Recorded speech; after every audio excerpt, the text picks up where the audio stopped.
การลักษณะนี้แต่ก็ไม่สมควรใช่ไหมครับแต่ก็ไม่สมควรนะครับเบื้องต้นก็คือมีการย้ายออกนอกพื้นที่แล้วออกนอกพื้นที่แล้วแล้วก็มีการตั้งตอนนี้โรงเรียนกำลังตั้งคณะกรรมการหาข้อเท็จจริงว่าเป็นไปตามที่ไว้ที่กล่าวหาไว้ครับผมนี่นะฮะผอ.อ้างว่าเป็นการหยอกล้อกันนี่เป็นผอ.ได้ยังไงเนี่ยเป็นครูยังไม่ได้เลยนะมันหยอกล้อไม่ได้นะเรื่องนี้มันคือ sexual harassment นะฮะมันคือการลวนลามชนิดหนึ่งนะฮะที่ครูจะต้องสอนเด็กด้วยซ้ำความจริงครูต้องสอนเด็กด้วยเด็กผู้หญิงอายุป .4 เนี่ยต้องเรียนรู้ว่าตรงไหนที่ผู้ชายจับของเราไม่ได้ตรงไหนที่มันเกินกว่าคำว่าเพื่อนคำว่าญาติมิตรคำว่าพี่คำว่าน้องนึกออกปะมันเป็นช่วงวัยให้เด็กจะต้องเรียนรู้นะพอบอกว่าเป็นการหยอกล้อกันไอ้ครูผู้ชายไปเปิดกระโปรงนักเรียนเด็กผู้หญิงนี่นะไปดึงกางเกงวอร์มเด็กเรียนผู้หญิงเนี่ยมันไม่ใช่ไม่สมควรนะมันทำไม่ได้นะครับเดี๋ยวก่อนนะใจเย็นก่อนนะนี่ครูนะไม่ใช่เด็กอะไรครับเนี่ยอะไรครับเนี่ยพอหยอกล้อไม่ใช่นะครับคือถ้าเป็นเด็กผู้ชายไปแกล้งเด็กนักเรียนหญิงเนี่ยอันเนี้ยครูก็ต้องตำหนิเด็กแต่นี่ครูทำเองก็หยอกล้อไม่ได้ คือเด็กวัยขนาดประถมต้นเนี่ยมันจะต้องเป็นช่วงที่ต้องเรียนรู้แล้วว่าเด็กมันกำลังเติบโตขึ้นมันต้องรู้ว่าอะไรที่จะเพื่อจะให้เด็กเนี่ยนะปกป้องตนเองได้เพื่อจะให้คนอื่นๆเนี่ยไม่มาลวนลามเด็กหรือมาทำไม่ดีไม่ร้ายกับเด็กเนี่ยเด็กต้องเรียนรู้แต่ตอนนี้ไปบอกว่าการเป็นเปิดกระโปรงเด็กนี่คือการหยอกกันเล่นเนี่ยมันบ้าแล้วนะมันไม่ใช่แล้วนะครับไปดึงกางเกงวอร์มนักเรียนเด็กผู้หญิงลงเนี่ยนะมันไม่ใช่หยอกนะผอ.นี่โดนสอบวินัยแล้วเนี่ยพี่ติ่งเห็นบอกว่าเนี่ยเขาตั้งกรรมการสอบนะโอ้มันจะเลอะเทอะกันใหญ่นะครับเนี่ยคือทางสำนักงานเขตพื้นที่การศึกษาประถมศึกษาบุรีรัมย์เขต2นะฮะตอนนี้ตั้งกรรมการสอบอันนี้เรื่องวินัยส่วนเรื่องของคดีอาญาตำรวจสภ.ประโคนชัยออกหมายเรียกครูว่านให้มาพบและจะแจ้งข้อหากระทำอนาจารเด็กที่อายุไม่เกิน13แล้วก็เดี๋ยวจะต้องมีการเนี่ยให้เด็กสอบปากคำต่อหน้าสหวิชาชีพด้วย3 คนนะเด็กผู้เสียหายขนาดเขาสอบปากคำยังเอาสหวิชาชีพเลยนะฮะแล้วก็มีแหล่งข่าวผู้ปกครองบางคนบอกว่าเนี่ยการเจรจาก่อนหน้านี้ได้มีการตกลงเยียวยาเป็นเงินสดให้กับเด็กทั้ง3ไปเรียบร้อยว่าจะไม่ติดใจเอาความแต่เรื่องมาแดงก่อนมันจะแดงได้ไงก็ผู้ปกครองเขาเป็นคนไปแจ้งความตำรวจแสดงว่าเจรจากันไม่สำเร็จนะสินี่นะฮะโอ้ดูสิครับนี่มันน่ากลัวนะฮะนี่เด็กนักเรียนชั้นประถมนะครับแทนที่จะสอนเด็กนี่นะกลายไปทำเองนะครูนะไปที่อำเภอชะอำจังหวัดเพชรบุรีอันนี้พระครับไปต่อยผู้หญิงคนหนึ่งเป็นเจ้าของร้านอาหารตามสั่งนะครับพระก็บอกว่าเนี่ยเป็นการตบสั่งสอนเพราะทำตัวไม่สำรวมสาวเจ้าของร้านก็เลยงงบอกว่าไม่รู้จักกันมาก่อนนะฮะแล้วเธอทำผิดอะไรนั่งกินส้มตำอยู่ดีๆโดนพระต่อยไม่สำรวมพระบอกไม่สำรวมเดี๋ยวไปดูกินส้มตำไม่สำรวมเลยนะไปดูคลิปเหตุการณ์หน่อยเป็นพระอะไรมาตบปะเป็นพระปลอมเหรออยู่ๆมาตบได้ยังไงอาตมาอะไรอยู่ๆมาตบปะมาอยู่มาตบหัวโยมไม่มีน้ำใจอะไรอยู่ๆมาตบหัวทั้งที่ไม่รู้จักกันเลยอยู่ๆเดินมาเฉยเลยอยู่นี่ก่อนค่ะยังไปไม่ได้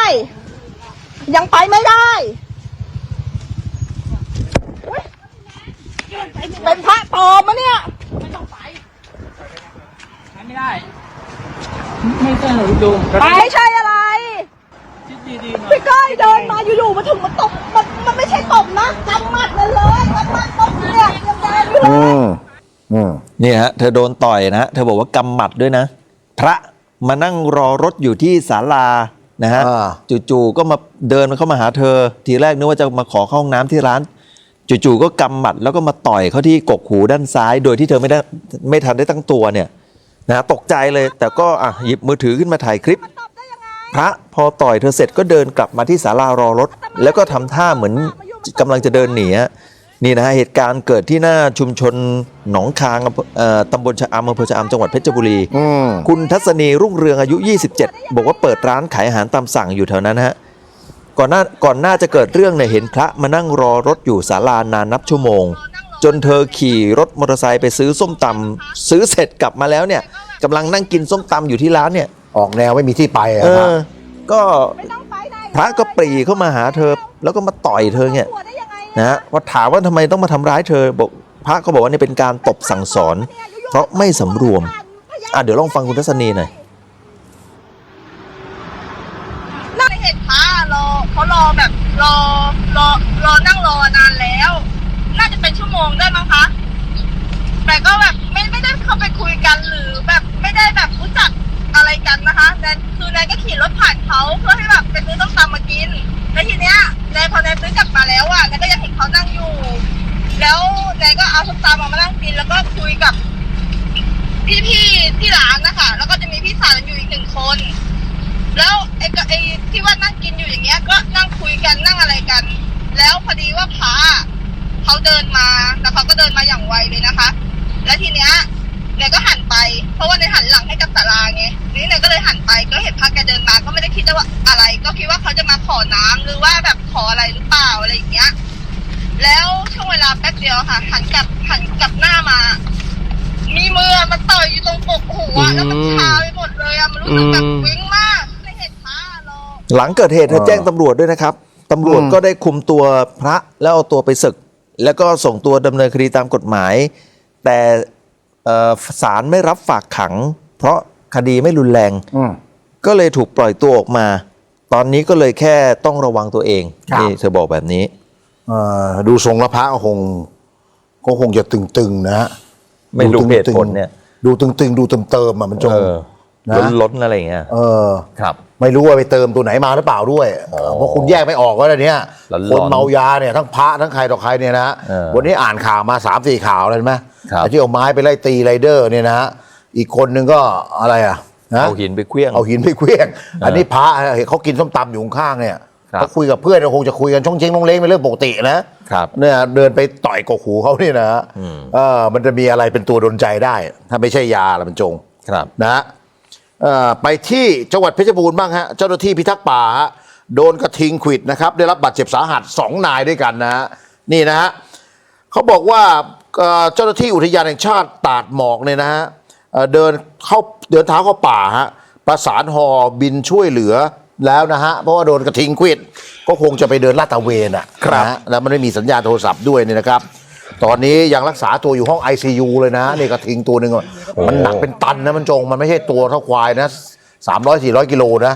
กระทิงเนี่ยตัวมันเป็นตันๆนะฮะผู้สื่อข่าวรายงานนะฮะว่าวันที่8 ธันวาคมเนี่ยนะครับเจ้าหน้าที่ชุดลาดตระเวนอุทยานแห่งชาติตาดหมอกถูกกระทิงขวิดขณะที่ออกปฏิบัติหน้าที่ลาดตระเวนบริเวณเฉลียงตาถาดป่ารอยต่อจังหวัดเพชรบูรณ์และจังหวัดชัยภูมินะครับก็ได้รับบาดเจ็บทั้ง2 นายเลยนะครับชื่อคุณประพันธ์นาครอดนะฮะเป็นหัวหน้าชุดถูกกระทิงขวิดเข้าที่ท้องลำไส้ทะลักเลยฮะนายอนันต์ทรัพย์สินเจ้าหน้าที่พิทักษ์ป่าถูกกระทิงขวิดแขนขวาหักฮะและบริเวณด้านหลังก็ไม่สามารถลำเลียงออกจากป่าได้นะครับต้องประสานความช่วยเหลือด่วนสภาพพื้นที่เป็นป่าและมันไม่มีสัญญาณมือถือก็ประสานขอความช่วยเหลือด้วยความยากลำบากและต้องเดินเท้าเข้าไปในพื้นที่ป่าลึกก็เลยประสานเฮลิคอปเตอร์ด่วนนะมานำเจ้าหน้าที่ทั้ง2ออกจากจุดเกิดเหตุสุดท้ายต้องใช้เฮลิคอปเตอร์นะมาลงนี่นะครับครับ สอบถามในรณรักษ์นะสิริมากรหัวหน้าอุทยานแห่งชาติตาดหมอกบอกว่าเจ้าหน้าที่ที่ได้รับบาดเจ็บเนี่ยนะถูกส่งรักษาที่โรงพยาบาลเพชรบูรณ์นายประพันธ์เนี่ยถูกขวิดที่ท้องแพทย์ก็รักษาและทำการเย็บบาดแผลล่าสุดปลอดภัยแล้วส่วนนายอนันต์ทรัพย์สินเข้าใจว่าถูกกระทิงขวิดเข้าที่แขนจากการตรวจสอบแพทย์พบว่ามีอาการน่าเป็นห่วงในเรื่องของช่วงล่างไม่รู้สึกตัวเลยนะฮะคือช่วงล่างเนี่ยมันชาไปเลยเนี่ยนะครับเพราะตอนขวิดได้รับการกระทบกระเทือนทางกระดูกสันหลังด้วยตอนนี้ขยับไม่ได้และมีอาการที่เป็นห่วงที่สุดสอบถามหนึ่งในเจ้าหน้าที่ชุดลาดตระเวนครับบอกว่าตอนเกิดเหตุเนี่ยกระทิงขวิดเนี่ยนะมันมาไม่ทันได้ตั้งตัวนะครับเพราะเจ้าหน้าที่มองเห็นกระทิงในระยะใกล้ๆก่อนจะมีการยิงปืนขู่ไปแล้วนะหวังให้กระทิงตกใจและหนีนะครับแต่กระทิงมันกลับพุ่งเข้าทำร้ายชุดลาดตระเวนด้วยความเร็วเป็นเหตุให้ได้รับบาดเจ็บหนักดังกล่าวนี่นะครับพื้นที่อุทยานแห่งชาติตาดหมอกเนี่ยเป็นป่าที่มีกระทิงอาศัยอยู่เป็นจำนวนมากนะฮะเขาบอกว่าน่าจะมีราวๆ200 ตัวได้ทุกครั้งที่มีการออกลาดตระเวนจะต้องเจอเป็นประจำนะและนี่ก็ไม่ใช่ครั้งแรกที่ชุดลาดตระเวนถูกกระทิงขวิดด้วยเขาบอกงี้นะแต่คราวนี้ดูจะหนักหน่อยนะครับเนี่ยฮะอุทยานแห่งชาติตาดหมอกจังหวัดเพชรบูรณ์ครับครับส่วนเหตุการณ์นี้มีคนขับเรือสปีดโบ๊ทที่รับส่งนักท่องเที่ยวระหว่างพัทยาไปเกาะล้านนะฮะก็เขาบอกไปเจอฝรั่งชาวรัสเซียเนี่ยกำลังลอยคออยู่กลางทะเล ระหว่างพัทยาไปเกาะล้านเนี่ยนะฮะ เล่นวินเซิร์ฟหรือเปล่า โอ้โหไม่ใส่เสื้อผ้าเลยพี่ติ่ง นะ เปลือยกายอยู่เนี่ยลอยคออยู่กลางทะเลเนี่ยนะฮะ ก็ต้องเข้าช่วยเลยครับ ก็เขาก็โยนทีแรกเขาก็โยนชูชีพไปให้ แล้วก็เนี่ยก็ช่วยเหลือนะ สอบถามเขาบอกว่าจะว่ายน้ำไปเกาะล้าน อ๋อ โอ้โหจะว่ายน้ำจากพัทยาไปเกาะล้าน กี่กิโลฮะเกาะล้านพัทยาเนี่ย ประมาณ 11 กิโล 11 กิโลนะ โอ้โห ว่ายไปแบบไม่มี ไม่มีอะไรเลย ไม่มีเครื่องชูชีพไม่มีอะไรเลยใช่ไหม ตัวเปล่าเล่าเปลือยเสื้อผ้าไม่ใส่เนี่ย ดูดิฮะ นะฮะเขาบอกเป็นชาวรัสเซียเนี่ยผู้ชายนะเปลือยกายล่อนจ้อนลอยคออยู่กลางทะเลร่องน้ำเดินเรือระหว่างฝั่งพัทยากับเกาะร้านคนขับเรือบอกว่าโอ้โหนี่นะดีนะที่เห็นไม่งั้นตายด้วยใบพัดเรือไปแล้ว ใบพัดเรือเนี่ยเกือบฟันหัวเข้าไปแล้วล่าสุดผู้สื่อข่าวก็เลยไปสอบถามกับคนขับเรือที่แหลมบาลีไฮพัทยาใต้นายประชารัฐศาสตร์สุขอายุ 34 เป็นคนช่วยเหลือนักท่องเที่ยวชาวรัสเซียคนดังกล่าวได้เล่าให้ฟังบอกว่าเหตุการณ์เมื่อวานนี้ตอน 11 โมงขณะที่กำลังขับเรือเนี่ยกำลังพานักท่องเที่ยวจากพัทยาไปเกาะล้านพอมาถึงกลางร่องน้ำระหว่างพัทยากับเกาะล้านนี่แหละนะฮะเจอฝรั่งต่างชาติเนี่ยลอยคอไม่สวมเสื้อผ้าเลยแม้แต่นิดเดียวนึกว่าเป็นศพลอยน้ำแต่พอเข้าไปใกล้ๆเห็นว่ายังมีชีวิตอยู่ก็เลยโยนเสื้อชูชีพและห่วงยางให้ฝรั่งนะฮะจากนั้นก็ช่วยเหลือพาขึ้นเรือเป็นชายชาวรัสเซียอายุประมาณ30กว่า40ปีทีนี้ก็มีนักท่องเที่ยวที่อยู่บนเรือเนี่ยสอบถามรัสเซียคนที่ว่ายน้ำอยู่เนี่ยว่าเอามาทำอะไรตรงนี้เขาบอกว่าเขาว่ายน้ำออกมาจากฝั่งพัทยาเนี่ยตั้งแต่คืนวันที่7ธันวาคืนวันที่7จนกระทั่งเนี่ยมาเจอเช้าวันที่8ยังไม่ถึงเกาะล้านเลยพี่ติ่ง เมาก็เปล่าไม่รู้ ยังไม่ถึงเกาะล้านเลย จะทำสถิติกินเนตบุ๊กก็ไม่ได้ โอ้โหก็ถามว่าเนี่ยจะไปไหนเขาบอกว่าเดี๋ยวว่ายน้ำจะไปเกาะล้านเนี่ยเดี๋ยวลองฟังคนขับเรือหน่อยครับ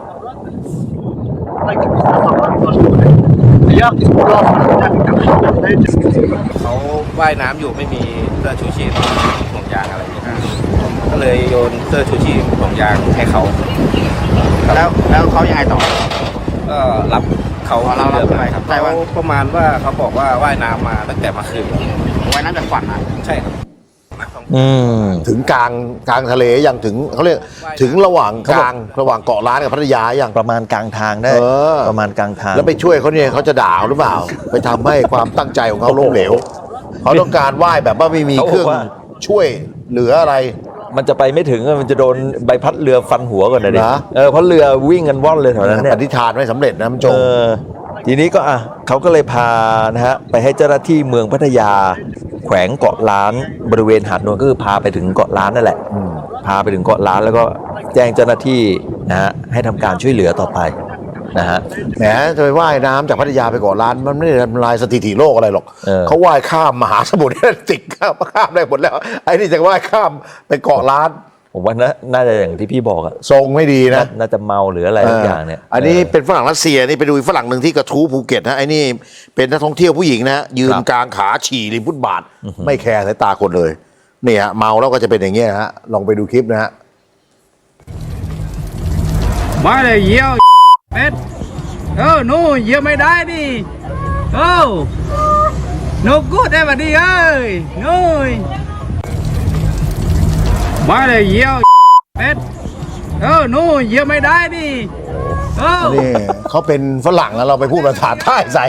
ฟังไม่รู้เรื่อง เดี๋ยวไม่ได้ แต่ฟังจากเสียงจังหวะของเสียงก็คงรู้แล้วว่า อันนี้เป็นการเตือน ครับ และนี่เนี่ยไม่มีใครเยี่ยวได้แล้ว นอกจากคนเมาเท่านั้นนะที่จะทำได้มันจงฮะ นี่กางขาแบบไม่ต้อง กางขาเลย ไม่ต้องลงไปนั่งยองๆ ไม่ต้องลงไปนั่ง เลย ยองๆนะฮะเมื่อกี้ก็ยังว่ายข้ามไปเกาะล้านได้เลยทำไมยืนเยี่ยวไม่ได้นี่นะฮะก็คนเอามาแชร์ฮะความยาว11วินาทีฮะโอ้ไม่ต้องให้ดูบ่อยก็ได้นะครับเพราะว่ามันยังมีคำว่าเซ็นเซอร์อยู่ฮะ ครับ เขาบอกว่านักท่องเที่ยวสาวคนนี้ฮะยืนกลางขาก้มตัวฉี่นะก็คงเมาอ่ะแล้วก็เกิดเหตุที่บริเวณทางเท้าหน้าคาเฟ่แห่งหนึ่งท่ามกลางสายตาของพี่น้องชาวใต้ที่ยืนมองอยู่นะก็ตะโกนเป็นสำเนียงทองแดงบอกให้ว่าเอ้ยมันฉี่ไม่ได้ ไม่ทันแล้วฮะฉี่หมดแม็กซ์แล้วฮะนี่นะฮะ เนี่ยเดี๋ยวไปติดตามกรณีเจ้าหน้าที่จับสาวใหญ่วัย 49 ปีนะฮะขายยาบ้าในพื้นที่อำเภอบรบือจังหวัดมหาสารคาม และตัวเองก็เสพด้วยวันละ 2 เม็ดอ้างบอกว่าเนี่ยช่วยแก้ง่วงช่วงหน้ามาติดตามครับ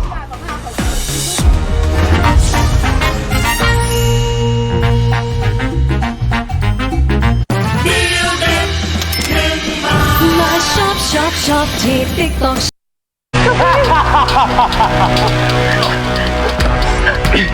พี่มาลาเจ้าตามมันไป อย่าให้เอาลูกแก้วพิเศษไปได้ แต่ตัวพี่ ไป เร็ว จะเป็นยังไงบ้าง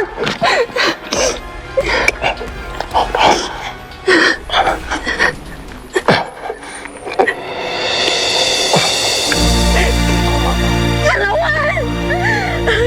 ชาละวันชาละวัน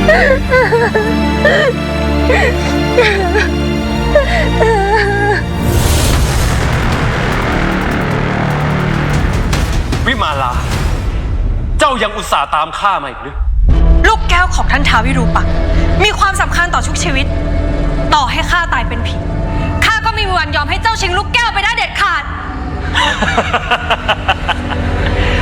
เจ้านี่มันช่างซื่อสัตย์ในหน้าที่ สมกับที่ไอชาละวันยกให้เจ้าเป็นใหญ่ในถ้ำทองจริงๆ แต่มันก็หาผู้หญิงอื่น มาทำหน้าที่เมียแทนเจ้า หยุดภาพได้แล้วกุมพิน ถ้าเจ้าอยากชิงลูกแก้วไป เจ้าก็ต้องข้ามศพข้าไปก่อน ไม่ เพราะหลังจากข้าได้ลูกแก้ววิเศษมา เจ้า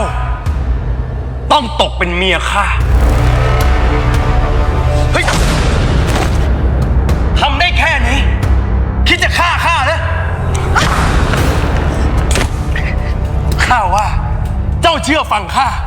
ว่านอนสอนง่าย และรอข้าอยู่ที่นี่ดีกว่า ปล่อยข้า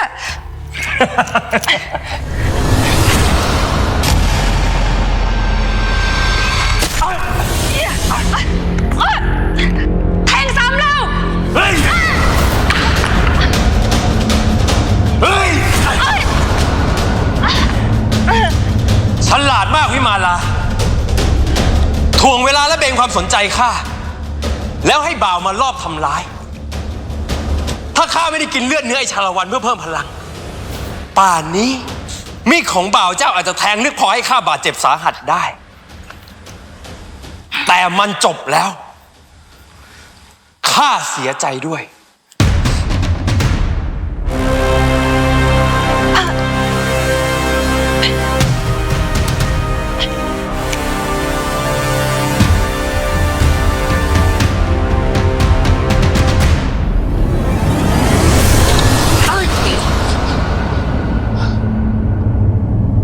มนต์ป้องกัน คราวนี้ไม่เหมือนคราวที่แล้วหรอกเว้ย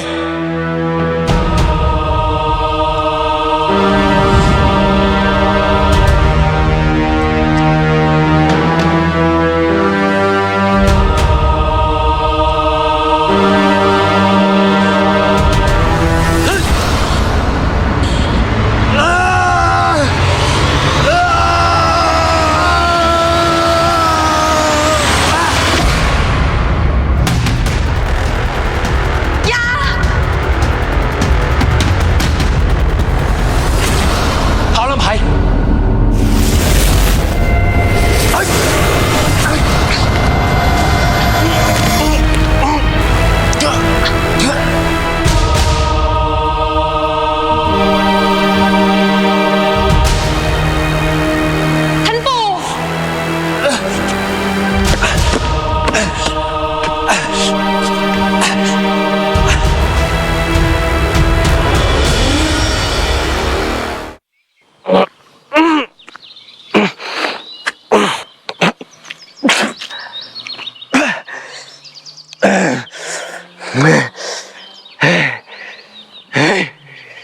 ไอ้แก่ลำไพอายุเป็นร้อยปีแล้วมันยังไม่ตายอีกเหรอวะ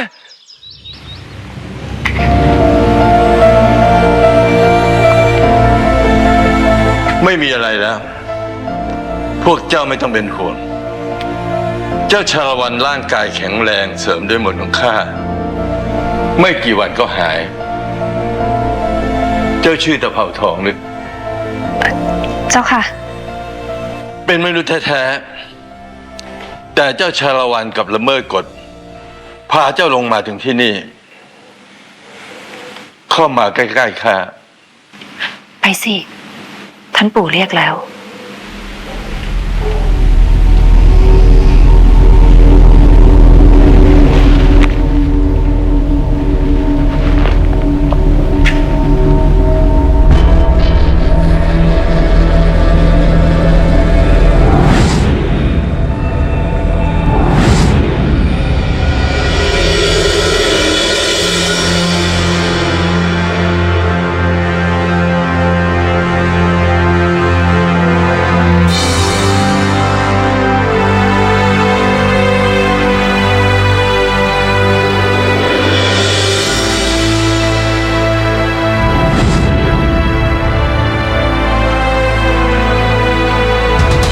เมื่อครู่ท่านปู่ทำอะไร แล้วภาพที่ข้าเห็นคืออะไร วิมาลามากับปู่อยากจะสอบถามเจ้าว่าระหว่างนี้เกิดอะไรขึ้นบ้างทำไมกุมพินถึงได้ทำแบบนี้ เจ้าค่ะ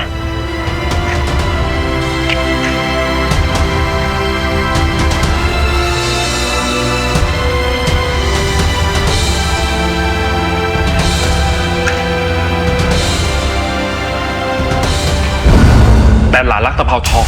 แล้วมันคุ้มแล้วหรือเจ้าคะ มันจะนำภัยมาสู่ตัวเจ้าในท้ายที่สุด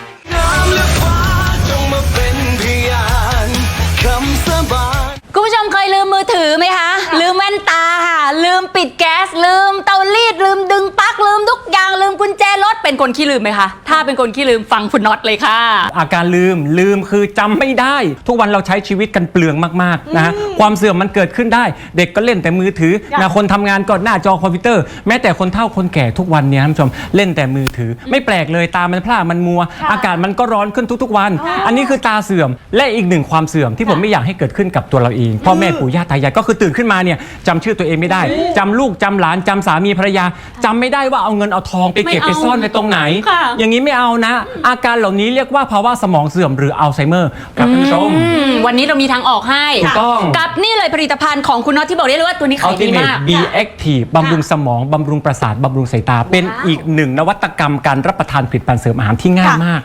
อมเคี้ยวกลืนเอาใส่ปากง่ายมากนะมีสารสำคัญที่ไม่ต้องไปซื้อแยกเลยไม่ว่าจะเป็นโกโก้หวานมันอร่อยความหวานเป็นความหวานธรรมชาติ ไม่มีน้ำตาลบำรุงสมองบำรุงประสาทลดระดับคอเลสเตอรอลนะรวมไปถึงใบแปะก๊วยนะฮะถือเป็นหนึ่งยาอายุวัฒนะของคนจีนนะฮะบำรุงสมองบำรุงประสาทบำรุงสายตาแคลเซียมและน้ำมันปลามีโอเมก้า 3บำรุงประสาทระบบประสาทต่างๆรวมไปถึงโกจิเบอร์รี่ที่บำรุงสายตานะไม่ต้องไปลอกต้อลอกตาให้เสียเวลา1 เม็ด 1,000 มิลลิกรัมนะ1 ขวดเนี่ยมี 50 เม็ดนะคุณมิ้น เยอะมากเลยนะ รับประทานยาวๆถึง50 วัน วันนี้มีโปรอะไรบ้างคะคุณน็อต จัด คะ ไป Ultimate B Active 1 กระปุกมี 50 เม็ดโปรโมชั่นวันนี้ซื้อ 3 กระปุกแถมฟรีอีก 2 กระปุกรวมทั้งหมด 5 กระปุกจากราคาปกติ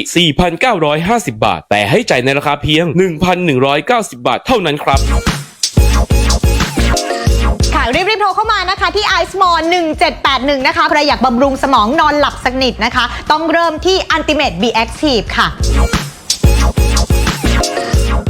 ถึงเวลาทวงบัลลังก์ของไอดอลตัวพ่อ Daddy's ขอเปิดคลับในปาร์ตี้คอนเสิร์ตเต็มรูปแบบอัมพลฟู้ด Presents Dan Beam Dream to be Concert 21st Century Daddy's Club สนุกสนานไปกับทุกบทเพลงที่คิดถึง Enjoy กับมิติใหม่ของ Dan Beam ที่คุณไม่เคยเห็น 14 ธันวาคม Impact Arena เมืองทองธานีจำหน่ายบัตรที่ไทยทิเก็ตเมเจอร์รายละเอียดเพิ่มเติมที่ Facebook Page RS Showbiz สนับสนุนโดยได้เวลาเข้าครัวหาของอร่อยๆกินกันแล้วครั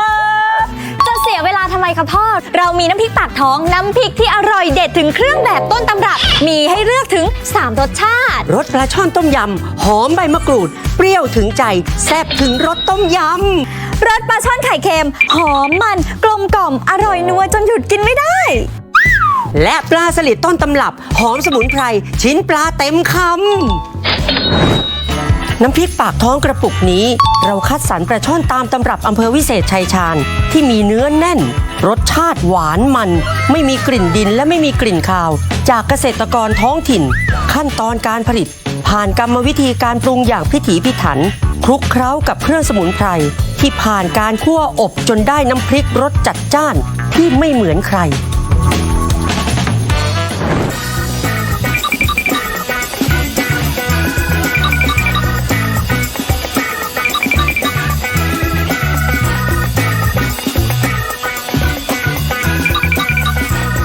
ง่ายดีโอเค อร่อยนะ โอเค อร่อย อร่อยค่ะ อร่อยหมดเลย โอ้อันนี้อร่อยมากเลยครับผม ส่วนตัวชอบรสต้มยำค่ะ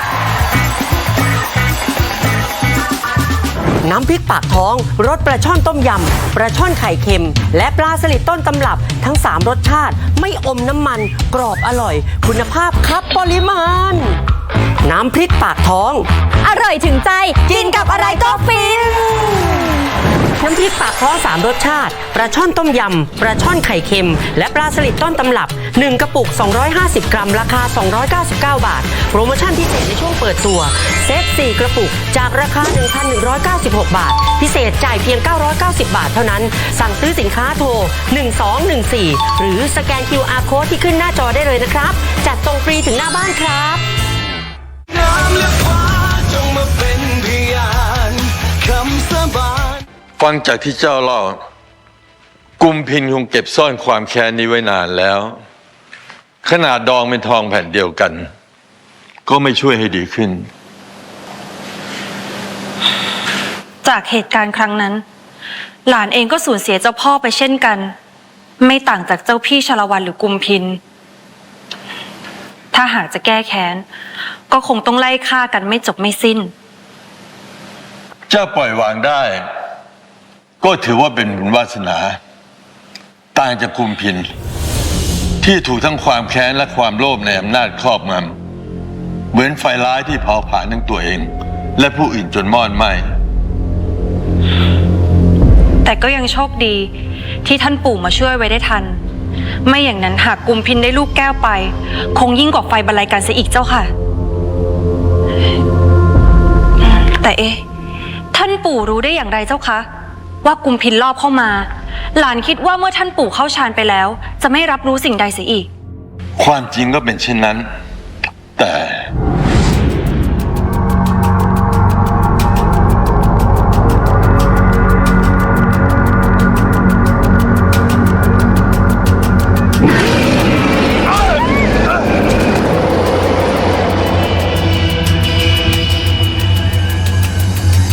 ชาละวันคงเป็นบุญของเจ้าชาละวันที่ไม่ถึงคาดปู่ถึงได้เห็นในนิมิตจนต้องออกจากฌานหาไม่แล้วทั่วทุกหัวละแหงจะร้อนเป็นไฟบรรลัยกันอย่างที่เจ้าว่าแต่ว่าหลานยังกลุ้มใจอยู่อีกเรื่องเจ้าค่ะว่ามาการที่เจ้าพี่ลักพาตัวตะเภาทองมาที่นี่ทำให้พ่อแม่ของนางตั้งรางวัลให้สำหรับคนที่ช่วยนางกลับมาได้มันจึงเป็นการเสี่ยงที่จะเกิดสงครามกับพวกมนุษย์หลานไม่อยากให้เป็นเช่นนี้เลยแต่เจ้าชาละวันไม่ยอมส่งตัวตะเภาทองกลับไปใช่หรือไม่เจ้าค่ะเจ้าพี่รักนางมากจึงทำให้หลานกลัวเหลือเกินว่าพวกเราจะสูญเสียกันหนักนักปู่เพ่งจิตเพื่อตรวจดูเรื่องนี้แล้วทำให้รู้ว่าเจ้าชาละวันกับตะเภาทองเป็นคู่กันมาหลายภพหลายชาติมีบุพเพสันนิวาสต่อกันแต่เป็นเพราะบาปกรรมชาตินี้จึงต้องอยู่กันคนละเผ่าพันธุ์ฉะนั้นถ้าจะให้แยกกันคงไม่ใช่เรื่องง่ายอย่าน้อยใจไปเจ้าเองก็เป็นเนื้อคู่กับชาละวันเหมือนกันไม่เช่นนั้นแล้วคงไม่ได้แต่งงานกันในชาตินี้แต่ด้วยบุพเพที่สะสมมาหลายภพชาติชาละวันกับตะเภาทองจึงมีความผูกพันกันมากกว่าเจ้าเรื่องที่จะให้ส่งตัวตะเภาทองกลับไปคงเป็นเรื่องยากแต่ปู่จะลองพูดกับเจ้าชาละวันดูก็ได้แต่หวังว่าเหตุและผลจะมีอำนาจเหนือกรรมเก่าได้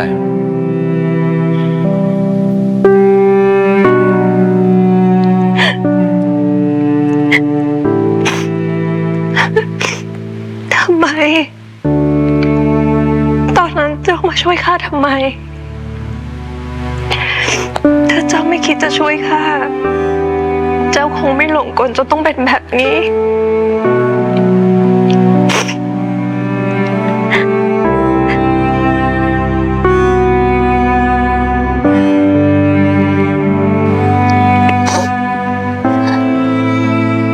เจ้าต้องปลอดภัยนะ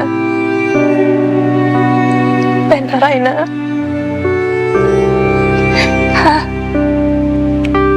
ข้ารักเจ้าชาละวัน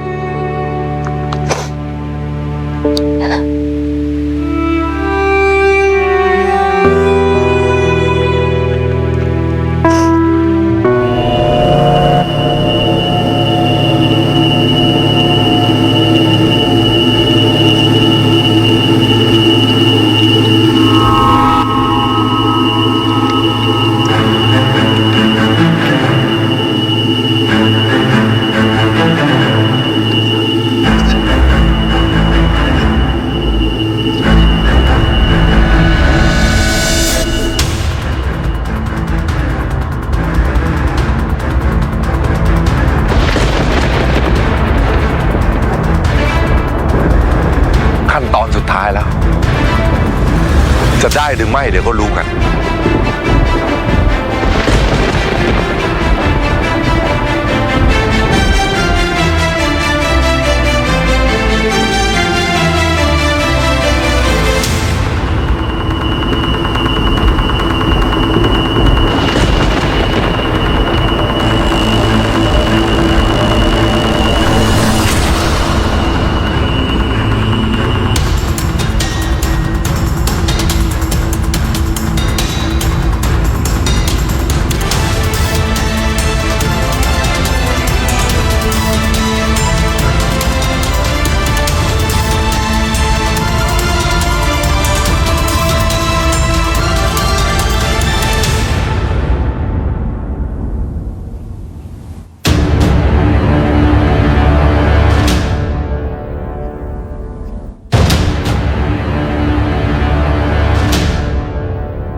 ในที่สุด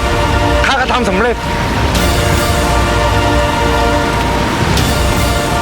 วันตายของมึงมาถึงแล้วไอ้เขี้ยวเพชร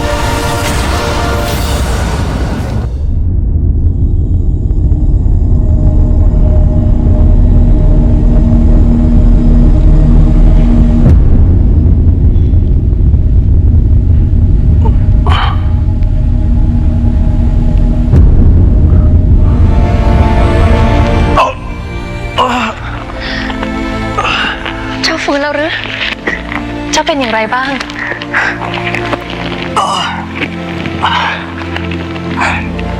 ยังเจ็บอยู่ แต่อาการข้าดีขึ้นแล้ว เจ้านั่งเฝ้าข้าทั้งคืนเลยเด้อ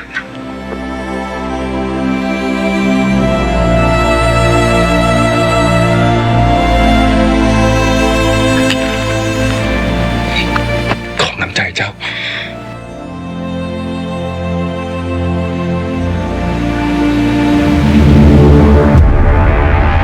มีอะไรหรือ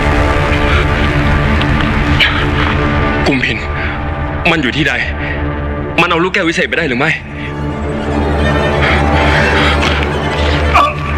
อย่าฝืนสิ เจ้าตั้งสติแล้วคิดดีๆ ถ้ากุมพินได้ลูกแก้ววิเศษไป เจ้ากับข้าจะมานั่งอยู่ตรงนี้หรือ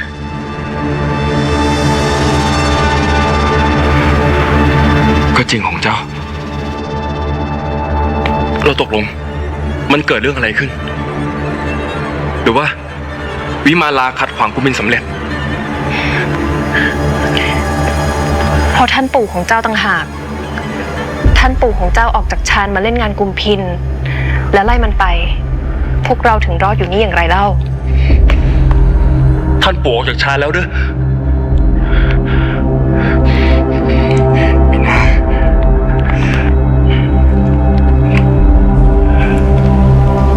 เจ้าฟื้นตัวได้รวดเร็วนัก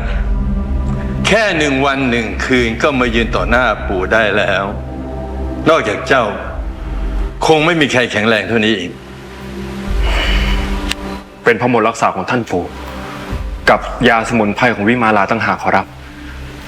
ถ้าไม่มีท่านปู่กับวิมาลาอีกเดือนข้าจะเดินได้หรือเปล่าก็ยังไม่รู้เลยขอรับ ปู่ก็ขอพูดตามตรงเลยก็แล้วกันนะปู่อยากให้เจ้าพาตะเภาทองไปคืน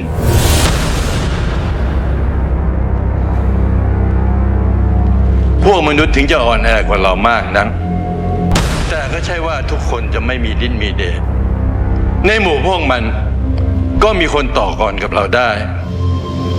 และอาจเป็นภัยร้ายแรงด้วยซ้ำไป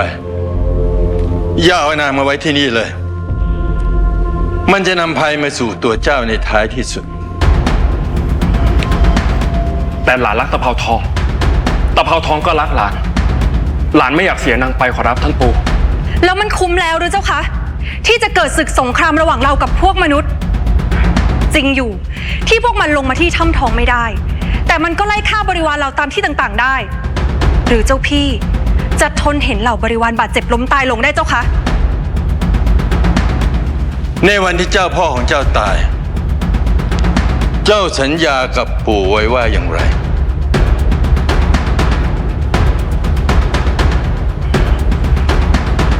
หลานสัญญาว่าจะปกครองท้องน้ำแห่งนี้ให้มีแต่ความสงบสุขและจะปกป้องความสงบสุขนี้ให้เหนือกว่าชีวิตของหลานเองถ้าเช่นนั้นก็ถึงเวลาแล้ว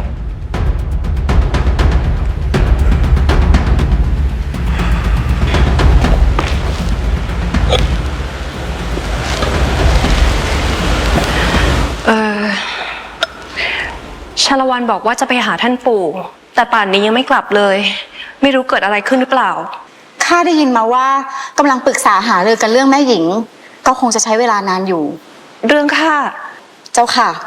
แม่เจ้าวิมาลาบอกว่าท่านท้าวรำไพอยากให้ท่านชาละวันนำตัวแม่หญิงไปคืนที่เมืองมนุษย์เจ้าค่ะท่านชาละวันก็เลยตัดสินใจยากอยู่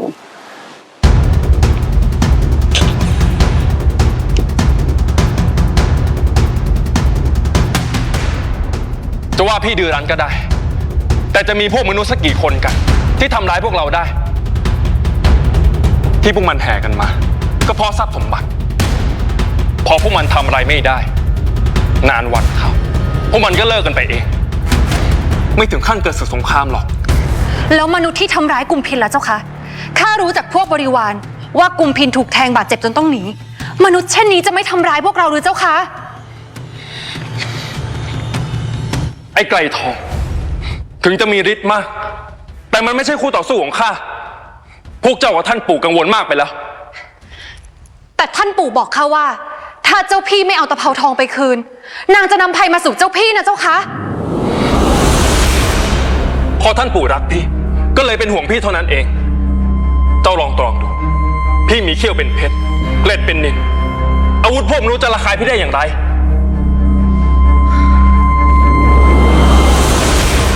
ไม่พูดเรื่องนี้ก็ได้เจ้าค่ะแต่การที่เจ้าพี่ลักพาตัวมนุษย์มาอย่างไรก็ผิดกฎเจ้าพี่เป็นผู้นำแต่ทำผิดกฎเสียเองแม้จะไม่มีใครกล้าว่าต่อหน้าแต่รับหลังก็ต้องเสื่อมศรัทธาจริงหรือไม่เจ้าคะความสงบสุขไม่ใช่เกิดจากอำนาจเพียงอย่างเดียวแต่มันเกิดจากศรัทธาด้วยเจ้าพี่ก็รู้ดีว่าอำนาจอยู่ไม่นานแต่ศรัทธาจะอยู่ตลอดไป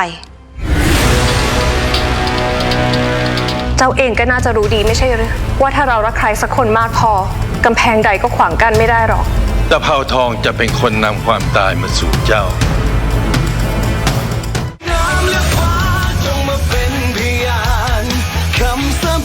เนสกาแฟกระป๋องโฉมใหม่แต่สูตรเดิมอร่อยตรงสเปคคนไทยเหมือนเดิม เนสกาแฟกระป๋องอร่อยตรงสเปคคนไทยใส่อาราบิก้าลองเลย นี่คือตาชัย ชายวัย 67 ปีที่คิดว่าตัวเองเป็นชายชะกันอยู่เสมอ และนี่คือลูกสาวที่เขาคิดว่ายังคงเป็นเด็ก3 ขวบอยู่เสมอ เฮ้ยพ่อ ขึ้นไปทำไมเนี่ยทำไมไม่จ้างช่างเอา รุ่นนี้เนี่ยตกลงมาไม่มีอะไรเปลี่ยนแล้วนะ โอ้ยยังแข็งแรงอยู่นะไม่ต้องห่วงหรอกขึ้นมาตั้งแต่สมัยหนุ่มๆแล้วจ้างเขาทำไมให้มันเปลืองเงินล่ะ นี่แหละค่ะ ชายชะกันวัย 67 ปี ที่ยังคิดว่าตัวเองแข็งแรง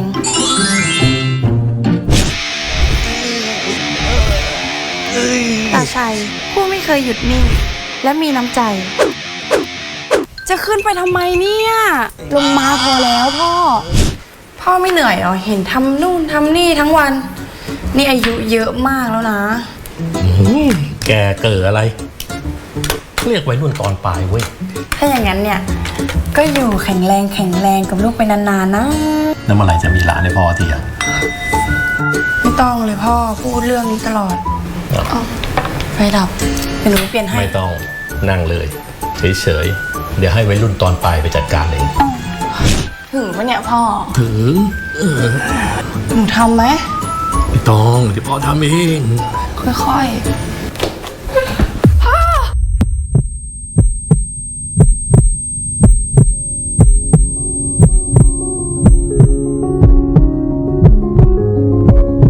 เมื่อเขาไม่ยอมแก่ คนเป็นลูกแบบเราก็ทำได้เพียง ดูแลให้ท่านได้ใช้ชีวิตอย่างมีความสุข ให้เขาไม่ต้องรู้สึกกลัวว่าจะเป็นภาระของลูก ให้เขาเป็นมือที่แข็งแรงที่คอยพยุงเราเหมือนเดิม ไวต้าเนเจอร์พลัสงาดำมีเซซามินออยล์เข้มข้นสูงสุดช่วยดูแลข่าวอักเสบโดยตรงพิเศษสั่งซื้อ3กระปุกเพียง990 บาทเท่านั้นโทรเลย1214โกเต็มที่ Zero Worry ไวต้าเนเจอร์พลัส ข้ากำเนิดในแคว้นจิงเมื่อ500 ปีก่อนมีภรรยาคนหนึ่งเจ้าเปลี่ยนข้าไปโดยสิ้นเชิงข้าหัดเรียนรู้ที่จะชอบวาดหวังรวดร้าวรวมถึงสิ่งงดงามมากมายที่แท้นี่คือกงเกวียนคำเกวียนเจ้าเกิดมาพร้อมกระดูกม่านเยซีอูแม้แต่เจ้าก็ทอดทิ้งข้าเลยบัดนี้ใช้ไขกระดูกเซียนของข้าและกระดูกม่านของเจ้าจันทราอัสดงทุกวันจันทร์ถึงวันศุกร์เวลาเที่ยง 55 นาทีเริ่ม 11 ธันวาคมนี้แค่เปิดถุงหัววัวคันไถสแกนแล้วรวยได้กระบะสแกนแล้วรวยได้มอเตอร์ไซค์สแกนแล้วรวยได้ทองแจกทองทุกวันสะสมแต้มวันนี้ถึง31 ธันวาคมชิงโชคถึง19 ธันวาคม 2567ปุ๋ยเต็มสูตรตราหัววัวคันไถจงมาเป็นพยานคำสาบาน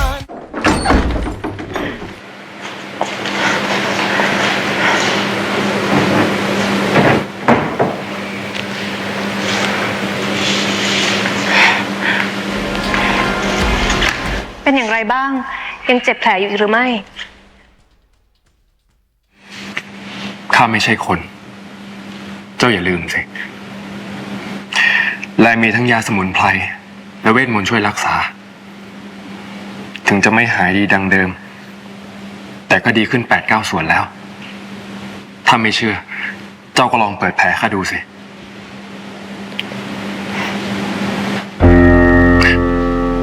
ข้าขอโทษนะ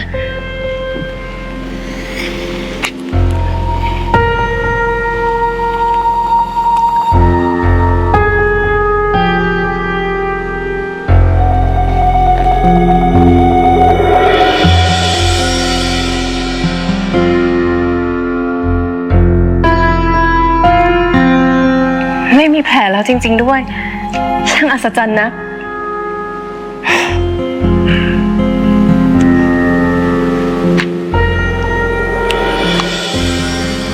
อย่าได้โปรดเถอะขอข้าดูเจ้าให้เต็มตา ก่อนที่ข้าจะไม่เห็นหน้าเจ้าอีกแล้ว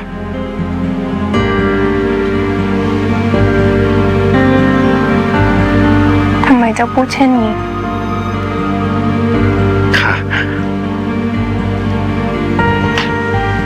ข้ายอมแพ้แล้ว ครั้งนี้ จะเป็นครั้งสุดท้าย ที่ข้าได้เห็นหน้าเจ้า จากนี้ข้าจะพาเจ้ากลับไปส่ง เพื่อที่จะไม่มีใครเดือดร้อนเพราะข้าอีก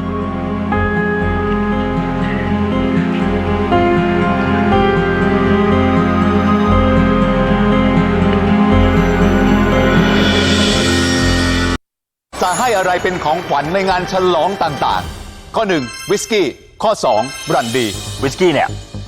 ได้มาจากการหมักเมล็ดข้าว ส่วนบรันดีเนี่ยได้มาจากการหมักองุ่น คุณต้องตอบแล้วครับ ไม่เลือกครับ ให้โอกาสอีกทีหนึ่ง ไม่เลือกครับ ไม่เลือกเป็นคำตอบที่ถูกต้องครับ ไม่ว่างานฉลองไหนๆก็ไม่มีใครเขาให้เหล้าเป็นของขวัญกันแล้วครับ ให้เหล้าเท่ากับแช่ง สกอตดีปีใหม่ส่งความสุขล้ำค่ามอบสกอตรังนกแท้ Royal Gold ลดสูงสุด 27% ถึง 5 มกราคม 2568 อร่อยดีรวยทะลุ10 ล้านแจกทองทุกภาคทั่วไทย ปี 2 ลุ้นรับโชคทองให้ยิ้มฉ่ำหน้าบานข้ามปีรวมมูลค่ากว่า10 ล้านบาท เขียนชื่อที่อยู่เบอร์โทรแล้วส่งมาลุ้นทองรวยทะลุ10 ล้านได้ตั้งแต่วันนี้ถึง 20 กันยายน 2568 ไม่ได้ออกแดดผิวก็ยังคล้ำเสียNivea Extra Bright มีวิตามินซี 40 เท่าและเปปไทด์คอมเพล็กซ์ช่วยเสริมประการผิวให้ดูแข็งแรง อัพผิวด้วยเกลาใส Nivea Extra Bright Skin is for radiance Nivea is for skin Hello น้ำแข็งใส Hello นมชมพู Hello for Eve Hello for Eve ผสมใส่อะไรก็อร่อย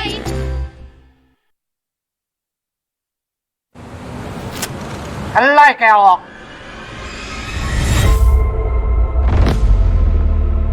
ตัวเราลูกหมามึงจะทำอะไรกูได้ฮะเราท้องอ่ะ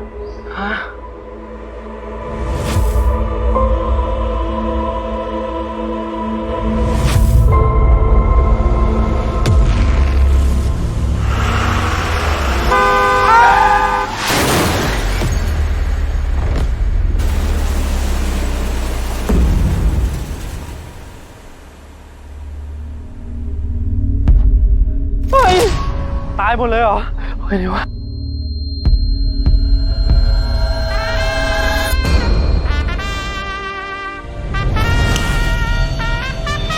ฉันหยุดเวลาได้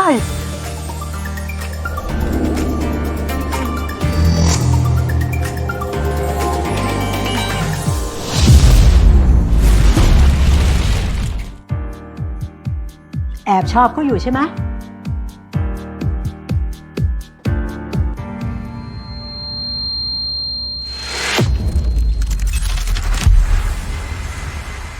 เรามาเปิดเพจฮีโร่กันเถอะ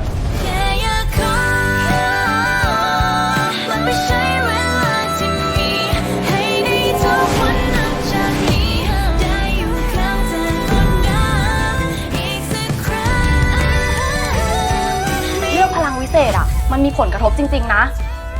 ถ้าอย่างนั้นพวกเราก็ต้องกลับไปทำสิ่งที่เราควรทำตั้งแต่แรก เรามาลองเชื่อความดีในตัวคนสักครั้งไหมยาย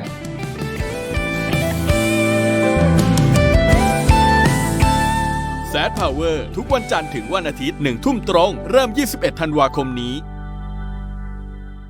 แม่คนนี้เจออุปสรรคเยอะจริง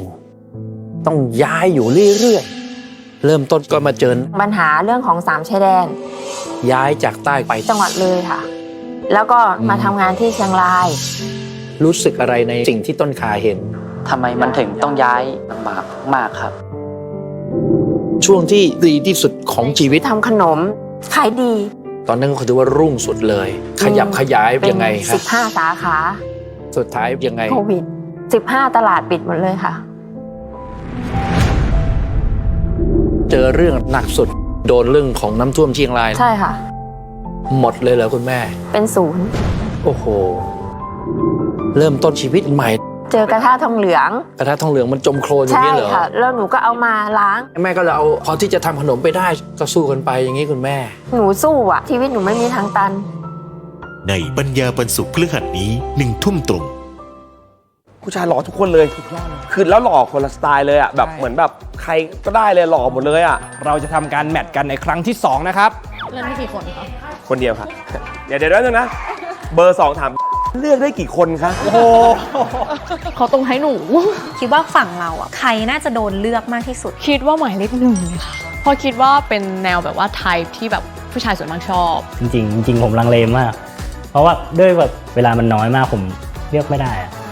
น้อยอะผมรู้สึกว่าผมไม่เหมาะกับใครเลยด้วยซ้ำครับผม แบบนี้คือครั้งแรกเลยเนาะใช่ไหม ถ้าอย่างเงี้ยถ้าพูดกันตามแบบว่าถ้าเป็นภาษาชาวบ้านคือกระถิ่นคว่ำ มารอเอาใจช่วยพวกเขาได้ วันจันทร์นี้3:30ในโคตรแมตช์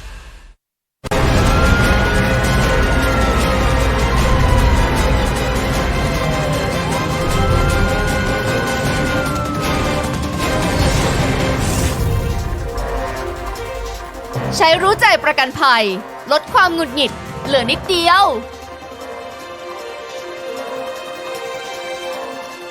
คุณผู้ชมครับมาติดตามบรรจงชงข่าวกันต่อนะครับก็เป็นประจำทุกเย็นในรายการบรรจงชงข่าวนะครับแจกเสื้อให้คุณผู้ชมตามตัวอย่างที่เห็นอยู่นี้ เสื้อบรรจงชงข่าวมอบให้คุณผู้ชม5ท่าน5รางวัลเช่นเคยนะครับกติกาง่ายๆก็แค่ตอบคำถามเข้ามาวันนี้ถามนะฮะข่าวที่มีหนุ่มปีนบ้านพักหนีนายจ้างอ้างว่าถูกทำร้ายเพราะเรื่องอะไรนะครับถูกทำร้ายเพราะเรื่องอะไรนะครับมีตัวเลือก3ตัวเลือกครับข้อที่1ทุบหลังคาบ้านพังข้อ2ขโมยรถจักรยานยนต์ข้อ3เค้นให้ยอมรับว่าแอบคุยกับเมียนะฮะหมายถึงเมียของนายจ้างนี่นะโดยคุณผู้ชมส่งคำตอบมานะครับข้อ1ข้อ2หรือข้อ3นะมาทางกล่องข้อความหรืออินบ็อกซ์เข้าไปที่เพจ Facebook บรรจงชงข่าวนะครับส่งคำตอบมาทางกล่องข้อความหรืออินบ็อกซ์เข้าไปที่เพจ Facebook บรรจงชงข่าวเดี๋ยวท้ายรายการประกาศรายชื่อนะครับ5ท่านได้เสื้อบรรจงชงข่าวไปใส่นะฮะแต่ก่อนที่จะไปข่าวนี้เนี่ยไปดูข่าวที่อำเภอสัตหีบจังหวัดชลบุรีก่อนเขาบอกว่ามีหนุ่มคนหนึ่งก็ไปนั่งกินดื่มสังสรรค์กับเพื่อนเนี่ยนะฮะสักพักหนึ่งก็มีทหารที่เขาเป็นรปภดูแลทางเข้าฐานทัพเรือสัตหีบฐานทัพเรือสัตหีบมาเตือนบอกว่าเนี่ยให้แยกย้ายได้แล้วไม่ให้ดื่มแล้วแต่หนุ่มคนนี้ก็เหมือนกับว่ามีปากเสียงกับทหารนะสุดท้ายถูกกลุ่มทหารเนี่ยรุมทำร้ายจนได้รับบาดเจ็บเนี่ยเย็บไป11เข็มนะครับนี่นะครับโดยเหตุเกิดเนี่ยเมื่อคืนนี้ตอน5 ทุ่มนะฮะได้รับแจ้งบอกว่ามีคนถูกรุมทำร้ายอยู่ที่บริเวณชายทะเลตรงข้ามหน้าโรงพยาบาลอาภากรเกียรติวงศ์ฐานทัพเรือสัตหีบนะอยู่ที่อำเภอสัตหีบจังหวัดชลบุรีคือแถวนั้นเนี่ยเขตทหารเรือนะคุณผู้ชมทีนี้คนเจ็บเนี่ยชื่อนายอนันต์นะฮะอายุ43ปีก็ได้เล่าให้ฟังบอกว่าตอนเกิดเหตุเนี่ยเขากับเพื่อนเนี่ยรวม4คนได้พากันไปนั่งกินดื่มสังสรรค์กันอยู่ที่ชายทะเลผ่านไปนะฮะจนกระทั่งสักพักหนึ่งก็มีทหารประมาณ10คนเนี่ยมาตักเตือนบอกว่าได้เวลาให้แยกย้ายกันไปได้แล้วคือหมายความว่าไม่ให้ดื่มต่อแล้วให้กลับบ้านเนื่องจากว่าเนี่ยส่งเสียงดังนี่สาเหตุเพราะว่าส่งเสียงดังนะฮะจากนั้นก็ปรากฏว่าเนี่ยฝ่ายของนายอนันต์เนี่ยนะฝ่ายคนเจ็บเนี่ยก็มีปากเสียงกับฝ่ายทหารที่เข้ามาเตือนให้แยกย้ายนะฮะนายอนันต์บอกว่าเนี่ยผมกับเพื่อนก็พยายามจะเดินหนีออกจากกลุ่มทหารแล้วแต่กลุ่มทหารเนี่ยได้ปรีกันเข้ามารุมทำร้ายนี่นะฮะรุมทำร้ายจนกระทั่งได้รับบาดเจ็บตัวนายอนันต์บอกว่าเนี่ยที่หน้าผากเนี่ยมีแผลแตกเนี่ยเย็บไป11เข็มนะก็ไปแจ้งความตำรวจสภ.สัตหีบล่าสุดวันนี้ผู้สื่อข่าวเดินทางไปที่หาดที่เกิดเหตุนี่นะครับพูดคุยกับนายอนันต์ครับเจ้าตัวบอกว่าเชื่อว่ากลุ่มที่ก่อเหตุน่าจะเป็นทหารจากกองรักษาความปลอดภัยฐานทัพเรือสัตหีบที่เข้าเวรรักษาการอยู่ที่บริเวณหน้าประตูทางเข้าส่วนจุดที่เกิดเหตุนั้นเขาก็บอกว่าเนี่ยตัวเขากับเพื่อนก็มานั่งดื่มกินกันเป็นประจำก่อนหน้านี้ไม่เคยเกิดเหตุอะไรนะฮะล่าสุดที่เกิดเมื่อคืนก็งงเหมือนกันว่าทำไมต้องมาทำร้ายและขอยืนยันจะเอาเรื่องดำเนินคดีถึงที่สุดเดี๋ยวลองฟังหน่อยฮะผมก็มานั่งเล่นกับเพื่อนกันมานั่งกินแล้วก็มีนายทหารมาไล่ก่อนให้กลับผมก็เตรียมจะกลับไปแล้วเก็บของเก็บอะไรขึ้นอยู่ดีๆวิ่งเข้ามาเป็น10เลยมาลุมผม ครับ คือพวกทหารใช่ไหมคะที่วิ่งเข้ามาลุม ทหารครับไม่แบบไม่เห็นจังๆว่าเป็นกระบองอ่ะแต่ว่ามาอีลุงตุงนางผมล้มกิ้งอยู่คนเดียวอย่างนี้ครับกับเพื่อนกันมานี่นะครับเขาก็บอกว่าเนี่ยตอนนี้ก็ไปแจ้งความกับตำรวจบอกว่าจะเอาเรื่องนะฮะล่าสุดทางตำรวจก็รับแจ้งความแล้วก็บอกว่าเดี๋ยวจะมีการตรวจสอบข้อเท็จจริงนะฮะแล้วก็ประสานไปทางฐานทัพเรือสัตหีบเนี่ยเพื่อหาตัวผู้กระทำความผิดดำเนินการตามข้อกฎหมายกันต่อไปนะครับอันนี้ก็ฟังความจากฝั่งของคนเจ็บนะส่วนฝ่ายของทหารเนี่ยยังไม่มีออกมาชี้แจงตรงนี้นะฮะอีกเรื่องหนึ่งคุณผู้ชมครับตำรวจสอบสวนกลางครับกองบังคับการปราบปรามการค้ามนุษย์ครับก็ได้มีการไปจับบุคคลต่างชาติที่มีการลักลอบเนี่ยมาถ่ายทำคลิปวิดีโอลามกอนาจารในประเทศไทยนะฮะทั้งหมดเนี่ย7 คนแต่ว่า7 คนเนี้ยคือต่างคนต่างทำนะไม่ได้เป็นกลุ่มเดียวกันเขาก็ไปตามจับมานะฮะผู้ต้องหา7 คนเนี่ยคนแรกที่โดนจับเลยเนี่ยนะฮะชื่อเบนจามินฮะเป็นคนอังกฤษนะครับโดนจับที่สนามบินสุวรรณภูมิเขาบอกว่าเนี่ยนายเบนจามินเนี่ยคือทำคอนเทนต์ชักชวนสาวๆเป็นสาวไทยนี่แหละนะฮะมานั่งรถตุ๊กๆคือฉากเปิดเนี่ยมันจะเริ่มจากมีฝรั่งไปชวนสาวไทยก่อนนะฮะ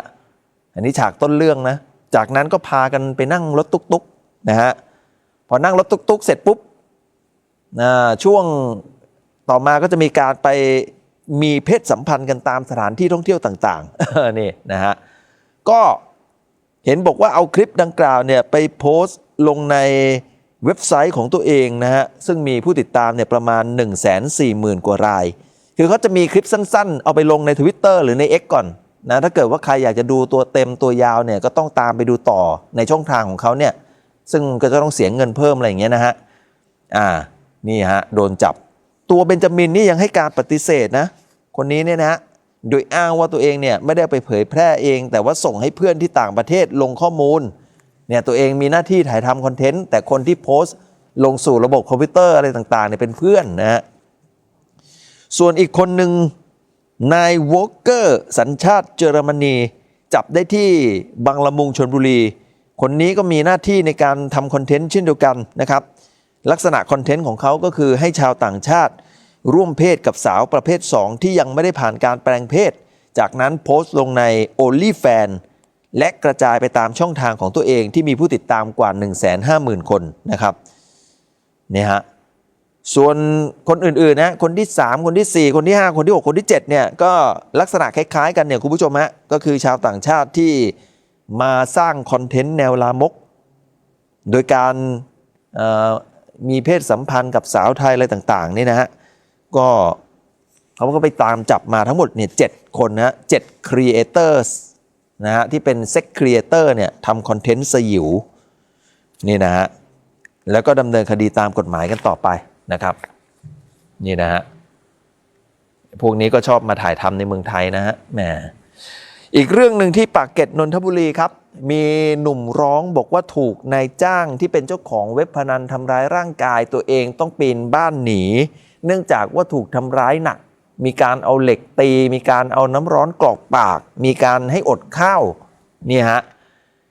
โดยเรื่องนี้ครับตำรวจสภ.ชัยพฤกษ์ได้รับแจ้งกรณีในเอนามสมมุติวัย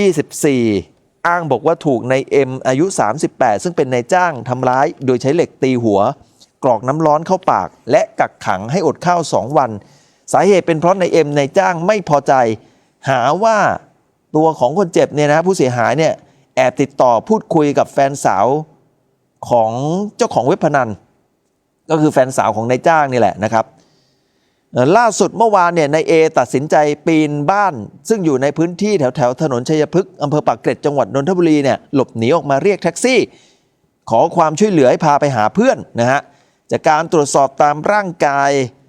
ของนายเอมีบาดแผลถูกตีด้วยเหล็กเข้าที่บริเวณศีรษะแล้วก็ที่หน้าแข้งขวาที่หัวเข่าที่ขาซ้ายที่แขนขวาแขนซ้ายเนี่ยโหโดนหลายจุดนะฮะแล้วก็ที่ใบหน้าก็มีรอยฟกช้ำแล้วก็มีรอยบาดแผลพุพองอยู่ที่ขาซ้ายจากการถูกน้ำร้อนลวกนะฮะแล้วก็ตามร่างกายก็มีบาดแผลที่มีเลือดออกไปทั่วตัวเลยแผลฟกช้ำก็มีนะครับ คือเขาบอกว่าเนี่ยนอกจากจะถูกทำร้ายก็ยังมีการเนี่ยบังคับให้ไม่กินข้าวบังคับอดข้าวด้วย2 วันนะตัวเขาบอกว่าเขาเป็นแอดมินที่ดูแลเว็บพนันออนไลน์อยู่ที่บ้านหลังดังกล่าวเนี่ยทำงานได้ประมาณ5 เดือนซึ่งก็มีนายเอ็มเป็นเจ้าของเว็บแล้วก็เป็นนายจ้างนะครับนี่ฮะโดยได้เงินเดือนเป็นค่าจ้างเนี่ยเดือนละประมาณ 20,000 กว่าบาทนะฮะมีหน้าที่ในการเนี่ยจัดการดูแลคนที่เข้ามาเล่นพนันออนไลน์ภายในเว็บไซต์จนกระทั่งเมื่อวันที่6 ธันวาคมที่ผ่านมาเขาบอกว่าถูกนายเอ็มนายจ้างทำร้ายโดยครั้งแรกก็คือช่วงบ่ายโดนชกต่อยที่ใบหน้านะฮะบ่ายวันที่6 ธันวาครั้งที่2เช้าวันที่7 ธันวาถูกตีด้วยเหล็กตามร่างกายก่อนจะถูกนายเอ็มนายจ้างเนี่ยจับเทน้ำร้อนกรอกปากแล้วก็น้ำร้อนก็ราดใส่แผลนะฮะแล้วก็ถูกนายเอ็มบังคับให้ใช้ปากเนี่ยอมอาวุธปืนด้วยซึ่งหลังจากที่นายเอถูกทำร้ายอย่างหนักแถมยังมีการข่มขู่ว่าจะทำร้ายอีกนะเขาก็เลยเนี่ยนะฮะตัดสินใจหนีครับโดยจังหวะที่ในเอ็มเนี่ยหลับได้ปีนรั้วออกมาเรียกแท็กซี่ไปขอความช่วยเหลือจากเพื่อนแล้วก็ให้เพื่อนเนี่ยพาไปแจ้งความตำรวจส่วนสาเหตุที่ถูกนายเอ็มทำร้ายเป็นเพราะนายเอ็มหึงหวงกล่าวหาว่าเขาเนี่ยแอบคุยกับแฟนสาวของนายเอ็มซึ่งตอนนั้นก็พยายามจะอธิบายปฏิเสธว่าไม่ได้คุยไม่ได้ทำก็นายเอ็มก็เอามือถือเนี่ยไปดูข้อความต่างๆซึ่งก็ไม่ได้มีข้อความการพูดคุยหรือการโทรคุยกับแฟนสาวของนายเอ็มแต่อย่างใดแต่นายเอ็มก็ยังมาหาเรื่องทำร้ายเขาอย่างไร้ความปราณีเดี๋ยวลองฟังนายเอคนเจ็บเล่าให้ฟัง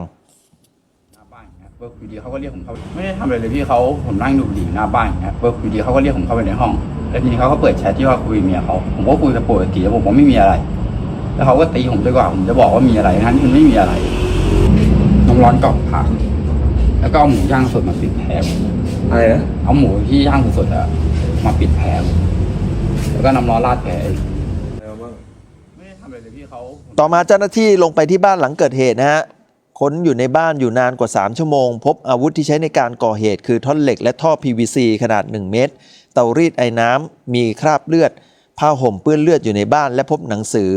3 ก๊กซ้อนกัน2 เล่มสภาพยับอยู่ในถังขยะและพบแฟนสาวของนายเอ็มผู้ก่อเหตุอยู่ในบ้านกับแม่ของนายเอ็มแล้วก็คนดูแลแม่ของนายเอ็มรวมไปถึงชายวัยรุ่น3 คนด้วยนะครับนี่นะครับจากนั้นก็ได้มีการคุมตัวนายเอ็มส่งพนักงานสอบสวนสภ.ชัยพฤกษ์และได้แจ้งข้อกล่าวหาทำร้ายร่างกายผู้อื่นให้ได้รับบาดเจ็บสาหัสโดยระหว่างที่ผู้สื่อข่าวเจอนายเอ็มก็สอบถามเรื่องราวที่เกิดขึ้นนะฮะโดยนายเอ็มบอกว่านะฮะสาเหตุที่ทำร้ายร่างกายเพราะให้โอกาสนายเอเนี่ยหลายครั้งนะครับหลายครั้งแล้วที่นายเอเนี่ยโกงเงินไปนะฮะ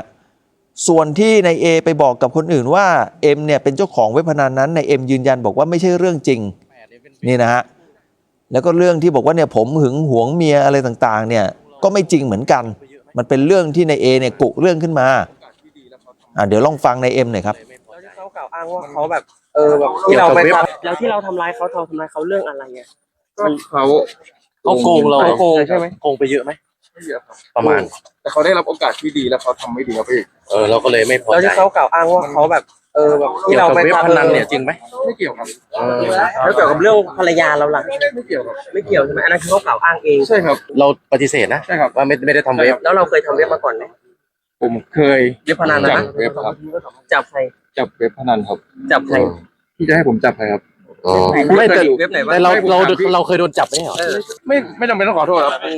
เพราะโอกาสภรรยาเราไหมไม่ใช่โอกาสอะอะไรรู้ป่ะพี่เราได้ตีภรรยาโอกาสอะถ้าได้ดีแล้วอะต้องขวาให้ดีไม่งั้นขามันจะเดินไม่ดีเหมือนเดิมเราทำไมเขาเรื่องอะไรเงี้ยนี่นะครับส่วนนางสาวโมอายุ24 ปีแฟนสาวของนายเอ็มนะฮะ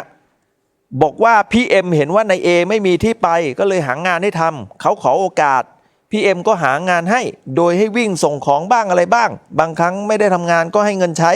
ส่วนสาเหตุที่ทำร้ายร่างกายนายเอเพราะว่าเขาเนี่ยโกงเงินไปหลายรอบเอาเงินไปเยอะเอาของจากบ้านนี้ไปบ้านของตัวเองเอารองเท้าไปใช้ไปเที่ยวก็ของเงินจากพี่เอ็มทั้งนี้เธอยอมรับว่าเคยถูกนายเอ็มเนี่ยทำร้ายตามภาษาแฟนเพราะเอ็มเป็นคนอารมณ์ร้อนช่วงหลังโดนโกงไปเยอะทำให้เครียดแล้วก็อารมณ์ร้อน เมื่อก่อนนั้นยอมรับว่ามีทำเว็บพนันแต่เดี๋ยวนี้ไม่ได้ทำแล้วส่วนเรื่องที่เกิดขึ้นเบื้องต้นเจ้าหน้าที่แจ้งข้อหาทำร้ายร่างกายบาดเจ็บสาหัสและพกพาอาวุธปืนนะฮะตามคำกล่าวอ้างที่ผู้เสียหายบอกว่าผู้ก่อเหตุใช้อาวุธปืนต้องมีการขยายผลและสืบค้นต่อไปส่วนผู้ก่อเหตุตรวจสอบเบื้องต้นไม่ได้เป็นผู้มีอิทธิพลใดๆจากการสอบสวนทราบว่านายเอ็ม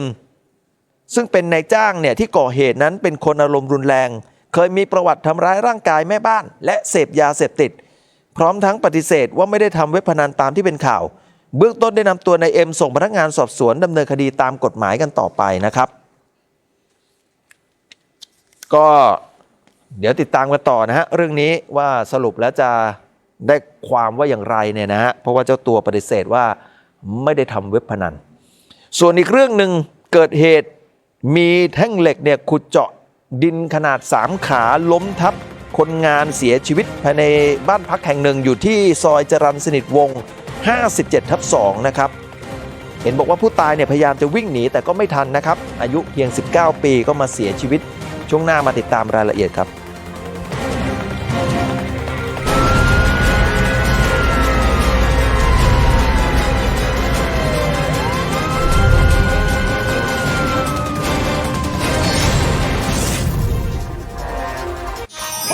หม้อหุงข้าวผู้ใดทำมาสุดพิเศษซื้อที่ไหนอ่ะโลตัสมาพร้อมเพื่อนลายลิขสิทธิ์สุดเอ็กซ์คลูซีฟถึง8 มกราคม 2568 แถมแลกคอยลุ้นมือถือกว่า 1,600,000 บาทถึง 31 มกราคม 2568 สุขพิเศษที่โลตัสสกอตดีปีใหม่ส่งความสุขล้ำค่ามอบสกอตรังนกแท้ Royal Gold ลดสูงสุด 27% ถึง 5 มกราคม 2568 อร่อยดีรวยทะลุ10 ล้านแจกทองทุกภาคทั่วไทยปี2ลุ้นรับโชคทองให้ยิ้มฉ่ำหน้าบานข้ามปีรวมมูลค่ากว่า10 ล้านบาทเขียนชื่อที่อยู่เบอร์โทรแล้วส่งมาลุ้นทองรวยทะลุ10 ล้านได้ตั้งแต่วันนี้ถึง20 กันยายน 2568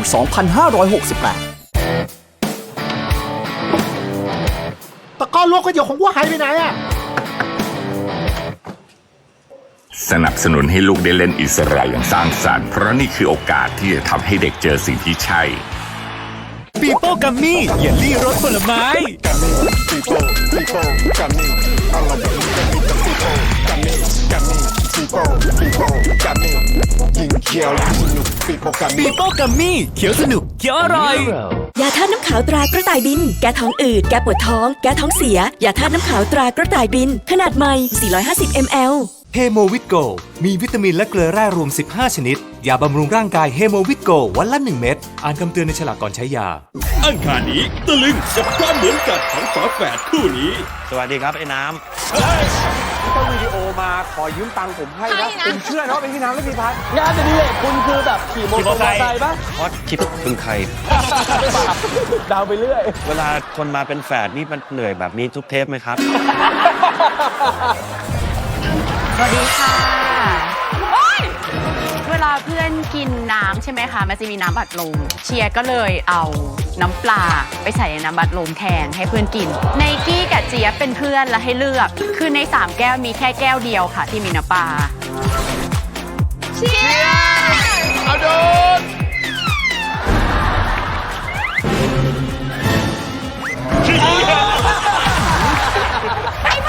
ไม่ผสมเลยได้เหรอ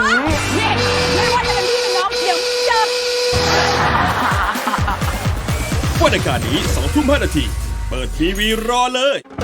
มัมแจ๊สโชว์อังคารนี้หาเต็มพิกัด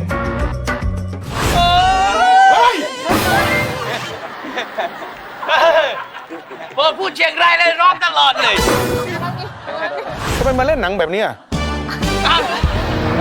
ไม่ใช่แนวนี้คือแนวนี้พูดให้จบ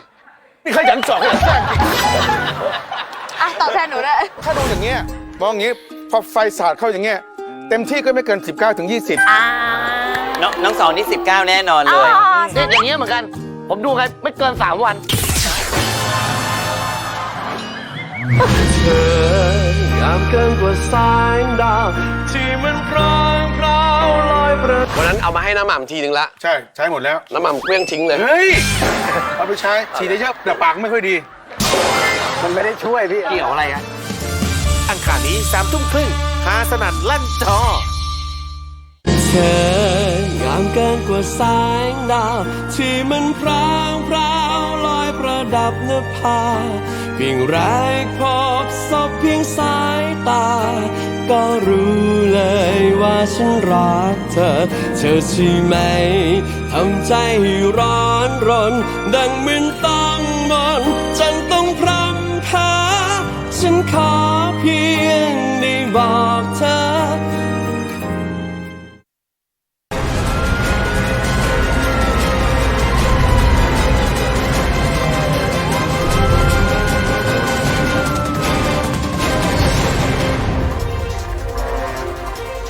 ใส่ให้สุด Warix ยีนที่สุดของสไตล์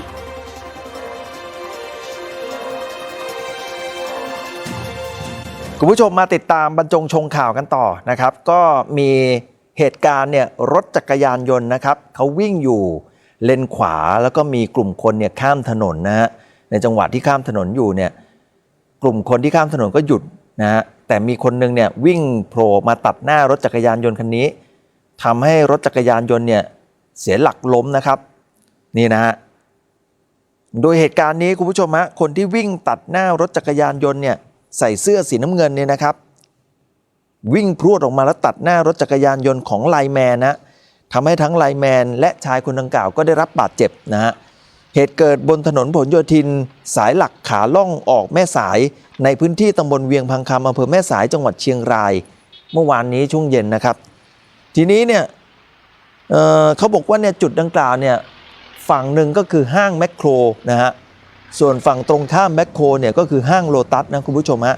แล้วก็ตรงที่บริเวณจุดนี้เขาจะมีป้ายบอกอยู่นะว่าห้ามข้ามถนนตรงจุดนี้นะครับนี่ฮะอันนี้คือป้ายนะฮะก็คือเป็นป้ายห้ามข้ามถนนนะก็คือเขาบอกว่ามันเกิดอุบัติเหตุบ่อยนะครับแต่ว่าเนี่ยระหว่าง2ห้างเนี่ยเดินไปมาเนี่ยคือมันก็ไม่มีสะพานลอยด้วยนะคุณผู้ชมก็เลยต้องข้ามถ้าไม่ข้ามตรงนี้ไม่รู้จะไปข้ามตรงไหนเนี่ยนี่นะฮะทีนี้เนี่ยนะครับเขาบอกว่าเนี่ยตอนที่เกิดอุบัติเหตุเนี่ยรถจักรยานยนต์เนี่ยขี่อยู่บนถนนผลโยธินสายหลักขาล่องออกแม่สาย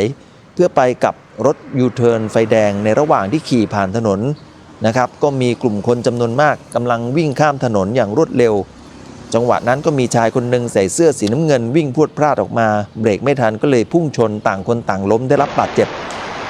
นี่นะฮะคนที่วิ่งตัดหน้าก็ยอมรับว่าเขาวิ่งตัดหน้าเองช่วงเวลาดังกล่าวก็มี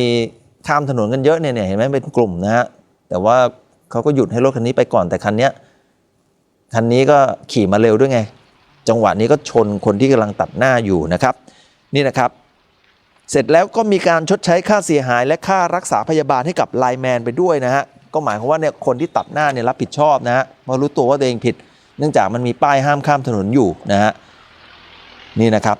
คือเขาบอกว่าเนี่ยจุดที่เกิดเหตุอย่างที่ผมบอกนะฮะฝั่งหนึ่งคือห้างแมคโครอีกฝั่งหนึ่งคือห้างโลตัสนะฮะ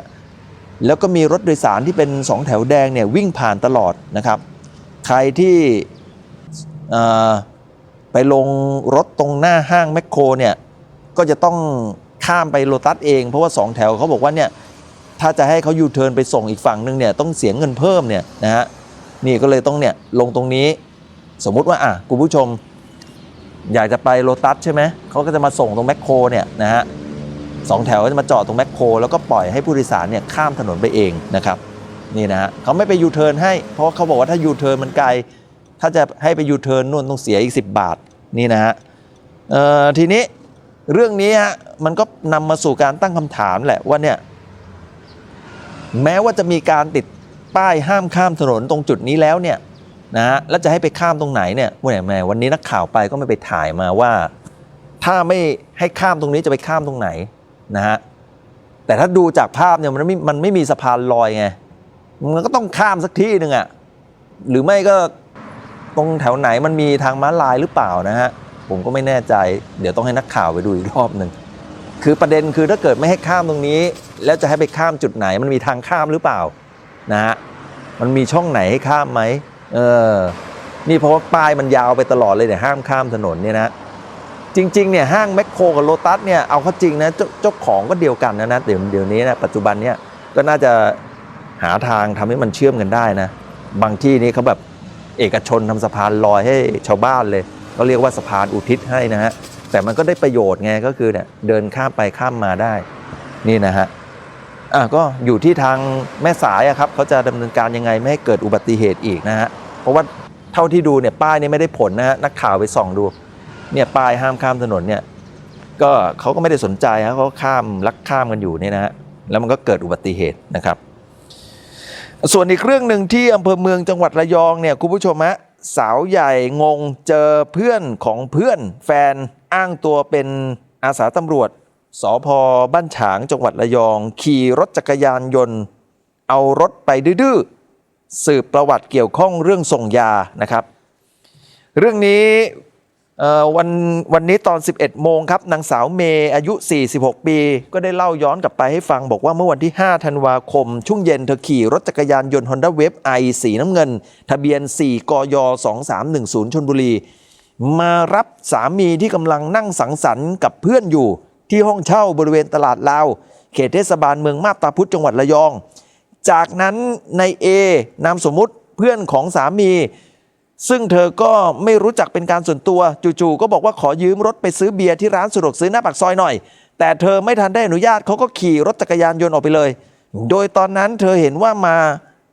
มารับสามีแป๊บเดียวจึงไม่ได้ดึงกุญแจออกนี่เสียบกุญแจไว้นะฮะเขาก็เลยสตาร์ทขี่ออกไปเลยนะฮะคนขี่ออกไปก็บอกว่าขอยืมหน่อยแต่ไม่ทันได้รอเจ้าของอนุญาตหรือไม่อนุญาตเนี่ยไปซะแล้วนะครับสุดท้ายนะฮะมันไปแล้วไปรับยังไม่เอารถมาคืนนะก็เลยโทรตามหาแต่ก็ติดต่อไม่ได้นะฮะติดต่อไม่ได้ก็หายไปทั้งคืนแล้วก็คิดว่าเดี๋ยวพรุ่งนี้เขาก็คงจะเอามาคืนอาจจะเมาหรือเปล่าเนี่ยเอารถหายไปยาวเลยนี่นะฮะเพราะว่ารถที่มาจอดก็เป็นรถเขาเรียกว่าเป็นรถสีชมพูคันเก่าๆเธอก็รอจนถึงวันที่ 6 ธันวาคมก็ยังติดต่อไม่ได้ก็เลยไปแจ้งความไว้ที่สภ.มาบตาพุธจากนั้นได้มีการสืบประวัติชายคนดังกล่าวและสอบถามเพื่อนๆนะพอรู้ประวัติแล้วก็ตกใจมากเพราะหลายคนพูดเหมือนกันว่าคนนั้นน่ะคนที่เอารถไปเนี่ยพฤติกรรมเนี่ยมักจะเอารถเนี่ยไปส่งยาเสพติดแล้วก็ชี้เบาะแสให้ตำรวจเนี่ยไปจับเพื่อช่วยนายทำยอดในการจับโอ้โหเนี่ยฮะเรียกว่าเป็นสายตำรวจด้วยนะฮะก่อนหน้านี้2 วันเธอก็เคยเห็นเขาอยู่ในกลุ่มเพื่อนๆของสามีแล้วเขาชอบบอกว่าเนี่ยเขาเป็นอส.อยู่ที่สภ.บ้านฉางจังหวัดระยองแล้วก็เป็นคนมีนายใครมีปัญหาอะไรให้บอกได้เดี๋ยวจะให้นายช่วยพอไปค้นใน Facebook ก็พบว่าเป็นอาสาตำรวจจริงๆโดยใส่ชุดของตำรวจแล้วก็ใส่หมวกแก๊ปโพสต์ลงใน Facebook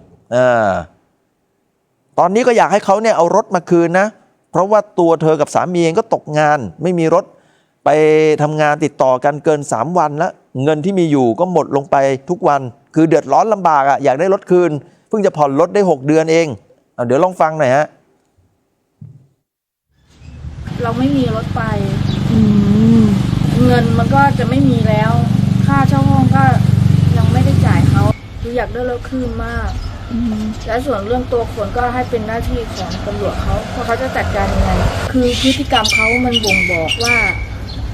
เหมือนมันวิ่งยานะอะไรอย่างเงี้ยพอวิ่งยาแล้วพอเหมือนมันไปทำเขาอย่างเงี้ย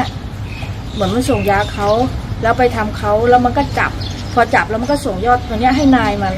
สภ.บ้านฉางตามภาพนี้เลยเหรอทีนี้ทางตำรวจว่ายังไงครับนักข่าวไปสอบถามกับพันตำรวจโทปราโมทคงคาลัยรองผู้กำกับฝ่ายป้องกันและปราบปรามสภ.มาบตาพุธ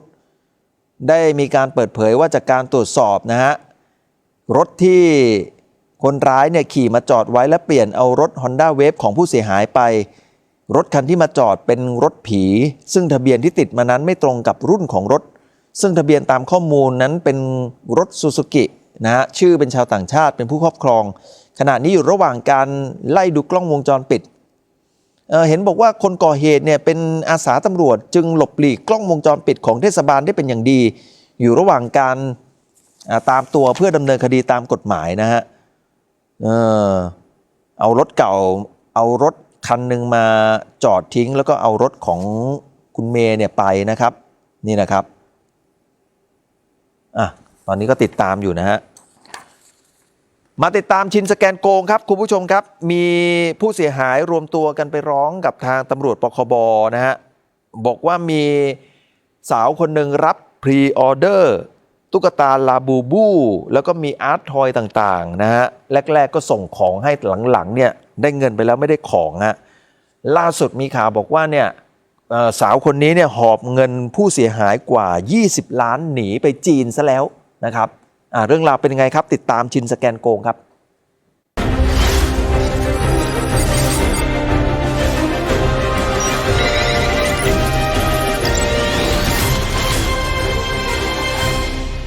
ไฮลักซ์รีโว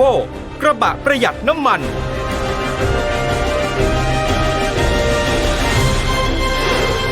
ชินสแกนโกงวันนี้ครับเป็นเรื่องราวที่มีกลุ่มผู้เสียหายไปร้องแจ้งความกับกองปราบครับกรณีที่มีสาวแสบรายหนึ่งเขาเปิดหลอกรับออเดอร์คล้ายๆกับตุ๊กตาลาบูบูและก็เบบี้ทรีนี่แหละฮะเอาเงินมาแหละแล้วก็เชิดเงินลูกค้าหลบหนีไปกบดานอยู่ต่างประเทศตอนนี้มูลค่าความเสียหายอยู่ที่ประมาณ20 ล้านบาทด้วยกันเดี๋ยวมาติดตามเรื่องราวทั้งหมดพร้อมกันได้ในชินแฉทุกคนโกงโกงที่ไหนเราไปที่นั่นในชินสแกนโกงครับ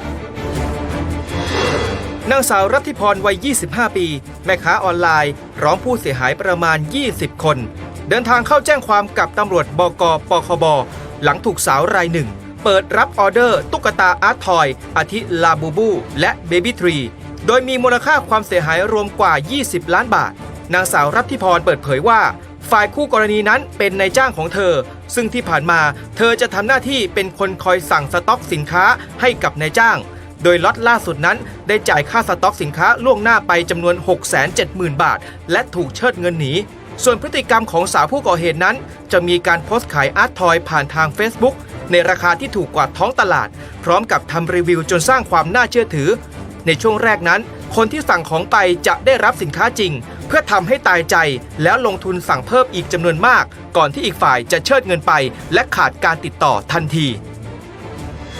เบื้องต้นคนที่มาแจ้งความในวันนี้ครับก็ให้ข้อมูลกับนักข่าวเพิ่มเติมบอกว่าจริงๆแล้วเนี่ยยังคงมีคนตกเป็นเหยื่อเสียหายอยู่อีกจำนวนมากแต่ไม่กล้าจะมาแสดงตัวหรือว่าแจ้งความส่วนหนึ่งก็เพราะว่าฝั่งของสาวแสบรายนี้เนี่ยเขามีการบอกว่าถ้าไปแจ้งความอาจจะไม่ได้เงินคืนหรือว่าไม่ได้ของที่สั่งออเดอร์ไปก็เลยทำให้ใครเนี่ยหลายคนก็ไม่กล้ามาแจ้งความนะครับแต่หลังจากนี้เนี่ยฝากถึงตำรวจช่วยติดตามดำเนินคดีเรื่องนี้ด้วยครับคือราคามันถูกอะค่ะทำให้พ่อค้าแม่ค้าอยากซื้ออย่างเงี้ยค่ะทำให้คนหลงเชื่อมากซึ่งในขั้นตอนที่เขาทำนะคะเขาก็แรกๆก็จะส่งของก่อนแล้วพอ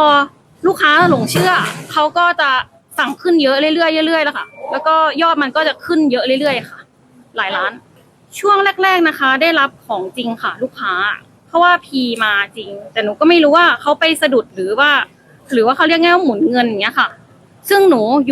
ยู่ใกล้ๆตัวอย่างเงี้ยค่ะหนูยังไม่รู้ตัวเลยใช่ว่าเขาหมุนเงินจนมาหนักๆตรงลูกค้ามาทวงของเยอะๆอย่างเงี้ยค่ะหนูถึงรู้ตัวเขาไม่ได้ใช้ชื่อเขาในการที่มาทำเขาใช้พันธุกรรมคือบัญชีของแอดมินบัญชีของแม่เขา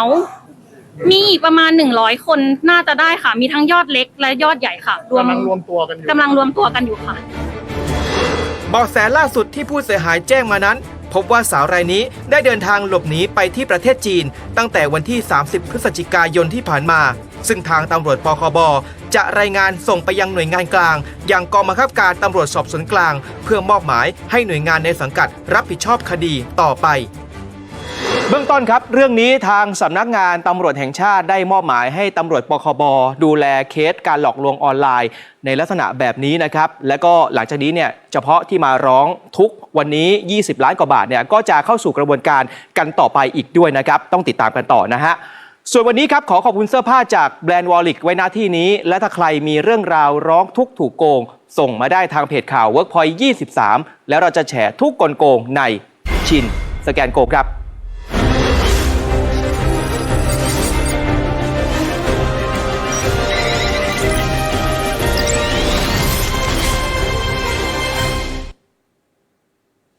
คุณผู้ชมครับมีปัญหาเดือดร้อนเรื่องเงินอย่าลืมนะครับเงินชัยโยสินเชื่อจำนำทะเบียนสมัครง่ายได้เงินไวพร้อมให้บริการสินเชื่อถูกกฎหมายนะครับเงินชัยโยครับได้รับเงินเต็มๆผ่อนต่ำสุดๆไม่มีการหักค่าธรรมเนียมไม่ต้องไปหาคนค้ำรับรถทุกประเภททุกยี่ห้อทั้งรถมอเตอร์ไซค์รถเก๋งรถกระบะรถบรรทุกรวมไปทั้งโฉนดที่ดินก็รับที่สำคัญฟรีประกันคุ้มครองวงเงินกู้ ไม่เป็นภาระกับคนข้างหลังครับสมัครง่ายครับเพียงมีเล่มทะเบียนรถและบัตรประชาชนตัวจริงเท่านั้นสนใจสมัครสินเชื่อเงินชโยนะฮะ QR code ที่ขึ้นอยู่หน้าจอนี่ก็เอามือถือขึ้นมาสแกนได้เลยนะครับสอบถามรายละเอียดเพิ่มเติมได้ที่เงินชโยทุกวันตั้งแต่เวลา 8 โมงไปถึง 2 ทุ่มหรือโทร 02-777-7333 ได้ทุกวันนะครับคุณผู้ชมวันนี้ที่ศูนย์รับเรื่องราวร้องทุกข์ทำเนียบรัฐบาลนะฮะ 9 ธันวาคม 67 เนี่ยก็เป็นวันที่คุณสนธิลิ้มทองกุลเนี่ยได้มีการประกาศว่าจะไปยื่นหนังสือถึงนายกรัฐมนตรีคุณแพทองธารชินวัตรแม้ว่านายกไม่มารับหนังสือด้วยตัวเองส่งตัวแทนมาก็ได้คุณสนธิเคยพูดไว้ถึงขั้นที่ว่าเอาพันโลงมารับก็ได้ขอให้ลงเลขรับหนังสือเอาไว้ตามระบบราชการก็เป็นอันพอแล้วเพราะว่าอะไรฮะเพราะต้องการที่จะไปยื่นหนังสือไปถึงรัฐบาลเพื่อนะฮะที่จะให้มีการเนี่ยยกเลิก MOU 44นะฮะที่ไทยกับกัมพูชาเนี่ยเคยมีต่อกันนี่นะครับคุณสนธิลิ้มทองกุลวันนี้ก็เดินทางไปครับไปที่ทำเนียบรัฐบาลทีนี้คนที่มารับหนังสือเป็นตัวแทนนายกเนี่ยก็คือคุณสมคิดเชื้อคงฮะรองเลขาธิการนายกรัฐมนตรีมาเป็นตัวแทนรับหนังสือนะฮะการยื่นหนังสือในครั้งนี้ก็เพื่อต้องการให้นายกรัฐมนตรีหยุดการปฏิบัติหน้าที่ในการดำเนินการตามบันทึกความเข้าใจว่าด้วยพื้นที่ที่ไทยและกัมพูชาอ้างสิทธิ์เส้นไหลทวีปราชอาณาจักรไทยกับกัมพูชาหรือ MOU 2544 และแถลงการร่วมระหว่างนายทักษิณชินวัตรอดีตนายกรัฐมนตรีของไทยกับนายฮุนเซนอดีตนายกรัฐมนตรีกัมพูชาที่เคยมีต่อกันเพราะไม่ชอบด้วยรัฐธรรมนูญนะฮะฝ่าฝืนต่อพระบรมราชโองการในการประกาศทะเลอาณาเขตและเขตทะเลต่อเนื่องตลอดจนประกาศเส้นเขตไหลทวีปตามอนุสัญญากรุงเจนีวาว่าด้วยกฎหมายทะเลค.ศ. 1985และกฎหมายอื่นรวมทั้งยังไม่ได้ผ่านความเห็นชอบจากรัฐสภาและยังไม่มีพระบรมราชโองการประกาศเปลี่ยนแปลงเป็นอย่างอื่นจึงต้องถือว่าเป็นการกระทำที่ขัดต่อบทบัญญัติมาตรา1และมาตรา178ของรัฐธรรมนูญแห่งราชอาณาจักรไทยพ.ศ. 2560ทั้งนี้ขอเรียกร้องให้มีการปฏิบัติตามข้อเสนอ6ข้อภายใน30วันนับจากที่ได้รับหนังสือก็คือนับจากวันนี้ไป30วันนี่นะฮะโดย6ข้อที่มีการเรียกร้องเนี่ยบอกว่าขอให้นายกและครม.รักษาไว้ซึ่งเอกราชและอธิปไตยของไทยและแสวงหาทรัพยากรธรรมชาติในทะเลด้านอ่าวไทยเขตต่อเนื่องรอบเกาะกูดรวมทั้งเขตไหลทวีปซึ่งเป็นหน้าที่ตามรัฐธรรมนูญของรัฐบาลขอให้นายกรัฐมนตรีเสนอเรื่องต่อครม.พิจารณามีมติให้ส่ง MOU 2544 และ JC 2544 ต่อศาลรัฐธรรมนูญเพื่อวินิจฉัยว่าขัดหรือแย้งต่อบทบัญญัติตามมาตรา1และมาตรา224ของรัฐธรรมนูญไทยหรือไม่หากศาลรัฐธรรมนูญได้วินิจฉัยว่า MOU 2544 และ JC 2544 ขัดหรือแย้งต่อบทบัญญัติของรัฐธรรมนูญให้ยกเลิกการเจรจาตาม MOU 2544 และ JC 2544 เพื่อปฏิเสธเส้นเขตไหลทวีปของกัมพูชาทันทีแต่หากศาลวินิจฉัยแล้วว่าไม่ขัดหรือแย้งต่อบทบัญญัติของรัฐธรรมนูญขอให้ครม.จัดให้มีการเจรจากับกัมพูชาเพื่อที่จะมีการยกเลิก MOU 2544 และ JC 2544 ทันทีโดยให้เจรจากันใหม่ภายใต้การกำหนดขอบเขตและพื้นที่พัฒนาร่วมบนพื้นฐานโดยใช้หลักการของเส้นมัธยะและระงับการแต่งตั้งคณะกรรมการร่วมทางเทคนิคหรือ JTC ไว้ก่อนจนกว่าศาลรัฐธรรมนูญจะวินิจฉัยและมีการดำเนินการให้ถูกต้องรวมถึงข้อที่6นะฮะจัดเวทีสาธารณะแก่ประชาชนเรื่อง MOU 2544 และ JC 2544 โดยให้ความรู้ความเข้าใจที่เป็นกลางเพื่อให้ประชาชนได้มีส่วนร่วมในการตัดสินใจในเรื่องสำคัญของประเทศนะฮะแล้วก็ขอให้ครม.พิจารณาและแจ้งผลการพิจารณากลับภายใน15วันเดี๋ยวลองฟังคุณสนธินะฮะ MOU 2544 นั้นเกิดขึ้นมาได้ยังไงโดยไม่คำนึงถึงพระบรมราชโองการในปี 2516 เกิดขึ้นมาได้ยังไงเกิดขึ้นเพราะว่าทักษิณชินวัตรเป็นนายกในตอนนั้นไปจับมือกับฮุนเซนนายกรัฐมนตรีของเขมรนะฮะเพื่อร่าง MOU 2544 ร่างมาทำไมร่างเพื่อให้โอกาสให้เขมรยอมรับแผนที่เขมรซึ่งเขมร ซีซัวลากเส้นของเขมรเองเข้ามากินในพื้นที่ของคนไทยผมถึงกล้าพูดได้ว่า MOU 2514 คือ MOU ขายชาติผมให้เวลารัฐบาลชุดนี้15 วัน หลังจากนั้นจะมาติดตามผลขั้นต่อไปผมจะไปร้องเรียนต่อสภาผู้แทนราษฎรหากสสหรือสวคนไหนลงมติเห็นชอบ MOU 2544 สวหรือสสนั้นก็อยู่ในกระบวนการร่วมกันขายชาติเช่นกันนี่นะครับ เห็นบอกว่าจะไปยื่นหนังสือที่กระทรวงต่างประเทศนะฮะเพราะต้องการให้กระทรวงการต่างประเทศข้าราชการโดยเฉพาะกรมสนธิสัญญาได้รับทราบว่าถ้าหากไม่ปกป้องอาณาเขตไทยร่างสัญญาใหม่แล้วตกลงทำตามก็จะกลายเป็นข้าราชการขายชาตินะครับแล้วก็ถามไปยังนายกรัฐมนตรีแล้วก็ทางพรรคเพื่อไทยว่านะฮะตัวเองและพวกทำผิดตรงไหนที่ไม่ยอมส่งดินแดนของเราให้กับกัมพูชาเพียงเพราะนายกทับซ้อนบางคนมีข้อตกลงจะแบ่งผลประโยชน์กัน 50-50 หรือไม่นะครับ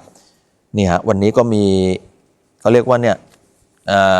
ผู้สนับสนุนนะฮะที่เดินทางไปให้กำลังใจคุณสนธินะฮะก็ไปรวมตัวกันที่ศูนย์รับเรื่องราวร้องทุกข์ทำเนียบรัฐบาลด้วยนะครับคุณผู้ชมครับมีเหตุการณ์แท่งเหล็กขุดเจาะดินเห็นบอกว่าเนี่ยมีการก่อสร้างอยู่ที่ซอยจรัญสนิทวงศ์นะฮะ57/2เนี่ยอยู่ในเขตบางพลัดกรุงเทพมหานครนะครับก็เกิดอุบัติเหตุเนี่ยล้มแล้วก็ทับคนงานอายุ19 ปีเสียชีวิตนะฮะนี่เหตุตอนเที่ยงวันนี้นะครับโดยภายในบ้านพักแห่งหนึ่งในซอยจรัญสนิทวงศ์57/2นะฮะเขตบางพลัดกรุงเทพมหานครลักษณะพื้นที่เป็นที่ดินว่างเปล่าขนาด60 ตารางวาอยู่ระหว่างการก่อสร้างบ้านนะครับไปพบศพนายอนุวัฒน์นาคเรืองศรีอายุ19 ปีนอนหงายท้องจมกองเลือดแล้วก็ที่บริเวณใบหน้าไปจนถึงที่บริเวณท้องของเขาเนี่ยก็มีรอยฟกช้ำแล้วก็ห่อเลือดจากการสอบถามในติ๊กอายุ56เป็นตัวแทนของผู้รับเหมาก่อสร้างบอกว่าได้เริ่มลงเสาเข็มเมื่อวันที่2 ธันวาคมแล้วก็ทำการก่อสร้างมานะฮะโดยเขาเนี่ยเป็นผู้รับเหมาดูแลการขุดเจาะตามกำหนดการแต่ว่าไม่ได้ไปเกี่ยวข้องในเรื่องของอุปกรณ์ส่วนเรื่องรายละเอียดเกี่ยวกับเครื่องอุปกรณ์นั้นต้องรอทางบริษัทที่เป็นเจ้าของมาแจ้งรายละเอียดอีกครั้งหนึ่งแต่จากการสอบถามคนงานได้ทราบว่าผู้ตายเนี่ยนะฮะที่ชื่อนายอนุวัฒน์มีหน้าที่ประคองแท่งเหล็กขุดเจาะ3 ขาโดยมีผู้เป็นพ่อตาเนี่ยเป็นคนบังคับเครื่องคาดว่าในขณะเกิดเหตุน่าจะมีการสื่อสารกันอย่างผิดพลาดปกติแล้วการลงแท่งเหล็กขุดเจาะ3 ขาจะต้องทำเป็นทีมนะฮะแต่ขณะเกิดเหตุคาดว่าน่าจะมีการสื่อสารที่ไม่เข้าใจกันรวมถึงตอนเปิดใช้เครื่องมันเสียงดังนะฮะต้องตะโกนคุยกันนะก็เลยทำให้เกิดอุบัติเหตุเกิดขึ้นนะครับเดี๋ยวลองฟังที่วันนี้นะทางคุณติ๊กซึ่งเป็นตัวแทนผู้รับเหมาก่อสร้างเนี่ยได้ให้สัมภาษณ์นักข่าวหน่อยครับสื่อสารกันเท่าที่ผมสอบถามหน้างานตรงเนี้ยมันเป็นเขาเรียกว่าช่วงเวลาที่ว่ามันไม่เข้าใจกันเขาก็จะเกี่ยวตัวแท่งปูนมาใช่ไหมใช่ครับแล้วก็มันเกิดหลุดสะบัดออกจากสะบัดมันสะบัดออกไม่ได้เกิดจากอุปกรณ์แต่เกิดจากการสื่อสารการทำงานแล้วคนหัวหน้าทีมที่เป็นคนบังคับเนี่ยก็คือพ่อตาซึ่งเป็นลูกเขยน่าจะพี่นิดเดียวช่วงเวลานิดเดียวที่อุบัติเหตุที่ไม่คาดคิดคนงานในที่เกิดเหตุได้เล่าว่าขณะที่ทำงานอยู่นั้นแท่งขุดเจาะดินขนาด3 ขาได้เสียหลักเอ็นล้มเนื่องจากบริเวณในหลุมมีก้อนหินขนาดใหญ่ซึ่งผู้ที่บังคับเครื่องจักรก็เป็นพ่อตาของผู้ตายเนี่ยได้ตะโกนนะฮะให้สัญญาณบอกว่าเนี่ยแท่งเหล็กกำลังจะหลุดจากตะขอซึ่งทันทีที่ผู้เสียชีวิตได้ยินก็พยายามจะวิ่งหนีแล้วนะครับแต่ว่าเคราะห์ร้ายที่แท่งเหล็กเนี่ยล้มไปทางที่ผู้ตายเนี่ยกำลังวิ่งหนีพอดีครับนี่ฮะมีข้อมูลบอกว่าเจ้าของที่เนี่ยเพิ่งจะมาซื้อบ้านพร้อมที่ดินเมื่อช่วงต้นปี 2567 ก่อนจะทุบบ้านหลังเก่าทิ้งในเดือนพฤศจิกายนที่ผ่านมา และได้เริ่มก่อสร้างบ้านยกสูงชั้นเดียวโดยเริ่ม2 ธันวาคมที่ผ่านมานี้เองนะฮะแล้วก็มีกำหนดจะสร้างแล้วเสร็จภายในเดือนตุลาคมปี 2568 นะฮะนี่เพิ่งจะเริ่มยังไม่ทันถึงเดือนนะฮะมีคนตายซะแล้วนะครับทางพนักงานสอบสวนสน.บางพลัดนะฮะก็เดี๋ยวมีการตรวจสอบนะฮะว่ามีใครประมาทอะไรต่างๆหรือเปล่านะเพื่อดำเนินการตามกฎหมายกันต่อไปนะครับไปที่อีกข่าวที่เขตมีนบุรีกรุงเทพมหานครนะครับมีผู้หญิงสติไม่ดีนะฮะเสพยาแล้วก็ไปเผารถชาวบ้านกลางดึกเลยนะครับนี่นะครับโดยชาวบ้านที่ได้รับความเดือดร้อนเนี่ยเขาบอกมี2 คันนะที่โดนเผาเนี่ยคันหนึ่งก็ Toyota Yaris สีแดงส่วนอีกคันหนึ่ง Toyota Rivo สีบรอนซ์นะนี่นะครับคนเผามือเผาเนี่ยเป็นสาวสติไม่ดีนะทราบชื่อก็คือนางสาวรัศมีชื่อเล่นชื่อหมีอายุ41 ปีนะ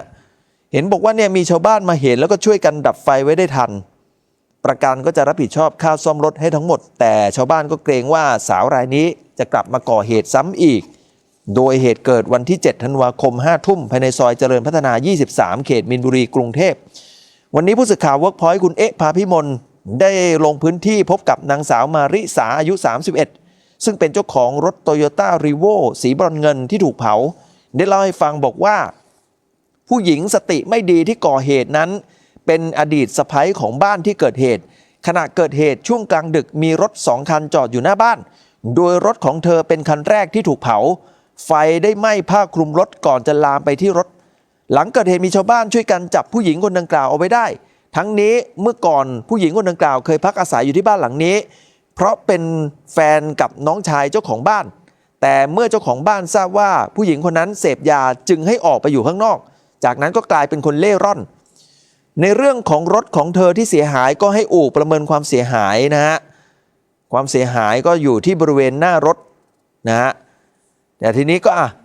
ตอนนี้ก็เกรงว่าเดี๋ยวผู้ก่อเหตุก็จะกลับมาก่อเหตุซ้ำอีกเพราะในคืนวันที่เกิดเหตุนั้นทางผู้ก่อเหตุมีการขู่ลักษณะว่าเนี่ยจะฆ่าให้หมดเดี๋ยวลองฟังเจ้าของรถหน่อยฮะที่เป็นรถคือได้ยินจากคนที่เห็นเหตุการณ์นะคะเล่าว่าเขาบนของเริ่มเผาจากรถหนูก่อนก็คือรถหนูจะใช้ผ้าคลุมผ้าอันเนี้ยค่ะคลุมไว้หน้ารถเพื่อกันฝุ่นแล้วก็มันน่าจะไหม้จากผ้าก่อนนะคะข้างบนแล้วก็คันหนูไฟลุกแล้วก็คันสีแดงอะค่ะอีกคันหนึ่งรถเก๋งเขาใช้เทียนอะค่ะลนข้างใต้ไม่แน่ใจว่าลนไว้หรือวางไว้อะค่ะเผาจากข้างใต้คือข้างหน้ารถอะค่ะส่วนเจ้าของรถอีกคันหนึ่งนะครับนางมาลัยอายุ49เป็นเจ้าของรถ Toyota Yaris เล่าให้ฟังบอกว่าช่วงเกิดเหตุกำลังจะเข้านอนก็มีคนมาเรียกบอกว่าให้ออกมาดูนะรถที่จอดอยู่หน้าบ้านเนี่ยไฟไหม้นะเห็นบอกว่าเนี่ยคนที่ก่อเหตุเนี่ยเอาเทียนเนี่ยจุดไฟเผารถจึงได้ช่วยกันดับไฟก็พบเทียนแล้วก็พบไฟแช็กแล้วก็เจอยาบ้าด้วย2 เม็ดที่ตัวของผู้ก่อเหตุที่ผ่านมาผู้หญิงคนดังกล่าวไม่เคยก่อเหตุเพิ่งจะก่อเหตุแบบนี้เป็นครั้งแรกตอนนี้ก็กังวลในเรื่องความปลอดภัยเนื่องจากวันเกิดเหตุนั้นสาวคนก่อเหตุเนี่ยได้ขู่จะเผาบ้านและฆ่าปาดคอด้วยก็อยากจะให้ทางเจ้าหน้าที่ตำรวจเนี่ยดำเนินคดีตามกฎหมายนะครับกลัวเฟิร์นเขายืนดูแล้วเขาบอกว่าเขาก็พูดไปว่าดีแล้วสมน้ำหน้าอะไรอย่างเงี้ยแบบอะไรพูดแบบไม่มีสติอ่ะแล้วเขาก็เลยบอกว่าคนก็เลยลุมกันจับเขาให้กลัวเขาจะหนีก็เลยลุมกันก็เอาเขามานั่งอยู่ตรงเนี้ยพอดีว่าตรวจเจอไฟแช็กยาบ้าหล่นอยู่2 เม็ดแล้วเขาบอกขู่ว่าจะเผาบ้านนะคะด้วยเขาบอกเหมือนจะเผาให้หมดแล้วพวกนี้เขาก็กลัวเขาก็ช่วยกันจับเพราะตอนนั้นมันวุ่นวายมากนี่นะครับทีนี้ทางตำรวจเขาบอกว่าเนี่ยยังไม่ได้มีการสอบปากคำสาวที่ก่อเหตุนะเพราะว่าตอนที่เอาตัวไปโรงพักก็พูดจาไม่รู้เรื่องเลยนะฮะก็เลยส่งตัวไปให้แพทย์ที่โรงพยาบาลสมเด็จเจ้าพระยาก็คือโรงพยาบาลที่รักษาคนที่ป่วยทางจิตเนี่ยตรวจสอบนะฮะว่าเป็นคนวิกลจริตเป็นคนป่วยทางจิตอะไรอย่างนี้หรือเปล่านะครับนี่นะครับก็ถ้าหากป่วยก็ต้องรักษานี่นะฮะไม่ป่วยก็ต้องไปติดคุกนะฮะ อีกเรื่องหนึ่งที่อำเภอพระพรหมจังหวัดนครศรีธรรมราชวัยรุ่นขี่รถจักรยานยนต์ชักปืนยิงแล้วก็ไปโดนสาววัย15โดนกระสุนเข้าไปที่หน้าผากเนี่ยนะครับไม่ตายแต่อาการเนี่ยสาหัสล่าสุดเนี่ยจับมือยิงได้แล้วรับสารภาพว่ามีปัญหากับแฟนของสาวที่ถูกยิงเจ็บเนี่ยนะครับโดยเหตุการณ์นี้ได้รับแจ้งเหตุนางสาวปิยดาอายุ15ปีถูกยิงด้วยปืนเข้าที่หน้าผากอาการสาหัสบริเวณถนนสายนาพรุจังหุนอำเภอพระพรหมจังหวัดนครศรีธรรมราชเจ้าหน้าที่ก็นำส่งโรงพยาบาลทราบว่าก่อนเกิดเหตุคนเจ็บพร้อมเพื่อนประมาณ 5-6 คนซึ่งมีทั้งชายทั้งหญิงได้ขี่รถจักรยานยนต์ประมาณ 2-3 คันไปที่ร้านสะดวกซื้อที่ปั๊มปตท.นาพรุระหว่างทางกลับบ้านได้มีกลุ่มคนเจ็บเนี่ยจอดรถริมถนนเพื่อปัสสาวะทันใดนั้นเองฮะได้มีอริเป็นชายไม่ต่ำกว่า2คนขี่รถจักรยานยนต์ตามหลังไอ้คนซ้อนเนี่ยมันก็เอาปืนยิงใส่กลุ่มของคนเจ็บนะฮะคือกลุ่มของคนเจ็บเนี่ยจอดรอเพื่อนไปฉี่ข้างทางอยู่นะฮะทีนี้คนที่ยิงเนี่ยเขาบอกว่าเนี่ยหวังจะให้โดนวัยรุ่นชายที่เป็นแฟนหนุ่มของคนเจ็บแต่กระสุนมันพลาดครับดันไปโดนนางสาวปิยดานะฮะไปโดนแฟนสาวนะฮะของคนที่เขาจะยิงเนี่ยจะยิงผู้ชายแต่ดันไปโดนผู้หญิงนะครับหลังจากยิงเสร็จปุ๊บก็พากันขี่รถหลบหนีไปพ่อของนางสาวปิยดานะฮะชื่อว่านายปิยะคงเมืองอายุ43นะยืนยันว่าลูกสาวนั้นโดนลูกหลงนะฮะไม่ได้เกี่ยวข้องหรอกแต่โดนลูกหลงส่วนอาการของลูกสาวเนี่ยตอนนี้หมอบอกว่าให้ทางครอบครัวเนี่ยเตรียมทำใจเนื่องจากว่าอาการลูกสาวนั้นสาหัสมากเดี๋ยวลองฟังพ่อหน่อยครับมันตัวบอกผีมันนะว่ามีปัญหาหมายถึงตัวเขาเองหรือเพื่อนก็ผมว่าน่าจะบางทีน่าจะคือมาหาตรงนี้ก็ยิงตรงนั้นนะผมกับบอกไม่ทุกเหมือนกันครับแต่ลูกเราไม่เคยมีปัญหาโดยตรงกับใครครับผมว่าบางทีก็จะจังใจก็ได้หรือร่วมก็ได้ผมก็บอกไม่ทุกเหมือนกันนี่นะครับอย่างที่บอกนะครับว่าน้องผู้หญิงที่โดนยิงเนี่ยอายุแค่15ปีแต่ว่าคนที่ยิงเนี่ยโหอายุน้อยกว่าอีกคุณผู้ชมฮะนี่ล่าสุดตำรวจเขาไปจับมาได้2คนนะครับยังเป็นเด็กชายกันอยู่เลยเนี่ย2คนนี้นะฮะที่เห็นอยู่เนี่ยนั่งกันอยู่3คนเนี่ยเขาบอกว่าเนี่ยมีคนที่ร่วมก่อเหตุเนี่ย2ส่วนอีกคนนึงเป็นเพื่อนที่เรียกมาสอบเฉยๆนะคนที่เป็นมือยิงเนี่ยเด็กชายต้าอายุ14นะฮะคนที่เป็นมือยิงเนี่ยอายุ14ส่วนคนที่ขี่รถมอเตอร์ไซค์ให้กับมือยิงเนี่ยเด็กชายโดมเนี่ยอายุ13นะครับเป็นนักเรียนม.ต้นอยู่เลยครับอยู่ที่โรงเรียนแห่งหนึ่งในพื้นที่อำเภอพระพรหมพร้อมกับอาวุธปืนไทยประดิษฐ์ที่ใช้ก่อเหตุยิงนี่ปืนนะครับเนี่ยมือยิงอายุ14ยิงสาวอายุ15นะฮะส่วนสาเหตุนั้นรับสารภาพบอกว่าก่อเหตุจริงแต่อ้างว่าไม่ได้ตั้งใจจะยิงให้ตายต้องการจะยิงแค่ข่มขู่เนื่องจากก่อนหน้านี้เนี่ยตัวเองเนี่ยมีเรื่องกับนายกายเป็นแฟนหนุ่มของน้องปิยธิดา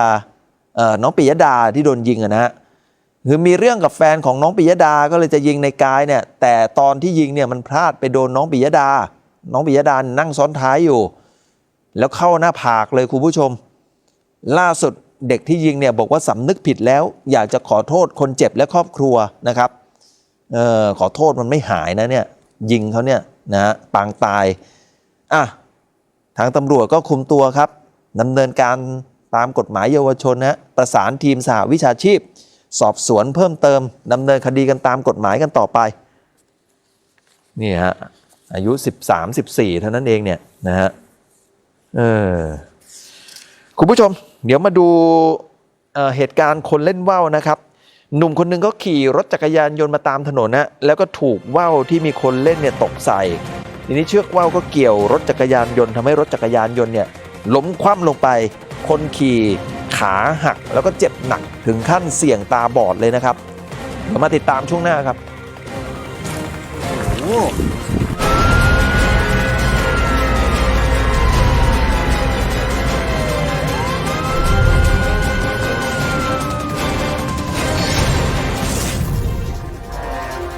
เฮ้ยกินเหล้าไหมล่ะเหมือนวันนั้นไงที่บอกว่าเราเป็นเพื่อนตายกันไง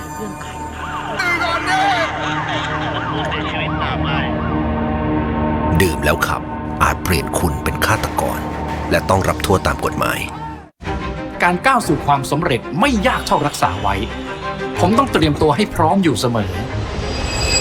ผลิตภัณฑ์เสริมอาหารจากส่วนผสม17ชนิดใส่ใจตัวเองง่ายๆในทุกวัน Go Double Cap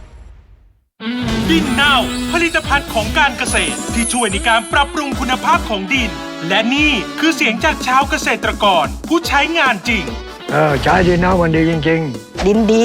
อะไรมันก็ดีไปหมดนะทำให้ชีวิตชาวสวนแบบเรามีความสุขมากขึ้นค่ะขอยืนยันอีกเสียงจากคนใช้ดินเน่าจริงที่สวนนะครับของผมใช้เนี่ยง่ายนิดเดียวแค่ฉีดลงไปที่ดินปลอดภัยไม่มีสารเคมีใช้แล้วผลผลิตเนี่ยงอกงามโปรโมชั่นวันนี้ดินเน่า1ขวดราคา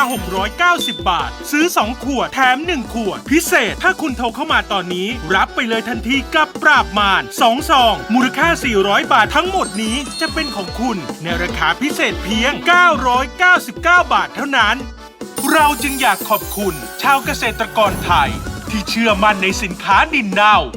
ผมขอขอบคุณนะครับพี่น้องเกษตรกรไทยนะครับทุกท่านนะครับที่ไว้วางใจนะครับกับดินเน่ากู้ดินนะครับและทำให้ทุกท่านมีรอยยิ้มจากผลผลิตที่เพิ่มขึ้น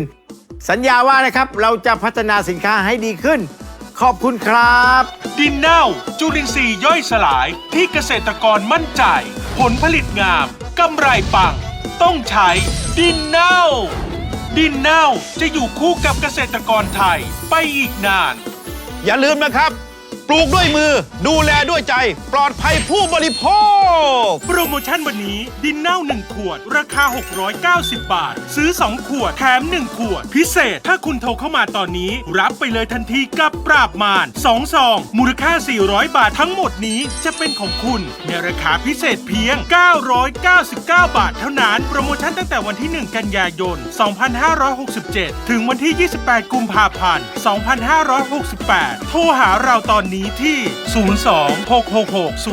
02-666-0077หรือสแกน QR Code ที่ขึ้นอยู่ได้เลยของแท้ต้องที่ TV Directเสาร์ที่ 14 ธันวาคม RWS Tournament 2024 รอบไฟนอลบทสรุป 3 รุ่นสุดท้ายเพื่อชิงตำแหน่งแชมป์และเงินรางวัล 3 ล้านบาท รุ่น 118 ปอนด์บาบาร่าอาเกียชนคู่ปรับเก่า The Teacher ขวัญใจมวยไทยยิม รุ่น 126 ปอนด์สายเมืองเลยชายล่าพรหลักบุญปะทะพายุฮวนกอร์ดอน รุ่น 154 ปอนด์คู่มวยดรีมไฟที่ทั่วโลกรอคอย The Chosen One Daniel Rodriguez ปะทะเทวดาเดินดินกินส้มตำฤทธิ์เทวดาเพชรยินดี Academy RWS รอบไฟนอลเสาร์ที่ 14 ธันวาคมเวลา 3:15 นาทีหลังจบละครเท่ากำลังงาทางช่อง Workpoint กดหมายเลข 23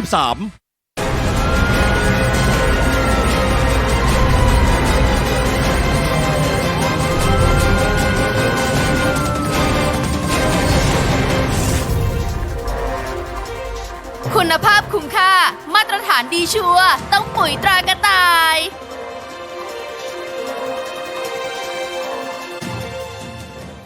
มาติดตามบรรจงชงข่าวกันต่อเขาบอกว่ามีหนุ่มคนหนึ่งทำงานเป็นไรเดอร์นะครับล่าสุดเนี่ยถูกเชือกว่าวเกี่ยวรถจักรยานยนต์จนล้มได้รับบาดเจ็บแล้วก็เชือกว่าวเนี่ยบาดเข้าไปที่บริเวณดวงตาด้วยเสี่ยงว่าตาจะบอดล่าสุดเนี่ยไปแจ้งร้องทุกข์กับทางเพจสายไหมต้องรอดนะครับนี่นะครับคนเจ็บเนี่ยชื่อนายอนุสรณ์ลำจวนอายุ30แล้วก็นี่คือว่าวที่มาเกี่ยวกับรถจักรยานยนต์เขานะบอกว่าเนี่ยโดนเชือกว่าวเนี่ยบาดตาแล้วก็เกี่ยวรถจนล้มเลยเนี่ยฮะบาดแผลนะครับนายอนุสรณ์ได้เล่าให้ฟังบอกว่าเมื่อวันที่7ธันวาคมที่ผ่านมาประมาณบ่าย2ขณะที่ขี่รถจักรยานยนต์ไปส่งอาหารให้ลูกค้าตามปกติระหว่างทางครับอยู่บนถนนเพิ่มสินเขตสายไหมกรุงเทพมหานครได้มีเชือกว่าวเป็นว่าวใหญ่ด้วยนะฮะหลุดจากตัวว่าวแล้วหล่นลงมาเกี่ยวบริเวณใบหน้าและบาดที่ดวงตาทำให้รถเขาเสียหลักล้มได้รับบาดเจ็บที่มือด้านขวาเข่าขวานะฮะส่วนที่ใบหน้านั้นเชือกว่าวได้บาดดวงตาทำให้เกิดอาการอักเสบเดี๋ยวลองฟังคุณอนุสรณ์หน่อยฮะผมพยายามชะลอรถนะแต่ทีนี้มันไม่ทันนะว่าวมันเชือกว่าวมันลงมาเกี่ยวหน้าพอดีเลยครับแล้วทีนี้พอมันเข้าตรงลูกตาผมหลับตาแล้วมันก็ล้มไปเลยเบรกก็ล้มไปเลยครับเชือกมันขาดหรือเราเห็นตัวว่าวก่อนหรือว่าวมันลงมาแบบเส้นมันเหมือนมันลงมาเป็นแอ่งใช่ไหมค่อยๆลงมาเรื่อยๆเป็นท้องช้างเหรอใช่ครับแล้วเห็นตัวว่าวอยู่ไหมไม่เห็นครับตอนที่เห็นแต่มันเหมือนว่าเป็นเชือกแต่ก็มองไม่ชัดนะพอผมล้มอีกทีผมเห็นว่าวลงมากองอยู่ข้างๆนะ แล้วเห็นคนเล่นว่าวหรืออะไรไหม ไม่เห็นเลยครับ ไม่เจอตัวคนเล่นเลยครับ ว่าวมันลอยมาหรือว่ามันมีคนต้องชักด้วย ไม่อันนี้ไม่ทราบครับผมเห็นแต่ตัวเชือกอย่างเดียวเลยครับตอนที่เข้าที่หน้าครับผม เชือกมัน เนี่ยไม่รู้ว่าใครนะ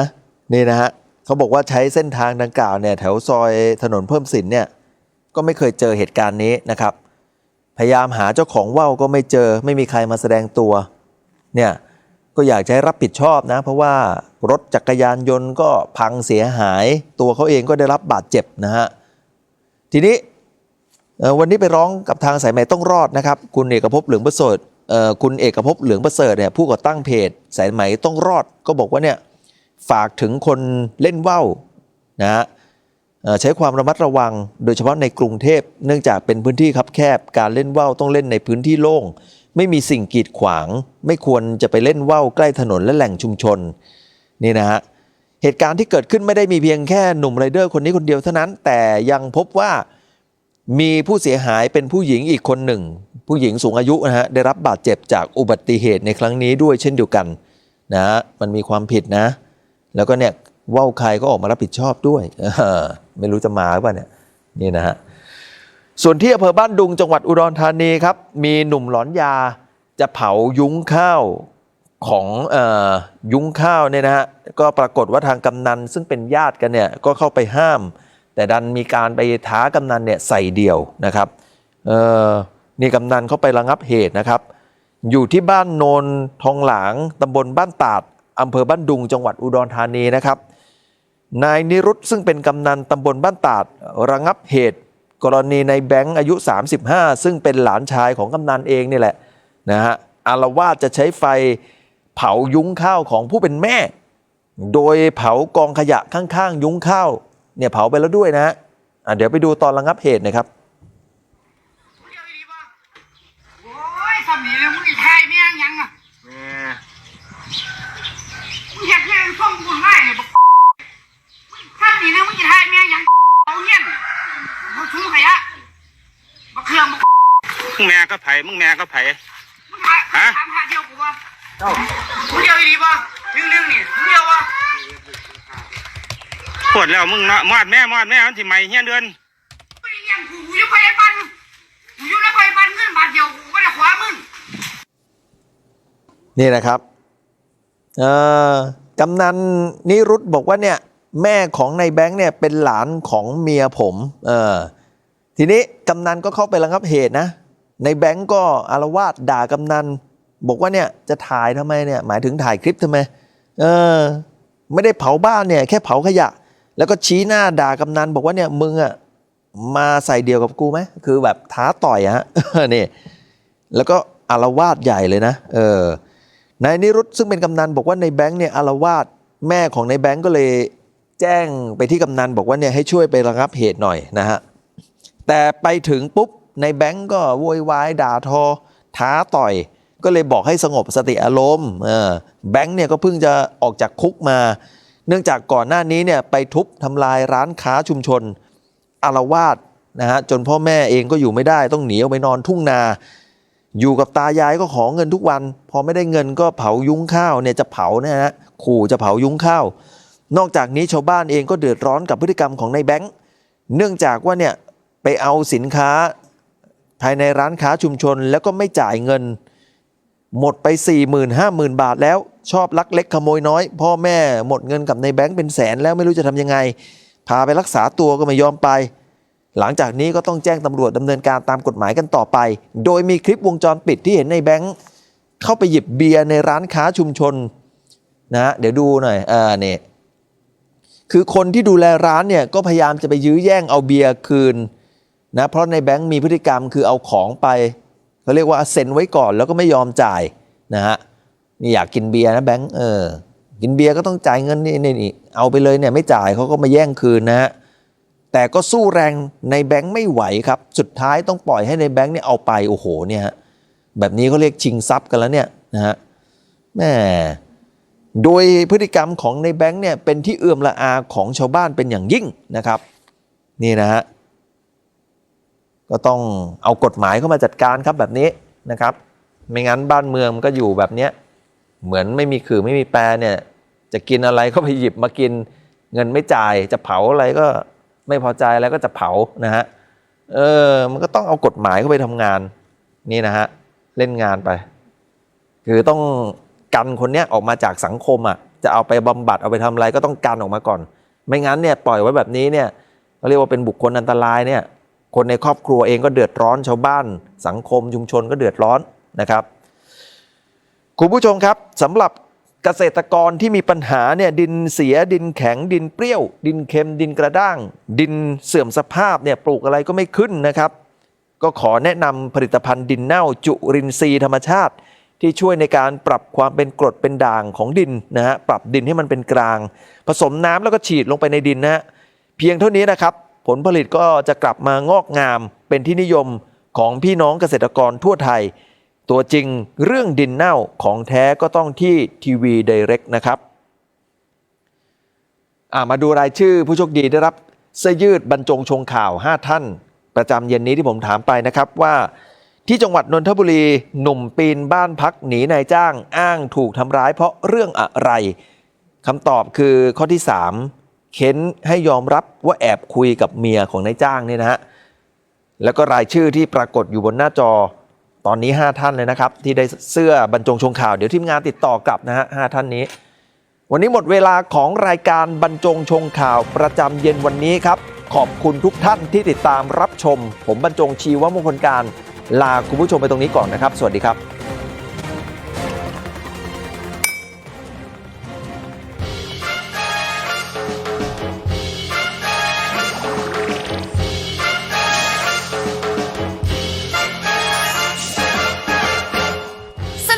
โดย3แม่ครัว50ปีแห่งความผูกพันอยู่เคียงข้างกันในทุกรสชาติชีวิต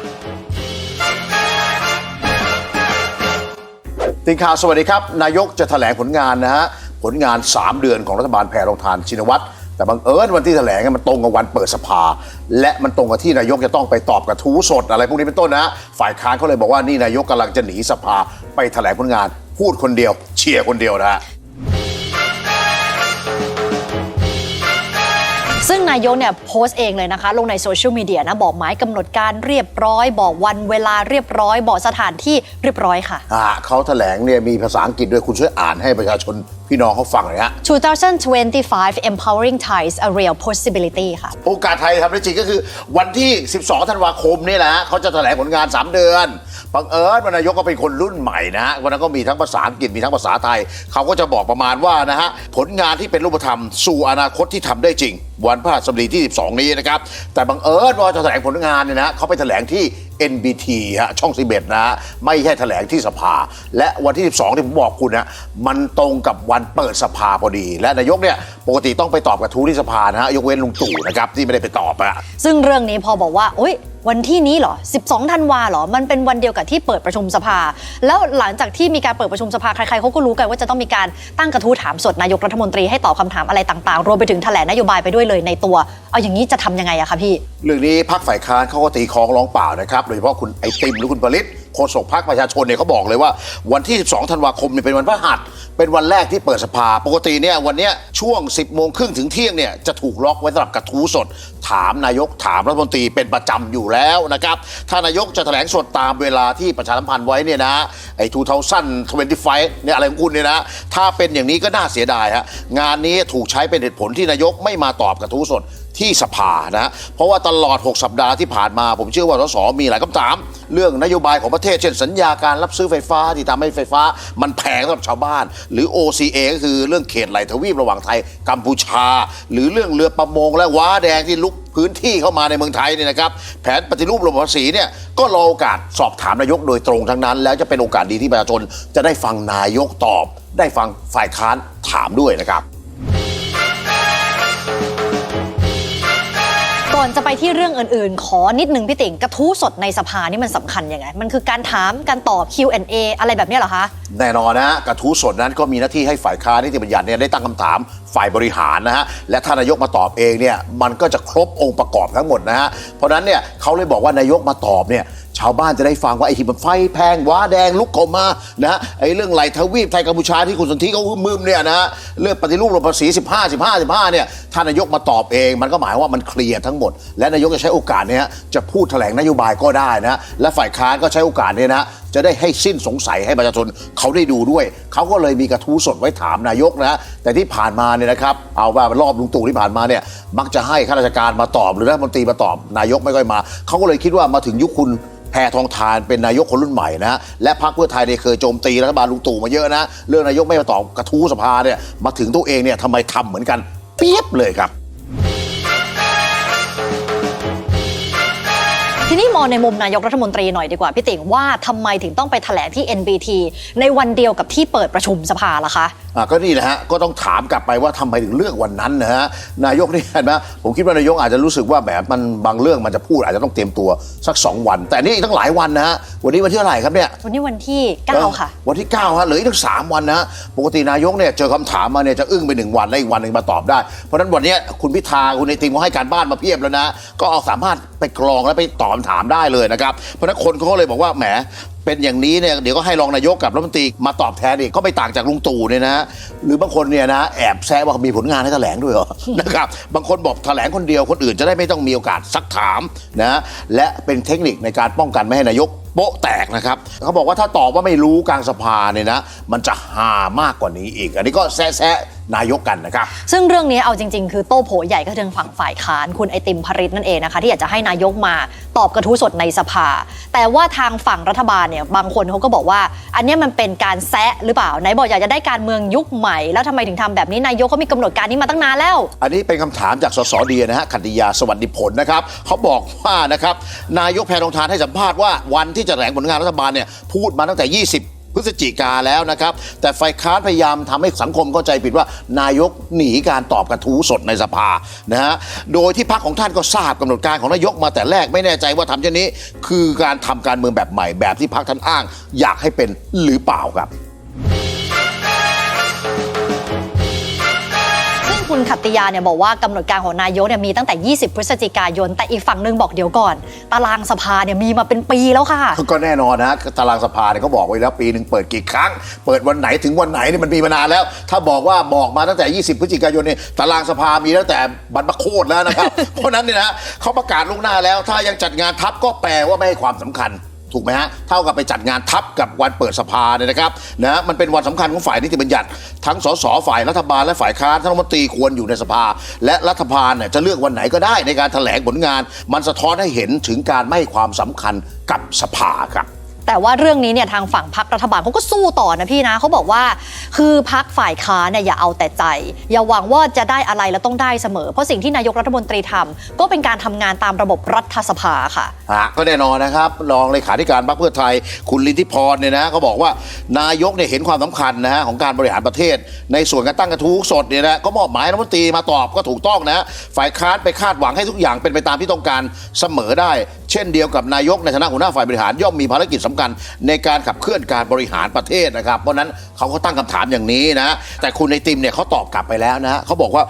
การแถลงของนายกมีความสำคัญต่อการบริหารประเทศในภาพรวมผมเสนอตรงไหนว่าให้ยกเลิกนะผมไม่ได้เสนอให้ยกเลิกฮะผมเพียงแต่ขยายเวลาของสภาให้นายกมาตอบคำถามเท่านั้นเองนะฮะนายกแถลงที่ช่อง10 โมงใช่ไหมเดี๋ยวตอน 11 โมงครึ่งเนี่ยเราจัดให้นะฮะเปิดโอกาสให้สสได้สอบถามนายกและให้นายกได้ขยายความเกี่ยวกับวิสัยทัศน์ปี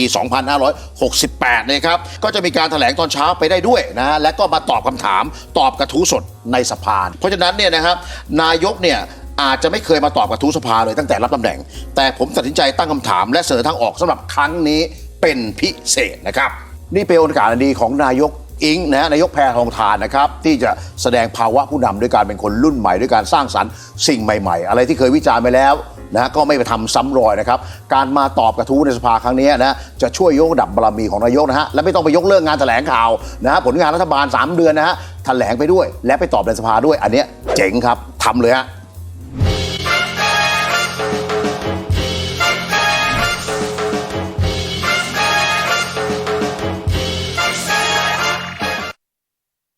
เฮ้ยกินเหล้าไหมล่ะเหมือนวันนั้นไงที่บอกว่าเราเป็นเพื่อนตายกันไง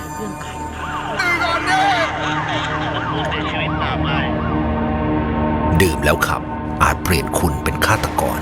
และต้องรับโทษตามกฎหมาย เดี๋ยวร้อน เดี๋ยวฝน เดี๋ยวหนาว ดูแลสุขภาพให้ดีนะคะ เป็นห่วงค่ะ ทิฟฟี่บรรเทาหวัดที่มีอาการน้ำมูกไหลปวดศีรษะเป็นไข้ ทิฟฟี่แผงสีเขียว อ่านคำเตือนในฉลากก่อนใช้ยา เคยลองทุกอย่างที่ว่าดี แต่ผมก็ยังขาดดุดร่วงเยอะอยู่ จนได้ใช้แชมพูไบโอเวทก็เห็นผลค่ะ เพราะไบโอเวทสกัดจากสมุนไพรถึง 7 ชนิด ช่วยลดผมขาดดุดร่วงทำให้ผมดูแข็งแรง นุ่ม สวย แชมพูไบโอเวทช่วยลดผมขาดหลุดร่วง ปวดหัวไม่เลือกเวลา แต่ถ้าปวดหัวเป็นไข้ เลือกซาร่ายาเม็ดบรรเทาปวดลดไข้พาราเซตามอล 500 มิลลิกรัม ปวดหัวเป็นไข้ เลือกซาร่าอ่านคำเตือนในฉลากก่อนใช้ยา โรคกระเพาะอาหารท้องอืดจุกเสียดแน่นแอนตาซินเยลแสบร้อนกลางอกเนื่องจากกรดไหลย้อนแอนตาซินเยลยาลดกรดและเคลือบแผลในกระเพาะอาหารแอนตาซินเยล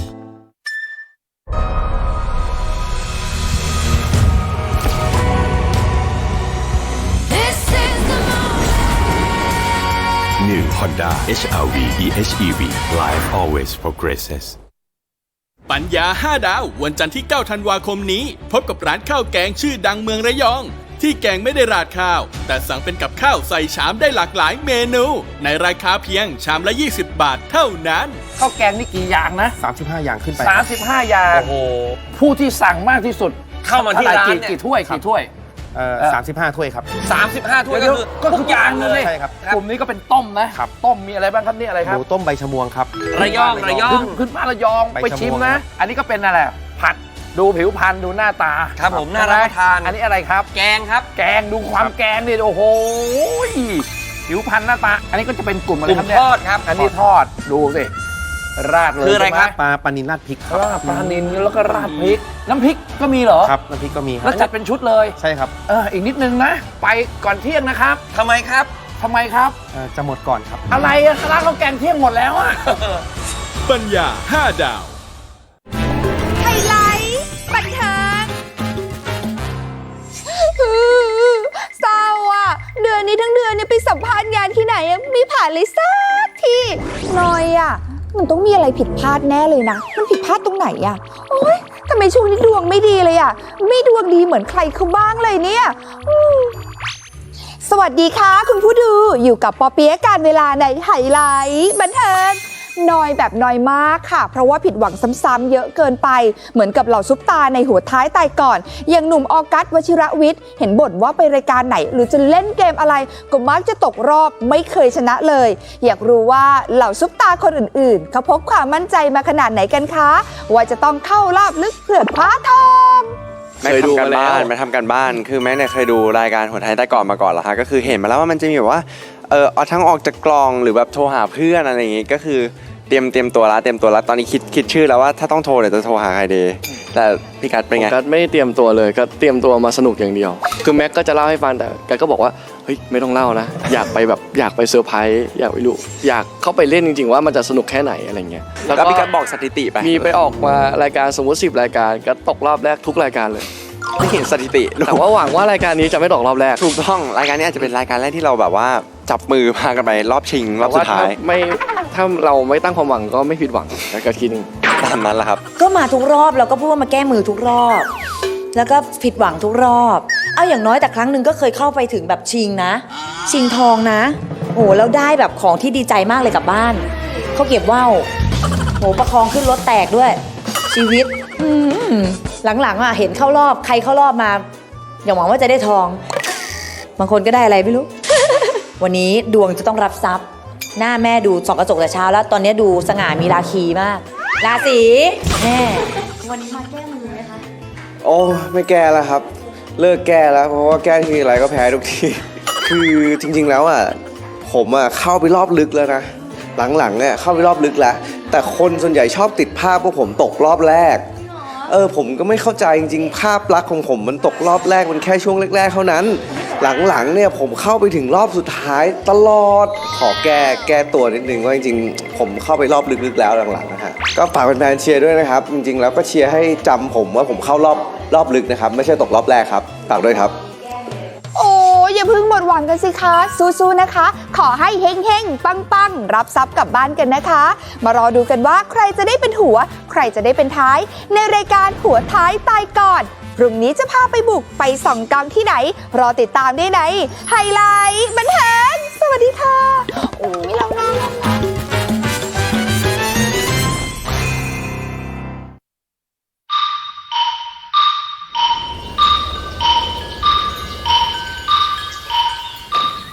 ธงชาติและเพลงชาติไทยเป็นสัญลักษณ์ของความเป็นไทยเราจงร่วมใจยืนตรงเคารพธงชาติด้วยความภาคภูมิใจในเอกราชและความเสียสละของบรรพบุรุษไทย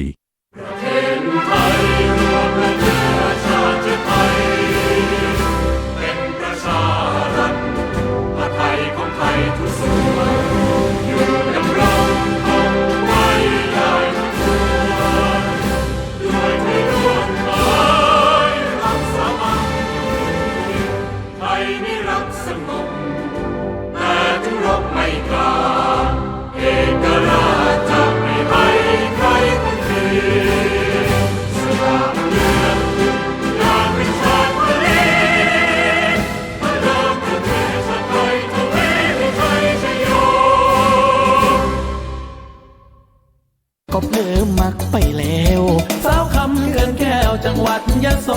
ธรสาวคำเกินแก้วจังหวัดยโสธร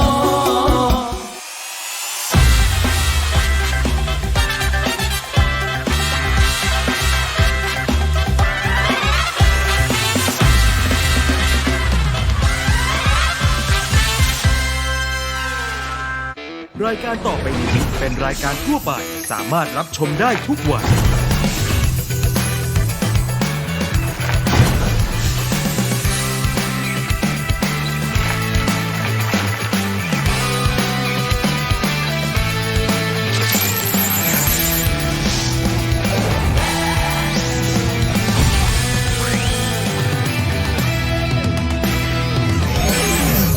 ไม่หมดหนี้มหาโชควันนี้พบเสียงร้องสุดเพราะจากศิลปินเพลงเอกโบ๊ทปรัชญา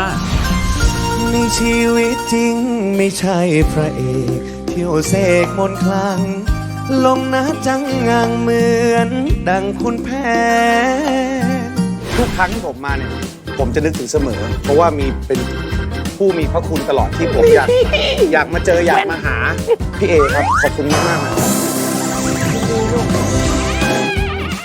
และบทเพลงสนุกชวนเต้นในไรอันแฟมิลี่มาเล่นในใจฉันเป็นแบบนี้ฉันว่าเธอก็มีอาการใช่ไหมจังหวะหัวใจก็เต้นดังตึกตักครับแต่จังหวะรักเต้นดังมันชื่อเธอ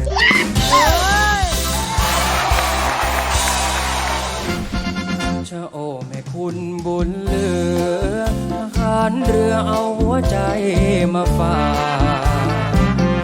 แถมตัวอีกต่างหากทำไมลำบากช่วยรับปากได้ไหมดูจัดเต็มเขาก็ปล่อยแบบธรรมชาติรักเอ่ยรักไกลจากไปไกลสุดสายตาเขาจะติดลูกขมวดหางลงมันไม่สวยอาจจะเป็นญาติกับม้าน้ำก็ได้ชอบขมวดหางนะเงินวันนี้ใครกันที่จะได้เข้าไปสะสมเงินรางวัลในตู้มหาโชคซึ่งสมหวังเงินสั่งได้ผู้ให้บริการสินเชื่อทะเบียนรถจะมอบเงินรางวัลเติมฝันต่อยอดทุกความหวังให้เป็นจริงสบู่เบเนต C&E ผิวดูสว่างใสขึ้นอย่างเห็นได้ชัดยอดขายอันดับ 9 ปีซ้อนเฟรชแอนด์ซอฟทั้งซัดทั้งปรับช่วยลดกลิ่นอับหอมคุ้มหอมนาน30 วัน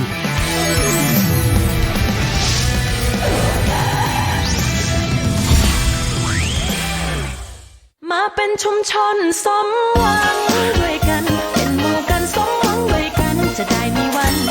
เติมเต็มความฝัน เปลี่ยนรถเป็นเงินเติมฝันที่มีที่สมหวังเงินสั่งได้02-123-4000โชว์ผิวเท่าที่ผิวอยากโชว์เภสัชบอดี้ไวท์เทนนิ่งโลชั่นผิวสวยพร้อมโชว์ ช้เทพไทยแล้วรู้สึกยังไงครับ ฟังพี่เบลล่าพูดถึงเทพไทยแล้วยังคิดอยู่เลยนะครับว่ายาสีฟันอะไรจะดีขนาดนั้นแต่พอได้ใช้โอ้โหปากสะอาดมากสะอาดแบบไม่เคยรู้สึกมาก่อนเลยครับยาสีฟันเทพไทยใช้นิดเดียวปากสะอาดหลอดหนึ่งใช้นานจนลืมคุ้มจริงๆครับ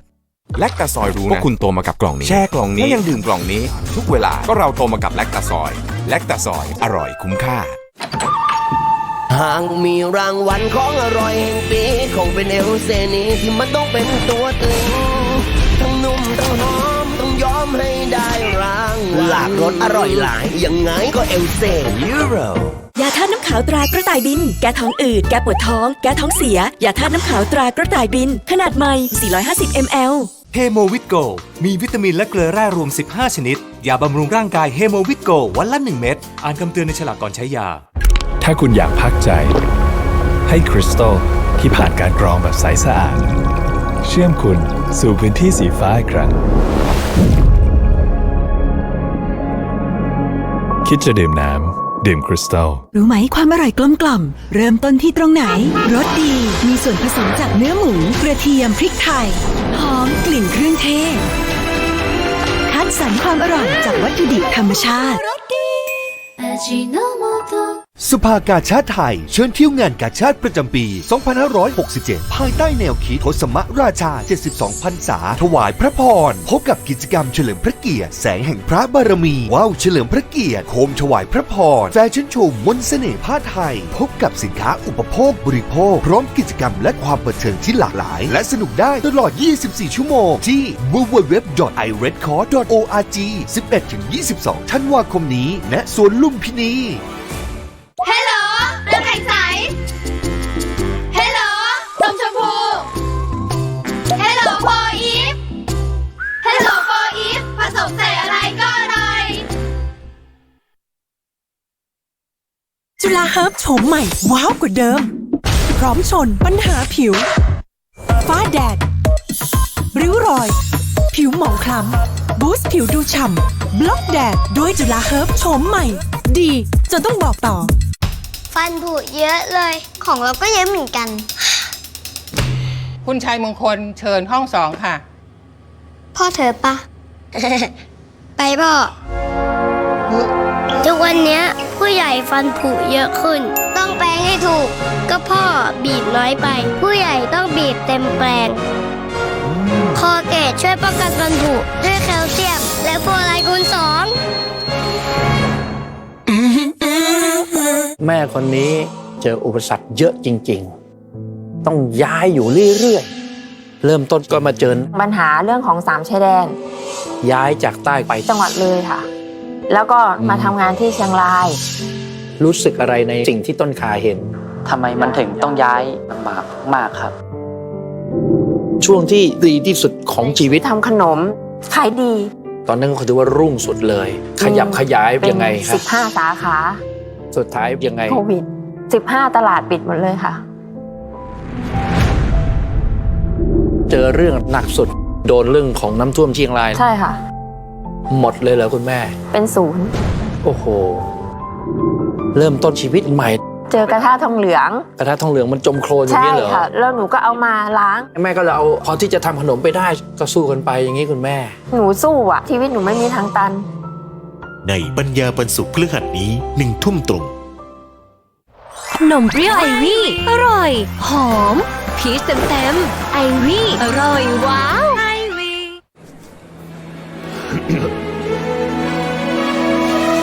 จะฉลองทั้งทีต้องไก่ KFC จัดเลย KFC Double Bucket จัดไก่ทอดให้เต็มถึง2บักเก็ตแค่399 บาทถึง1 มกราคม 2568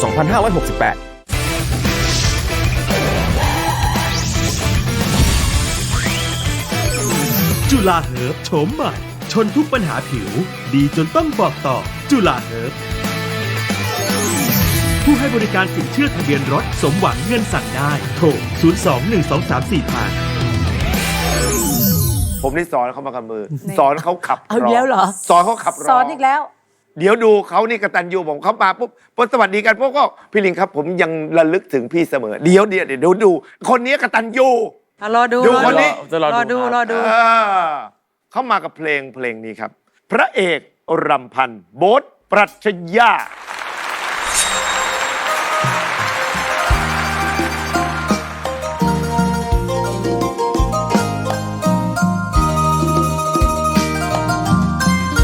นี่ชีวิตจริงไม่ใช่พระเอกเที่ยวเสกมนต์คลัง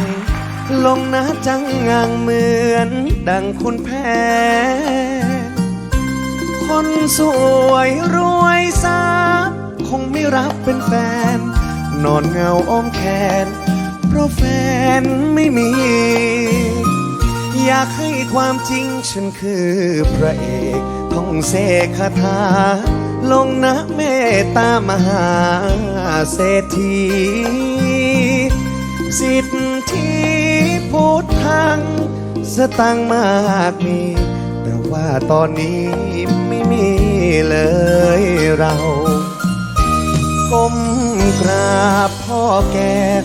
วอนแก่เมตตาอยากมีคาถานั้นมาเสกเป่าโดดเดี่ยวไร้คู่นั่งอยู่กับเงาเศร้าส้อยง่อยเหงามานานหลายปีในโลกความจริงไม่มีมนต์เสกให้เธอมารักเปล่าเปลี่ยวใจนักคู่รักไม่มีเลิกงานนั่งเหงาเศร้ามาแรมปีพระเอกคนนี้ไม่มีนางเอก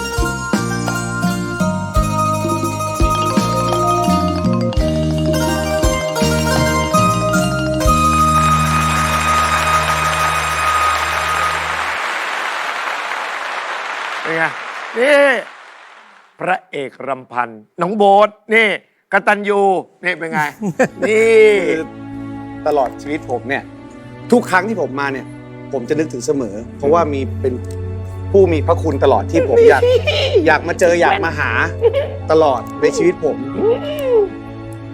พี่เอครับขอบคุณมากครับ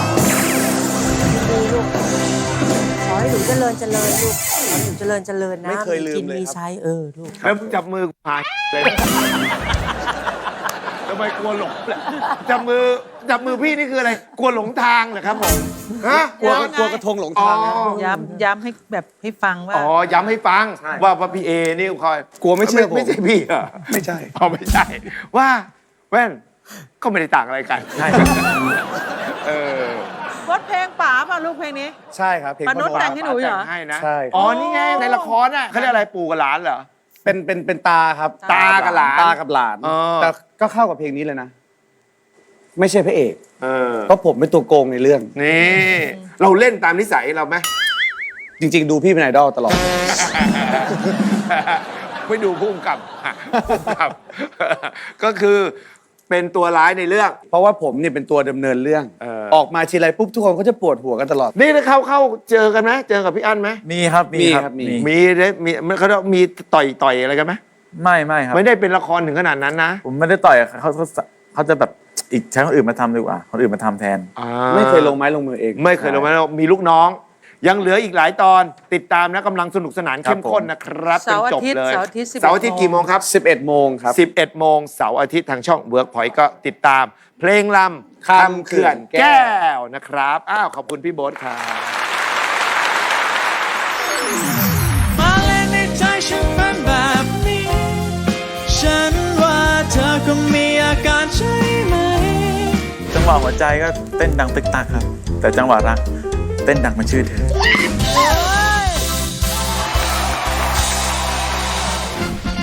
ชะโอแม่คุณบุญเหลือทหารเรือเอาหัวใจมาฝากแถมตัวอีกต่างหากทำไมลำบากช่วยรับฝากได้ไหม เลือกครับ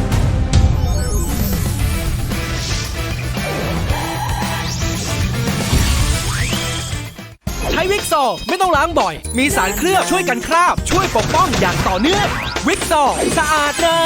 นจุฬาเฮิร์บโฉมใหม่ ว้าวกว่าเดิม พร้อมชนปัญหาผิว ฟ้าแดด ริ้วรอย ผิวหมองคล้ำ บูสต์ผิวดูฉ่ำ บล็อกแดดด้วยจุฬาเฮิร์บโฉมใหม่ ดีจนต้องบอกต่อ โอ้ยจุ๊บจิ๊บ ปัญหาจุกจิบในช่องปากจัดการก่อนบานปลายด้วยคอเกตเกลือสมุนไพรช่วยลดการสะสมของแบคทีเรียแพ็คคู่ราคาพิเศษ99 บาทถึง24ธันวาคมนี้ไอวี่รสทับทิมอร่อยหอมดื่มโมเมนต์ไหนก็ว้าวไอวี่ รู้ใจประกันภัยลดความหงุดหงิดเหลือนิดเดียว สวัสดีครับ ใช้รู้ใจเหมือนกันใช่ไหมคะ ถ้าเต็ม 5 นั่นหงุดหงิดเท่าไหร่คะ 4.7 ได้ครับ แล้วของคุณล่ะครับ อันนี้เต็ม 5 เลยค่ะ 4.7 กับ 5 เนี่ยไม่ต่างกันเลยนะครับ เพราะคุณรู้ว่าจิงโจ้จะเอาความหงุดหงิดไป เหลือแต่ความประทับใจในการเคลม 4.7 ที่ได้ไม่ต่างจากคะแนนเต็ม 5 รู้ใจประกันภัย ผลผลิตจะไปได้สุดต้องเริ่มที่วัดไหนวัดธาตุอาหารในใบศรีนชัยและใช้ปุ๋ยตามมงกุฎเย้อย่างงูดิ ปาล์มทลายใหญ่น้ำหนักดียางกรีดง่ายน้ำยางเยอะปุ๋ยตรามงกุฎปุ๋ยขยันทำงานทุกเม็ด ตัวแม่ต้องจัดการหลายอย่างร้านเสื้อผ้าเรื่องลูกงานสามีจริงไหมคะจ้าจะเจอเรื่องอะไรก็สนุกที่ได้ทำดื่มแบรนด์มีคาโนซีนทุกวันไม่ได้ออกแดดผิวก็ยังเคลิ้มเสีย Nivea Extra Bright มีวิตามินซี 40 เท่า และเปปไทด์คอมเพล็กซ์ช่วยเสริมประการผิวให้ดูแข็งแรง อัพผิวด้วยเกลาใส Nivea Extra Bright Skin is for radiance Nivea is for skin ปักหมุดเตรียมรับความสนุกกับเทศกาลเล่นใหญ่จัดเต็มเที่ยงวันยัน4 ทุ่มครบทุกความสนุกที่รวมการแสดงระดับโลกมาไว้ที่นี่กับงานสยามสตรีทบิ๊กรีเทิร์น 2024 20-22 ธันวาคมนี้เจอกันที่สยามสแควร์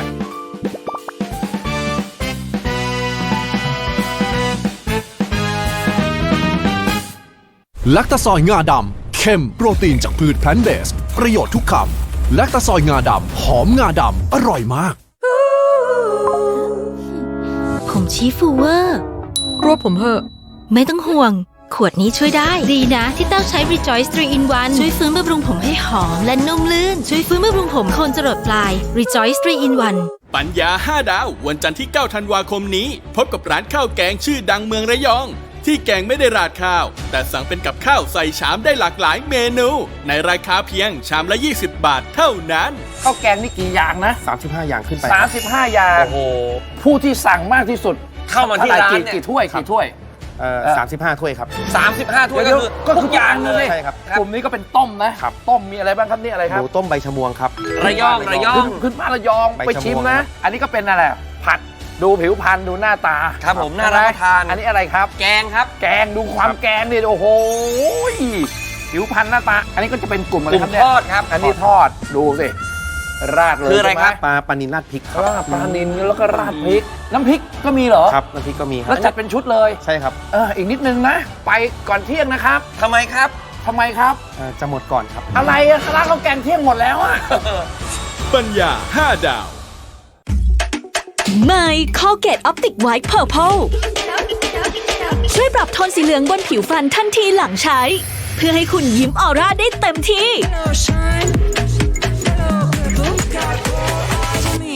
อีก 30 วินาทีถึงเวลาปล่อย A18 Pro ให้สัญญาณด้วยว่าพร้อมหรือไม่พร้อม Neural Engine ชาร์จพลังเต็มพร้อมครับ GPU ล่ะ ทั้ง 6 คอพร้อม การเล่นเกมแบบเหนือชั้นพร้อมกล้อง Slow Motion ระดับ 4K ที่ 120 FPS พร้อม เบราว์เซอร์ 93 แถบที่ยังเปิดไว้ล่ะพร้อมแล้วปล่อยเลย เราทำสำเร็จแล้ว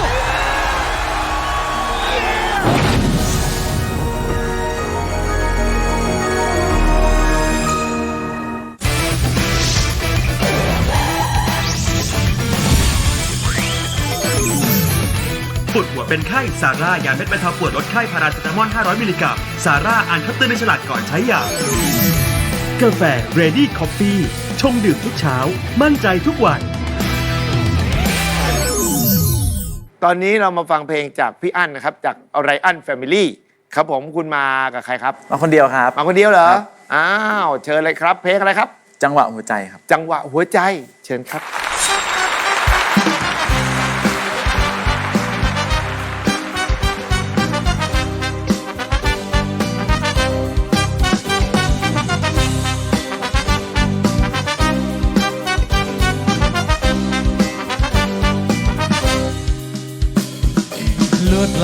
ร้อนแรงเธอแสงเลยทุกวันยิ้มเธอพุ่งชนเข้าทันทีที่พบเจอยกทีย้ายทีเล่นเอาใจฉันสั่นอุตส่าห์ระวังก็ยังไม่ไหวชอบเธอแกล้งกันบ่อยๆอย่างนี้คงไม่ปล่อยคงต้องลองต้องคลิกกันดูหน่อยรักหรือจะหลอกเดี๋ยวรู้ไม่ต้องบอกขอจับใจเธอหน่อยเต้นแรงแค่ไหนมาเล่นในใจฉันเป็นแบบนี้ฉันว่าเธอก็มีอาการใช่ไหมใจมันเป็นจังหวะรักแล้วเธอละเป็นจังหวะยังไง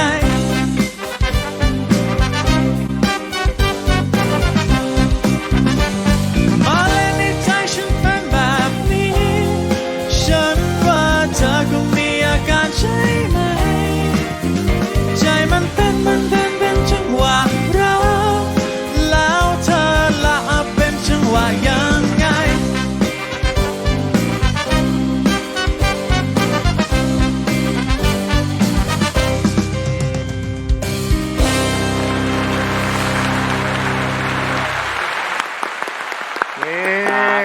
มันเป็นเพลงสนุกสนานนะครับ ผม เต้นเด็กน้อยเต้นกันได้ทั้งบ้านทั้งเมืองจริงเพลงนี้นะ เคยมีจังหวะอะไรแบบนี้กับใครบ้างครับบาร่าจังหวะตึกตกตึกตักอะไรเงี้ยเคยไหมล่ะ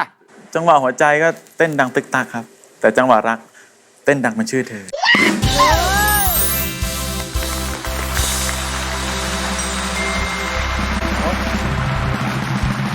โมชอบใช่ไหม ชอบมากดี ดีไหม ดี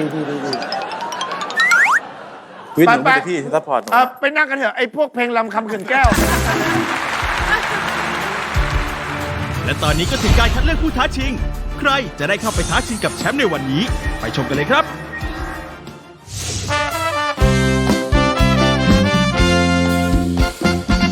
ชะโอแม่คุณบุญเหลือขานเรือเอาหัวใจมาฝากแถมตัวอีกตั้งหากทำไมลำบากช่วยรับฝากได้ไหม ชะโอพ่อคุณบุญเหลือทหารเรือเขาเชื่อไม่ได้แร่เรือออกเมื่อไรขึ้นบกที่ไหนเที่ยวแจกใจทั่วเมือง ชอบเสียงจากตู้สีอะไรครับ สีเขียวครับ สีเขียวนะ เพราะอะไร เสียงละมุนนุ่มด้วย เสียงละมุนนะ เสียงละมุนอ้าว5 ท่านนะฮะ จะชอบเสียงจากตู้สีไหนแล้วแต่ท่านนะครับ ถ้าพร้อมแล้ว เขียวแดงน้ำเงินเหลืองครับ ชอบเสียงจากตู้สีไหนเลือกตู้สีนั้นนะครับ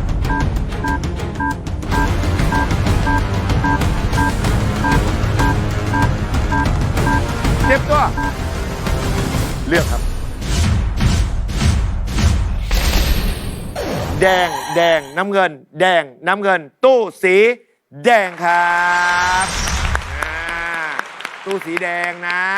ทำไมคุณไม่มีน้ำจิตน้ำใจกัน ทำไม คุณทำไมไม่เลือกสีน้ำเงินกัน ทำไมเหรอ เนี่ยเขาหิวนมอยู่เนี่ย เดี๋ยวเขาไปโตหลังตู้ทำไง เลี้ยงไว้ก่อน เอาเขาออกมาได้แล้ว เลี้ยงไว้ก่อน เอาแดงออกมาก่อน แดงก่อน เหรอ อยากเจอแดง พี่ไฮายอยากเจอแดง อยากเจอแดง เอาให้เขากินนมข้างหลังก่อน น้ำเงินน่ะ เดี๋ยวไปโตหลังตู้นะ เอา เดี๋ยว แดงออก นะ มานี่แดงมา สุด ก่อน ท้ายแดงกับน้ำเงิน เอาแดงดีกว่า เป็นคู่ชกกันอยู่ดีนะ ใช่ พี่โบ๊ทก็แดงเหมือนกันนะ อยากให้แดงออกมา อยากให้แดงออกมา แต่แดงชนะนะ แดงต้องออกมานะ แดงชนะแดงสาม เชิญตู้สีแดง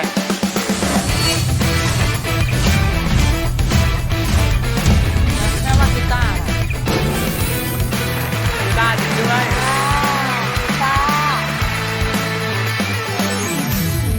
สาเหตุที่บ้านผมทรุดลงเรื่อยๆนะครับ ก็มาจากดินเพราะว่าดินบ้านผมเป็นดินเค็มครับ ก็จะเป็นเกลือขึ้นรอบบ้านทำให้เกลือไปกัดปูนแล้วมันเป็นรูครับ ก่อนจนอิฐบล็อกมันทะลุเลยอะมันชื้นมากอะลูก ใช่ครับผม แล้วงูเงอเข้ามาได้เหรอ เข้าครับสัตว์มีพิษเข้าหมดเลยครับ โอ้ย คิดถึงแต่เธอ คือจัดเต็มเขาก็ปล่อยแบบธรรมชาติ รักเอ่ยรักไกล จากไปไกลสุดสายตา ถ้าจะติดลูกขมวดหางลง มันไม่สวยครับ ข้าจะเป็นญาติกับม้าน้ำก็ได้ชอบขบวนหางนะเดิน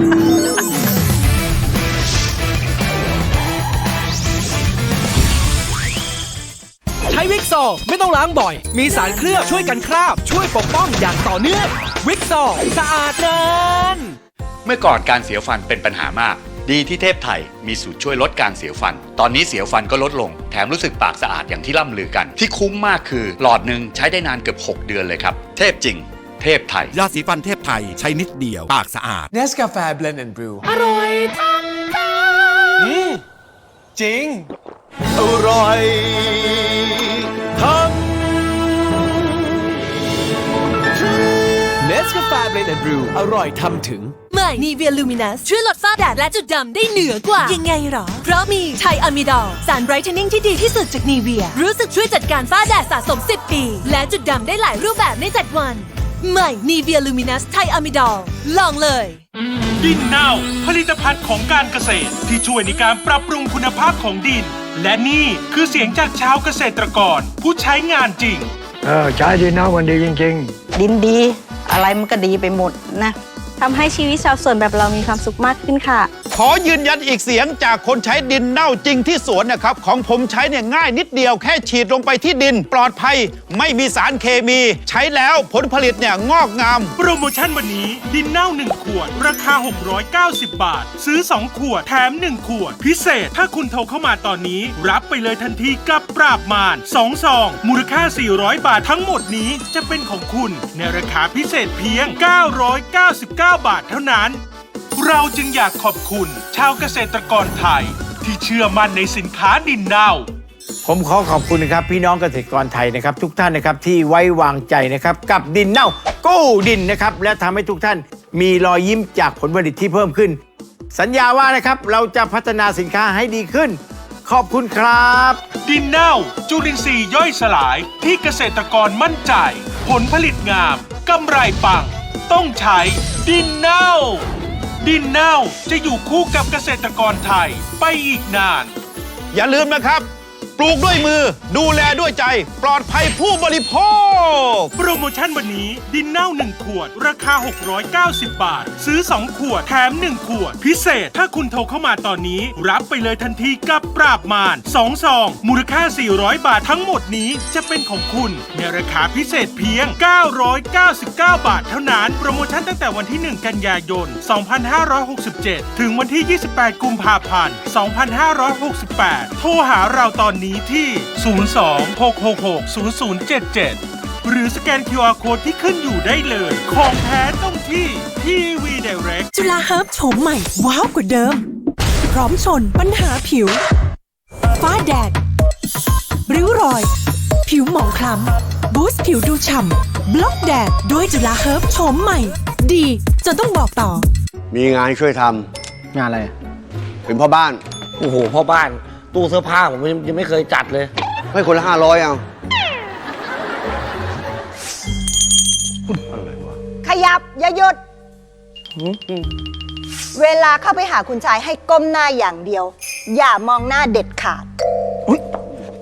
อะไรเข้าตาเนี่ย ห้ามไงหน้าค่ะ รู้นะอยากเห็นหน้าคุณชายใช่ไหมล่ะ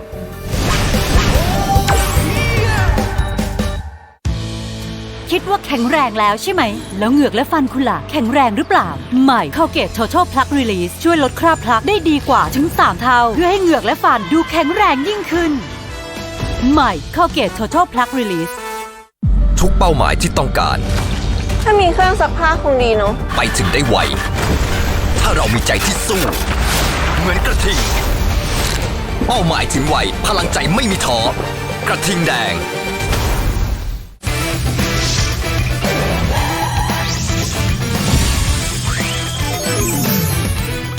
คุณภาพคุ้มค่ามาตรฐานดีชัวร์ต้องปุ๋ยตากระต่าย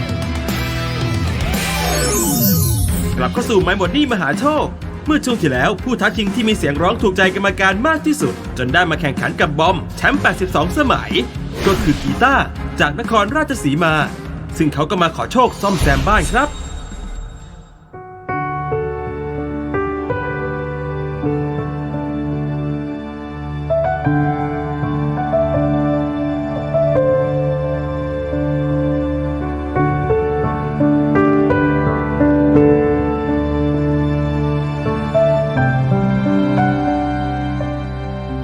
สวัสดีครับผมชื่อน้องกีตาร์อายุ15 ปีมาจากจังหวัดนครราชสีมาครับตอนนี้นะครับบ้านของผมก็อาศัยอยู่กัน4 คนครับมีพ่อแม่ยายผมครับพ่อกับแม่นะครับก็รับจ้างขับรถตักดินครับส่วนเงินของพ่อแม่นะครับก็จะอยู่ที่ 14,000 บาทต่อเดือนครับพ่อกับแม่ก็จะเอาเงินนั้นนะครับมาต่อเติมบ้านแล้วก็จ่ายค่างวดรถครับ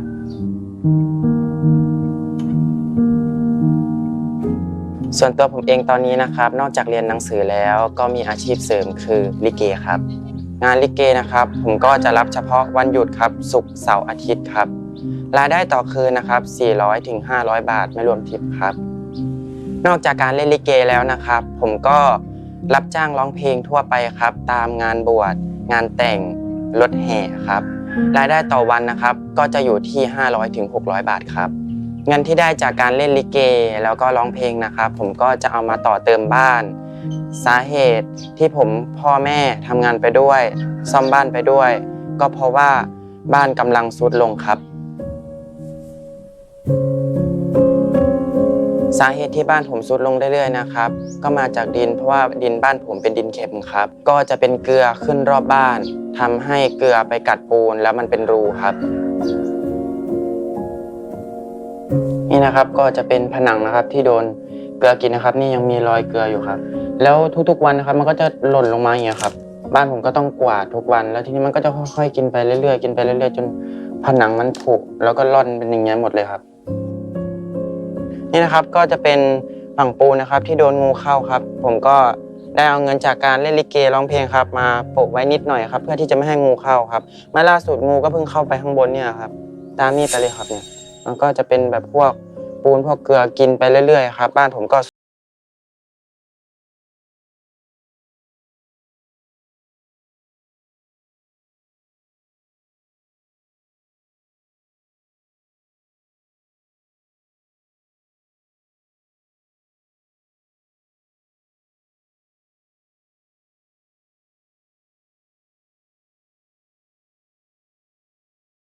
ก็คือเท่าลูกผมแต่วันนี้เขาต้องดูแลตัวเองละผมก็จะต้องส่งตัวเองเรียนด้วยแล้วก็ดูแลครอบครัวด้วยครับตอนนี้มันมีงานทุกคืนไหมเดือนหนึ่งก็อยู่ที่งานก็ประมาณ 4-5 คืนได้อยู่ครับ 4-5 คืนเองแล้วนอกจากเล่นลิเกแล้วหนูทำอะไรอีกรับจ้างร้องเพลงครับแล้วก็รับจ้างรำครับรับจ้างรำหน้าไฟใช่ครับถ้าไม่มีไฟเรารำไหมก็รำครับก็รำคือไม่มีไฟก็รำแล้วเวลาคุณร้องลิเกเป็นบทโกงเล่นไหมโกงไม่ได้เล่นเขาจะได้เล่นเป็นตัวพระเอกส่วนมากเป็นตัวพระเอกหรือพระเอกตอนหนุ่มๆหน่อยแล้วก็จะมีพระเอกตอนที่แบบว่าแต่งงานมีลูกครองเมืองก็จะเป็นอีกตัวหนึ่งใช่ครับในโชว์บทพระเอกสักนิดหนึ่งสิได้แล้วไอ้บทพระเอกนี่เราต้องแต่งชุดสีอะไรฟ้าชมพูได้ทุกสีได้ทุกสีเลยโอเคปกติเล่นกี่โมงอยากจะฟังเขาเรียนเชิญครับผม10 นิ้ววันทาลูกสาธุขอให้อายุยืนยาวทั้งนมแก่แม่ไม้สาวเด็กอายุราวข้าวรุ่นช่วยบอกสักนิดเถิดนาแม่เอ๋ยแม่มาจากไหนอย่าได้คุณเครื่องรำคาญอยากพบแม่บ้านใจบุญ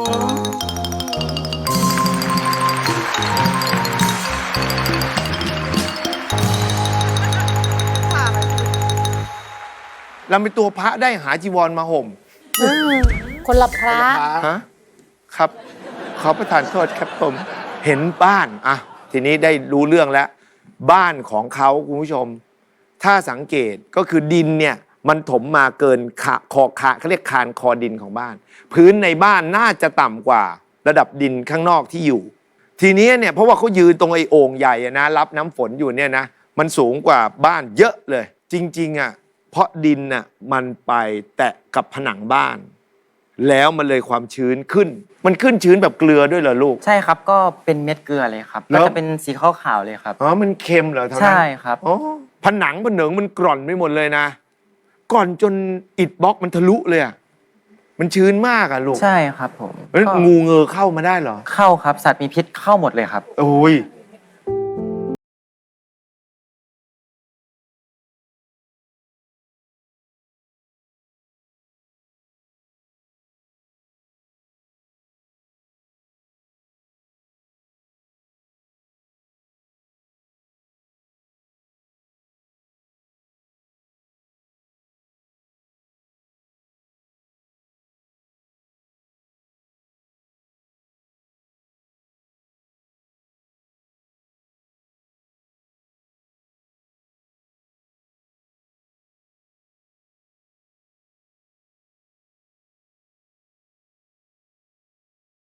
เพลงที่กีตาร์จะร้องคือเพลง อยากบอกรักเธอครับ อยากบอกรักเธออ้าวเชิญ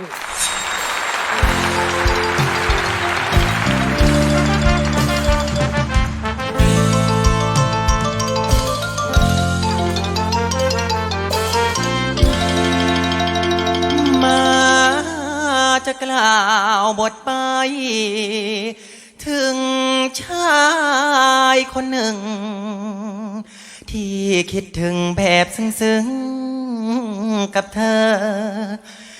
วันๆได้แต่ละเมอ อกชายเฝ้าเพิงแสนเปลี่ยว อยากเกี่ยวใจเธอมาครอง เพราะพี่รักน้อง คนเดียว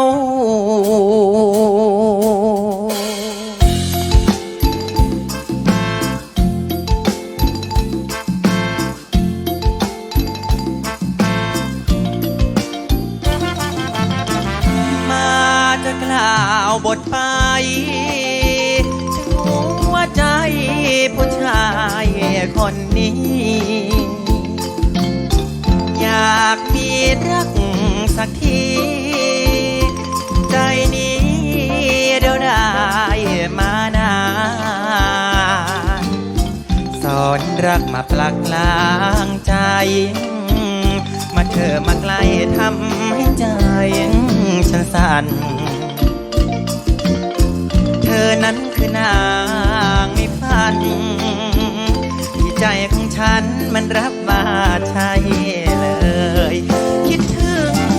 แต่เธออยากบอกรักเธอ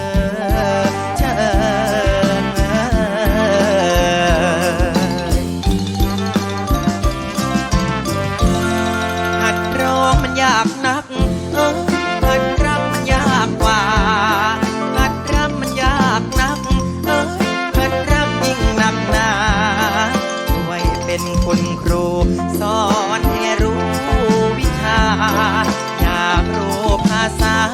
บอกรักเธอจังเลยยังมือใหม่ไม่เคยไม่รู้เลยวิธีบอกรักเจอก็ได้แค่ทัก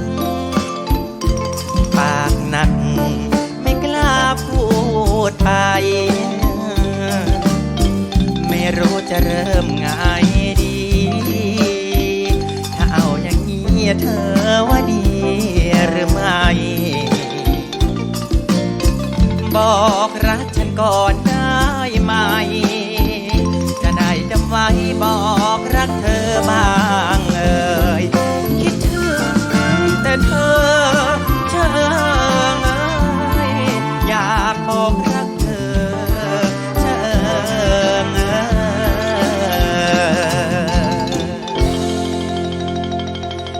มา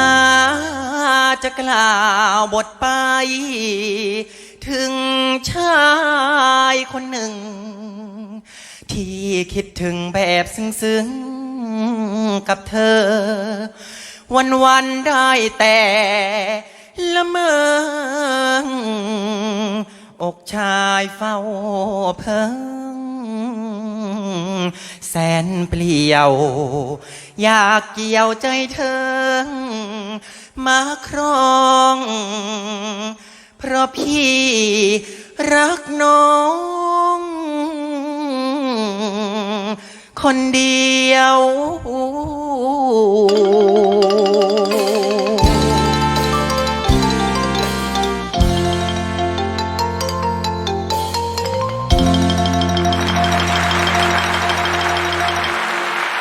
เชิญคุณเอ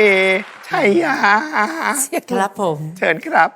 ที่ภูมิใจมากที่สุดเลยก็คือที่หนูเล่นลิเกนี่แหละเนื่องจากว่ามันคืออีกหนึ่งอาชีพที่พวกเราโดยเฉพาะพ่อเองก็ใช้อาชีพเนี้ยเลี้ยงตัวเลี้ยงครอบครัวมาได้แล้วก็มีเด็กรุ่นใหม่ๆอย่างหนูนะลูกที่ช่วยกันสืบสานเอาไว้พวกเราทุกคนชื่นชมนะลูกนะแล้วก็ขอให้กีตาร์เจริญลูกยิ่งเห็นหนูร้องเพลงเมื่อสักครู่แล้วอ่ะคือจัดเต็มด้วยความที่เขาตั้งใจแสดงว่าเขาเตรียมตัวมาแล้วก็มาเพื่อการนี้จริงๆดีลูกมีอะไรมีความสามารถอะไรเอามาแสดงให้พวกเราได้เห็นกันตอนนี้มันอยู่กับอันนี้ลูกในการประกวดร้องเพลงอ่ะอยากมีรักสักทีใจนี้เดียวได้มานานคำที่บางคำกีตาร์ร้องนะลูกเขาเรียกว่าการจัดส่วนยังไม่สวยหนูร้องเหมือนโชว์หน้าเวทีร้องได้แต่พอหลักการประกวดลูกรายละเอียดเขาถึงได้บอกว่ามันต้องร้องให้สุดคำกีตาร์จะร้องเป็นใจนี้เดียวได้มานานบางคำมันจะรีบไปคือส่วนมันยังไม่ค่อยสวยมันเป็นการให้ความสำคัญกับคำทุกคำลูกมันต่างจากศาสตร์ลิเกอยู่พอสมควรในการร้องเพลงแต่มันพื้นฐานมันมาจากลิเกเรานี่แหละเพราะหนูมีครบเอาไปเพิ่มไปเติมลูกมันคือวิชาทั้งนั้นเลยก็ฝึกไปเรื่อยๆนะลูกหนูแค่ใช้เวลาแค่นั้นเองรอเวลาอีกนิดเดียวเพราะตอนนี้หนูเพิ่ง15ใช่ไหมครับโอ้ยอีกยาวไกลแล้วอย่างนี้ฝึกไม่ยากเลยนะพี่เอไม่ยากเพราะพื้นฐานเขาดูสวยแล้วดูเขาชมดชะม้อยดูเขาแบบว่ามันน่ามองอ่ะเสียงหนูต่อเลยนะเสียงหนูเป็นคนที่มีเสียงที่น่าฟังมากแต่ตอนนี้พี่มันเพิ่งเลยเสียงเป็ดไปอ่ะเพิ่งเลยเสียงแตกหนุ่มอ่ะมันก็ยังจะสั่งอย่างที่เราต้องการไม่ได้เราเวลาอีกนิดเดียวถ้าหนูร้องใช้เสียงอย่างนี้ตลอดอีก3 เดือนน่าจะคงที่พยายามนะลูกนะฝึกไปเรื่อยๆสู้ๆนะครับครับขอบคุณครับ แม่เห็นกีตาร์มาวันนี้ลูกเอ็นดูนะเขาดิ้นรนด้วยตัวของเขาอยากช่วยเหลือครอบครัวอยากทำบ้านให้พ่อให้แม่ได้อยู่สบายเพื่อความปลอดภัยของครอบครัวเข้าใจแม่ชอบนะการปล่อยเสียงของเขานะถึงแม้เสียงเขาจะเป็นช่วงที่แตกอยู่เขาก็ปล่อยแบบธรรมชาติกีตาร์ฝึกต่อนะลูกประสบการณ์แล้วหนูก็จะดีขึ้นลูกฟังเพลงเยอะๆขยันเยอะๆเขาโชคดีครับน้องกีตาร์เก่งครับเอาตรงเนี่ยคุยกับพ่อตลอดว่าพี่เองทำไม่ได้รำไม่ได้อะไรเงี้ยร้องลิเกไม่ได้ก็น้องกีตาร์มีความสามารถมากแล้วก็ใฝ่มากๆขอให้น้องพัฒนาตัวเองต่อไปเรื่อยๆนะครับเป็นกำลังใจให้น้องครับผมครับผมต่อไปเป็นหน้าที่ของแชมป์บอมมาขอโชคใช้หนี้ให้ครอบครัวตอนนี้เขาสะสมเงินไปทั้งสิ้น 2,429,700 บาทนะเริ่มขึ้นเรื่อยๆแล้วนะบอมนี่คือวิธีการง่ายที่สุดที่คุณจะหาเงินวันหนึ่งคุณหาเงินได้มากกว่าพวกเราอีกเรื่องจริงนะผมบอกให้ฉะนั้นเอาโอกาสนี้จัดให้เต็มที่เพลงที่จะร้องคือเพลงดวงจันทร์ไม่มีครับดวงจันทร์ไม่มีมืดตึ๊บเลยนะโอ้ ข้างแรม มืด ข้าง ตึ๊บ แรม ชื่อเพลงว่ามืดตึ๊บครับ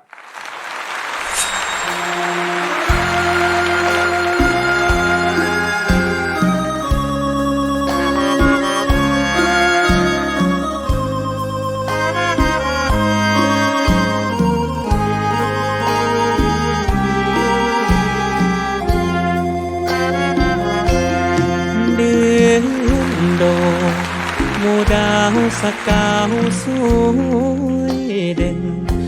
ลมเอ๋ยลมเย็นแผ่วมาไม้ป่าสวัยนกเขาเคียงคู่พันคู่เห็นอยู่รำไรสวรรค์โสพันมั่นหมายไม่ไกลไปจากความจำคืนหนึ่งม่วงบานตระการย้อยกิ่ง คิดถึงจริงๆแอบอิงน้ำตาคนงามทำรักที่ไม่มีไกลจากความจำฉะนั้นใยเธอไม่จำลืมคำที่บอกรักกันรักเอ่ยรักไกลจากไปไกลสุดสายตามันทรมานดวงใจจนเหลือรำพันอยู่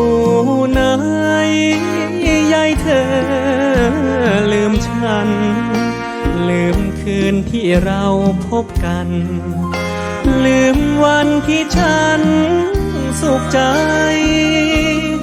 เดือนดับลับลงฉันคงคอยเกิดคอยหาเพียงเธอ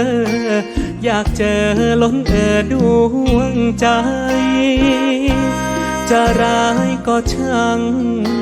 ไม่ช่างแม้เก็บเด่นใครฉันรักเธอกว่าใครต้องตายทำไม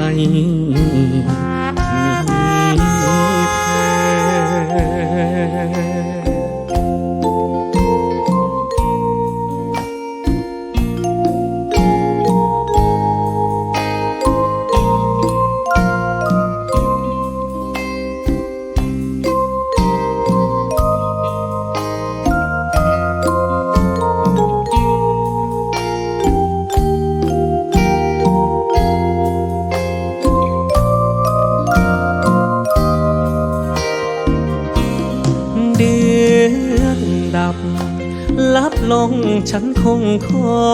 ยเกิดคอยหาเพียงเธออยากเจอล้นดวงใจจะร้ายก็ช่างไม่ช่างแม้เก็บเด่นใครฉันรักเธอกว่าใครต้องตายทำไม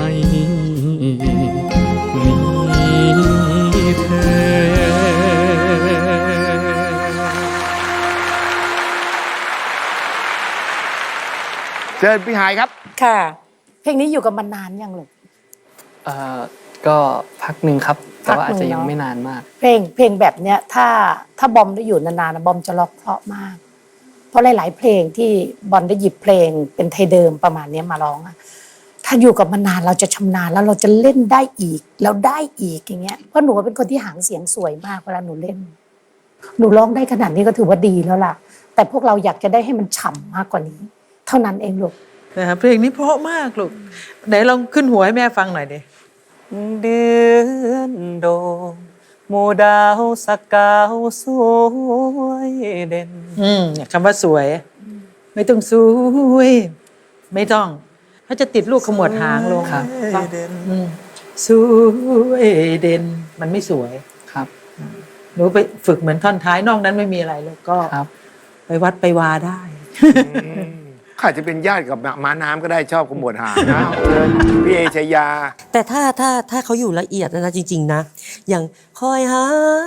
เพียงเธอตอนท้ายหนูเล่นหมดเลยนะลูกแต่มันมีบางคำเห็นป่ะเนี่ยแค่เล็กๆน้อยๆเนี่ยลูกอารมณ์เพลงมันเปลี่ยนได้อย่างเช่นดวงใจจนเหลือรำพันจนเหลือลำพันเพราะว่าบอมใส่เต็มจนเหลือมันแข็งเห็นป่ะลูกนิดเดียวเองมันเล็กๆน้อยๆนะลูกเพราะว่าเราก็คงต้องละเอียดนะเขาเป็นแชมป์แล้วอะลูกแต่หนูก็ทำดีในแบบฉบับของบอมนะลูกโชคดีครับเชิญพี่อันครับพี่อันเพลงนี้ก็เคยร้องนะเคยร้องครับ ร้องเพราะมากร้องหลายรอบเพราะมากร้องหลายรอบก็น้องก็ร้องดีครับเป็นตัวเองก็มีนิดๆหน่อยๆก็ฝึกฝนต่อไปครับเป็นใจให้น้องครับขอบคุณครับเชิญพี่โบ๊ทครับการที่บอมได้เป็นแชมป์หลายสมัยแล้วมีการเกลาอย่างเนี้ยตลอดมันคือสิ่งที่ล้ำค่ามากรู้สึกว่ามันนี่คือโอกาสที่ได้เรียนรู้จากการประกวดมีกรรมการเก่งๆคอยคอมเมนต์มันคือการเจรไนเราเป็นเพชรเม็ดงามน่าจะมีประสิทธิภาพแล้วก็มีคุณภาพมากกับการได้ขึ้นเวที1 ครั้งของชีวิต เป็นกำลังใจให้นะครับสู้ๆครับ ขอบคุณอาจารย์โบ๊ทมากนะครับ ผู้ท้าชิงคนใหม่ของเรานะครับ น้องกีตาร์จากนครราชสีมาครับมาขอโชคเพื่อซ่อมแซมบ้านแชมป์82 สมัยของเราน้องบอมมาขอโชคใช้หนี้ให้ครอบครัว1 คนจะต้องกลับบ้านจะเป็นใคร1 คะแนนแรกผมจะขอจากพี่เอนะครับถ้าพร้อมแล้วเชิญครับ1 คะแนนแรกจากคณะกรรมการนะครับพี่เอจะให้ใครบอมหรือกีตาร์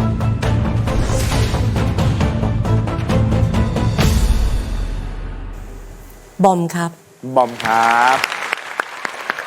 1-0บอมนำอยู่1 คะแนนคะแนนที่ 2 นี้ผมจะขอจากพี่ฮายนะครับถ้าพร้อมแล้วเชิญครับคะแนนที่ 2 จะเป็นคะแนนตัดสินเลยหรือไม่บอมต้องการอีกเพียงคะแนนเดียวเขาจะเป็นแชมป์ต่ออีก1 สมัยกีตาร์ถ้าไม่ได้1 คะแนนนี้กลับโนนไทยครับ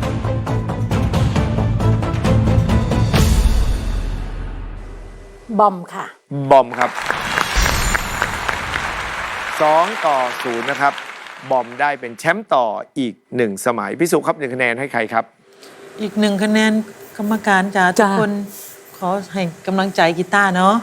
กีตาร์จะได้มีกำลังใจสู้นะลูกเด้อนะครับสู้ต่อไปฝึกฝนหลายๆนะลูกให้กีตาร์คะแนน1ลูก2-1ครับพี่โบ๊ทครับส่งกำลังใจให้น้องกลับบ้านครับขอให้มีพลังกายพลังใจทำในทุกสิ่งทุกอย่างที่อยากทำและประสบผลความสำเร็จอย่างที่กีตาร์ตั้งใจทุกอย่างครับสมหวังเงินสั่งได้ผู้ให้บริการสินเชื่อทะเบียนรถมอบเงินรางวัลเติมฝันต่อยอดทุกความหวังให้เป็นจริงมอบ 5,000 บาทครับครับ ผมอยากเป็นกำลังใจให้กับน้องกีตาร์ครับเป็นความตั้งใจของน้องเขามอบ 5,000 บาทให้ครับครับใจกีตาร์อยากบอกอะไรกับพี่เขาเชิญครับก็ต้องขอบคุณพี่บอมด้วยนะครับ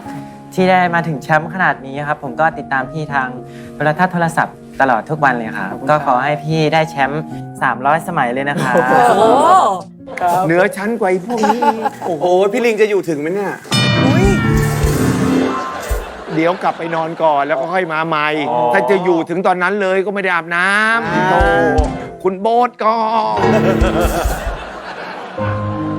แม่ถ้าบอมได้เป็นแชมป์ถึง300 สมัยพี่ลิงเขาจะอยู่ไม่ถึงอย่างที่โบ๊ทบอกจริงๆแหละครับยังไงก็ต้องขอขอบคุณบอมที่ส่งต่อความดีมอบเงินช่วยเหลือให้กับกีตาร์ได้ไปซ่อมแซมบ้านทำให้ตอนนี้ยอดบริจาคของบอมรวมเป็นเงินทั้งสิ้น 265,000 บาทแล้วล่ะครับและวันนี้ไปลุ้นกันว่าบอมจะได้เงินกี่เท่าของแบงค์ในตู้มหาโชคซึ่งเรามีสูงสุด50 เท่าครับแต่ก็ขึ้นอยู่กับการร้องเพลงดังนั้นไม่ว่าจะสุ่มได้ร้องเพลงอะไรต้องทำออกมาให้ดีที่สุดนะครับขอให้ได้เพลงที่ถนัดนะครับบอมครับถ้าพร้อมแล้วสุ่มครับลุ้นครับ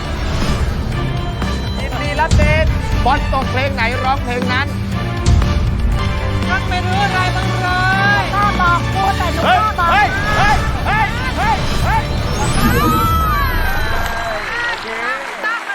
ยิ้มได้เยอะเป็นงานของการซ่อมแซมไปเพลงการซ่อมแซมเลยช่างไม่รู้เลย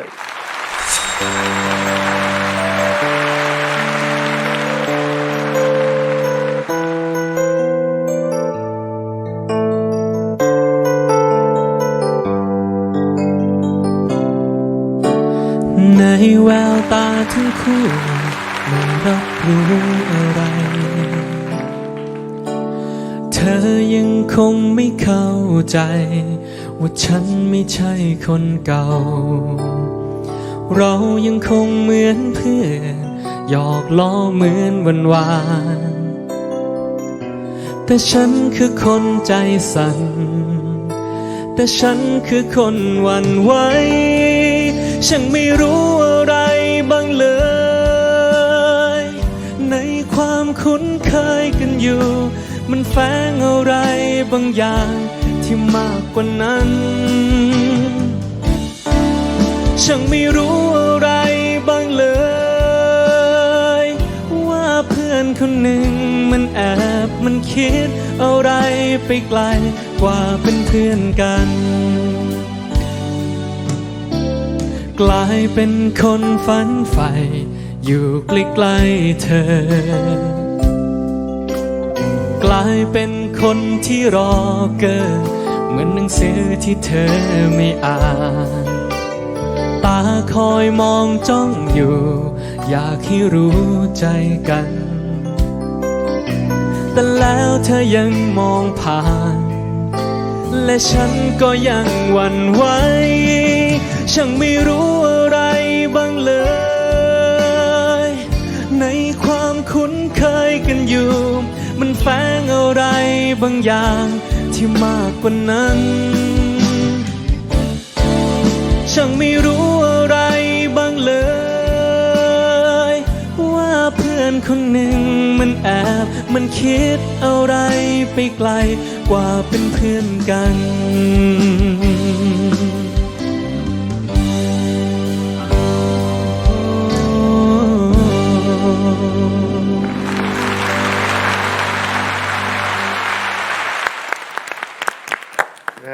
พอมันร้องสตริงนะมันก็แบบนะโอ้โหแบบเพราะสุดๆมีเหลือไหมฮะเนี่ยมีเหลือไหมฮะโบเบนะโบเบนะโบเบนะเอ้าโอ้โหเต็มเลยนะทำไปได้50 ใบครับ และตอนนี้ไปลุ้นว่าบอมจะได้เงิน50 เท่าของแบงค์อะไรในตู้มหาโชคซึ่งถ้าดวงดีก็มีโอกาสคว้าแจ็คพอตสุดพิเศษกับแบงค์สมหวังทองมูลค่ามหาศาลถึง 100,000 บาทที่ตอนนี้แขกรับเชิญมหาโชคได้ใส่เข้าไปในตู้เรียบร้อยแล้วแหละครับลุยครับ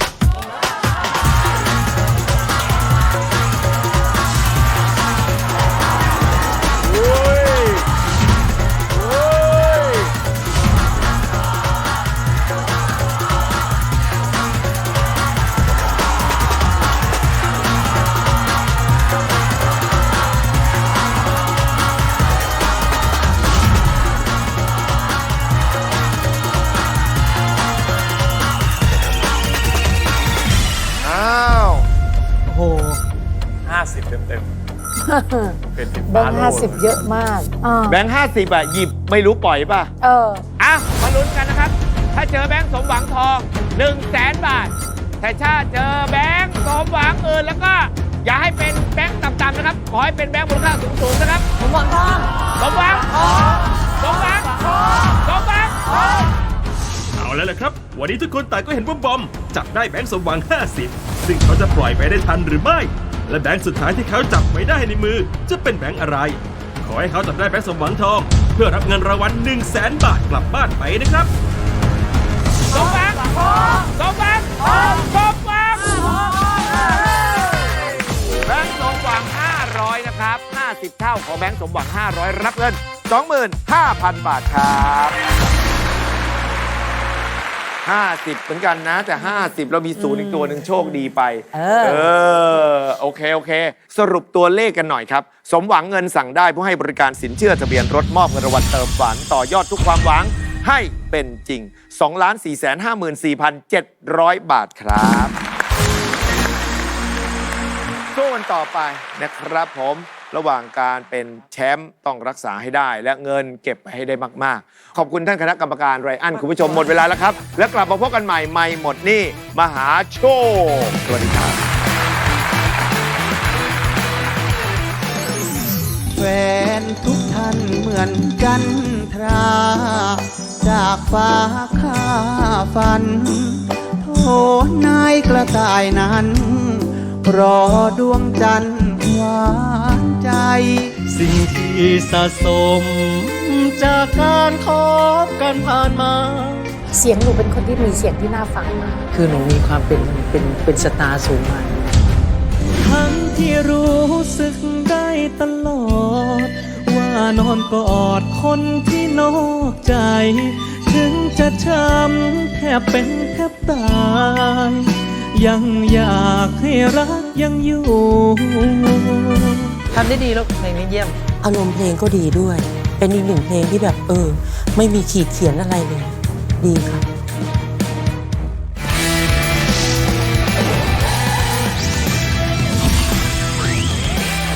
พี่ว่าแดงควรเลือกระหว่างพี่กับเสา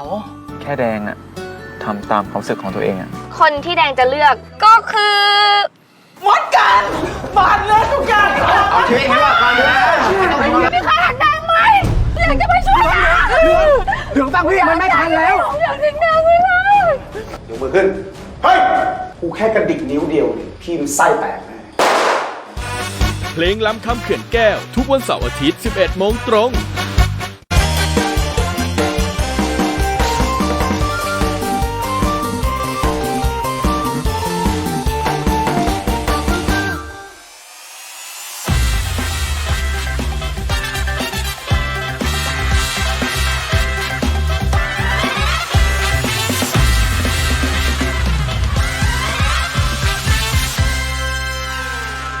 รายการนี้เป็นรายการทั่วไปสามารถรับชมได้ทุกวัย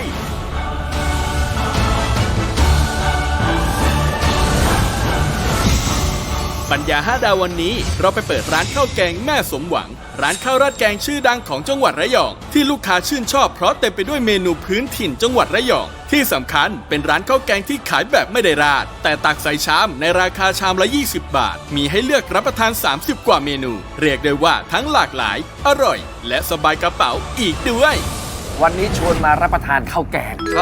รับนะข้าวแกงก็จะเป็นอาหารที่คนไทยนะแม่เดิมๆคุ้นชินตักราดว่าไปแล้วก็อร่อยทุกจานเลยนะเห็นวันนี้เรียงหมดเลยไม่ใช่ข้าวแกงอย่างที่ท่านคิดนี่ร้านคุณนิกชื่ออะไรนะครับข้าวแกงแม่สมหวังครับข้าวแกงแม่สมหวังแม่สมหวังคือใครล่ะคือแม่ของผมเองครับนี่แหละนะเอาชื่อของคุณแม่มาตั้งมงคลเลยมงคลอยู่แล้วแล้วแม่ก็บอกสมหวังครับผมแล้วไม่สมหวังได้ยังไงอันนี้อยู่ที่ระยองครับแล้วก็เป็นร้านริมถนนเลยติดถนนสุขุมวิทเลยสุขุมวิทเลยโอ้บรรยากาศดีมากบรรยากาศเป็นธรรมชาติครับแล้วมีข้าวแกงนะท่านผู้ชมนะฟังดีๆนะข้าวแกงนี่กี่อย่างนะ35 อย่างขึ้นไป35 อย่างนี่ผมจะเดินไปที่ถ้วยแล้วนะนี่คือถ้วยอย่างนี้ปกติเราจะมีข้าวแล้วก็ราดใช่ไหมราดแกงราดปั๊บอันนี้ให้ใส่ถ้วยเนี่ย35 30 40 อย่างมาตักแกงไปใส่ไปเลยครับเอาชามละเท่าไหร่80 50 30เท่าไหร่20 บาทครับ20 บาทครับท่านผู้ชมอย่างละ20 บาทใส่เข้าไปเลยเลือกไปเลยและเป็นอาหารพื้นถิ่นของจังหวัดระยองด้วยเป็นพื้นถิ่นด้วยใช่ครับได้รสชาติแท้ๆระยองเอาสมมุติให้นิดนึงจริงๆก็เป็นเรื่องจริงเขาแหละครับผู้ที่สั่งมากที่สุดเข้ามาที่ร้านกี่ถ้วย35 ถ้วยครับ35 ถ้วยก็ทุกอย่างเลยใช่ครับเขาบอกอย่างละ1ครับบอกพอเข้ามาปุ๊บเอาอย่างละ1เอาทุกอย่างละ1อ่ะมันสนุกอย่างละ1เพราะมันสนุกเพราะอะไรคือมันได้ถ้วยละ20อ่ะโอ้ยราคาย่อมเยาก็วางทุกถ้วยเลยมันก็เต็มโต๊ะเลยสิใช่ไหมแต่ถ้าเป็นครอบครัวก็เท่าไหร่10ครับ10อัพก็แล้วแต่ใช่ครับเป็นเราไปก็อาจจะ15ก็เลยมันจิ้มสนุกเลยเอานั้นเอานี่เอานั่นเอานี้มันสะใจอะมันอะใช่ไหมครับเพราะฉะนั้นก็จะเป็นสิ่งที่เห็นอยู่อย่างนี้นะอีกนิดนึงนะไปก่อนเที่ยงนะครับทำไมครับจะหมดก่อนครับอะไรอะร้านข้าวแกงเที่ยงหมดแล้วอะเปิดกี่โมงเปิด6 โมงเช้าครับถ้ามีรถทัวร์มาลงปุ๊บเนี่ยเป็นไงหมดครับไม่ก็คือว่าทำไมหมดเพราะรถตู้ไปลงเหรอใช่ครับวันไหนไม่มีรถทัวร์รถตู้มาลงมีไหมไม่มีครับก็มีทุกวันก็แสดงว่าหมดก่อนเที่ยงทุกวันเหรอถ้าคุณขับรถตู้คุณขับรถทัวร์คุณจะพาเขามาไหมล่ะ20ต้องมาสิครับลงที่นี่เถอะโอ้คุ้มเลยอิ่มเลยเอาชวนท่านผู้ชมมาดูนะว่า35 อย่างอันนี้คือถาดจริงๆเลยใช่ไหมครับใช่ครับขนาดนี้จริงๆเลยอันนี้เราจัดเป็นโหมดให้ท่านผู้ชมลองดูนะว่ามันเยอะและน่ารับประทานแค่ไหนแบ่งเป็นประเภทไปเลยครับกลุ่มนี้ก็เป็นต้มนะต้มมีอะไรบ้างครับนี่อะไรครับต้มใบชะมวงครับอันนี้ระยองขึ้นมาระยองไปชิมนะอันนี้อะไรครับนี่อะไรครับอันนี้ต้มยำไก่ไข่อ่อนครับดูเนี่ยแล้วไข่อ่อนมากแล้วดูลักษณะนะแล้วมาตักเข้ามาในถ้วยนะ20 บาทนะ20นะอ๋อนี่ก็เป็นกลุ่มต้มนะนี่อะไรฮะไก่ต้มน้ำปลาครับ20เท่านั้นเองมาเป็นน่องมาเป็นอย่างนี้นะดูนี่อะไรครับต้มมะระหมูยัดไส้ครับความมะระไส้ทะลักเลยนะไส้ทะลักนี่เต็มจัดเต็มให้เลยจัดเต็มหมดเลยอันนี้ก็เป็นอะไรครับอันนั้นต้มจับฉ่ายครับต้มจับฉ่ายนี่กลุ่มต้มนะครับผมมาเลือกไปเลยอันนี้ก็เป็นอะไรผัดครับผัดดูผิวพรรณดูหน้าตาครับผมน่ารับประทานอันนี้อะไรครับปลาดุกกรอบผัดพริกหวานครับนี่ความกรอบความปลาดุกนะครับดูความใหญ่ความอะไรนี่อันนี้ละครับอันนี้ฟักทองผัดไข่ครับดูความฟักทองความเหลืองความไข่ยักษ์ขนาดนี้เห็นไหมงดงามไหม นะ20 เท่านั้นเอง 20นี่ กุ้งผัดเปรี้ยวหวานครับ นะ อันนี้ผัดเปรี้ยวหวานกุ้ง ต่อไปอะไรครับต่อไปอะไรครับนี่อะไรครับ ผัดชาปลาดุกครับ ผัดชาปลาดุกดูปลาดุกนะดูความชาดูนะจะมีนะ เครื่องนะเครื่องแกงเครื่อง ข้าว ชา โพดอ่อนเครื่องชานี่มันถึงเครื่องหมดเลยนะครับ ครับผม 20 บาทเท่านั้นเองตักไปเลยกี่ถ้วย ไก่ผัดขิงครับ ไก่ผัดขิง ดูแต่ละเรียกอะไรอ่ะถาดใช่ไหม แต่ละถาดฮะ เนี่ยงด สี งาม สั ไหม น ล่ะ น่ารับประทาน โอ้โหจัดเต็มหมดเลย กุ้งผัดถั่วลันเตาครับ เดี๋ยวดูกุ้งเลย แล้วเขาอยู่ระยองอะของทะเลของ อะไรพวกเนี้ย ใช่ มันก็สดอยู่แล้วด้วย นะ อันนี้ประเภทผัด มาไปกลุ่มไหนแล้วล่ะ แกงครับ แกงดูความแกงนี่โอ้โหผิวพรรณหน้าตาอันนี้อะไรครับเนี่ย แกงไก่กะวานครับ โอ้ยไก่กะวาน กะวานนี่ไง ก็ของดีแล้ว ความระยองนะครับ ผม ไก่กะวานอันนี้ แกงเผ็ดมะละกอปลาขูดครับ นี่ปลาแล้วก็มาขูดเอาเนี่ยเหรอ โอ้ยแล้วทำเป็นแบบก้อนๆเป็นชิ้นๆอย่างนี้ ใช่ครั นะ บ เพราะฉะนั้นหลายเมนูที่เราก็ไม่ค่อยคุ้นนะเราก็จะได้ชิมด้วย แล้วได้ความเป็นเครื่องแกงของไทยแล้วก็ของถิ่นด้วย ครับผม อันนี้อะไรครับเนี่ย แกงคั่วหอยขมครับ มีด้วยเห็นไหมว้าว แกง นี่อันนี้ คั่วหอยแมงภู่สับรสครับ นี่2 หอยแล้วนะเนี่ยสับปะรด มี นะ สองคั่วแล้วนะ เพราะฉะนั้นไม่มีพลาดในประ ตัก เภท ได้ แกง เลย ต่าง เป็นถ้วยชามสังกะ ๆ สี ได้หมดเลย ครับ อันนี้อะไรครับนี่ แกงป่าหมูสามชั้นครับ แปลก็ยัง ก็ ได้ มี หมูสามชั้น ดูเครื่องแน่นๆหมดเลยอะทุกจุดเลย แกง อั ส้ นี้ ม เป็ จะ น อมไข่กุ้งครับ ก็ได้20นะ ใช่ครับ 20 ทุกอย่าง 20 บาทครับ 20 อันนี้ก็จะเป็นกลุ่มอะไรครับ กลุ่ม เนี่ย ทอดครับ อันนี้ทอดดูสิราดเลย คืออะไร ใช่ไหม ครับ ปลานิลราดพริกครับ ราดปลานิลแล้วก็ราดพริก แล้วตัวใหญ่ยักษ์แบบนี้ยกตัวแบบนี้เลยเหรอ ใช่ครับ 20 บาทนะ ครับ นี่อันนี้ก็ เป็นปลาเค็มทอดครับ ถ้าก็ยกตัวไปเหมือนกัน ครับ คุณไข่ก็ได้ ครับไข่ลูกเขยครับ ไข่ลูกเขย ได้หมดเลย แล้วตักมาเป็นถ้วยๆจานๆแบบนี้ ใช่ครับ ครับ โอ้ยเลือกเอาเลยเนี่ย ปลาทอดกระเทียมครับ มีหมด ครับ นี่คือประเภททอดยังไม่นี่ฮะ ขนาดเหล่ายังเหนื่อยเลยนะเนี่ย ยังมีครับ เดี๋ยว กลุ่ม นี่ ทอดครับ นี่อะไรอ่ะ ทอดมันปลากายครับ ทอดมันปลากาย ครับ แล้วมีแตงกวา มีน้ำมีจิ้ม ครบเลย ครบเลยครับ อันนี้ 20 บาท ใช่ครับ 20 บาทครับ โอ้โหเอาสิสนุก ไอ้ที่ ใหญ่ ไม่ แล้ ได้ ว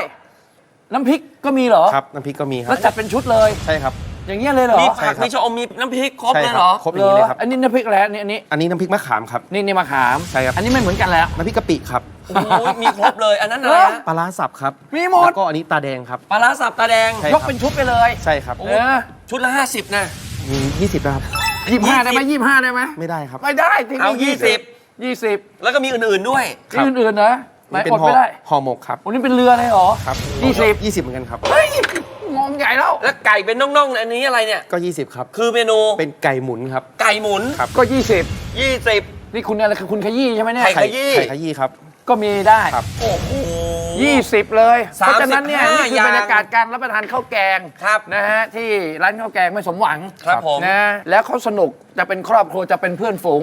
วางเจ้าถ้วยเนี้ย แต่ละโต๊ะนะ ให้มันเต็มโต๊ะ จะเต็มโต๊ะเลยอ่ะ เปิดเมนูร้านข้าวแกงแม่สมหวัง ร้านข้าวแกงชื่อดังจังหวัดระยอง ที่เต็มไปด้วยเมนูพื้นถิ่นของจังหวัดระยอง อร่อยได้หลากหลายเมนูในราคาเพียงชามละ 20 บาทเท่านั้น ไม่ว่าเมนูต้ม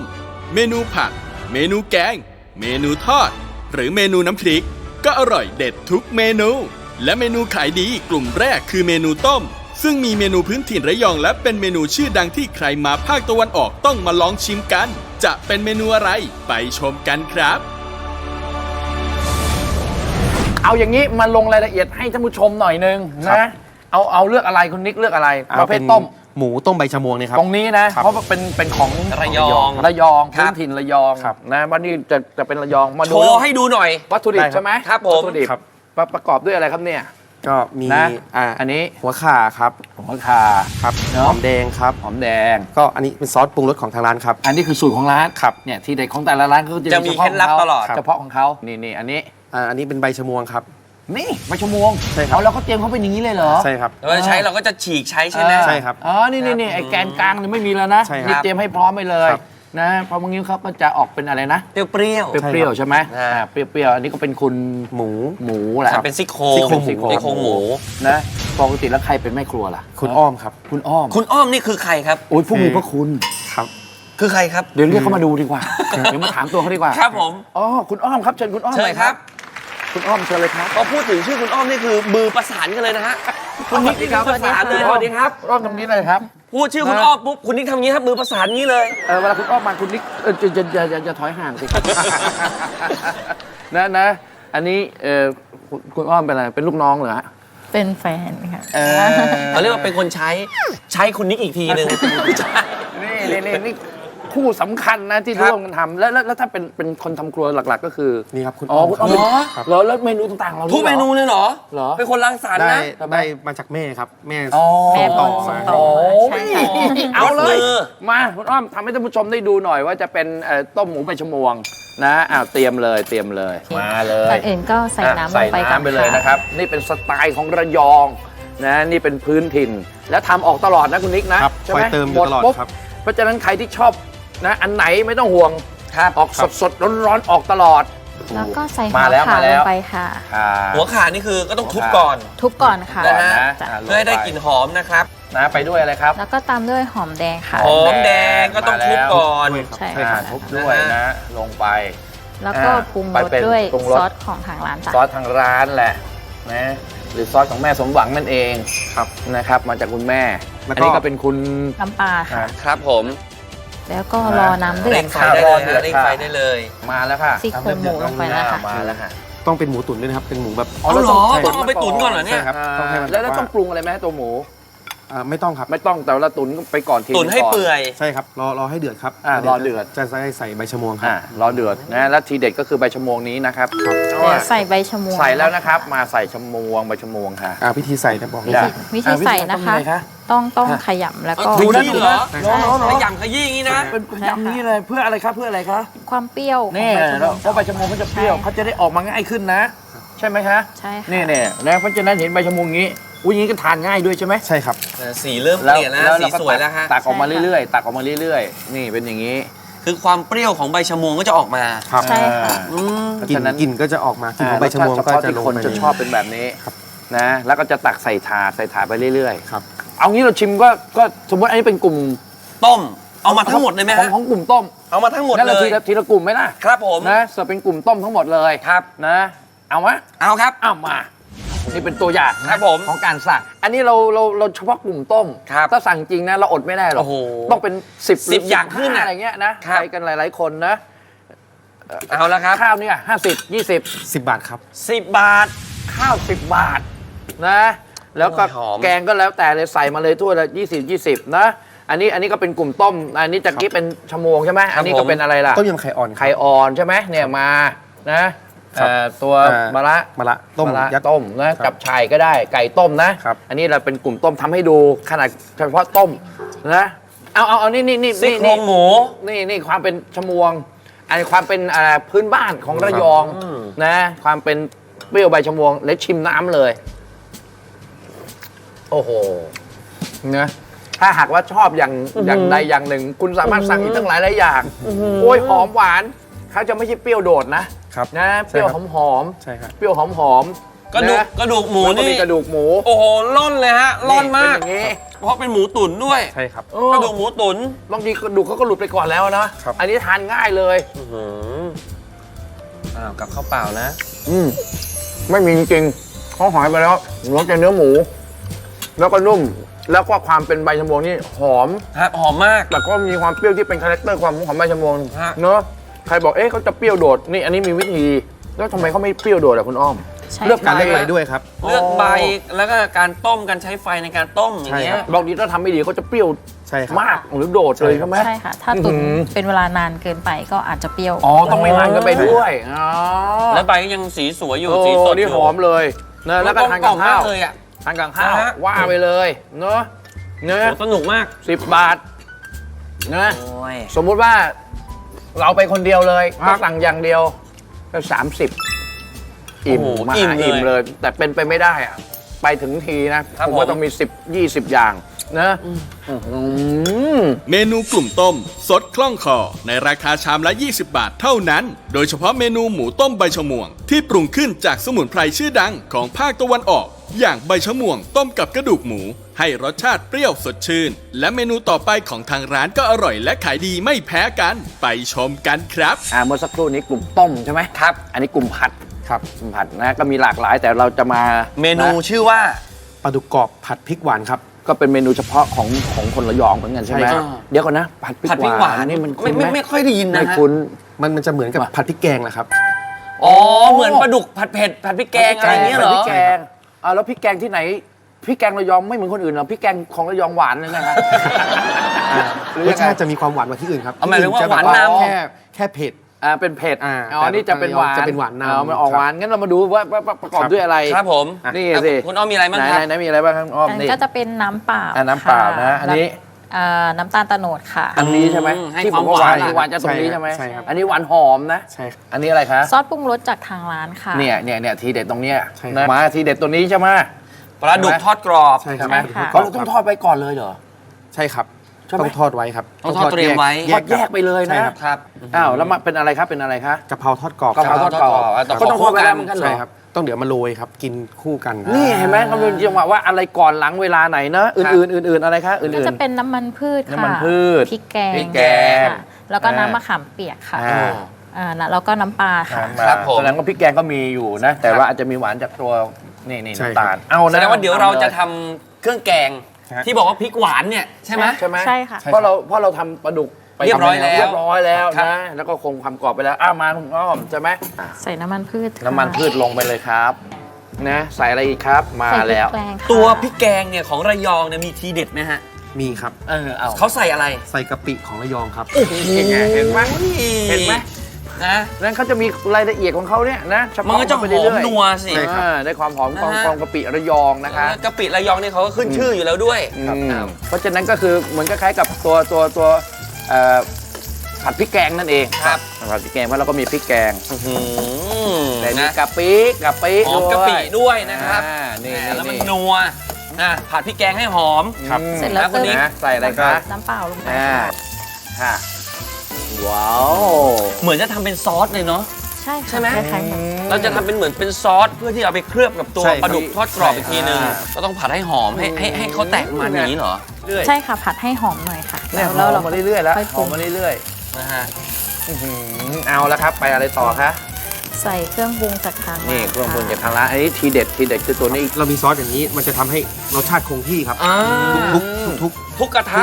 ทุกถาดรสชาติ อร่อยเหมือนกัน คุณแม่สมหวังได้ทำสูตรดีไว้แล้ว ต้องเป็นอย่างนี้ ใช่ครับ ต้องเป็นแบบนี้เท่านั้น ใช่ รสชาติแบบนี้ แล้วก็เติมน้ำตาลโตนดลงไป นี่แหละ มาแล้ว ความหวานล่ะ มีแล้ว ผัด ครับ พริกแกง ความเป็น แต่ ระยองครับต้องมี ความเป็นระยอง ต้องมี นี่ หวานนำฮะ โอ้โหหวานนำนะหวานน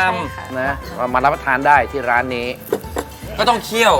ใช่ครับ นะฮะ บรรยากาศ เคี่ยวให้น้ำตาลโตนดละลาย นี่เอามาแล้วหอมขึ้นเรื่อยๆครับ เติม อันนี้ก็เป็น เติมน้ำมะขามเปียกค่ะ มะขามเปียก ตัดรสชาตินิดนึงเนาะ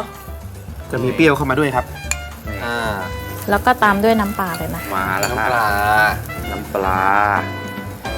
หอมขึ้นเรื่อยๆ เพราะฉะนั้นหลายๆอย่างก็จะถูกผสมไปดูอยู่ในพริกแกงนี้นะครับครับหอม แล้วเราดูยังไงว่าใช้ได้แล้วครับ ก็ตัวน้ำจะเริ่มหนืดเพื่อจะได้ไปคลุกกับปลาดุกแล้วไม่ให้ปลาดุก จะเคลือบครับ ใช่ค่ะ มันจะเคลือบกับพอดีเลย อันนี้ได้หรือยังครับ ได้แล้วค่ะ ได้แล้ว แล้วเราก็คือเอาไปคลุกกับแบบร้อนๆเลยไหมหรือยังไง ไม่ได้เลยครับ ไม่ได้นะ ใช่ครับ ต้องให้ พักให้เย็นลงก่อนครับ ต้องเย็น ครับ ถ้าเกิด แล้ว คลุกเลยเดี๋ยวจะตัวปลาดุกนี่จะนิ่มครับ จะไม่กรอบเหมือน มันจะสุกเพิ่มขึ้นหรืออะไร ใช่ครับ มันจะนิ่มไป ใช่ครับ อ๋อแล้วต้องการให้ปลาดุกนี้กรอบด้วย ยังกรอบอยู่ครับ ก็ต้องทิ้งให้เย็น ครับ นะ แล้วค่อยมาคลุกเขาอีกที ถ้าเย็นแล้วก็จะเป็นแบบ แบบนี้นะใช่ไหมอันนี้ ใช่ครับ ที่เย็นแล้วนะ ครับผม มางั้นเราลองคลุกต่อเลยนะครับ เพราะฉะนั้นเราก็เตรียมปลาดุกก็ต้องทอดไปก่อนแล้ว ใช่ค่ะ มาคุณอ้อมใส่เลยค่ะนะเพราะฉะนั้นไม่ต้องห่วงในเรื่องความกรอบ ครับ แล้วก็จะได้ กรอบอยู่แล้ว ความเป็นพริกหวาน ครับผม สไตล์หวาน สไตล์ระยอง ส ครับ ไตล์ระยอง ใส่ อ๋อ ซอส มาใส่ตรงนี้ ใส่ตอนนี้ พี่นิกต้องใส่ให้หนูเดี๋ยว มา เดี๋ยวมันจะ โอ้ ติด ดูนะ โอ้ยภาพแห่งนะ ความน่ารักจริง ๆ เลย คุณจะเอากี่ถ้วยคุณจะเอากี่ถ้วย คุณจะแปนนะ เห็นแบบผู้แฟนเขาทำแล้วมันน่ารักครับ เอานะเอาบอกท่านผู้ชมสามีภรรยานั่นเองไหม ครับ มีความ ผม น่ารัก ทำงานหนักทุกวันนี้เพื่อใครครับ เพื่อภรรยาครับ แล้วคุณเป็นอะไร ผมถามพี่ตาครับ อย่าถามนะบางเรื่องเราควรจะคุยเรื่อง ที่ทำงานหนักทุกวันนี้เพื่อใครครับ อย่า เนี่ย เอ๊ะจะมาอยู่ดีน้ำตามันไหลออกมาเองซึ้งใจซึ้ง ครับ ใจ ผม โอ้มันจะเคลือบแบบนี้เลยนะ อ๋อมันก็จะไปทั่วเลย ตักให้ดูนิ สิ ดนึงนะตักยกขึ้นมา ใช่ไหมนะอย่างนี้เลย ใช่ครับ แปลว่าความกรอบก็ยังอยู่ ใช่ครับ แล้วมันก็จะได้ความฉ่ำแล้วก็พริกแกงที่สไตล์หวานนิดนึง ใช่ครับ นะมาเคลือบอยู่อย่างนี้ โอ้โห แหม่สุดยอดน่ากินมากนะรับประทานมาก แล้วเราโรยเลยไหมหรือยังไง นะ ปกติแล้วจะตักใส่ถาดครับแล้วโรยข้างบนครับถ้าเกิด อ๋อ เดี๋ยวไปโดน ที่เราจะเห็น แบบนี้ แบบนี้ ใช่ เลย เดี๋ยวพอโดนแล้วเดี๋ยวมันจะเหี่ยว ว่ามันนี่เนี่ยเราจะเห็นอยู่ในถาดนะ แล้วก็โรยลงไปแบบนี้เนาะอ้าวงั้นตักเสิร์ฟเลยดีกว่า เอาแบบ เอางั้น ยกตระกูลผัดมาเลยครับ อาจจะกินตระกูลต้มใช่ไหม ครับผม มีผัดกี่อย่างใส่มาเลย ครับผม คุณมี 20เปล่า มีครับ โอเคเอามาให้หมด เอามาอย่างละถ้วย ไม่ละถ้วยมานี่เราเอากลุ่มผัดครับกลุ่มผัดมานะ แต่เราก็วางกลุ่มต้มเมื่อสักครู่นี้ไว้ด้วย ครับผม นี่เห็นบรรยากาศไหม เวลาสั่งมาเยอะๆมันอย่างนี้แหละมันน่ากิน รับประทาน ครับ แล้วได้บรรยากาศด้วยนะนี่ก็จะเป็นกลุ่มผัดนี่มีสักครู่ที่คุณอ้อมผัดใช่ไหม ใช่ค่ะ ปลาดุกใช่ไหมฮะแล้วก็มาคลุก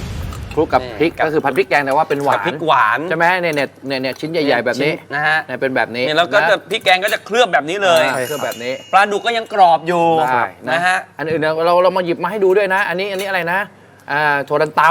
ผัดกุ้ง มีกุ้งใช่ไหม ใส่กุ้งด้วยครับ อันนี้อะไรนะเนี่ย ไก่ผัดขิงครับ เนี่ยมา20เท่านั้นเอง ครับผม นี่ฟักทองไข่ ฟักทองผัดไข่ครับ ฟักทองไข่ใช่ไหม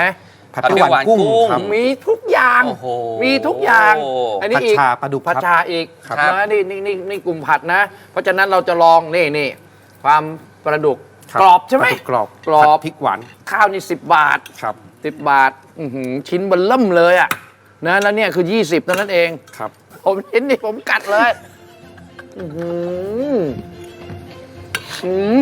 เนี่ยมันจะได้ความกรอบ ครับ อยู่ข้างใน ครับ แต่ว่าตัวพริกแกงที่หวานสไตล์หวานเนี่ยเคลือบอยู่แล้วก็ซึมเข้าไปด้วยนะ ใช่ครับ เนาะได้เคี้ยวได้อะไรด้วยเนาะได้ดี หวา เด็ น ด นำจริง นะ ๆ มัน แล้ว ห ก็ อ มี ม ความเป็นพริ มั ก น แก หอง มน้ำตาลตะโนดคือมันแตกต่างจากปลาดุกผัดเผ็ด ใช่ครับ ที่อื่นจริงๆนะ ใช่ครับ คือที่อื่นมันจะเผ็ดนำเลย แล้วได้หอมเครื่องแกงหอมมากเลยอ่ะ อุ้ยถึงว่าทำไมเครื่องแกงมันนัว มันมีกะปิระยอง โอ้ ผมไม่ลืมนะครับเนี่ย นี่ทานเปล่าๆเขาสนุกเลยนะเนี่ยตัว ปลาดุก ตัว ก ป ร ลา อ ดุ บ ก นี่คือก็สดจริงๆนะครับ ปลาดุกคุณพ่อเลี้ยงเองครับด้วย เออเหรอ ใช่ครับ โอ้โหถือว่ามันสดใหม่ตลอด เพราะฉะนั้นก็ได้วัตถุดิบท้องถิ่นด้วย ใช่ครับ วิธีท้องถิ่นด้วย ใช่ครับ เนี่ยแล้วก็ทานสนุกนะกรอบแล้วก็หอมหวานอย่างนี้ครับข้าวนี้10 บาทเท่านั้นเองนะโอ้โห ปลาดุกผัดพริกหวาน อาหารพื้นถิ่นระยองแท้ๆ อร่อยจากการโขลกพริกแกง เพิ่มความอร่อยด้วยกะปิระยอง นำไปผัดกับน้ำตาลโตนดจนได้น้ำราดรสชาติหวานนำ ก่อนนำไปคลุกกับปลาดุกที่ทอดเอาไว้ แล้วร้านนี้ยังมีอีกหลายเมนูเด็ด รับชมต่อช่วงหน้าครับ วันนี้เรามาดูผลของร้านอาหารหัวหินโกธิร้านข้าวต้มรอบดึกชื่อดังเมืองหัวหิน หลังจากที่มาออกรายการปัญญา5 ดาวว่าอร่อยจนร้านแตก มีผู้คนมีลูกค้ามาอุดหนุนมาชิมกันจนแน่นร้านอย่างไร หลังจากออกรายการปัญญา5 ดาวไปแล้วนะคะ ร้านแตกเลยค่ะ ผลตอบรับดีมากๆเลยค่ะ ตอนลูกค้ามาเยอะๆก็ตกใจเหมือนกันค่ะ ลูกค้าก็ตามมาทานเยอะมากแล้วก็มีโทรศัพท์โทรมาจอง คือลูกค้าก็จะบอกเลยว่าเนี่ยตามมาจากรายการเอาเมนูเหมือนที่ออกในรายการปัญญา5 ดาวเลยนะหมูกุเลากุ้งกุเลาปลาทอดขิงกรอบที่ออกรายการและปัญญา5 ดาวเนี่ยคือแชทแทบแตกเลยอะค่ะจริงๆเราวางแผนไว้อยู่แล้วว่าหลังจากออนแอร์แล้วอ่ะมีการฟอร์มทีมกับพนักงานจะทำยังไงวางแผนการทำยังไงเป็นเสิร์ฟให้เร็วมากขึ้นขอบคุณคุณปัญญามากเลยนะคะ ที่เปิดโอกาสให้ทางร้านอาหารหัวหินโกธิได้มีโอกาสไปออกที่รายการปัญญา5 ดาวเพราะว่าผลตอบรับดีมากๆเลยค่ะเมนูกุ้งกุเลานะคะ ตอนนี้เป็นเมนูที่ติดท็อป 5 ของร้านแล้วค่ะก็อร่อยหมดเหมือนอาหารสดอะค่ะหอยลายก็อร่อยค่ะ เวลาเราทานเนี่ยก็รู้ว่าวัตถุดิบดีนะครับแล้วก็อาหารเนี่ยรสชาติกลมกล่อมก็คือทานได้ทั้งครอบครัวไม่ได้แบบรสจัดจนเกินไปหรือรสอ่อนจนเกินไป ในความรู้สึกของเราเวลาผมมานะที่นี่เมื่อมาหัวหินเนี่ยสิ่งที่มันจะคิดในสมองดับแรกก็คือเป็นซีฟู้ดคิดถึงปูกุ้งหอยอะไรเงี้ยนะครับร้านนี้จะอยู่ในใจของผมก่อนวันแรกคือเราต้องมาทานนี่ก่อนนะผมคิดว่าคนไม่ว่ารุ่นเก่ารุ่นใหม่นะมาหัวหินนะฮะหัวหินเป็นเมืองที่มีเสน่ห์มากนะครับแล้วก็ร้านอาหารอร่อยร้านที่มีชื่อเสียงดังๆมีหลายร้านแต่ร้านโกธิเนี่ยน่าจะเป็นร้านอันดับแรกๆต้นๆของผมนะที่จะเลือกมาทานที่นี่ครับ รสชาติโอเคนะคะวันนี้สั่งต้มยำกุ้งนะคะ ก็รสชาติจัดจ้านมากเลยอะค่ะ ถ้าใครผ่านไปผ่านมาหรือมาเที่ยวที่หัวหินก็อยากจะฝากร้านโกธิไว้ด้วยในปักหมุดไว้เลยเพราะว่ามันก็อยู่ใกล้ตลาดพลาซ่าหรือว่าอยู่ใจกลางหัวหินอย่างเงี้ยก็ สะดวกสบายแล้วก็เดินทางสะดวกแล้วก็อาหารอร่อย ขอเชิญทุกท่านนะคะที่มาเที่ยวหัวหิน เรียนเชิญมาร้านอาหารหัวหินโกธิที่ตลาดโต้รุ่งหัวหินปากซอยหัวหิน 57 ได้นะคะ เบอร์โทรนะคะ 032-511-252 ค่ะ โทรจองได้นะคะ ร้านแตกไปแล้วครับสำหรับร้านอาหารหัวหินโกธิร้านข้าวต้มรอบดึกชื่อดังเมืองหัวหินเพราะลูกค้าและแฟนรายการปัญญา5 ดาวจากทั่วสารทิศมุ่งหน้าไปชิมเมนูใหม่กุ้งกูเล้าเมนูใหม่อันเป็นเอกลักษณ์ของร้านอย่าลืมตามรอยรายการปัญญา5 ดาวไปอร่อยร้านแตกด้วยกันนะครับ แกงไก่กระวานทีเด็ดคืออะไรเอามาประกอบด้วยอะไรล่ะไหนๆครับ อันนี้จะเป็นจุกสับปะรดค่ะ จุกสับปะรดเดี๋ยวก่อนคืออะไรอะ ใส่เข้าไปเลยครับ นี่คือสับปะรดก็คือที่มันเป็นช่อๆนะช่อๆบนสับปะรดนะ ใช่ค่ะ โอ้ทานได้ด้วย เอาละยังไงก็แล้วแต่ไม่น้อยกว่า30 อย่างใช่ไหม ใช่ครับ มาดูเมนูใหม่ครับมีไหมก่อน มีครับ เดี๋ยวจะเพิ่มเมนูใหม่ครับ ครอบครัว World Gas พร้อมสืบทอดมาตรฐานความปลอดภัยเพื่อคุณทุกคน World Gas ข้าวโพดอบกรอบต้องตูมตามสนุกตั้งแต่เด็กเพื่อนกันตั้งแต่เล็กตูมตามกรอบหอมอร่อยปัญญา5 ดาว ครอบครัวมีปัญหา เพราะว่าไม่แน่ใจโอเคครับ เปลี่ยนมาใช้ลัคกี้เฟลมพอไฟแรงอะไรก็ดีขึ้นลัคกี้เฟลม ยิ่งร้อนยิ่งคันตลอดเวย์รังแคตลอดวันต้อง Head and Shoulders Cool Menthol ช่วยขจัดรังแคแบบสุดคูลมั่นใจ 100% รู้สึกเย็นตลอดวัน Head and Shoulders เลี้ยงลูกไม่มีสูตรสำเร็จเดียว สูตรให้คิดเอง สูตรให้ท้าทาย และนมสูตรเดียวที่กิมมั่นใจ High QUHT DHA สูงขึ้น GOS LC-FOS 2 เท่ากี้ว่าใช่ลูกว่าชอบไม่ได้ออกแดดผิวก็ยังคล้ำเสีย Nivea Extra Bright มีวิตามินซี 40 เท่าและเปปไทด์คอมเพล็กซ์ช่วยเสริมประการผิวให้ดูแข็งแรงอัพผิวด้วยเกลาใส Nivea Extra Bright Skin is for radiance Nivea is for skin Toyota Carnival สแกนปั๊บรับว้าวแรกส่วนลดสูงสุด 50,000 บาทหรือส่วนลดดอกเบี้ยสูงสุด 1.5% รับรถแล้วว้าวต่อ2ลุ้นทองคำ30 บาทและอีกมากรวมกว่า231 ล้านบาทถึง31 ธันวาคมนี้สแกนเลย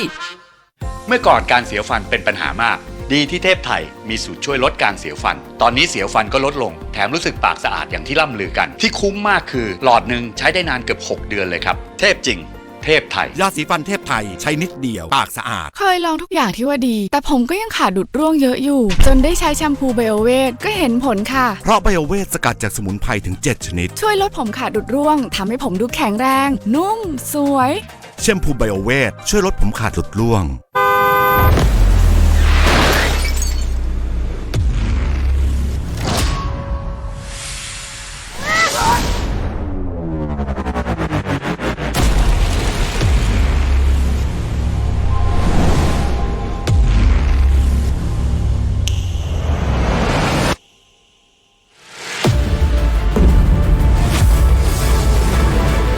Power ทุกวันจันทร์ถึงวันอาทิตย์ 1 ทุ่มตรงเริ่ม 21 ธันวาคมนี้ปัญญา 5 ดาว Lucky Flame เตาแก๊สและเครื่องดูดควันคุณภาพคู่ครัวไทย Lucky Flame ไลน์แมนถูกสุดทุกวันไม่ต้อง Subscribe ก็ส่งฟรีสั่งเลยร้านข้าวแกงแม่สมหวังร้านข้าวแกงชื่อดังจังหวัดระยองที่เต็มไปด้วยเมนูพื้นถิ่นของจังหวัดระยองอร่อยได้หลากหลายเมนูในราคาเพียงชามละ20 บาทเท่านั้นและเมนูอร่อยกลุ่มต่อไปจะเป็นเมนูกลุ่มแกงจะมีอะไรบ้างไปชมกันครับยิ่งดูยิ่งเพลินครับผมยิ่งสนุกยิ่งมันและยิ่งอยากกินเข้าไปใหญ่เลยฮะกินไปแล้วก็ยังอยากกินต่อครับนะนี่เป็นกลุ่มนะแกงนะก็มีหลายอย่างครับแต่ตอนนี้ก็จะมาเป็นแกงไก่กระวานมาเสนอวันนี้แกงไก่กระวานทีเด็ดคืออะไรเอามาประกอบด้วยอะไรล่ะไหนๆครับอันนี้จะเป็นจุกสับปะรดค่ะจุกสับปะรดเดี๋ยวก่อนคืออะไรใส่เข้าไปเลยครับนี่คือสับปะรดก็คือที่มันเป็นช่อๆนะช่อบนสับปะรดนะใช่ค่ะโอ้แล้วเราก็มาอะไรมาหั่นมาฝานเนี่ยเหรอฮะมาซอยโอ้ทานได้ด้วยใช่ครับเหรอนี่คือคนระยองเขาทานกันแบบนี้นะทานน้องก็สับปะรดเยอะครับสับปะรดเยอะใช่ไหมเพราะฉะนั้นวัตถุดิบท้องถิ่นนะมาตัวนี้นะแล้วก็เป็นกระวานใช่ไหมฮะ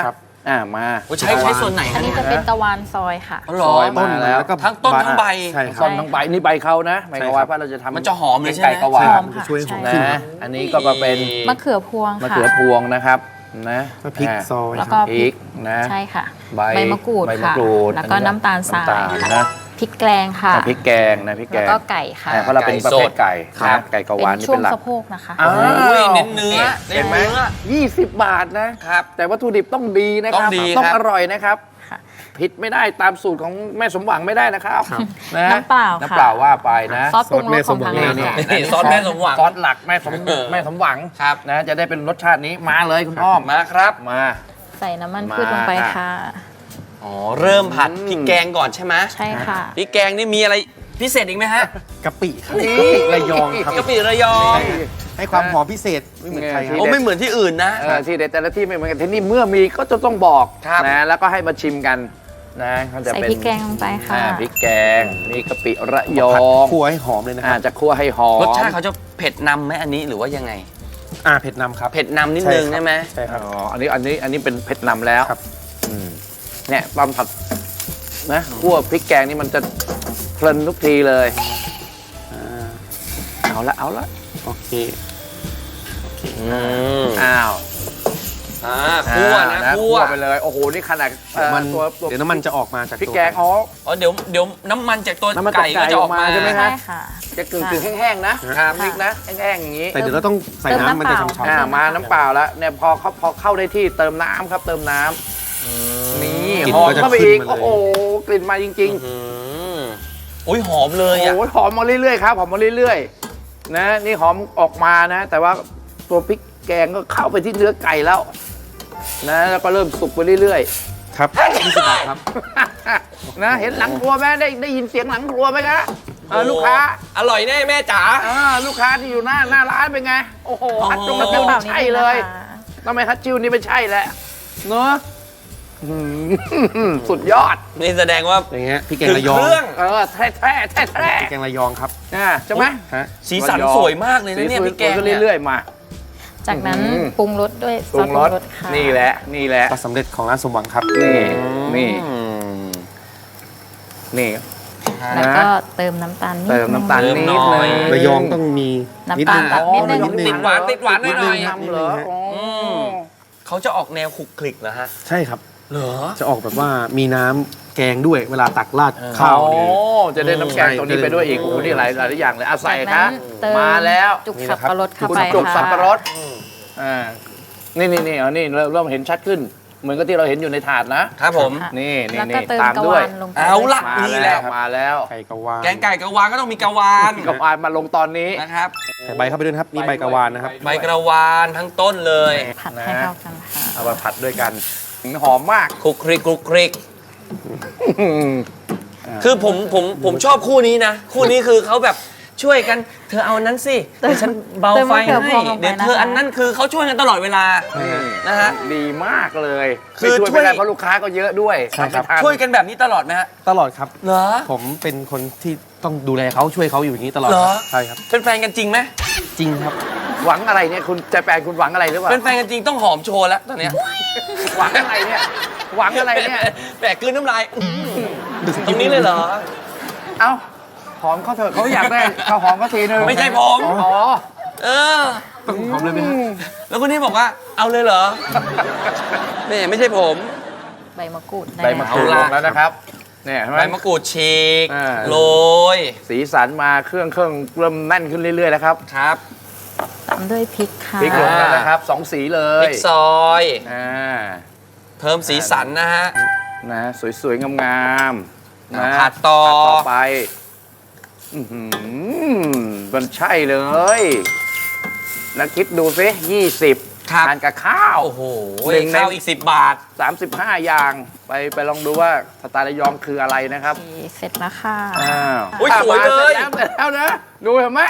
นี่อันนี้ทำให้เห็นเลย เสร็จเรียบร้อย เนื้อ แล้วก็เอาลงถาด ใช่ครับ า พร้อมขาย เดี๋ยวลงอยู่เรื่อยๆเดี๋ยวก็ออกมาอีกแล้วออกมาอีกแล้วเพราะว่าตักอยู่เรื่อยๆเหมือนกันนะ อันนี้เป็นกลุ่มแกง ครับ นะมีกี่อย่างเอาเหมือนเดิม จัดมาเลยครับ จัด อย่าง มา ละ เล หนึ่ ย ง จัด โอเคครับ มา กลุ่มแกงแล้ว ครับผม นะแกงไก่กะวาน โอ้โห นะ เห็นวิธีการทำแล้วน่ารับประทานมาก แต่ 20 บาทเท่านั้นเองฮะต่อถ้วย ก็เลยเรียงจัดให้เห็นเลยว่าถ้าเป็นหลายๆกลุ่มที่เรามีมา มีอื่นๆ ยั ด้วย ไม่ครบเลยนะครับ ยังไม่ครบนะ อันนี้ก็เป็นกลุ่มแกง ใช่ครับ นะนี่แกงไก่กะวาน ครับ อันนี้อะไร ผม นะฮะอันนี่อะไรนะโทนอีกทีครับนี่อะไรนะ แกงเผ็ดมะละกอปลาขูดครับ 20นะหอย แกงคั่วหอยขมครับ หอยขม นี่ ใช่ไหม หอยเนื้อหอยเลยนะครับ เนื้อหอยเน้นๆ แช่ไว้เลย แล้วก็ ปกติ เครื่องแกง จะมี ต่าง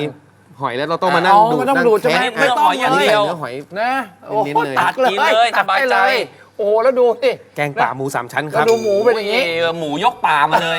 โอ้โห เยอะมาก 20อันนี้ดูกุ้งเกิ้งสินะ แกง ไข่ชะ ส้ อ ม ม ชะอมไข่กุ้งครับ นะเป็นแกงส้มใช่ไหมเอานี่อีกหอยหนึ่ง แกงคั่ว แกงคั่วหอยสับปะรดหอยแมงภู่ครับ นี่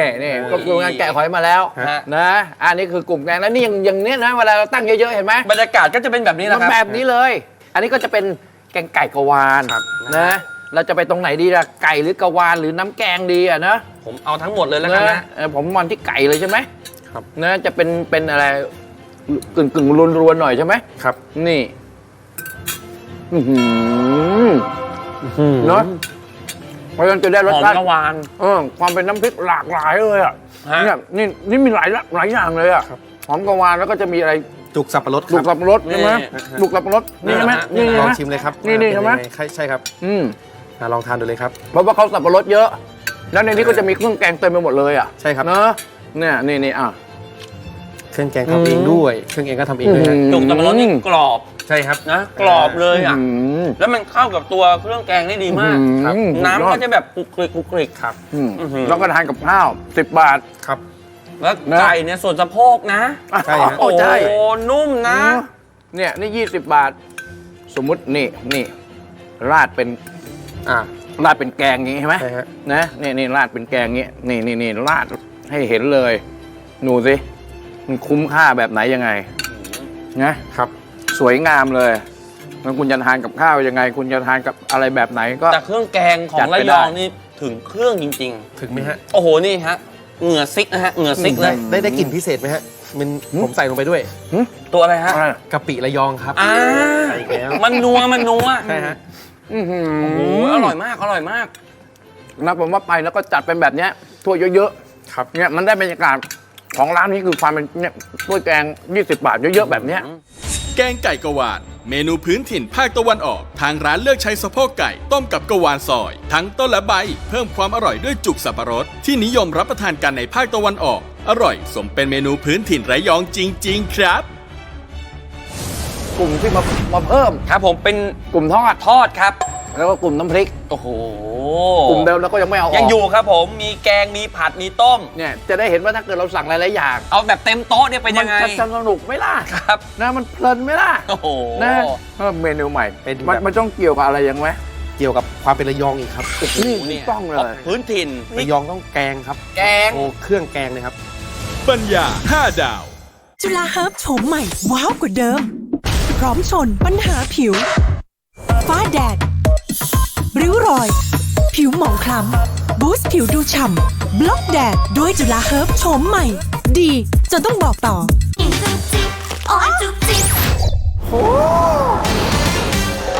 ปัญหาจุ๊บจิ๊บในช่องปากจัดการก่อนบานปลาย ด้วยคอเกตเกลือสมุนไพรช่วยลดการสะสมของแบคทีเรีย แพ็คคู่ราคาพิเศษ 99 บาท ถึง 24 ธันวาคมนี้ ยาธาตุน้ำขาวตรากระต่ายบิน แก้ท้องอืด แก้ปวดท้อง แก้ท้องเสีย ยาธาตุน้ำขาวตรากระต่ายบิน ขนาดใหม่ 450 ml เฮโมวิตโกมีวิตามินและเกลือแร่รวม 15 ชนิด ยาบำรุงร่างกายเฮโมวิตโกวันละ 1 เม็ด อ่านคำเตือนในฉลากก่อนใช้ยา ฮัลโหลน้ำแข็งใสฮัลโหลนมชมพูฮัลโหลโฟอีฟฮัลโหลโฟอีฟผสมใส่อะไรก็อร่อย แบบนี้เราไม่มีทางรู้เลยสิ ว่าใครเป็นฆาตกรที่ฆ่าซูซี่ ถ้าเกิดมีใครตายขึ้นมาอีก ก็หมายความว่าฆาตกรอาจจะไม่ใช่คุณแม่ ถ้าเธอทำให้นางซิรินออกจากชีวิตเจ้ายะได้ ฉันจะจัดงานแต่งให้เธอ แม่ห่วงแต่โรงแรม เคยห่วงอะไรลินบ้างหรือเปล่า หรือว่าแค่คลอดลินออกมาแค่นั้นก็จบกันป๊าบดี เข้ากระดังงาทุกวันเสาร์อาทิตย์ 20:05 นาทีทางช่อง Workpoint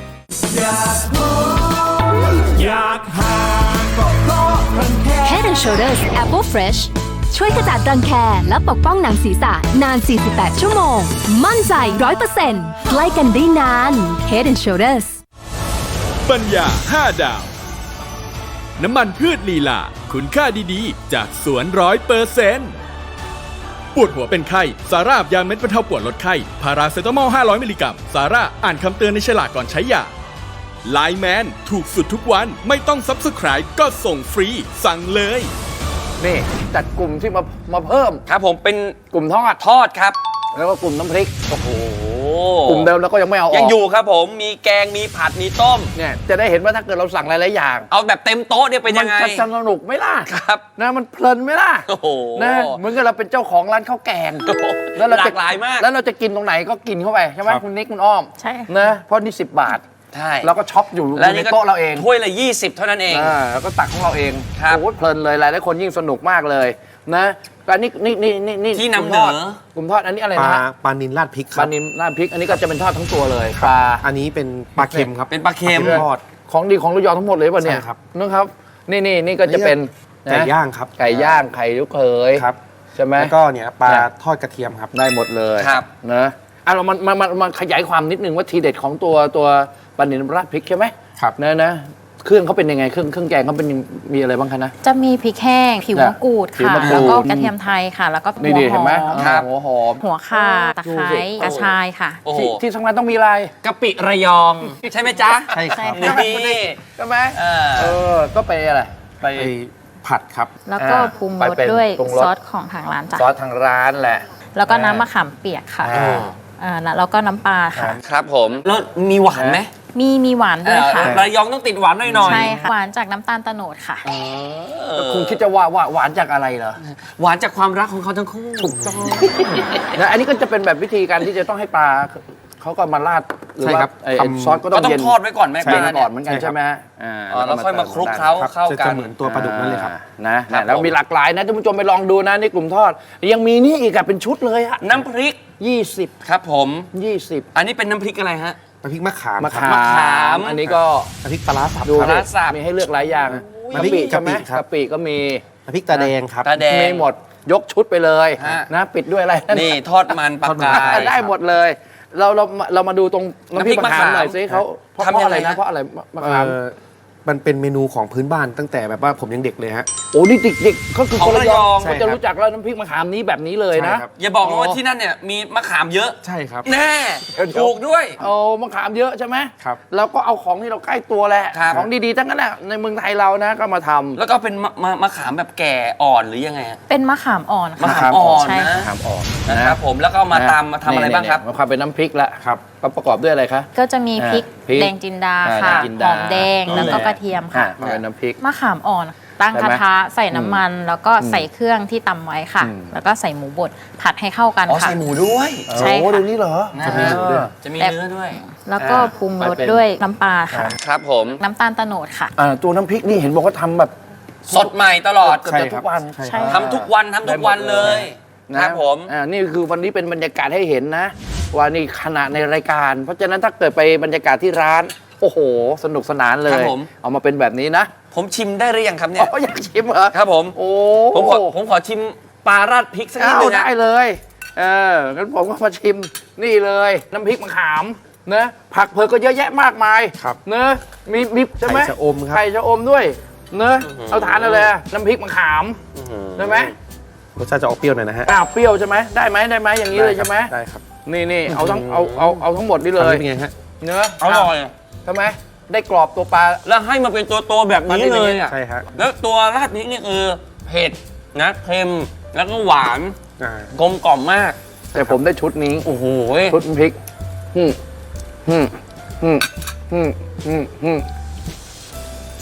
โอ้โหความเป็นมะขามอ่อนๆครับเปรี้ยวเบาๆครับนะไปลองดูเยอะมากครับมากกว่า35อย่างใช่ครับกรุณามี20 บาทไปด้วยพกติดตัวไว้กับอีก10 บาทคือข้าวเปล่าเอาละยังไงก็แล้วแต่ไม่น้อยกว่า30 กว่าอย่างใช่ไหมใช่ครับมาดูเมนูใหม่ครับมีไหมก่อนมีครับเดี๋ยวจะเพิ่มเมนูใหม่ครับเปิดเมนูใหม่ร้านข้าวแกงแม่สมหวังที่เต็มไปด้วยเมนูพื้นถิ่นของจังหวัดระยองอร่อยได้หลากหลายเมนูในราคาเพียงชามละ20 บาทเท่านั้นเมนูใหม่จะเป็นเมนูแบบไหนห้ามพลาดช่วงหน้าครับ มื่อกี้อ่ะมีคนเรียกฉันป้าด้วยแหละเพราะเริ่มมีผมขาวไงผมเริ่มขาวปิดด้วยแชมพูปิดผมขาวโอเคเฮอร์เบิลใช้ง่ายแค่สระกลิ่นไม่ฉุนปิดผมขาวได้สนิทดูเป็นธรรมชาติเปลี่ยนลุคให้ดูสาวขึ้นด้วยโอเคเฮอร์เบิลสิคะปิดผมขาวง่ายๆไม่แห้งเสียโอเคเฮอร์เบิล เพิ่งล้างรถเสร็จแต่กลิ่นยังแรงอยู่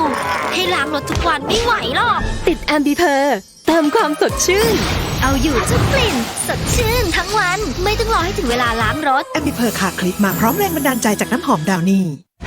การก้าวสู่ความสำเร็จไม่ยากเท่ารักษาไว้ ผมต้องเตรียมตัวให้พร้อมอยู่เสมอ ผลิตภัณฑ์เสริมอาหารจากส่วนผสม 17 ชนิด ใส่ใจตัวเองง่ายๆในทุกวัน Go Double Cap ใหม่เบอร์ดี้ทรีนวันริชเบน 0% น้ำตาลอร่อยเหรอลองเองกลมเติมหวานให้ลงตัวอร่อย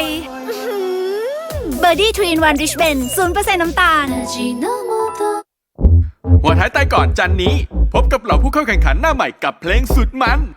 ฟามิงโกสิงโตโลมาคาปิบาร่าจิงโจ้สิงโตโอเคพี่ยุ้ยมาเชื่อแจ็คเอาสิงโตค่ะอ้าวอุ้ยไอ้แจ็คไอ้แจ็คหลอกตัดภาพนี้นะออกเป็นมีมเพราะว่าวันนี้บอกสิงโตไอ้แจ็คเชื่อแจ็คเอาสิงโตค่ะอ้าวส่งแค่จิตให้พี่นะและลุ้นไปกับเกมสายด่วนชวนตายไม่ต้องการคุยสายกับใครครับคุณแม่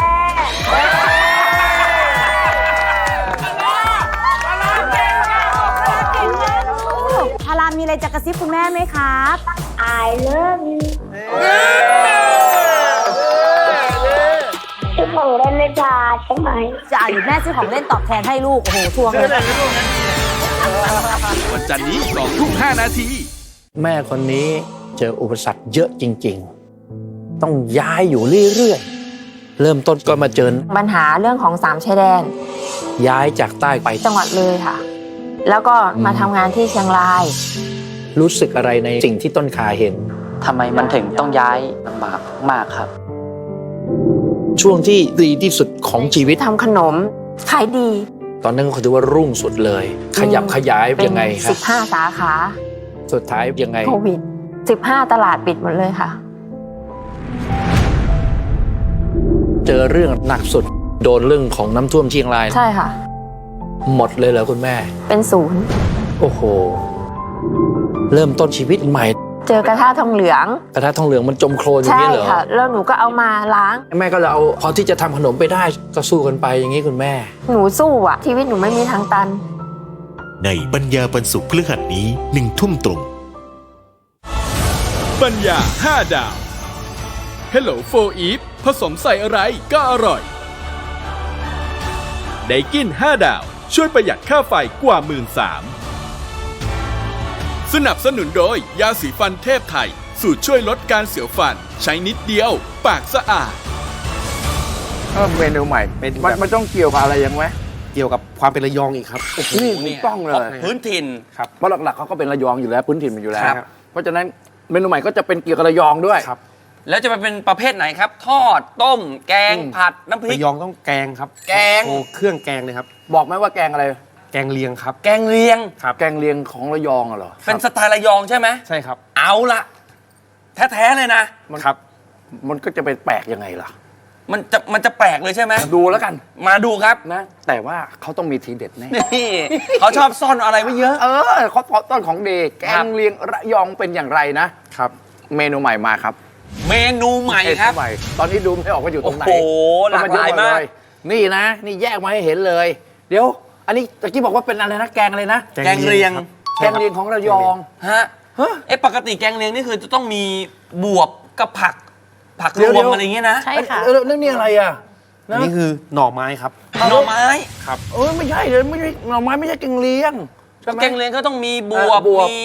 บไม่มีเหรอผักไม่มีครับอันนี้เป็นแกงเลียงของระยองครับแกงเลียงหน่อไม้เป็นอย่างนี้เหรอใช่ครับอันนี้เดิมๆของระยองเป็นอย่างนี้เลยเหรอครับแท้เลยครับโบราณแท้เลยนะโบราณเลยนะรุ่นสู่รุ่นมาเลยตั้งแต่เด็กๆเลยใช่ไหมเนี่ยใช่ครับเด็กเกิดมาก็เห็นแล้วใช่ครับให้นั่ง นี่นะครับหั่น หั่นหน่อไม้เหรอนั่งซอยหน่อไม้ เอาหั่นหน่อไม้เร็วๆจะทำแกงเลียงแล้ว ใครเป็นคนสั่งให้หั่นตั้งแต่เด็ก คุณแม่ครับแม่สมหวัง แม่สมหวัง แล้วจะทำแกงเลียงเนอะครับแล้วนี่ เนื้อสัตว์อะไรเนี่ย ปลาดุกครับ ปลาดุก ปลาดุกด้วย ใช่ครับ โอ้โหแกงเลียงปลาดุกเนอะ แล้วที่บอกว่าเป็นแกงเลียงของระยองนี่คือแบบนี้เลยเหรอ ใช่ครับแกงเลียงหน่อไม้อย่างนี้นะครับ ปกติไปตัวแล้วก็จะเป็น กุ้ง ใช่ไหม ครับ บวบกุ้ง อันนี้หน่อไม้ปลาดุกเลย อันนี้ไม่คุ้นเลยครับ เป็นอย่างนี้นะ มันก็จะมีความเป็นตัวหน่อไม้ ครับ นะ แล้วก็มีตัวเนื้อปลาดุก เนื้อปลาดุกนะแล้วอันอื่นเป็นอะไรครับพวกนี้เป็นอะไรครับ เป็นใบชะพูค่ะ ถึงว่าหอมใบชะพูเลย หอมใบชะพูเนี่ยนะนี่แล้วก็จะเป็นหน่อไม้เป็นหลักนะชิมความเป็นน้ำแกงเลียงว่าจะต่างกับที่เราเป็นแกงเลียงไหมโอ้โหหอมมาอีกแบบหนึ่ง โอ้โห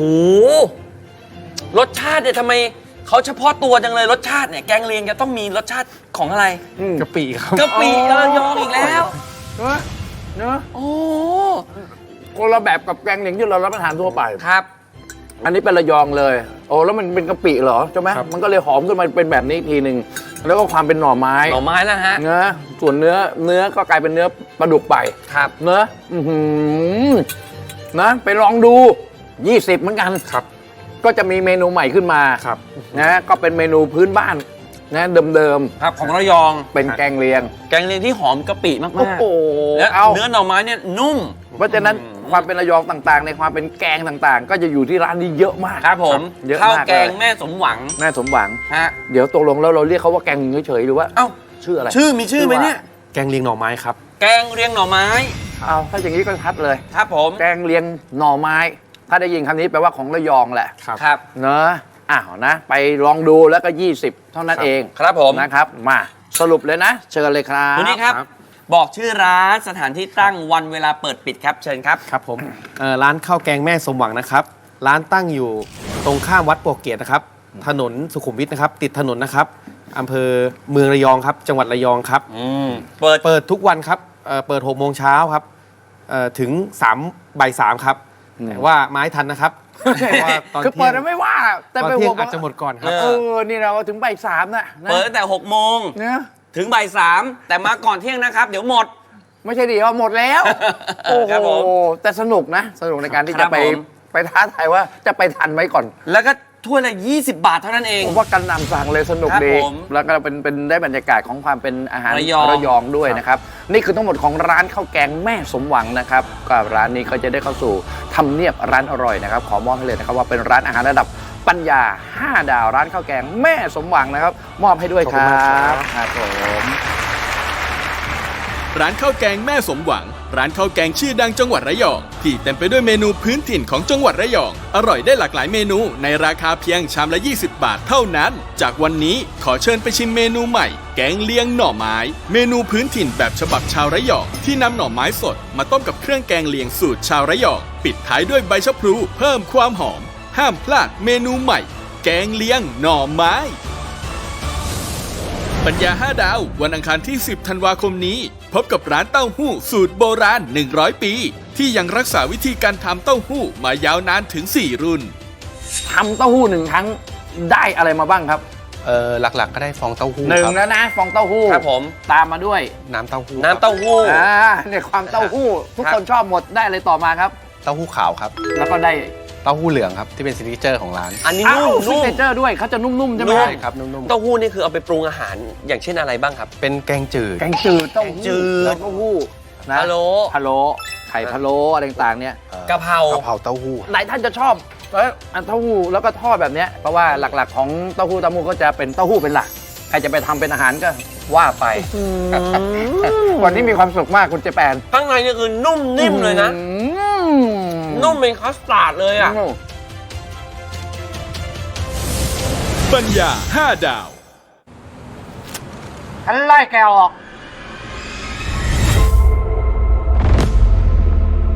ตัวเราลูกหมามึงจะทำอะไรกูได้ฮะเราท้องอ่ะ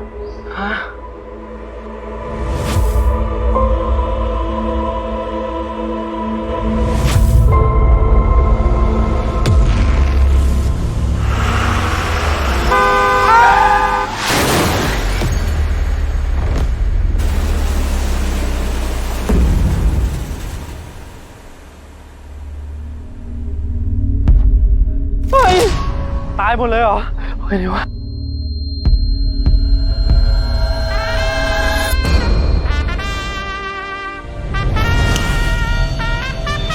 ฉันหยุดเวลาได้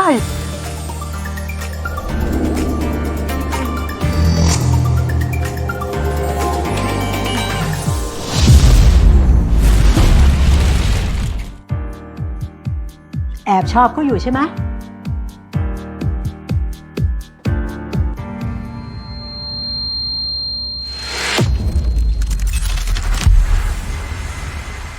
เรามาเปิดเพจฮีโร่กันเถอะ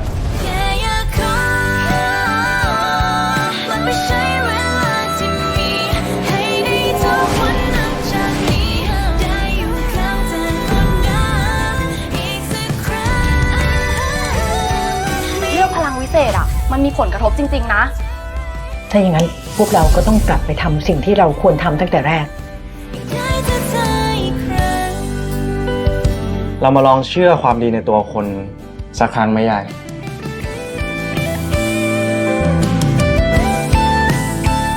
แซดพาวเวอร์ทุกวันจันทร์ถึงวันอาทิตย์ 1 ทุ่มตรงเริ่ม 21 ธันวาคมนี้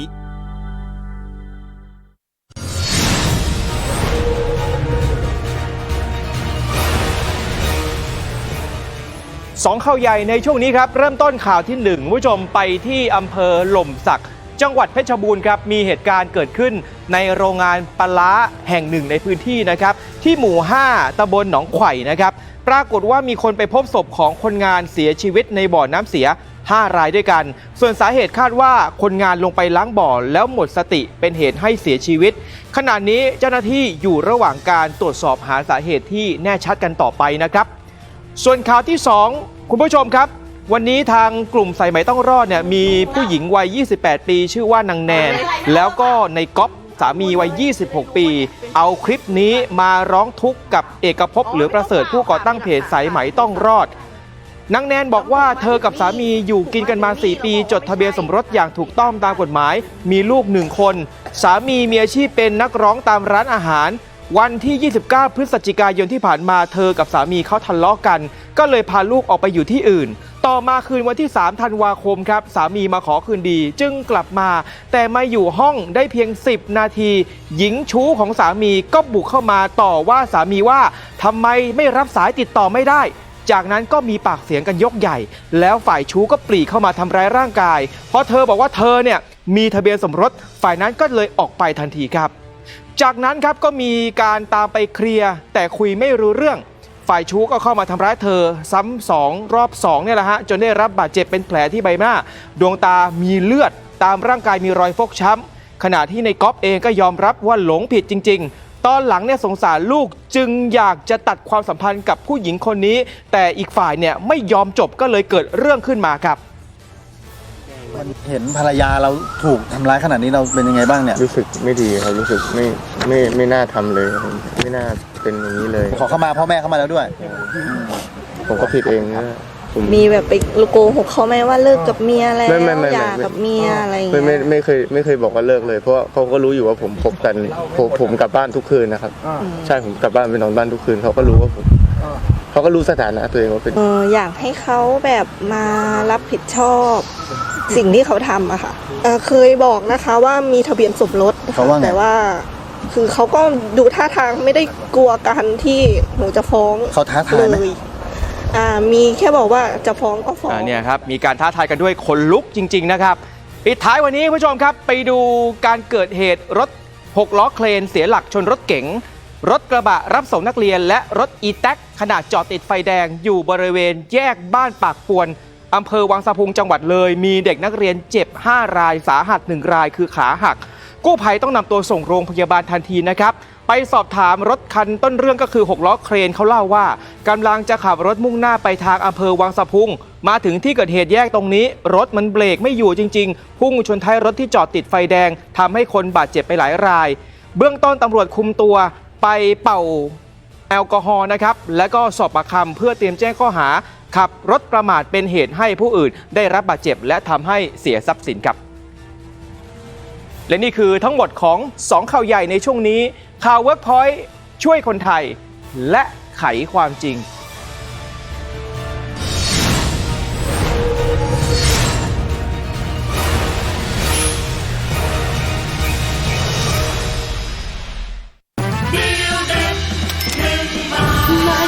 ช็อปที่ TikTok Shop 12 ส่วนลดสูงสุด 90% 9 ถึง 12 ธันวาคมนี้เก็บคูปองแล้วช็อปเลยที่ TikTok Shop TikTok Shop ปวดหัวไม่เลือกเวลา แต่ถ้าปวดหัวเป็นไข้ เลือกซาร่ายาเม็ดบรรเทาปวดลดไข้พาราเซตามอล 500 มิลลิกรัม ปวดหัวเป็นไข้เลือกซาร่าอ่านคำเตือนในฉลากก่อนใช้ยา ไม่ได้ออกแดดผิวก็ยังคล้ำเสีย Nivea Extra Bright มีวิตามินซี 40 เท่า และเปปไทด์คอมเพล็กซ์ช่วยเสริมประการผิวให้ดูแข็งแรง อัพผิวด้วยเกลาใส Nivea Extra Bright Skin is for radiance Nivea is for skin โรคกระเพาะอาหารท้องอืดจุกเสียดแน่นแอนตาซินเยลแสบร้อนกลางอกเนื่องจากกรดไหลย้อนแอนตาซินเยลยาลดกรดและเคลือบแผลในกระเพาะอาหารแอนตาซินเยลเดี๋ยวร้อนเดี๋ยวฝนเดี๋ยวหนาวดูแลสุขภาพให้ดีนะคะเป็นห่วงค่ะทิฟฟี่บรรเทาหวัดที่มีอาการน้ำมูกไหลปวดศีรษะเป็นไข้ทิฟฟี่แผงสีเขียวอ่านคำเตือนในฉลากก่อนใช้ยาต่อเนื่องกับการแข่งขันสุดเซอร์ไพรส์ผ่านเสียงเพลงใต้หน้ากากบัวลอยไข่หวานหน้ากากเจ้าบ่าวเจ้าสาวหน้ากากไหนจะจับมือกันผ่านเข้าสู่รอบต่อไป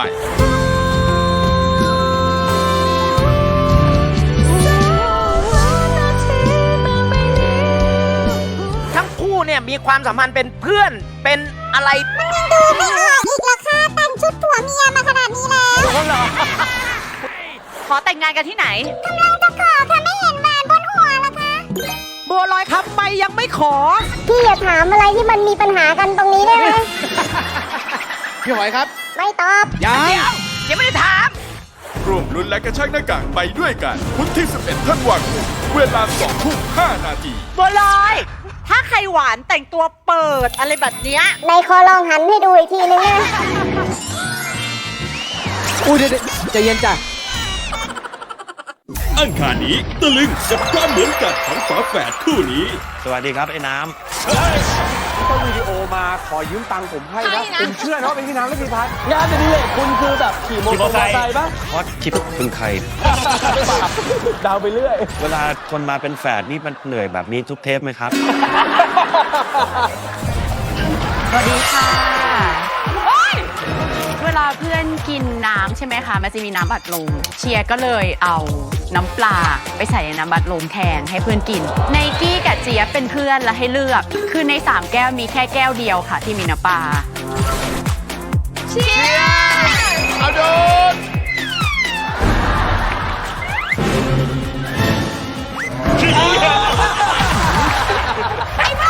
ไม่ผสมเลยเดี๋ยวได้หรอ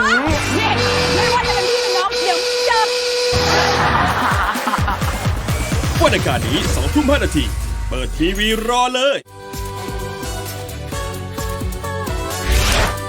อย่าลืมเชียร์เรา2คนในรายการหัวท้ายตายก่อนคืนนี้ 20:05 นาทีนะครับเจอกันครับ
สวัสดีค่ะช่วงนี้รับชมข่าวในพระราชสำนักจากไทย PBS ค่ะสมเด็จพระกนิษฐาธิราชเจ้ากรมสมเด็จพระเทพรัตนราชสุดาสยามบรมราชกุมารีพระราชทานพระราชบรโอกาสให้คณะบุคคลเฝ้าทูลละอองพระบาท เวลา 8:52 นาที สมเด็จพระกนิษฐาธิราชเจ้ากรมสมเด็จพระเทพรัตนราชสุดาสยามบรมราชกุมารีเสด็จออกณวังสักปทุมพระราชทานพระราชวโรกาสให้นายดนุชาสินทวานนท์กรรมการและรองเลขาธิการมูลนิธิชัยพัฒนานำคณะบุคคลเฝ้าทูลละอองพระบาทดังนี้นายปณิธิวสุรัตน์กงสุลกิติมศักดิ์สาธารณรัฐไซปรัสประจำประเทศไทยและคณะเฝ้าทูลละอองพระบาทน้อมเกล้าน้อมกระหม่อมถวายเครื่องรีดนมแพะซึ่งได้รับการสนับสนุนจากห้างหุ้นส่วนจำกัดพรชัยอินเตอร์เทรดเพื่อพระราชทานแก่มูลนิธิชัยพัฒนาสำหรับใช้ในโครงการพัฒนาที่ดินมูลนิธิชัยพัฒนาบ้านดงพระพรศูนย์ผลิตและกระจายพันธุ์สัตว์ตำบลป่างิ้วอำเภอเวียงป่าเป้าจังหวัดเชียงรายนายนัทยนตลรักษ์และคณะผู้สนับสนุนการจัดคอนเสิร์ตเพื่อหารายได้สมทบทุนมูลนิธิชัยพัฒนาเฝ้าทูลละอองพระบาททูลเกล้าทูลกระหม่อมถวายเงินสมทบทุนมูลนิธิชัยพัฒนาและทูลเกล้าทูลกระหม่อมถวายชุดเครื่องเขียนเพื่อทรงใช้ตามพระราชอัธยาศัย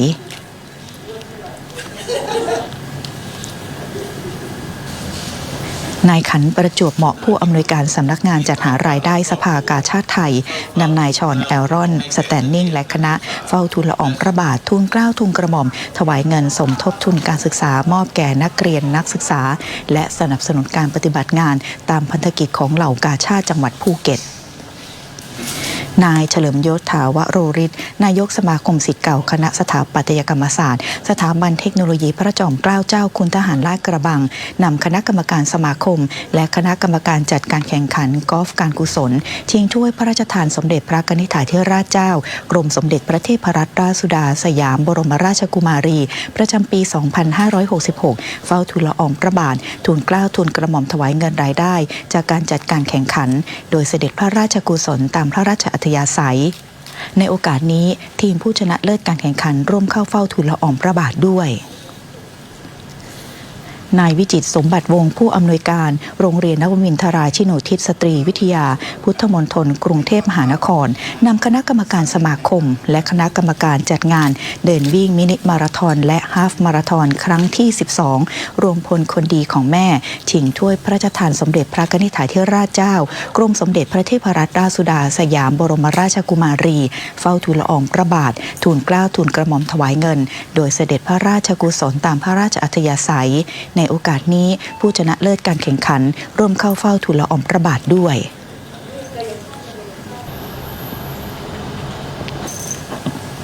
เวลา 14:26 นาทีเสด็จออกณวังสักปทุมพระราชทานพระราชวโรกาสให้นายวิทยาอาคมพิทักษ์กรรมการปปช.ปฏิบัติหน้าที่ประธานกรรมการปปช.และประธานอนุกรรมการกำกับหลักสูตรนักบริหารยุทธศาสตร์การป้องกันและปราบปรามการทุจริตระดับสูงสำนักงานปปช.นำคณะนักบริหารยุทธศาสตร์การป้องกันและปราบปรามการทุจริตระดับสูงรุ่นที่ 13 และ 15 เฝ้าทูลละอองพระบาททูลเกล้าทูลกระหม่อมถวายเงินรายได้จากการจัดกิจกรรมเพื่อสังคมครั้งที่ 5 โดยเสด็จพระราชกุศลตามพระราชอัธยาศัยนายโอภาสการกวินพงศ์ปลัดกระทรวงสาธารณสุขนำคณะผู้บริหารกระทรวงสาธารณสุขและผู้อำนวยการโรงพยาบาลที่มูลนิธิเทพรัตน์เวชานุกูลให้การสนับสนุนการดำเนินงานต่างๆได้แก่โรงพยาบาลเทพรัตน์เวชานุกูลเฉลิมพระเกียรติ 60 พรรษาสมเด็จพระเทพรัตนราชสุดาสยามบรมราชกุมารีจังหวัดเชียงใหม่และโรงพยาบาลเฉลิมพระเกียรติ 80 พรรษาพระบาทสมเด็จพระบรมชนกาธิเบศรมหาภูมิพลอดุลยเดชมหาราชบรมนาถบพิตรจำนวน 10 แห่งได้แก่โรงพยาบาลวัดจันทร์เฉลิมพระเกียรติ 80 พรรษาจังหวัดเชียงใหม่โรงพยาบาลเสาให้เฉลิมพระเกียรติ 80 พรรษาจังหวัดสระบุรีโรงพยาบาลห้วยกระเจ้าเฉลิมพระเกียรติ 80 พรรษาจังหวัดกาญจนบุรีโรงพยาบาลพนมดงรักเฉลิมพระเกียรติ 80 พรรษาจังหวัดสุรินทร์โรงพยาบาลพระทองคำเฉลิมพระเกียรติ 80 พรรษาจังหวัดนครราชสีมาโรงพยาบาลเบญจลักษณ์เฉลิมพระเกียรติ 80 พรรษาจังหวัดศรีสะเกษโรงพยาบาลหาดสำราญเฉลิมพระเกียรติ 80 พรรษาจังหวัดตรังโรงพยาบาลนาวังเฉลิมพระเกียรติ 80 พรรษาจังหวัดหนองบัวลำพูโรงพยาบาลยี่งอเฉลิมพระเกียรติ 80 พรรษาจังหวัดยะลาและโรงพยาบาลเขาชะเมาเฉลิมพระเกียรติ 80 พรรษาจังหวัดระยองพร้อมคณะเฝ้าทูลละอองพระบาททูลเกล้าทูลกระหม่อมถวายเงินรายได้หลังหักค่าใช้จ่ายจากการจำหน่ายเสื้อยืดและหมวกประดับสัญลักษณ์มูลนิธิเทพรัตน์เวชานุกูลสมทบทุนมูลนิธิเทพรัตน์เวชานุกูล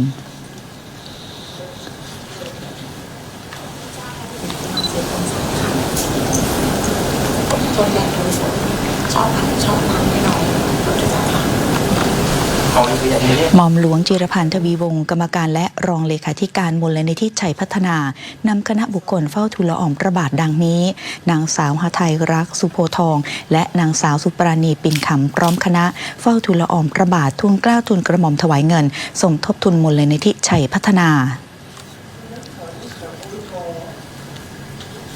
พลเรือเอกสุภพัฒน์ยุทธวงศ์รองปลัดกระทรวงกลาโหมและคณะเฝ้าทูลละอองพระบาททูลเกล้าทูลกระหม่อมถวายเงินรายได้จากการจัดกิจกรรมกลาโหมร่วมใจ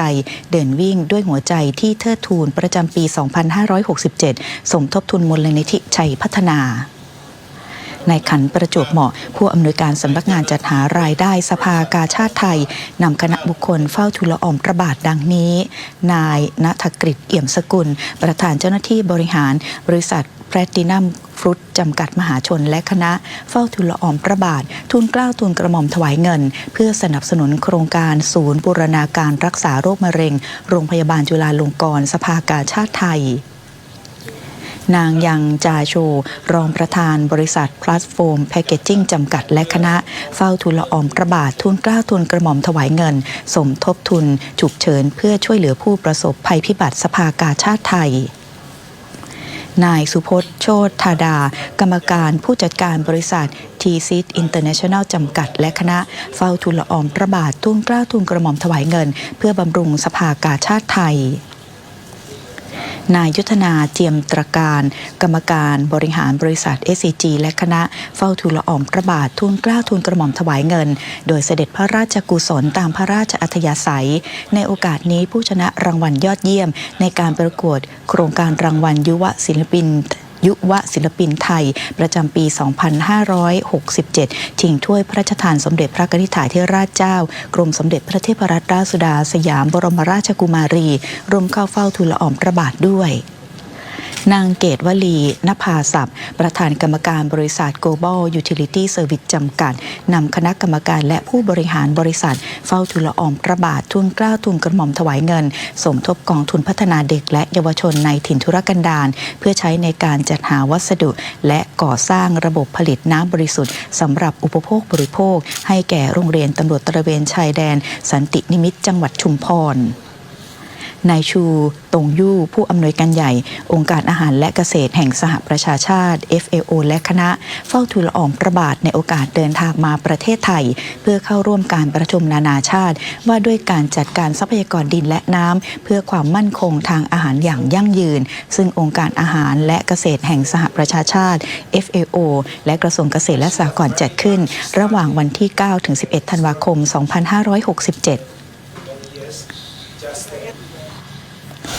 เวลา 18:26 นาทีเสด็จพระราชดำเนินไปศาลา 2 วัดมกุฏกษัตริยารามเขตพระนครในการสวดพระอภิธรรมศพผู้ช่วยศาสตราจารย์บุษกรกาญจนาจารีซึ่งถึงแก่กรรมด้วยโรคปอดอักเสบเมื่อวันที่ 6 ธันวาคม 2567 สิริอายุ 83 ปีผู้ช่วยศาสตราจารย์บุษกรกาญจนาจารีเกิดวันที่ 7 กันยายน 2484 เป็นบุตรีของนายฉันกับนางยุพาหลายเลิศสำเร็จการศึกษาอักษรศาสตร์บัณฑิตเกียรตินิยมอันดับหนึ่งคณะอักษรศาสตร์จุฬาลงกรณ์มหาวิทยาลัยได้รับพระราชทานทุนอานันทมหิดลไปศึกษาต่อในระดับปริญญาโทและปริญญาเอกที่ School of Oriental and African Studies University of London ประเทศอังกฤษเข้ารับราชการเป็นอาจารย์ภาควิชาประวัติศาสตร์ที่คณะอักษรศาสตร์จุฬาลงกรณ์มหาวิทยาลัยและได้รับแต่งตั้งให้เป็นพระอาจารย์ที่ปรึกษาสมเด็จพระกนิษฐาธิราชเจ้ากรมสมเด็จพระเทพรัตนราชสุดาสยามบรมราชกุมารีเมื่อครั้งที่ทรงเป็นนิสิตคณะอักษรศาสตร์จุฬาลงกรณ์มหาวิทยาลัยนอกจากนี้ยังเป็นอาจารย์พิเศษที่โรงเรียนนายร้อยพระจุลจอมเกล้าด้วยด้านครอบครัวสมรสกับนายพลศักดิ์กาญจนาจารีมีบุตรธิดา2 คน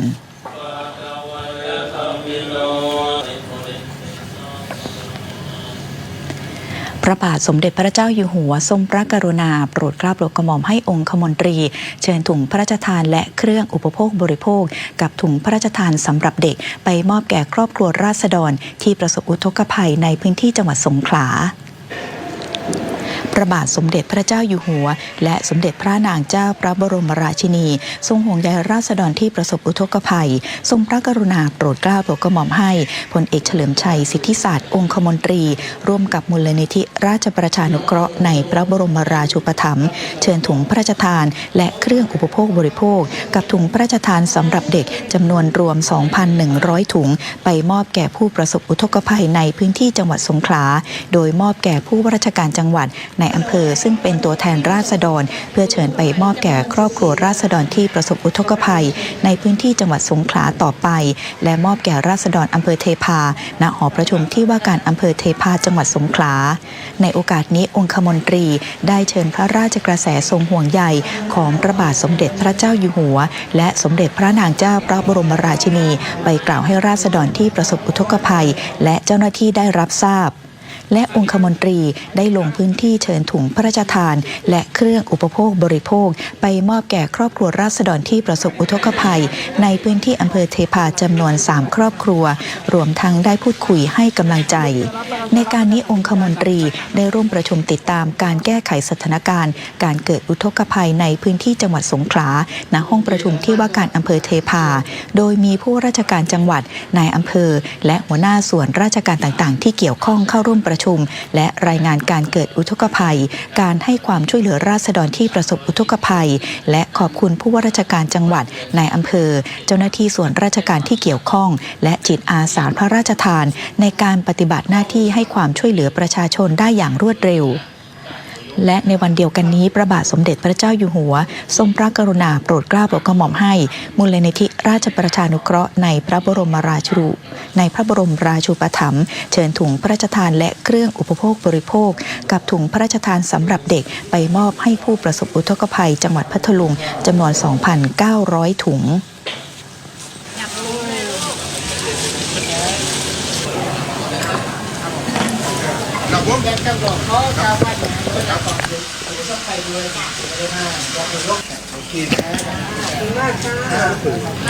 องคมนตรีติดตามโครงการพระราชดำริพระบาทสมเด็จพระบรมชนกาธิเบศรมหาภูมิพลอดุลยเดชมหาราชบรมนาถบพิตรจังหวัดเพชรบุรีพลอากาศเอกชลิตพุกผาสุของคมนตรีประธานอนุกรรมการติดตามและขับเคลื่อนโครงการอันเนื่องมาจากพระราชดำริในพื้นที่ภาคกลางพร้อมด้วยนางพิยดาหัสภาครองเลขาธิการกปรและคณะอนุกรรมการเดินทางไปยังวัดไร่มะม่วงพระราชดำรัสตำบลดอนขุนห้วยอำเภอชะอำจังหวัดเพชรบุรีโอกาสนี้เป็นประธานในพิธีเททองหล่อยอดพระปราง4มุมพระอุโบสถเมื่อปี 2517 พระบาทสมเด็จพระบรมชนกาธิเบศรมหาภูมิพลอดุลยเดชมหาราชบรมนาถบพิตรพร้อมด้วยสมเด็จพระนางเจ้าสิริกิติ์พระบรมราชินีนาถพระบรมราชชนนีพันปีหลวงและสมเด็จพระกนิษฐาธิราชเจ้ากรมสมเด็จพระเทพรัตนราชสุดาสยามบรมราชกุมารีได้เสด็จพระราชดำเนินไปทรงเยี่ยมราษฎรโครงการตามพระราชประสงค์ดอนขุนห้วยทรงปลูกต้นมะม่วงพันอกร่องทองณบริเวณวัดดอนขุนห้วยและพระราชทานชื่อว่าวัดไร่มะม่วงโดยชาวบ้านเรียกว่าวัดไร่มะม่วงพระราชดำรัสจากนั้นองคมนตรีเปิดป้ายโครงการติดตั้งระบบผลิตไฟฟ้าจากพลังงานแสงอาทิตย์เบอร์ 5ซึ่งการไฟฟ้าฝ่ายผลิตแห่งประเทศไทยจัดทำขึ้นสำหรับใช้ในระบบสูบน้ำในการดูแลโครงการป่าเปียกบริเวณพื้นที่เขามดแดงของวัดไร่มะม่วงซึ่งอยู่ในป่าสงวนแห่งชาติและใช้ในกิจกรรมต่างๆของวัดโดยสำนักงานกปร.สนับสนุนงบประมาณประจำปี 2568 ให้แก่ศูนย์ศึกษาการพัฒนาห้วยทรายเพื่อจะซื้อเครื่องเป่าใบไม้จำนวน10เครื่องและจะส่งมอบครุภัณฑ์ให้สำนักบริหารพื้นที่อนุรักษ์ที่ 3 สาขาเพชรบุรีเป็นผู้ดูแลรักษาสำหรับใช้ประโยชน์ภายในวัดไร่มะม่วงพระราชดำรัสช่วงบ่ายนางวันเพ็ญบังศรีรองผู้ว่าราชการจังหวัดเพชรบุรีรักษาการผู้ว่าราชการจังหวัดเพชรบุรีนางพิยดาหัสภาครองเลขาธิการกปรเดินทางไปยังศูนย์เรียนรู้เศรษฐกิจพอเพียงโครงการตามพระราชประสงค์ดอนขุนห้วย2ตำบลท่าคอยอำเภอท่ายางจังหวัดเพชรบุรี เมื่อปี 2514 พระบาทสมเด็จพระบรมชนกาธิเบศรมหาภูมิพลอดุลยเดชมหาราชบรมนาถบพิตรทรงพระกรุณาโปรดเกล้าโปรดกระหม่อมให้จังหวัดเพชรบุรีจัดหาที่ดินเพื่อให้ราษฎรที่เคยอาศัยอยู่ในนิคมสร้างตนเองเขื่อนเพชรเข้าทำกินครอบครัวละ 15 ไร่ต่อมาในปี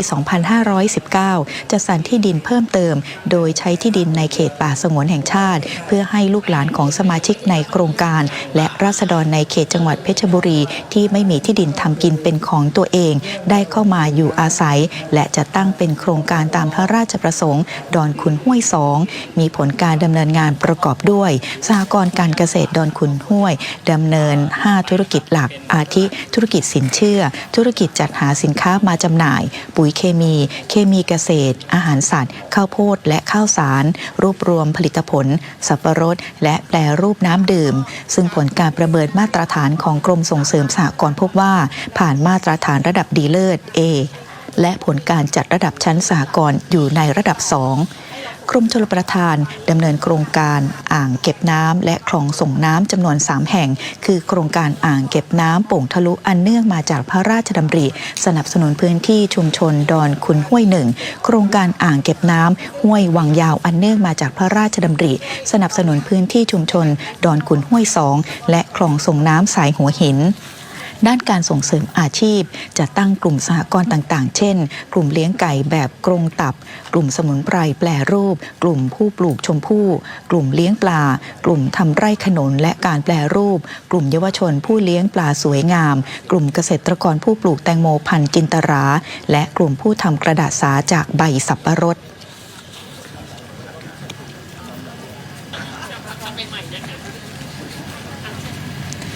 องคมนตรีเป็นประธานในพิธีปิดโครงการการอบรมเชิงปฏิบัติการสำหรับโครงการการประยุกต์ใช้เทคโนโลยีปัญญาประดิษฐ์ AI ในการพัฒนาแนวทางและรูปแบบการเรียนรู้ของนักเรียนในชมรม AI โรงเรียนราชประชานุเคราะห์ที่โรงแรมรอยัลริเวอร์กรุงเทพเขตบางพลัดพลเรือเอกพงเทพหนูเทพในฐานะประธานกรรมการบริหารมูลนิธิราชประชานุเคราะห์เป็นประธานในพิธีปิดโครงการการอบรมเชิงปฏิบัติการสำหรับโครงการประยุกต์ใช้เทคโนโลยีปัญญาประดิษฐ์ AI ในการพัฒนาแนวทางและรูปแบบการเรียนรู้ของนักเรียนในชมรม AI โรงเรียนราชประชานุเคราะห์ซึ่งมูลนิธิราชประชานุเคราะห์ในพระบรมราชูปถัมภ์ร่วมกับสมาคมดิจิทัลเพื่อการศึกษาไทยจัดขึ้นระหว่างวันที่ 7 ถึง 9 ธันวาคม 2567 โอกาสนี้องคมนตรีมอบประกาศนียบัตรแก่ผู้เข้าร่วมโครงการจำนวน36คนประกอบด้วยผู้บริหารครูและตัวแทนนักเรียนจากโรงเรียนราชประชานุเคราะห์จำนวน5แห่งได้แก่โรงเรียนราชประชานุเคราะห์24จังหวัดพะเยาโรงเรียนราชประชานุเคราะห์32จังหวัดอุบลราชธานีโรงเรียนราชประชานุเคราะห์33จังหวัดลพบุรีโรงเรียนราชประชานุเคราะห์36จังหวัดภูเก็ตและโรงเรียนราชประชานุเคราะห์66จังหวัดนราธิวาสโครงการดังกล่าวจัดขึ้นเพื่อพัฒนาความรู้ความเข้าใจแก่ผู้บริหารครูผู้สอนเกี่ยวกับเทคโนโลยีปัญญาประดิษฐ์ AI ในระดับพื้นฐานรวมถึงการนำ Design Thinking มาประยุกต์ใช้กับ AI ในการออกแบบกิจกรรมการเรียนรู้อย่างมีประสิทธิภาพทั้งยังเป็นเวทีแลกเปลี่ยนแนวคิดทัศนคติและสร้างเครือข่ายเกี่ยวกับการใช้ AI ในโรงเรียนราชประชานุเคราะห์ทั้ง67แห่ง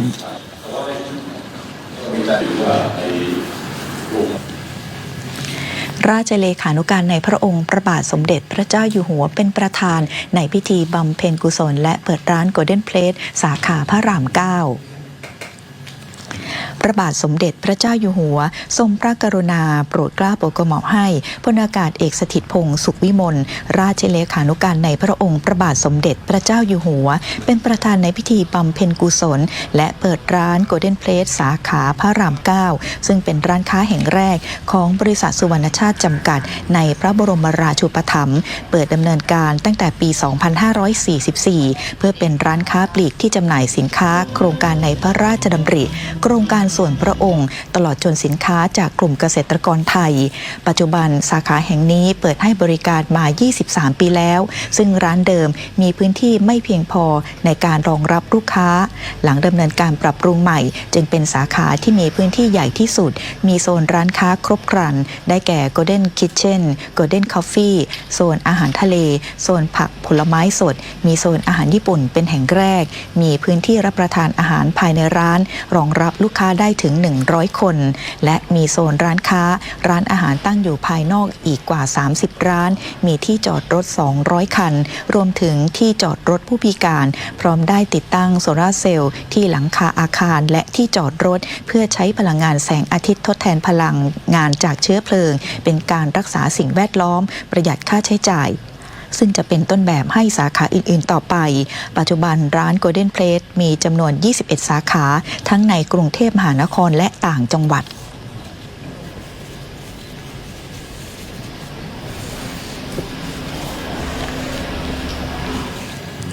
ขอเชิญชวนร่วมเจริญอริยมรรคสัมมาทิฏฐิผ่านแอปพลิเคชันสมาธิเสบียงบุญถวายเป็นพระราชกุศลแด่พระบาทสมเด็จพระบรมชนกาธิเบศรมหาภูมิพลอดุลยเดชมหาราชบรมนาถบพิตรและสมเด็จพระเจ้าลูกเธอเจ้าฟ้าพัชรกิติยาภานเรนทิราเทพยวดีกรมหลวงราชสารินีสิริพัฒน์มหาวชรราชธิดาสำนักพระราชวังขอเชิญชวนประชาชนร่วมเจริญอริยมรรคสัมมาทิฏฐิระลึกถึงพระรัตนตรัยว่าเป็นสรณะที่พึ่งที่ยึดถืออันเป็นทางเป็นธรรมที่พระพุทธองค์ได้ตรัสไว้โดยชอบเพื่อถวายเป็นพระราชกุศลเนื่องในโอกาสวันคล้ายวันพระบรมราชสมภพพระบาทสมเด็จพระบรมชนกาธิเบศรมหาภูมิพลอดุลยเดชมหาราชบรมนาถบพิตรวันที่5ธันวาคม2567และวันคล้ายวันประสูติสมเด็จพระเจ้าลูกเธอเจ้าฟ้าพัชรกิติยาภานเรนทิราเทพยวดีกรมหลวงราชสารินีสิริพัฒน์มหาวชรราชธิดาวันที่7ธันวาคม2567ผ่านแอปพลิเคชันสมาธิเสบียงบุญบันทึกเวลาการทำสมาธิเจริญจิตภาวนาตั้งแต่วันที่1ธันวาคม2567เวลา 8 นาฬิกาถึงวันที่10ธันวาคม2567เวลา 8 นาฬิกาดาวน์โหลดแอปพลิเคชันได้ทั้ง Play Store และ App Store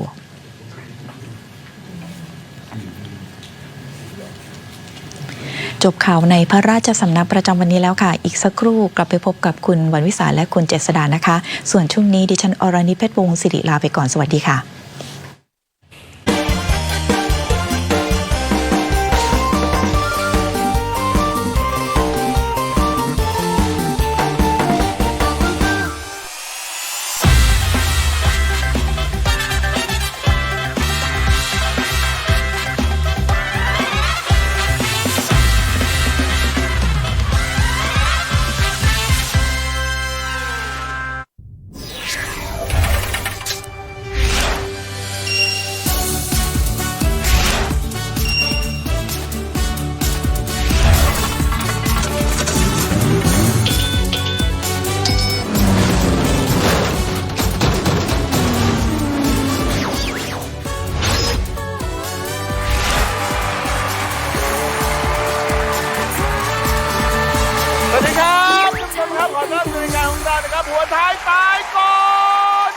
เจอกันตรงนี้นะครับทุกวันจันทร์ครับ2 ทุ่ม 5 นาทีถึงเวลาแห่งความสนุกสนานนะฮะเกมโชว์ที่อย่าเก่งเกินไป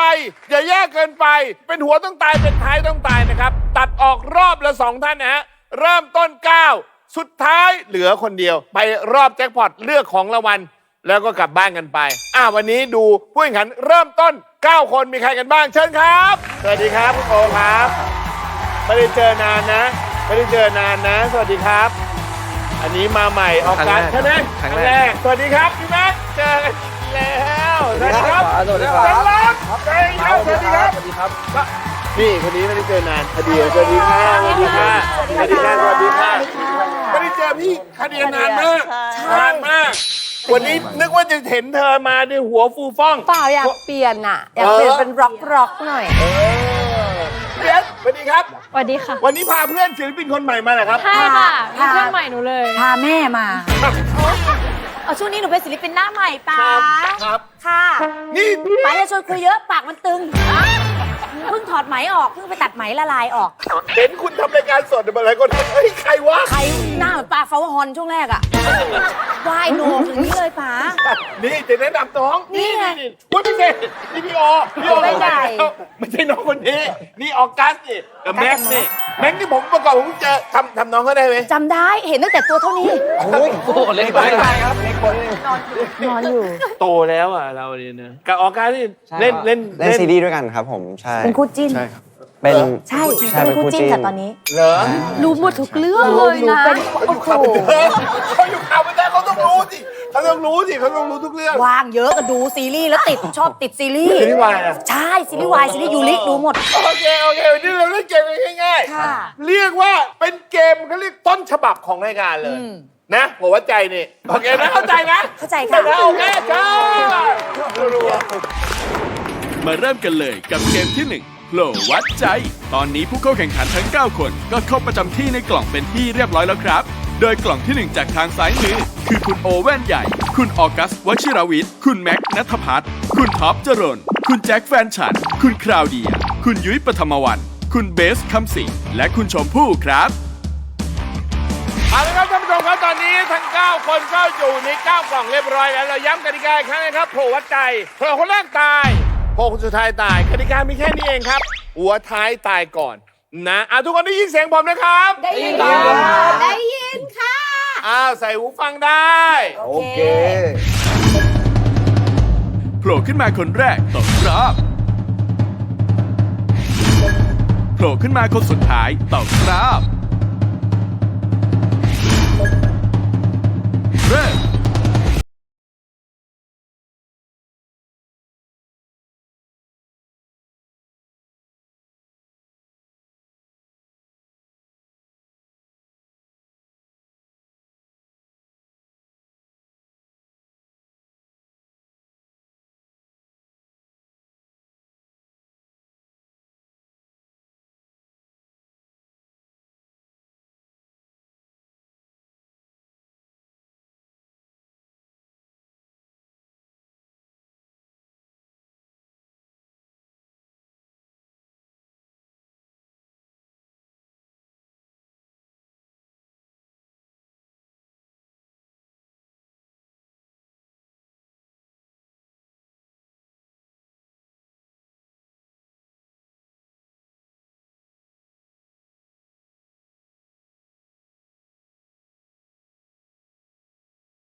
ชอบเพลงใช่ไหมน้อง เพล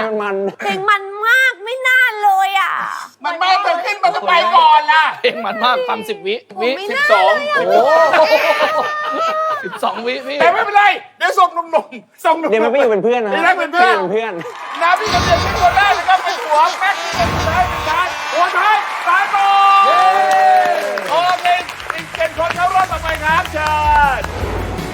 และก็เป็นคุณคราวเดียและคุณแม็กนะครับ ที่ต้องตกรอบไปตั้งแต่เกมแรก น่าเสียดายจริงๆครับทำให้ตอนนี้มีผู้ผ่านเข้ารอบจากเกมที่ 1 ทั้งหมด 7 คนด้วยกันคือ คุณโอ คุณออกัส คุณท็อป คุณแจ็ค คุณยุ้ย คุณเบส และคุณชมพู่ครับ เกมต่อไปต้องใช้ลำดับในการเล่น ซึ่งผู้เข้าแข่งขันได้ทำการจับฉลากเป็นที่เรียบร้อยแล้ว ผู้ที่ได้เล่นเป็นคนแรกคือ คุณโอ และคนสุดท้ายคือคุณออกัสครับ เกมที่ 2 จำนวนลับนับให้ถูก ยินดีต้อนรับขบวนการฟ้าไทยของเรา วันนี้เข้ามาครั้งแรก ทั้งคู่เลย ทั้งคู่เลย ทั้งคู่เลย ทั้งคู่เลย ทั้งแบงค์ทั้งพี่คาเดียเลย โอเค ตรงนี้เป็นเกมคลาสสิกอีกเกมหนึ่งของรายการเราคลาสสิกเหมือนกันจำนวนนับให้ถูก เอาคำเหล่านี้สล็อตฮิปโปคาปิบาร่าสิงโตฟลามิงโกจิงโจ้และโลมาเหล่านี้มาแต่งเป็นเพลงอุ้ยอยากเล่นอ่ะ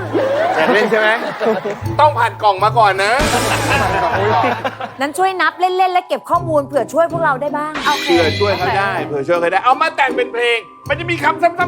ำๆอยู่ ครับ พยายามจำให้ดี และเดี๋ยวเราจะเลือกคำตามนี้ ใครได้จำนวนคำมากที่สุดได้ น้อยที่สุดได้อะไรครับคุณจรนครับ ไม่เคยเล่น ไม่ใช่ว่าเดี๋ยวพอไม่เคยเล่นถามน้องเขาน้องสับสนวุ่นวายน้องตกข้าวไม่เอานะ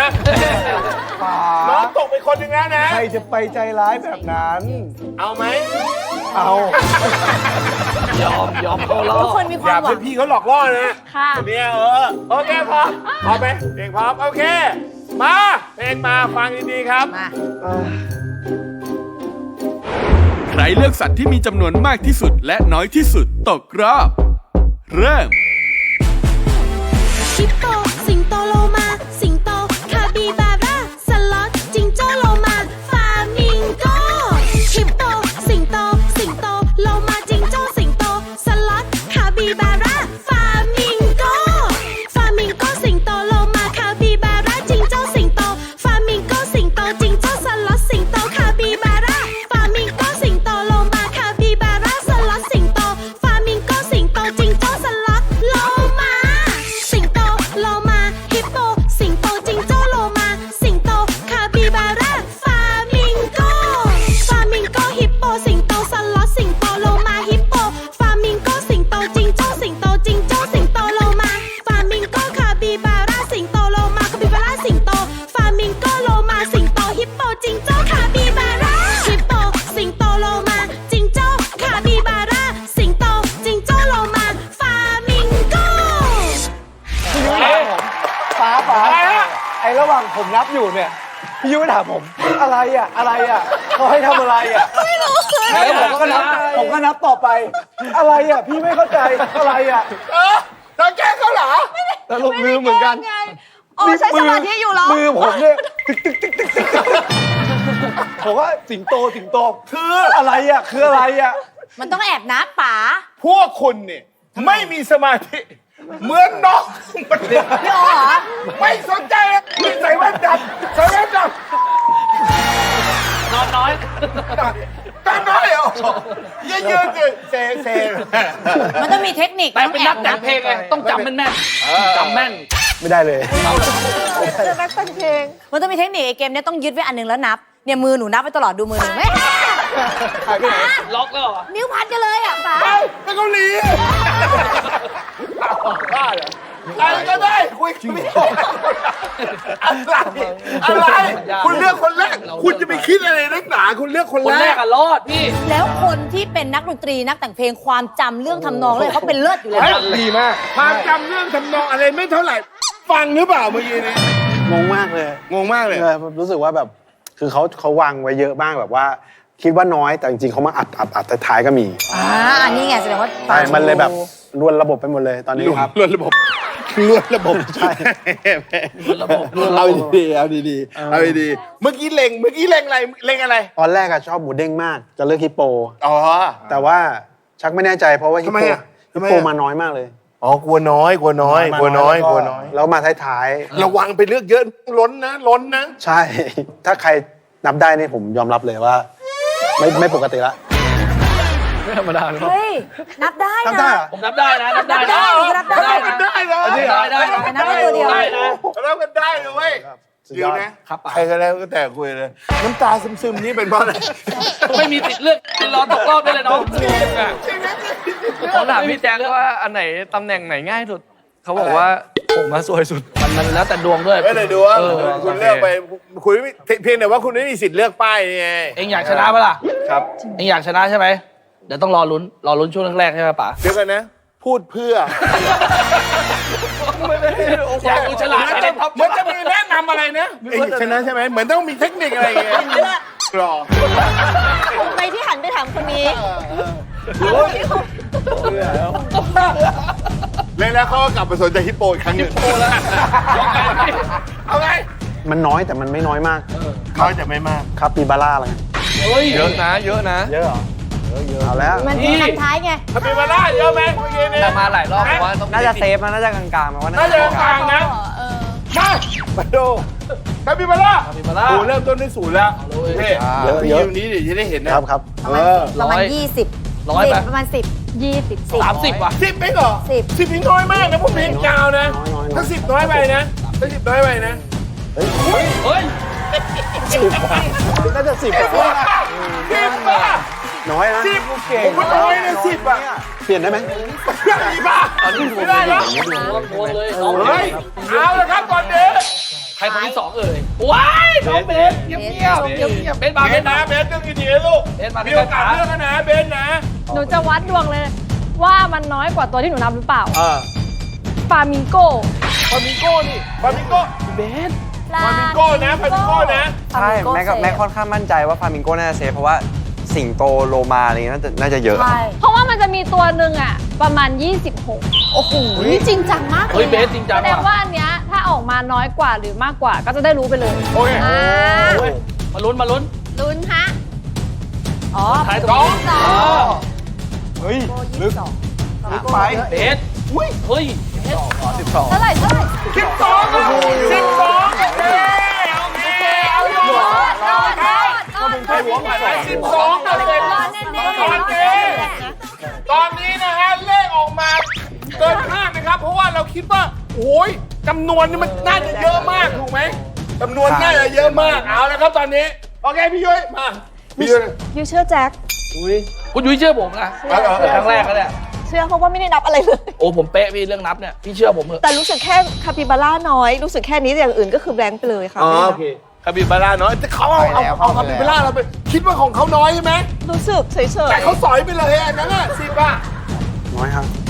สรุปเชื่อแจ็คเอาสิงโตค่ะ เชื่อแจ็คเอาสิงโตค่ะ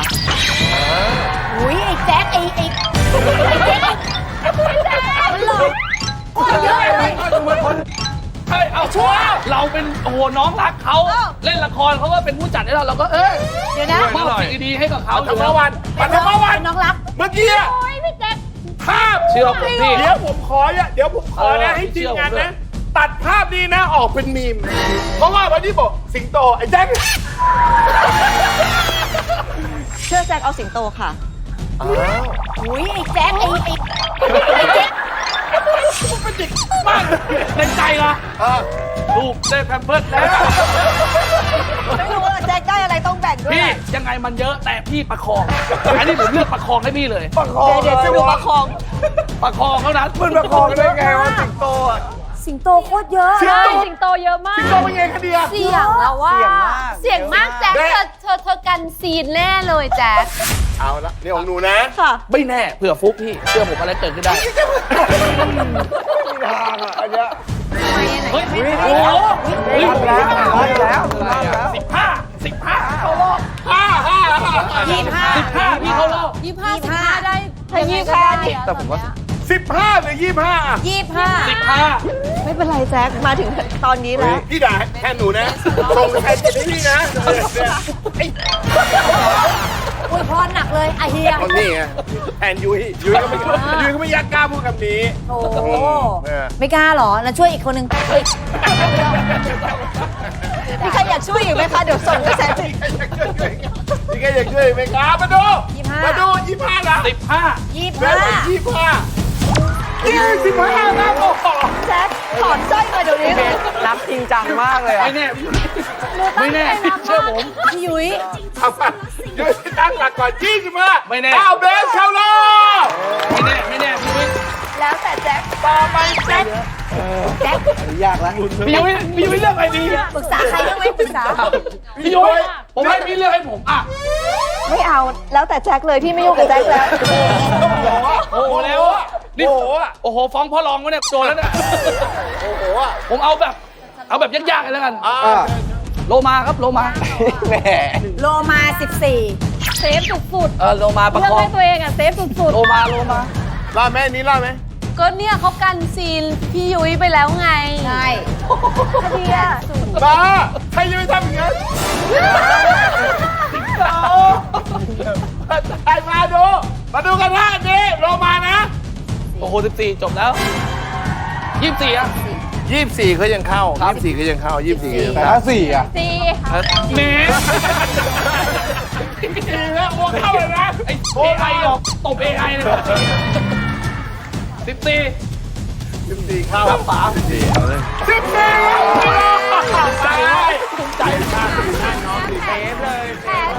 เนี่ยตอนแรกจะเลือกโรมาเนี่ยหันไปฟังแอนเนี่ย14 ของพี่ยุ้ยเลือกสิงโตเห็นไหม แต่พี่ท็อปมากก่อนนะต่อไปท็อป จิงโจ้แล้วกัน เอาจริงโจ้กระโดดได้ จิงโจ้อันนี้นะ เฮ้ย เลขหลักหน่วยไหมเนี่ย ท็อป มันไม่มีเลขตัวเดียวเลยเหรอ ไม่มีเลยครับตอนเนี้ย มีเลขตัวเดียวเหรอ ไม่มีเลขอีกแล้ว ไม่รอดแล้วแหละ โอ้โห 11 รอบเข้า โอเคมา เรียบร้อย ปีบาร์นี่ วัดดวง มันถือว่าพี่การไม่ได้เลือกอยู่ดี10 กับ 11 เลยอ่ะ มันต้องมีอันหนึง รอเขาเลือกพลาด จะเลือกอะไรก็แล้วแต่สิงโตตายแล้ว เขาวัด มาฮิปโป จ้าว่าฮิปโปน้อยกว่าสิงโตอ่ะก็เยอะแหละแต่น้อยกว่าสิงโต ฮิปโปนะ ฮิปโ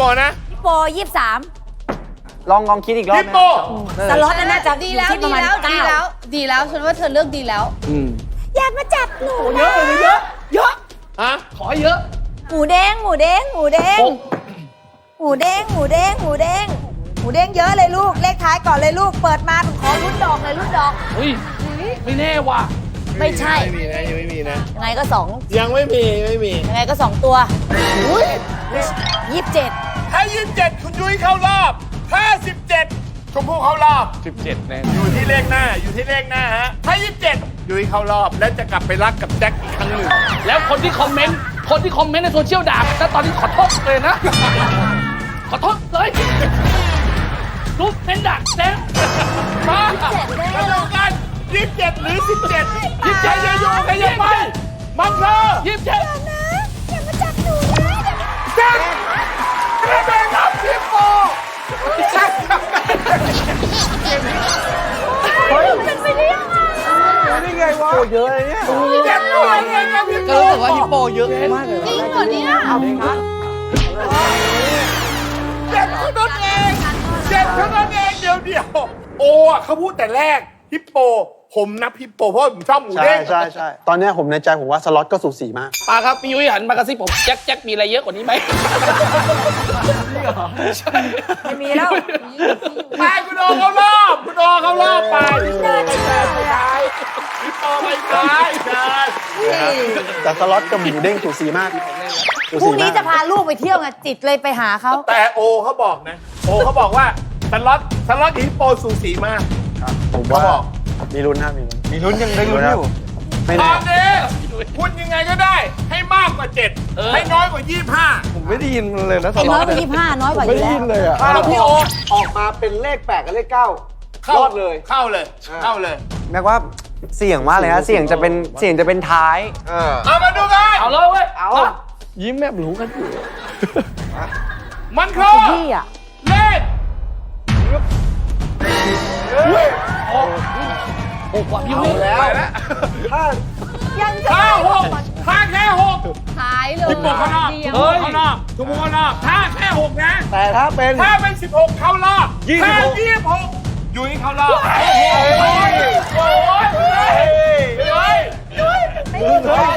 ไม่น่าเชื่อชีวิตคุณจะมีกำหนดได้ไว้ถึง3 คน ยุ้ยสู้ๆพี่ยุ้ย มาดู ตรงนี้นะยังเป็น6อยู่16เข้ารอบ16เข้ารอบเฮ้ยมันคือ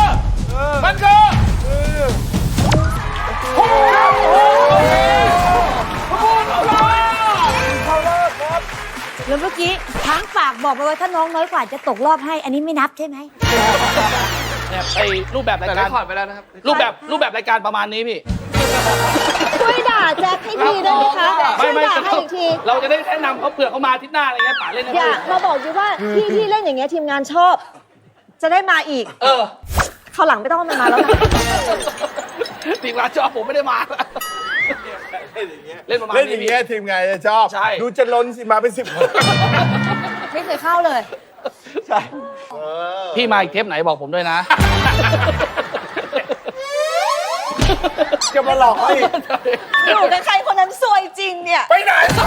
ไม่อยากอยู่ใกล้แล้วอะ โอเคพี่ช่วยเลือกได้มากเลยนะถือว่าเป็นหัวออกัสไม่มีสิทธิ์เลือกเสือแต่ตัวน้อยสุดไปฉะนั้นเป็นท้ายหัวท้ายตายโก เย้ ตกเลยเนี่ย ไปรอบต่อไป เหนียว และก็เป็นคุณยุ้ยและคุณออกัสนะครับ ที่ต้องตกรอบไปในเกมจำนวนลับนับให้ถูก เรียกว่าโดนหักหลังกันสุดๆเลยครับทำให้ตอนนี้มีผู้ผ่านเข้ารอบทั้งหมด 5 คนด้วยกันคือ คุณโอ คุณท็อป คุณแจ็ค คุณเบส และคุณชมพู่ครับ มาลุ้นกันต่อกับเกมที่ 3 สายด่วนชวนตาย ขณะนี้กระบวนการฟ้าไทยของเราเหมือนมีเขาเรียกอะไรอารมณ์ขุ่นนิดๆขุ่นนิดๆโดยเฉพาะยิ่งผู้หญิงแถวหลัง เกิดอะไรขึ้นครับป๋า นั่นสิ พี่ยุ้ยเพราะนะหนูไม่เคยได้ยินพี่ยุ้ยด่าเลยในชีวิตเนี้ยหนูขอฟังวันนี้ได้ไหม แต่ถ้าเข้ารอบแบ่งให้ไงยุ้ยจ๋า พี่ยุ้ยส่งกระแสจิตให้ชมพู่ไปชมพู่ช่วยด่าให้หน่อยแจ็คก็ต้องพูดอะไรอยู่นี่ โอเคได้ครับ อะไรนะไอ้แจ็คไอ้เด็ก เนี่ยเรา พี่อย่าคุยเยอะพี่แว่นใหญ่หลับอยู่ หนูไม่ได้ เล่นบ้าอีกเดียว ครับผม โอเค เดี๋ยวเล่นเกมนี้กันนะฮะ5 คนรอบ5 คนนี้เราเล่นสายด่วนชวนตาย ครับผม นะผมเปิดโอกาสนะฮะให้พวกคุณนะครับโทรไปหาใครก็ได้ที่คุณคิดว่าสนิทสนมที่สุดเพื่อนแหละส่วนใหญ่โทรหาเพื่อนหาพ่อหาแม่หาแล้วแต่คุณเลย แต่ต้องมั่นใจว่าเขาจะโทรกลับมาบอกให้เขาโทรกลับมาได้ที่สายเดียวนะฮะหมายเลขเดียว 02-833-2915 ใครโทรคนแรกตายโทรคนสุดท้ายตายโอเค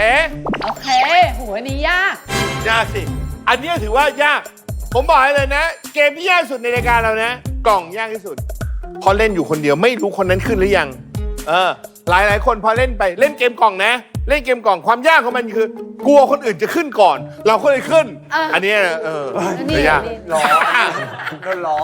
ส่วนเกมอะไรจำนวนนับไม่ถูก ส่วนใหญ่ความยากอยู่ เราเป็นคนเชื่อคนง่าย ความยากอยู่ตรงนั้นโดนหลอกจะโดนมิจฉาชีพหลอกลวงเข้าใจไหม รายการมันก็ประมาณนี้แหละครับพี่เขาก็ใจยากครับ อยากเห็นรอยยิ้มมันน่ะเดี๋ยวย้อนดูอีกทีสิรอยยิ้ม อย่าด่าแรงนะครับ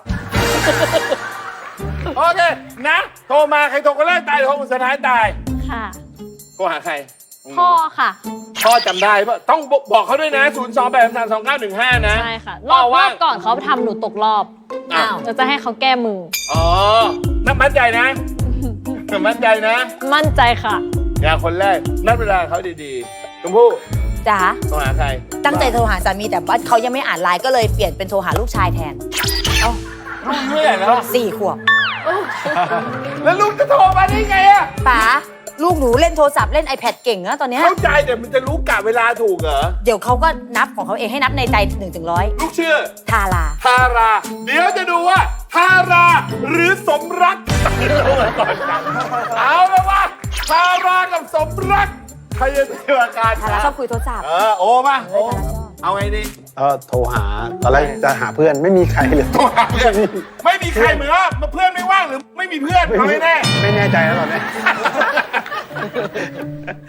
ก็เลยโทรหานกมนนะน้องมน น้องมนต์คือใครคะ เพื่อนในวงเพื่อน ใช่พี่มน มน ครับผม ป๋าครับ ผมขอยืนได้ไหมครับ ทำไมอ่ะ ผมเป็นฤทธิ์สีดวงครับมัน จริงปะเนี่ย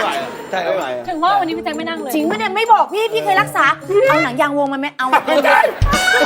ก่อนแจ็คมัดไว้ก่อนเดี๋ยวมันหลุดเอง ตอนดึงขึ้นมามัดมันเจ็บ อย่ามัดผิดนะ เฮ้ยแต่ไม่ได้แจ็คแจ็ค เดี๋ยวก่อนนะทุกคนหยุดก่อนคุยได้วัดเป็นสีดวงเลยเพื่อนบ้าจริงเชียว แจ็คเคยเป็นแล้วแต่ว่ามีปัญหานิดนึงตอนที่เพื่อนๆช่วยกันมัดอ่ะ ทำไม ไปมัดเดี๋ยวไม่เท่ากัน พี่แดงมันอยู่ข้างล่างมันหันกัน เท่ากันเลย วัดผิด ป๋าครับผมหายแล้ว โทรหาน้องมนต์รับเวลากับน้องมนต์ดีๆนะครับ ผม ตัวหาลิสีดวงค่ะ โทรหาใครครับ ลิสีดวง ว้ายโทรหาคนที่โทรหามันจะเนี่ยทำได้ไงให้มาครับโอ้ยชอบเพื่อนชื่อหลิงครับ เพื่อนจริงเปล่าวะ เพื่อนจริง จริง ในวงการหรือนอกวงการ นอกวงการ อ๋อ นึกว่าหลิงหลิง ไปเจอที่ไหน โอ้ยเจอกัน10 กว่าปีแล้วครับ เป็นเพื่อนกันมานาน เมียเจอ40 กว่าปีนะจริงกว่าจะเป็นเมื่อวานเอง เขาไปทิ้งไว้นานจังป๋า แล้วลูกล่ะลูกนี่เช่าสิเช่ามีเช่ามาจริงลูกนี่เช่า โอ้ชีวิต เข้าลงกับตัวเพื่อนชื่อหลิงโอเคได้คุณแจ็ค ครับผม ยืนได้ผมให้ ได้ครับขอบคุณครับป๋าครับ โทรหาใคร ป๋องกพลครับ แต่ต้องรีบโทรนะครับ หมอบอกว่ากำลังจะขุดลิ้นแล้วครับ เลียเยอะครับช่วงนี้ หมอบอกโอ้โหพักหลังไม่ค่อยพูดอะไร เลียแข้งเลียขาเจ้านาย เลีย คุณนี่คุยปักปั๊มเขา ครับ โอ้เพื่อหาปองกระพล คุณป๋องกพลครับ มั่นใจเหรอ มั่นใจครับ คนนี้เรื่องเวลานี่เป๊ะครับ ปองกระพล ป๋องกพลทองพับครับ โอเคนะคุณแจ็ค ได้ครับ เดี๋ยวพอบอกให้โทรพร้อมๆกันนะฮะอ้าวเชิญประจำที่มีเวลา30 วินาทีนะครับเชิญ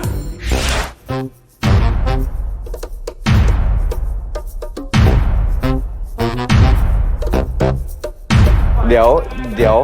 จดนะ จดเลขนะ จะรบกวนหน่อยนะพ่อ หัวท้าย 02 8332915 โทรมาถ้าเกิดโทรไม่ติดโทรย้ำๆมานะ เฮ้ยนานไป 10 นาทีนานไป ลองกะดูนะ อย่าแพ้นะเพื่อนนะ พ่อโทรมานะ อีก 10-20 นาทีอ่ะ 2 นาที โอเคครับโอเควางหูละจ้ะ ถูกเบอร์ไหม ถ้าโทรไม่ติดโทรย้ำๆมานะ332915ถูกเบอร์ไหมถ้าโทรไม่ติดโทรย้ำๆมานะ คนอื่นน่ะไม่เท่าไหร่ เบสตะโกนดังมากเลยพ่อไม่ได้ยินเหรอลูก ก็พ่อเขา ทวนเบอร์ โอ้โห จริงๆ เขาก็ 1591ให้อยู่อย่างเงี้ย แต่ตอนนี้เมื่อกี้โทรพ่อตกลงเคลียร์ไหมแต่เมื่อกี้เหมือนแบบพ่อก็พิมพ์ลงไปสิ เขาบอกว่าหากระดาษกับปากกาแป๊บ พ่อบอกพ่อพิมพ์ลงไปพ่อจะพิมพ์ลงไปในไหน หมายถึงว่าก็พิมพ์ลงในโทรศัพท์ตัวเองไปเลยสิจะหากระมัวแต่ไปหากระดาษกับปากกาเดี๋ยวมันไม่ทันอะไรอย่างเงี้ย แล้วสรุปพ่อจดหรือว่า หนูก็ไม่รู้ พิมพ์ลงไป ถ้า หนูก็ พิม ไม่ พ์ รู้ เสร็จปุ๊บแกกด delete เลยนั้นอ่ะ อ้าว พี่ท็อปเอาดี เขาวางสายแล้วมันหลุดเลย ๆ เดี๋ยวให้เดี๋ยวเรารอกัน จริงเหรอ จริงเหรอ ถ้าจด ใช่ ถ้าจด วางสาย ตอนที่ ถ้าวางสายปุ๊บ เวลาวาง เบอร์มันจะหาย มันจะ หา เท ย ปนี้มีแต่คน หลอกเมื่อกี้ยังไม่กดต้องคุยคำนี้เลยนะ ทีมงานชอบทีมงานบอกอุ้ยเอามาอีก ทีมงานบอกเอ้ยยุ้ยดีเอาอีก สายแรกจะเป็นของใครมาลุ้นกันต่อช่วงหน้านะครับ ผลิตภัณฑ์ข้นจืดและข้นหวานตราคาร์เนชั่นยูโรช็อกโกพายพายนุ่มๆ อร่อยชุ่มช็อกโกแลต ไม่ต้องการคุยสายกับใครครับ คุณแม่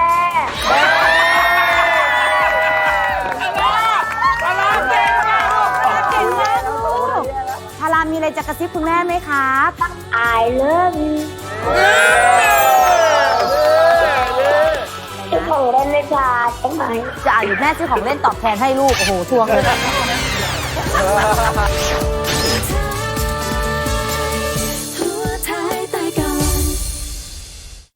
ฟันผุเยอะเลย ของเราก็เยอะเหมือนกัน คุณชายมงคลเชิญห้อง2 ค่ะ พ่อเธอปะ ไปพ่อ ทุกวันเนี้ยผู้ใหญ่ฟันผุเยอะขึ้น ต้องแปรงให้ถูก ก็พ่อบีบน้อยไป ผู้ใหญ่ต้องบีบเต็มแปรงคอเกตช่วยป้องกันฟันผุด้วยแคลเซียม และฟลูออไรด์คูณ 2 สูตรใหม่ซูเปอร์เอสเปรสโซ่3 in 1 เพิ่มเสน่ห์เฉพาะตัวอีกคัน สูตรกาแฟเพิ่มขึ้น 20% เข้มขึ้น หอมขึ้น เข้มสะใจขึ้น ลองเลย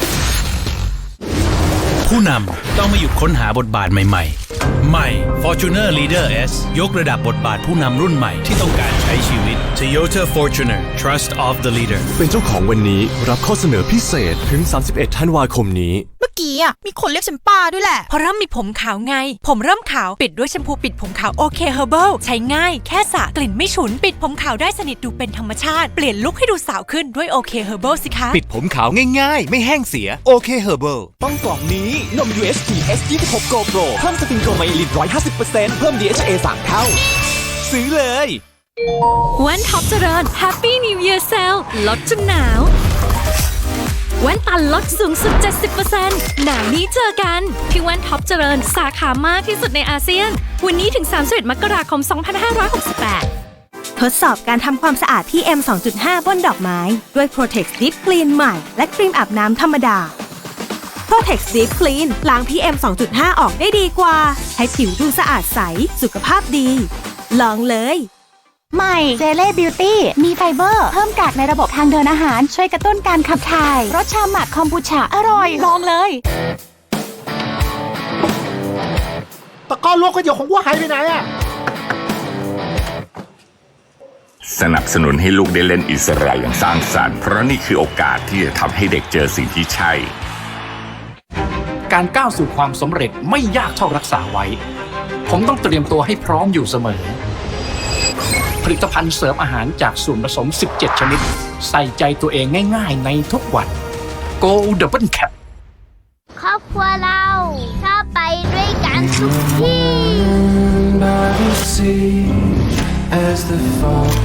มีความสุขไปกับทุกเรื่อง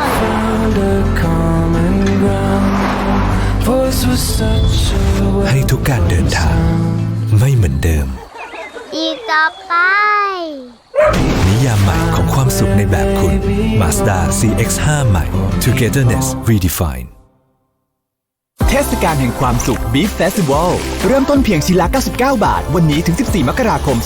2568 ที่ McDonald ซื้อประกันรถ2 บวกที่เงินชัยโยคุ้มครองนาน2 ปีแถมพรบนาน2 ปีผ่อน 0% นาน24 เดือนจ่ายแค่เดือนละ500 กว่าบาทสนใจซื้อประกันรถสแกนเลยหรือโทร 02-777-7333ไม่ได้ออกแดดผิวก็ยังคล้ำเสีย Nivea Extra Bright มีวิตามินซี 40 เท่าและเปปไทด์คอมเพล็กซ์ช่วยเสริมประการผิวให้ดูแข็งแรงอัพผิวด้วยเกลาใส Nivea Extra Bright Skin is for radiance Nivea is for skin ปีใหม่เลือกแอนลีน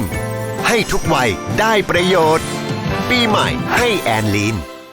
เมื่อก่อนการเสียวฟันเป็นปัญหามากดีที่เทพไทยมีสูตรช่วยลดการเสียวฟันตอนนี้เสียวฟันก็ลดลงแถมรู้สึกปากสะอาดอย่างที่ล่ำลือกันที่คุ้มมากคือหลอดหนึ่งใช้ได้นานเกือบ6 เดือนเลยครับเทพจริงเทพไทยยาสีฟันเทพไทยใช้นิดเดียวปากสะอาดเบอร์ดี้แจกแหลกทั่วไทยยิ่งใหญ่กว่าเดิมกว่า15 ล้านบาทลุ้นเต็มแขนเต็มคันเต็มมือเต็มคอเต็มแขนแอดไลน์แล้วกรอกรหัสใต้ห่วงถึง31 มีนาคม 2568โชคเต็มสภากาชาดไทยเชิญเที่ยวงานกาชาดประจำปี 2567 ภายใต้แนวคิดทศมราชา 72 พรรษาถวายพระพรพบกับกิจกรรมเฉลิมพระเกียรติแสงแห่งพระบารมีว้าวเฉลิมพระเกียรติโคมถวายพระพรแฟชั่นโชว์มนต์เสน่ห์ผ้าไทยพบกับสินค้าอุปโภคบริโภคพร้อมกิจกรรมและความบันเทิงที่หลากหลายและสนุกได้ตลอด 24 ชั่วโมงที่ www.iredcard.org 11-22 ธันวาคมนี้ณสวนลุมพินีใหม่ล่าสุด Mu X The Next Peak พลังใหม่ 2.2 DDI Max Force แรงเร้าใจยิ่งขึ้นพร้อมเกียร์อัตโนมัติ8 สปีดใหม่ส่งพลังต่อเนื่องกับทุกจังหวะชีวิตกำหนดจุดสูงสุดใหม่ที่เหนือกว่าใหม่ล่าสุด Mu X The Next Peak 2.2 DDI Max Forceเพื่อนๆมากันแล้ว ready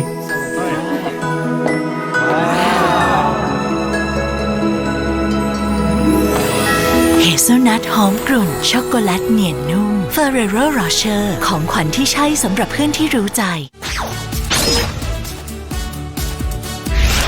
มามี่โพโคแพนแอนติมอสโลตัส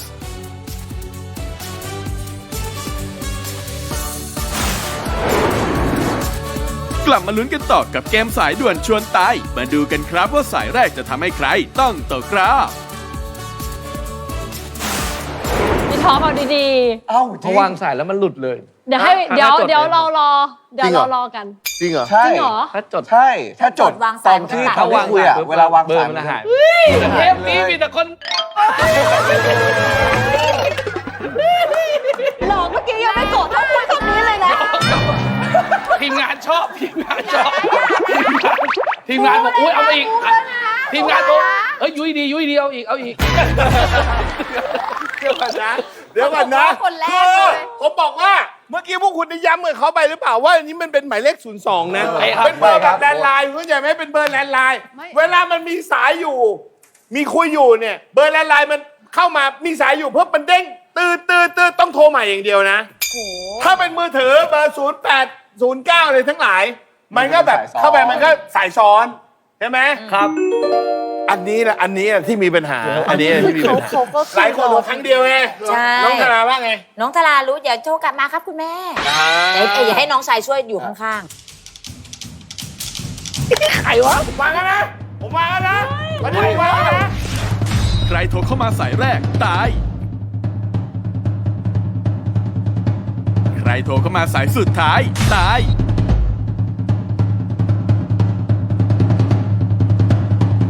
เริ่ม ทางนี้ใครโทรมากรี๊ดเรียบร้อยนะป๋องอย่านะป๋องเวลามันแบบพอดีอ่ะอย่างนั้น ไม่มีใครโทรมาเลยเหรอ เนาะบางทีเขารอเวลากันหรือว่าบางคนโทรมาชนกันมันเด้งออกไปเราก็ไม่รู้ ผิดเบอร์ป่ะครับ หรือว่าไม่มีใครจำเบอร์ได้ ถูกต้องใช่ไหม มีผมว่าเขาจำกันได้ ๆเนี่ยเดี๋ยวพอเสียงโทรศัพท์ดังสะดุ้งเลยหรือเปล่า แต่ผมอยากจะบอกว่า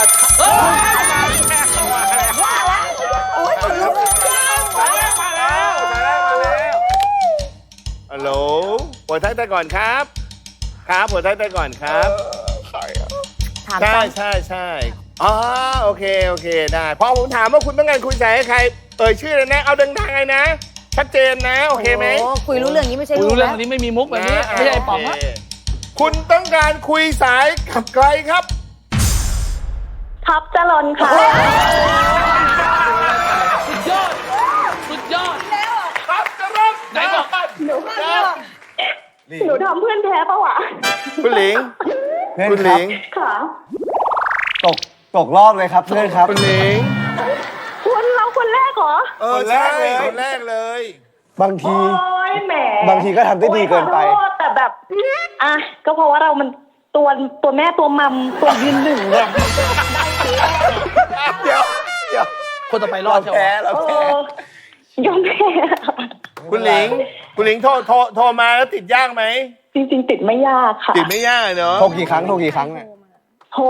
2 ค่ะ 2 ครั้งเองก็ติดแล้วแสดงว่ามีคนโทรมาก่อนเขานะแสดงว่ามีคนโทรมาก่อนเขาแล้วเสียงชนนะอ๋อไม่เขาอาจจะโทรเข้ามาแล้วผมไม่ได้วางหู ใช่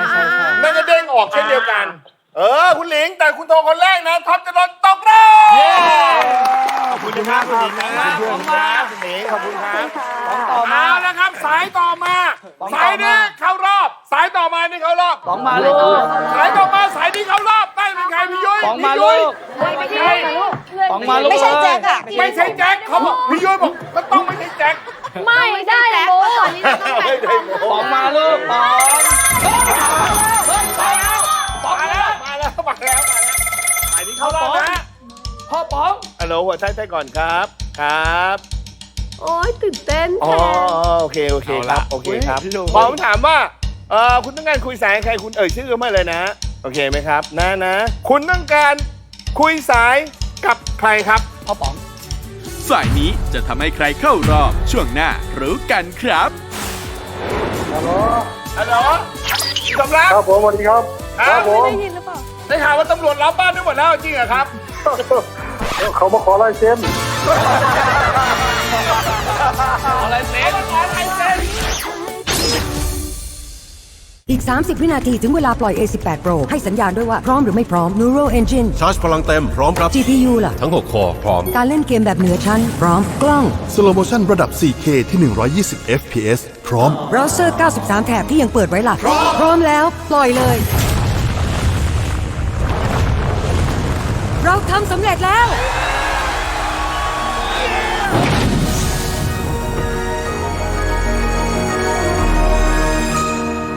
เนส กาแฟกระป๋องโฉมใหม่แต่สูตรเดิมอร่อยตรงสเปคคนไทยเหมือนเดิม เนสกาแฟกระป๋องอร่อยตรงสเปคคนไทยใส่อาราบิก้าลองเลยเทศกาลแห่งความสุข Beef Festival เริ่มต้นเพียงชิ้นละ99 บาทวันนี้ถึง14 มกราคม 2568 ที่ McDonald's จุฬาเฮิร์บโฉมใหม่ว้าวกว่าเดิมพร้อมชนปัญหาผิวฟ้าแดดริ้วรอยผิวหมองคล้ำบูสต์ผิวดูฉ่ำบล็อกแดดด้วยจุฬาเฮิร์บโฉมใหม่ดีจนต้องบอกต่อชุดปาร์ตี้เสียบซื้อที่ไหนอ่ะโลตัส เนื้อสัตว์ของกินเล่นพร้อมตี้ไอศครีมเบเกอรี่ถึง 8 มกราคม 2568 แถมแลกคอยลุ้นมือถือกว่า 1,600,000 บาท ถึง 31 มกราคม 2568 สุขพิเศษที่โลตัส ความแกร่งคือการลุยในทางที่ไม่มีใครกล้าคือความพร้อมทำเพื่อคนอื่นคือความทุ่มเททำความฝันให้เป็นจริงใหม่ Ford Ranger ราคาพิเศษ 799,000 บาทถึง 31 ธันวาคมนี้ ฮัลโหลน้ำแข็งใสฮัลโหลนมชมพูฮัลโหลโฟอีฟฮัลโหลโฟอีฟผสมใส่อะไรก็อร่อย คิดว่าแข็งแรงแล้วใช่ไหมแล้วเหงือกและฟันคุณล่ะแข็งแรงหรือเปล่าใหม่ Colgate Total Plaque Release ช่วยลดคราบพลักได้ดีกว่าถึง3 เท่าเพื่อให้เหงือกและฟันดูแข็งแรงยิ่งขึ้นใหม่ Colgate Total Plaque Release ใหม่ Uniqlo Jeans นุ่มสบายกว่าที่เคย Feel good กับทุกโมเมนต์จะมุมไหนก็มั่นใจ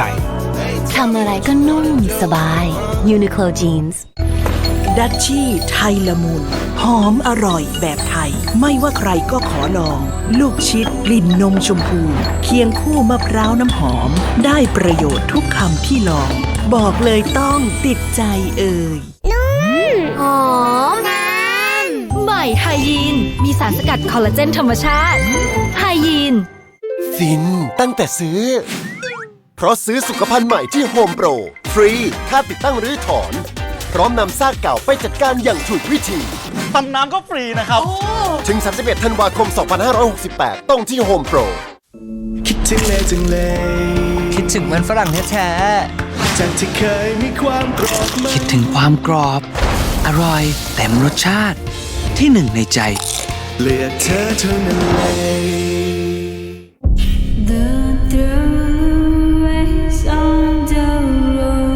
ตอบสนองแบบสปอร์ตทุกสัมผัส Corolla Altis SUV GR Sport ใหม่ ตอบโจทย์ความเชื่อมั่นแบบไฮบริดกับ SUV พรีเมียมใหม่2 Feeling แห่งพลังไฮบริดมั่นใจได้สุดไม่หยุดเร้าใจ New Corolla Altis ต่อเนื่องกับการแข่งขันสุดเซอร์ไพรส์ผ่านเสียงเพลงใต้หน้ากากบัวลอยไข่หวานหน้ากากเจ้าบ่าวเจ้าสาวหน้ากากไหนจะจับมือกันผ่านเข้าสู่รอบต่อไป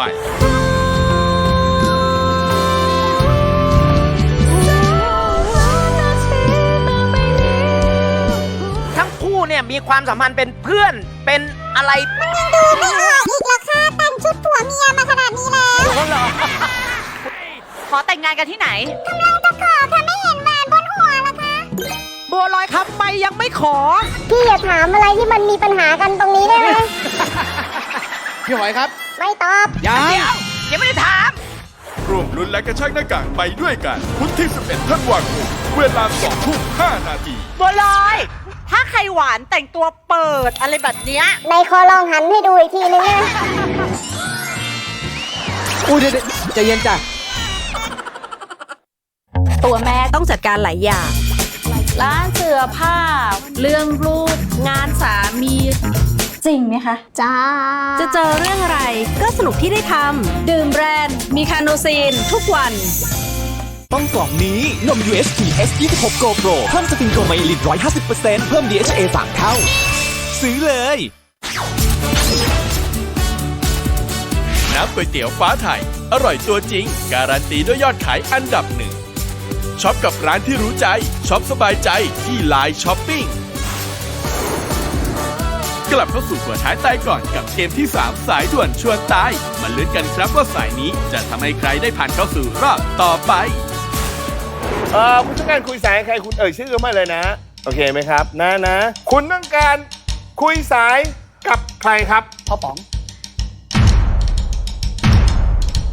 กับคุณโอรานชูใจค่ะ ใช่ไหม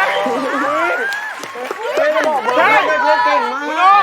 มาก คุณบอลใช่ไหมคุณบอล ไม่มีเบอร์ไม่รู้เขาอาจจะเคยไปเซิร์ชมาหรือเปล่า คุณบอลคุณอะไรอ่ะ คุณอ๋อเขาบอกคุณไม่ได้เบอร์นี่ มีเบอร์ปะ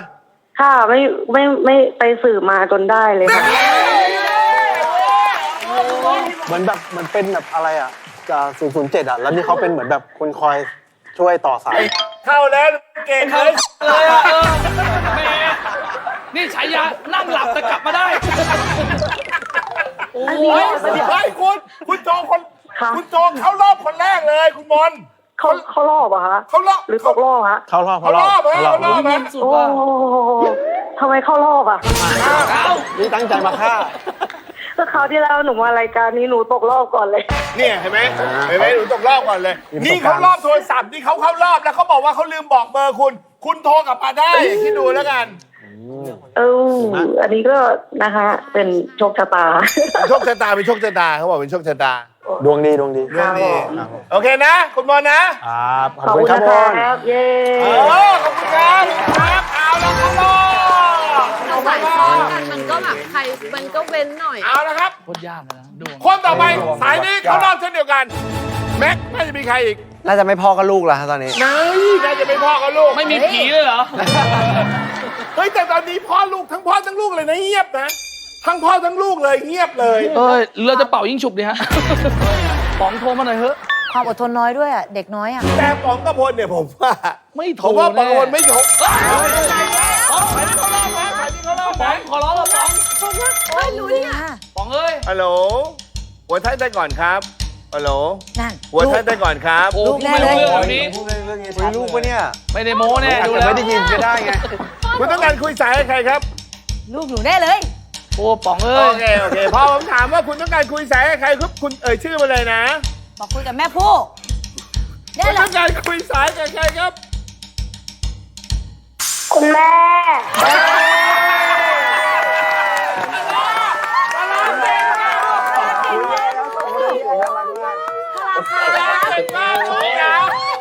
เซฟแม่เลยวันนี้ ธนาชนะลูกชนะ ทาราโทรมาคุณแม่เข้ารอบครับลูก คุณแม่ชนะใช่ไหมคะน้องชนะใช่ไหม ชนะครับทารามีอะไรจะกระซิบคุณแม่ไหมครับ บอกว่าอะไรครับลูก I love you ทาราโทรมาเป็นคนที่3ลูก คุณแม่เข้ารอบคุณแม่ไปชิงทอง เดี๋ยวถ้าคุณแม่ได้เอากลับไปฝากโอเคไหมครับ โอเคครับ อะไร เป็น นะ ของเล่นเวลาใช่ไหม จะเอาอยู่แม่ซื้อของเล่นตอบแทนให้ลูก โอ้โหทวง ชื่อ เล อะไร ย นะลูกนะชื่ออะไรนะอยากได้อะไรนะธนาอยากได้อะไรนะ อ ลู ยาก ก ได้อะไรลูก ของเล่น ของเล่นเอาอะไรไดโนเสาร์เหรอ ไดโนเสาร์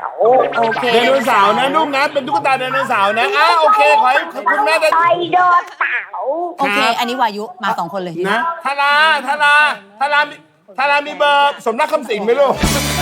ป๋องกระพลเลย ธนาวางสายก่อนนะธนาวางสายก่อนนะตอนนี้ลูกสมรักคำสิงใจร้อนมากเลย โอเคลูกขอบคุณมากนะคะ คุณแม่เข้ารอบแล้วลูกขอบคุณครับลูกเดี๋ยว ไม่ พรุ่ง ป๋อง นี้ ก็ เจอ สม กัน รักมาดูแล้ว ปุตตา ขอบคุณครับโอเคครับโอเคเหลืออีกคนเดียว คุณป๋องเขาเชี่ยวชาญนะรายการนี้นะฮะเขาบอกผมอะฮะตอนโทรคุยอะ เอาละครับสายนี้ กระพลทองพับ สายนี้เป็นสายตัดสิน กระพลทองพับ ตื่นเต้นเป็นบ้าเลย กระพล ฮัลโหลหัวท้ายได้ก่อนครับ ครับ คุณต้องการคุยสายกับใครครับ คล่อง คุยคล่องว่ะเล่นมุกป๋องเล่นมุกป๋องเล่นมุก คุณเข้าใจไหมเนี่ยคุณเข้าใจสิ่งที่ผมพูดใช่ไหม เฮ้ย โอ้โหพ่อเบนแล้ว ว้าวคุณพูดชื่ออะไรนะ คุณพูดชื่ออะไรนะเขารอคุณเลยเขารอคุณเลยเขารอ ได้ทั้งคู่ได้ทั้งคู่ โอเคนะคุณต้องการคุยสายกับใครครับ ผมต้องการคุยสายกับคุณแจ็คแฟนฉันภรรยาสามีคุณใบหม่อนและลูกของคุณคากิ เฮ้ยป๋อง พ่อทำตกรอบอีกแล้วเหรอ เฮ้ยขุดลิ้นเสร็จแล้วเหรอป๋อง อ้าว ไม่เข้ารอบเหรอ เข้ารอบพ่อ เอาเข้ารอบเหรอ เข้ารอบดิ โอ้ยเป็นไงแจ็คเป็นไง แอ็กเลยชนะแล้วเก่งเลยแอ็กเลย เป็นไงแจ็ค ประทับใจมากเลยป๋าประทับใจพ่อป๋องอยากขอบคุณพ่อป๋องครับทำเข้ารอบได้ เชิญขอบคุณครับ พ่อป๋องครับ ครับ ผมรักพ่อนะ ขอบคุณที่พ่อทำให้ผมเข้ารอบนะพ่อฝากผลงานเลยไหม ไม่มีผลงานพอเลย เลิกไม่มีผลงานลูกค้าไม่เข้าเดี๋ยวช็อกลูกค้าไม่เข้าเครียด สมนักกำสิงไม่ได้โทรมา หรืออาจจะโทรมาแล้วไม่ได้โทรเบิ้ลหลายๆครั้งก็ได้ ไม่หนูบอกเขาแล้วว่าโทรไม่ติดให้โทรย้ำๆเลย ดีนะโทรมา เฮ้ย แม่พี่ตั๊กอะจะจบเกมแล้วไม่โทรมาเลย ไม่ตื่นเต้นเลย ฮัลโหลโหนกระแสครับสำนักกำสิงใช่ไหมครับ ฮัลโหล ฮัลโหลคุณสำรัก ครับผมสวัสดีครับ ได้ข่าวว่าตำรวจรับบ้านได้หมดแล้วจริงเหรอครับ เขามาขอลายเซ็น อะไรเซ็น ขอลายเซ็นเฮ้ยน้องเบนหนีกลับบ้านไปแล้วคุณน้องเบนหนีกลับบ้านไปแล้วเขาบอกเสียใจพ่อทำกับเขาอย่างนี้ อ้าวทำไมล่ะ ฮะ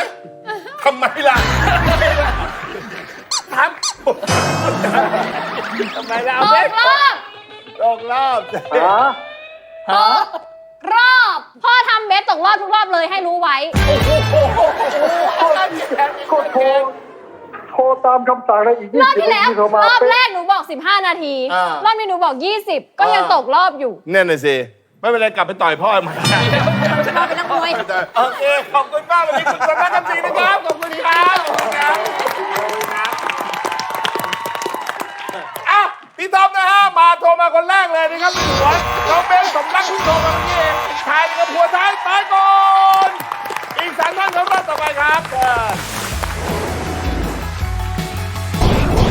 และก็เป็นคุณท็อปและคุณเบสนะครับ ที่ต้องตกรอบไปในเกมสายด่วนชวนตายทำให้ตอนนี้เหลือผู้ผ่านเข้ารอบเพียง 3 คนเท่านั้นได้แก่ คุณโอ คุณแจ็คและคุณชมพู่ครับ เกมต่อไปต้องใช้ลำดับในการเล่น ซึ่งผู้เข้าแข่งขันได้ทำการจับฉลากเป็นที่เรียบร้อยแล้ว ผู้ที่ได้เล่นเป็นคนแรกคือ คุณโอ และคนสุดท้ายคือคุณแจ็คครับ มาถึงเกมที่ 4 หลบหน้า หลบตา คุณเหลือ3 คนแล้ว ดวงดีที่สุดแล้วของสำหรับวันนี้ หนู2 คนจะดวงดี ไอ้นี่โกง ใช่เลยชมพู่ โกงป๋า 6 คนอ่ะผมตบล่วงไปหมดไอ้2 ตัวนี้ตบไม่ยากเอามาแบ่งกัน เกมนี้ง่ายๆ ถูกแล้ว ตบคนอื่นออกไปให้หมด หรอ ตบคนอื่นออกไปให้หมด ครับ ผมมีช่องอยู่12 ช่อง ใน 12 ช่องนี้นะ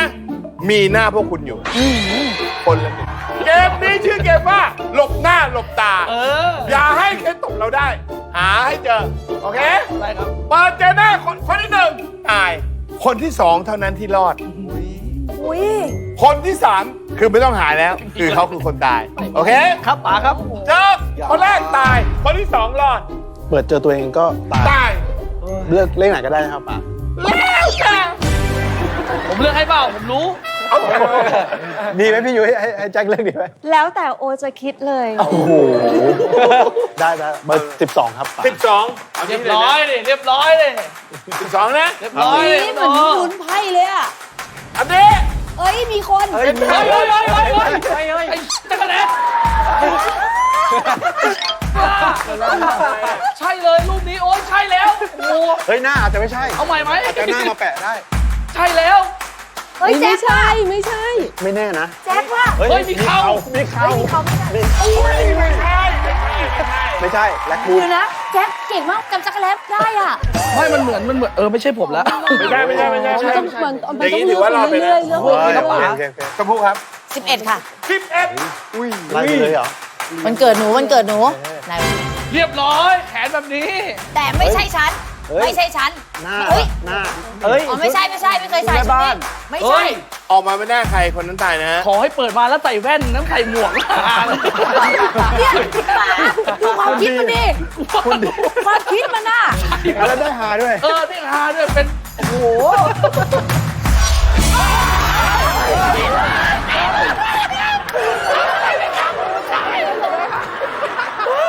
ใส่แว่นรับอะไรนี่ครับ เดี๋ยวนะ มีเมียเป็นทีมงาน ไปหัวนะไปหัวไปนะคนแรกเลยรูปต่อไปเหลือแค่รูปคุณ1 รูปรูปเขา1 รูปรูปเป็นรูปใครคนนั้นชนะวันนี้ ใครเลือกครับ แจ็คเลือกแจ็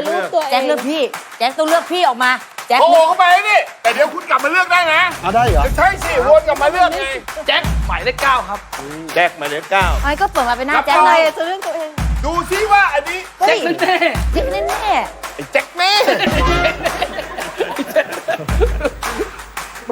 โอ้โหจบแตงรอ ไม่แน่ แตงรอแจ็คติดรอ ไม่ใช่ใช่เอาละเอาละรอบแรกผ่านไปเพิ่งมีคนตายไป1รอบนี้สำคัญนะฮะ โอ้ย พี่โอ แจ็คชอบเลขไหน แจ็คชอบเลข8 เลข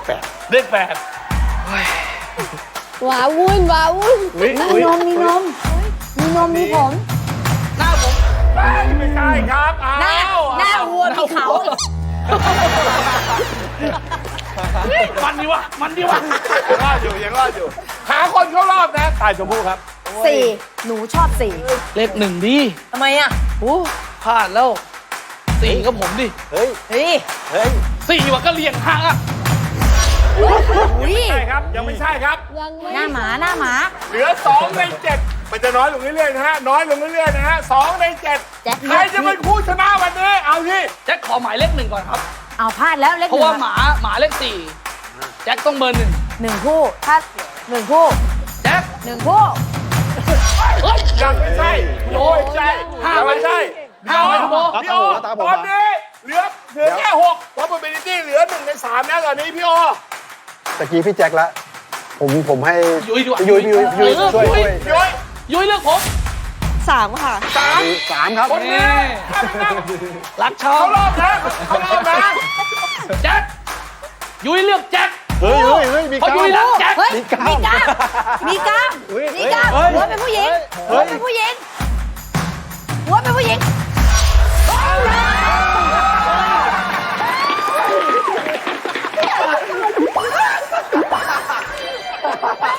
คุณยอดพี่สาวคุณจัดละคร เดี๋ยวเขาจะแบ่งไง อะไรยุ้ยอะไร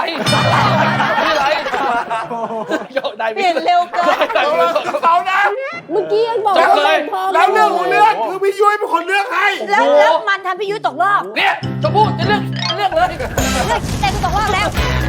ดูว่าของคุณอยู่ตรงไหนนะที่คุณแจ้งได้ไปแล้วนะ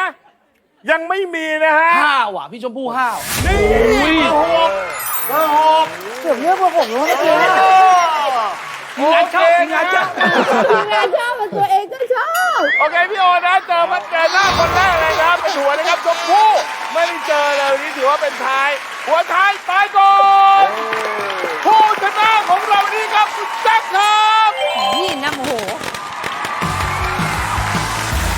และก็เป็นคุณโอและคุณชมพู่นะครับ ที่ต้องตกรอบกันในเกมหลบหน้าหลบตาทำให้ตำแหน่งผู้ชนะในวันนี้ตกเป็นของคุณพ่อลูกอ่อนอย่างคุณแจ็คแฟนฉันที่จะได้ผ่านเข้าสู่รอบแจ็คพอตหาของรางวัลใหญ่กลับบ้าน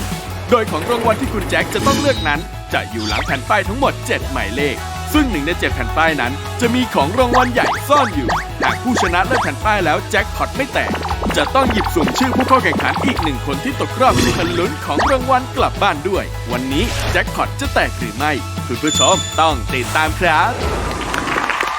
ดูสิครับ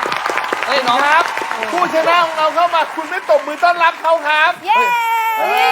ไม่ไอ้น้องๆอ่ะน้องๆทั้ง8 คนอ่ะตะโกนมาหน่อยเก่งจริงเก่งจริงให้พี่หน่อยดิ เดี๋ยว ได้ ให้ตะโกนหน่อยได้ไหม ได้ โอเค1 2 3 จริงเขานับ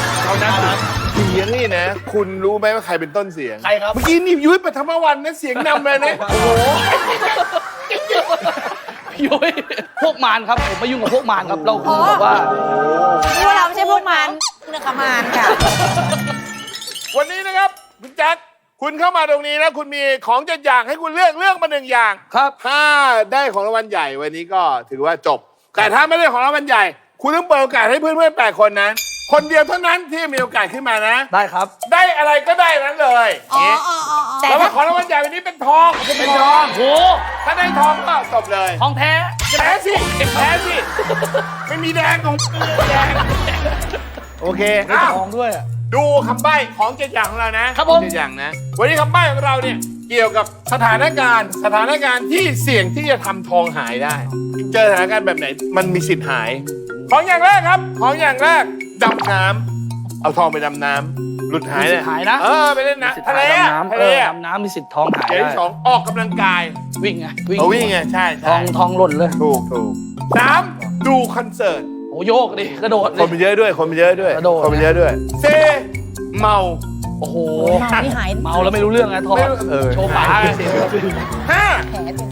งานปิดทองคนเยอะไงหกเดินป่า โอ้โหไปเกี่ยวต้นไม้อะไรอย่างเงี้ยบางทีมันก็มีสิทธิ์ สุดท้ายทะเลาะวิวาทชกต่อยอ่ะ เฮ้ยทะเลาะวิวาท ทองหายอ่ะ จังหวะเผลอกระชากสร้อย ปรึกษาเลยครับพี่ๆครับ มีใครช่วยแจ็คปรึกษาหน่อยครับ ไม่พูดกันหน่อยนะครับไม่มีใครช่วย ไม่มีใครช่วย ไม่มีใครช่วยเลย เอามาเลือกมาหนึ่งชิ้น ผมขอตอบแบบบ้านๆเลยครับ ทะเลาะวิวาทครับ เพราะทองมีสิทธิ์หายครับ โอเค ได้ข้อ7นะ ของอย่างที่ 7 มาดูกันครับ อันนี้ถ้าเป็นทองคือจบเลยนะ ขออนุญาตนิดนึงครับป๋าขอโทษครับ ถ้าผมได้ผมแบ่งให้น้องยุ้ยด้วยครับจะนี่ ใครกับว่าน้องแล้วเมื่อกี้ยังพี่อยู่เลย เพราะจะได้ทองไงแอคนิดนึง อ๋อ มีเงินนับเป็นน้อง มีทองนับเป็น พี่ โอเค มาทะเลาะวิวาทอันนี้ขอให้โชคดีครับแม่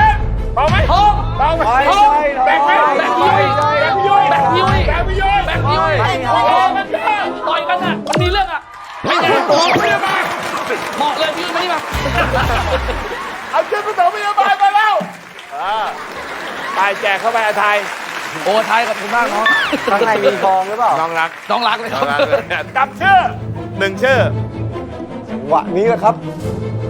เชิญครับป๋าครับ คิดไว้หน้าเป็นไง พี่ยุ้ยครับ มีกี่อยากให้ใคร พี่ยุ้ยครับ โอ้ อย่าบอกนะ ดูคนกระตันยู เฮ้ยนี่มันเขียนบทอ่ะเฮ้ยบ้ามากมานี่ไม่เคยเกิดขึ้นเลยนะ เรื่องราวแบบนี้ไม่เคยเกิดขึ้นในรายการ เป็นได้ยังไงคนลุกเลยอ่ะ มาอย่างนี้ป่ะมา ยังไงเนี่ย ให้เลือกระหว่างอันนี้กับให้ผมเปิดใหม่ พี่ให้แจ็คเปิดใหม่ ไม่เอา จังหวะดีมาก คุณเจ้าดูคุณเจ้า โอ้ยเอาอะไรดีอ่ะ แล้วถ้าได้ทองเนี่ย เอาอะไรดี โหด อ่ะ มากเลยนะ พี่ยุ้ยอะไรที่ชอบเลขนำโชคอะไรดีอ่ะ คอนเสิร์ต เอาเลขที่ชอบ เมาอย่าวิเคราะห์เยอะอย่าเอาเลขเดิมที่เลือกเมื่อกี้ คิดเหมือนกัน ดูคอนเสิร์ตเอา3ค่ะ แต่ถ้าได้ทองนี่คือสะใจมากนะ มันไม่มีใครรู้ว่า ถ้าพี่ยุ้ยได้ทองคือสะใจมากนะ เชียร์พี่ยุ้ยกันดีกว่าไม่โครโฟน โอ้ตื่นเต้น เชิญทุกคนเป็นเวทีเชิญทุกคนเป็นเวที ไมโครโฟนใส่ถ่านแบบแพ้เลยนะถ้าได้ทอง มันคือ ไมโดเรมอนไมเปลี่ยนเสียง อ๋อ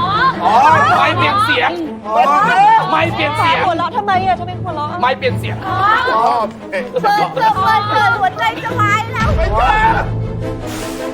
คุณยุ้ยจะได้ของรางวัลอะไรกลับบ้านช่วงหน้ารู้กันครับ ทุกการเรียนรู้เล็กๆของลูกยิ่งใหญ่เสมอ แม่ให้ทานอาหารหลากหลายครบ 5 หมู่แล้วเลือกเสริมด้วยซีรีแลกจูเนียร์โจ๊กแซลมอนที่มี DHA และโอเมก้า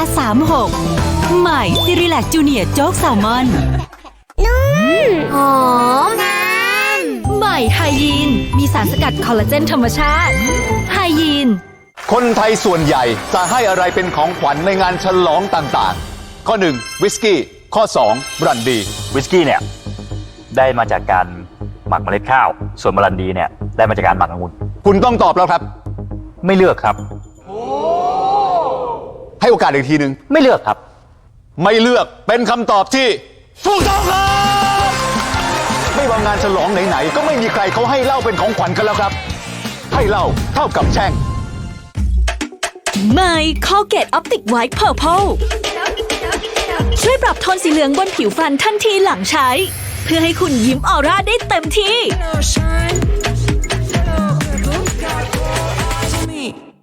ยินดีต้อนรับสู่อนาคตประเทศไทย ร่วมดำน้ำชมปะการัง ตั้งแคมป์กลางป่า เดินชมแม่น้ำ อิ่มปลากระพงทอดและกุ้งแม่น้ำ อนาคตจะเป็นแบบไหนอยู่ที่คุณ พียงแอดไลน์ลดเปลี่ยนโลก เนสกาแฟกระป๋องโฉมใหม่แต่สูตรเดิมอร่อยตรงสเปคคนไทยเหมือนเดิม เนสกาแฟกระป๋องอร่อยตรงสเปคคนไทยใส่อาราบิก้าลองเลย ใหม่ Nivea Luminous ช่วยลดฝ้าแดดและจุดดำได้เหนือกว่ายังไงหรอ เพราะมีไทอะมิดอลสารไบรท์เทนนิ่งที่ดีที่สุดจาก Nivea รู้สึกช่วยจัดการฝ้าแดดสะสม 10 ปี และจุดดำได้หลายรูปแบบใน 7 วัน ใหม่ Nivea Luminous ไทอะมิดอลลองเลยใหม่ดีนุ่มขาวนุ่มหลากรสมัชเมลโล่สอดไส้ใหม่ดีมัชเมลโล่ขาวนุ่มอร่อยมีสไตล์ยูโรยาธาตุน้ำขาวตรากระต่ายบินแก้ท้องอืดแก้ปวดท้องแก้ท้องเสียยาธาตุน้ำขาวตรากระต่ายบินขนาดใหม่450 ml เฮโมวิตโกมีวิตามินและเกลือแร่รวม 15 ชนิดยาบำรุงร่างกายเฮโมวิตโกวันละ 1 เม็ดอ่านคำเตือนในฉลากก่อนใช้ยาใกล้ปีใหม่แล้ว ถึงเวลาเติมกำลังใจเป็นแรงผลักดันให้ไปต่อเติมกำลังใจให้คนที่รักเริ่มต้นปีใหม่ไปด้วยกันนะครับให้แบรนด์แทนกำลังใจเริ่มต้นปีใหม่ไปด้วยกัน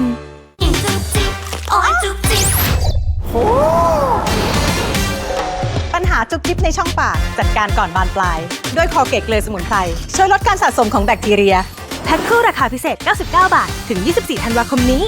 ใหม่เจเล่บิวตี้มีไฟเบอร์เพิ่มกากในระบบทางเดินอาหารช่วยกระตุ้นการขับถ่ายรสชาหมักคอมบูชาอร่อยลองเลย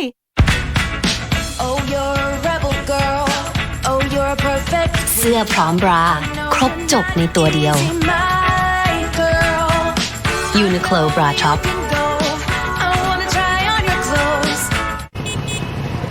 รถจะติดไปไหนนี่วันอังคารฮะวันอังคารอังคารทั้งทีพลาดเคฟสีได้ไงดิวผู้พันวันอังคาร10 ชิ้น 199 บาทถึง24ธันวาคมนี้ผู้ชายหล่อทุกคนเลยคือแล้วหล่อคนละสไตล์เลยอ่ะแบบเหมือนแบบใครก็ได้เลยหล่อหมดเลยอ่ะเราจะทำการแมทกันในครั้งที่2นะครับ เล่นไม่กี่คนคะ คนเดียวครับเดี๋ยวนะเบอร์2ถามเลือกได้กี่คนคะโอ้โห เขาตรงให้หนู คิดว่าฝั่งเราอ่ะใครน่าจะโดนเลือกมากที่สุดคิดว่าหมายเลข1เลยค่ะเพราะคิดว่าเป็นแนวแบบว่าไทป์ที่แบบผู้ชายส่วนมากชอบจริงผมลังเลมากเพราะว่าด้วยแบบเวลามันน้อยมากผมเลือกไม่ได้อะน้อยอ่ะผมรู้สึกว่าผมไม่เหมาะใครเลยด้วยซ้ำครับผมแบบนี้คือครั้งแรกเลยเนาะใช่ไหมถ้าอย่างเงี้ยถ้าพูดกันตามแบบว่าถ้าเป็นภาษาชาวบ้านคือกระถิ่นคว่ำมารอเอาใจช่วยพวกเขาได้วันจันทร์นี้ 3:30 ในโคตรแมช ตั้งแต่ไปกับพี่ไอช่วยแอนเซฟค่าเดินทางได้เยอะเลยเพราะไฮลักซ์ลีโวมีหัวฉีดอัจฉริยะไออาร์ช่วยให้เครื่องแรงและประหยัดน้ำมันไฮลักซ์ลีโวกระบะประหยัดน้ำมันไปไหนไปกันซื้อวันนี้รับข้อเสนอพิเศษและลุ้นโปรคันนิว้าวถึง31ธันวาคมนี้ปีใหม่เลือกแอนลีนให้ทุกวัยได้ประโยชน์ปีใหม่ให้แอนลีนโซเมโกคลินิกปิ่นเกล้าไฮลักซ์รีโวกระบะประหยัดน้ำมันกลับเข้าสู่รอบแจ็คพอตเรามาลุ้นกันครับว่าวันนี้คุณยุ้ยผู้โชคดีของเราจะได้ของรางวัลอะไรกลับบ้าน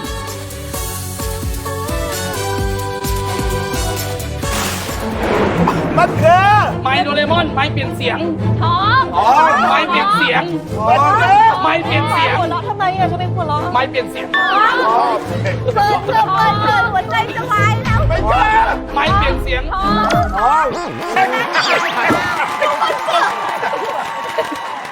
หนักกว่าไม้อีก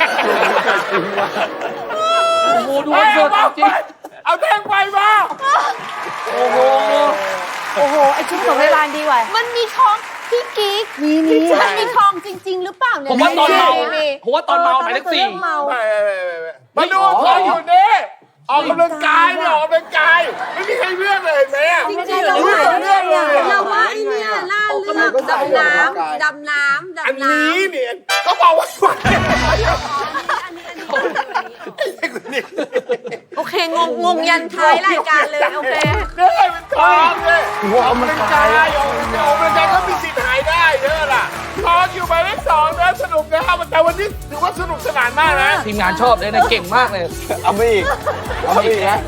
มียุ้ยไม่มีแจ็คนะคะโอเควันนี้ขอบคุณนะทุกท่านมาร่วมรายการกันนะครับขอบคุณครับพบกันวันจันทร์หน้ากับรายการนี้นะครับหัวท้ายท้ายโมงสวัสดีครับ หัวท้ายแต่ก่อนสัปดาห์หน้าพบกับเหล่าผู้เข้าแข่งขันสุดป่วนกับเกมสุดปันเกมแรกของเราโผล่วัดใจเข้าไปอยู่ในกล่องนะ ตามที่อาไทยสอนทริคเลยนะเขาสอนแล้วผมไม่กลัวเขาเคยมาเขาสอนผมเลยเขาบอกนี่เขาเอาหูฟังมาใส่พอเพลงมันขึ้นนะโผล่เลยก็ดันถามผมไงมันบอกมันมีทริคเพราะฉะนั้นผมไม่กลัวแล้วทริคมันบอกผมแล้วบิงโกอมเพียงชื่อใครถูกจับขึ้นมา3ชื่อครบก่อนบิงโกเพลงอันนี้ล้วนๆถูกใครบิงโกคนแรกตายคนสุดท้ายตายมาดูชื่อแรกนะมาดูชื่อแรกโอ้ยโอเคเจ็ดจีวางก่อนเลยบอสน้องฝนครับน้องฝนอย่าบอกนะอย่าบอกนะฝนตายฝนขึ้นชั้นก่อนเลยขอโทษครับอย่าเพิ่งเรียนAI อะไรวะทายว่าภาพนี้มันคืออะไรใครใช้เวลามากที่สุดตายใครใช้เวลาน้อยที่สุดตายน้องครับเร็วผีเพลงยังไงผีทำอะไรผีเสื้อไม่ใช่ผีตากโอ้ยรู้แล้วดึงโอ้ยดึงซะมั่งนะเร็วผีตากผ้าไปยังสามเร็วพอแล้วผีตากผ้าแล้วผ้าพิยดาผ้าไม่ใช่เลยวะไม่ใช่เร็ว2 พยางค์เร็วลำไปเร็วมันมีความหมายใช่ไหมมีความหมายสิลำคาญไม่ใช่คานมีคานเขาลำเลยพี่แจ๊คอันนี้รู้หรือไม่รู้นะ ไม่รู้จริงเร็วและเกมภาษาพาเพลินสุดงงทุเรียนเขียวผีใหม่วันเนี่ยทุเรียนเขียว ทุเรียนไม่มีทุเรียนไม่มีไม่มีเม็ดทุเรียนไม่มีเขาบอกทุเรียนไม่มีคำว่าทุเรียนเลยเขาไม่มีถุงยางเหมือนจะว่าปะเถียขนถุงยางไม่ใช่ถุงยางไม่ที่ตอนแรกอะขาหลีซี่หมาอะไรวะขาหลีตาผู้หลายตากทรายไม่เกี่ยวดูหน้าเขาอะไรผู้หลายใครโชคตัวร้ายตัวกลัวร้ายดาวที่ไม่มีแสงในตัวเองขั้วร้ายอุกกาบาต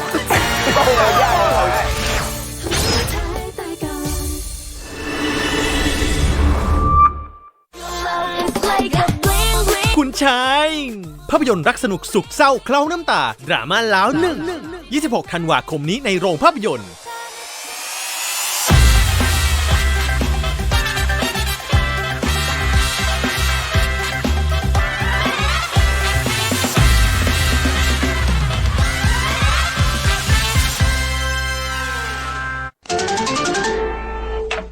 รายการต่อไปนี้เหมาะสำหรับผู้ชมที่มีอายุ 13 ปีขึ้นไปอาจมีภาพเสียงหรือเนื้อหาที่ต้องใช้วิจารณญาณในการรับชมผู้ชมที่มีอายุน้อยกว่า 13 ปีควรได้รับคำแนะนำ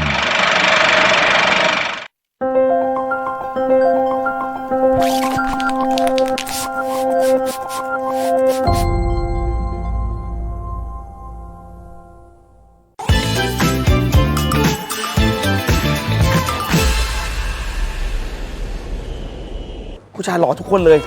คือแล้วหล่อคนละสไตล์เลยอ่ะแบบเหมือนแบบใครก็ได้เลยหล่อหมดเลยอ่ะเราจะทำการแมทกันในครั้งที่2นะครับเลือกได้กี่คนคะคนเดียวครับเดี๋ยวนะเบอร์2ถามเลือกได้กี่คนคะโอ้โหเขาตรงให้หนูคิดว่าฝั่งเราอ่ะใครน่าจะโดนเลือกมากที่สุดคิดว่าหมายเลข1เลยค่ะเพราะคิดว่าเป็นแนวแบบว่าไทป์ที่แบบผู้ชายส่วนมากชอบจริงผมลังเลมากเพราะว่าด้วยแบบเวลามันน้อยมากผมเลือกไม่ได้อะน้อยอ่ะผมรู้สึกว่าผมไม่เหมาะใครเลยด้วยซ้ำครับผมแบบนี้คือครั้งแรกเลยเนาะครั้งแรกถ้าอย่างเงี้ยถ้าพูดกันตามแบบว่าถ้าเป็นภาษาชาวบ้านคือกระถินคว่ำ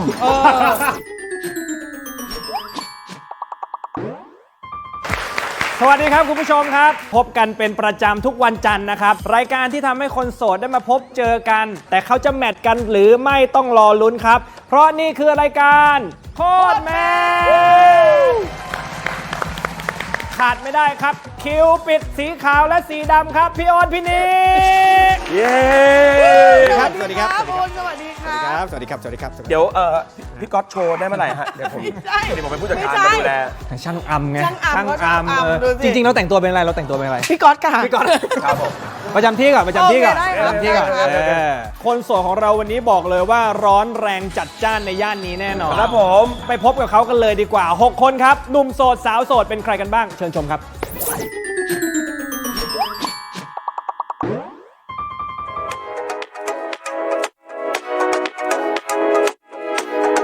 เสน่ห์ก็คือความจริงใจโดยรวมเลย แล้วก็อีกอย่างก็คือเป็นตัวของตัวเองค่ะ เพราะว่าอยากให้เขาชอบที่เราเป็นเราแล้วก็เราก็อยากชอบเขาที่เขาเป็นเขาด้วยค่ะ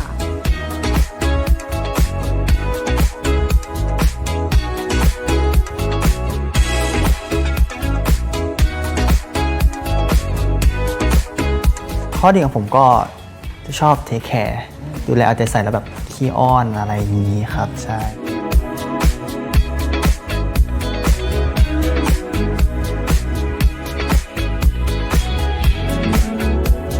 เชื่อเรื่องรักแท้พรหมลิขิตอะไรไหม ไม่เท่าไหร่ครับ50-50 ดีกว่า ความรักมันค่อนข้างกว้างแล้วก็จำกัดความได้ยากว่าอันนี้คือรักแท้อันนี้คือไม่ใช่รักแท้มันแบบรักก็คือรักอะครับ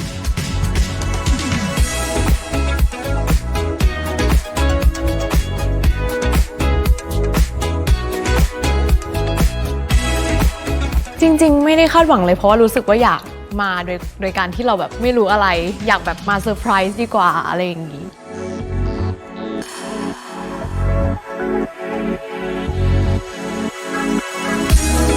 ถ้ามาวันนี้ใช่ไหมครับที่คาดหวังจะเจออะไรน่าจะเป็นคนที่แบบรู้สึกว่าแบบ attitude ใกล้เคียงกันหรือว่าแบบสามารถสื่อสารในทิศทางเดียวกันได้ประมาณนี้ครับ เราสเปครูปร่างหน้าตาเราชอบแบบไหน ผมชอบผู้หญิงเท่หรือผู้หญิงออกแนวเซ็กซี่ด้วยอะไรอย่างเงี้ยครับผมมันก็ดูแบบมีเสน่ห์น่ามองตลอดเวลาอะไรอย่างเงี้ยฮะ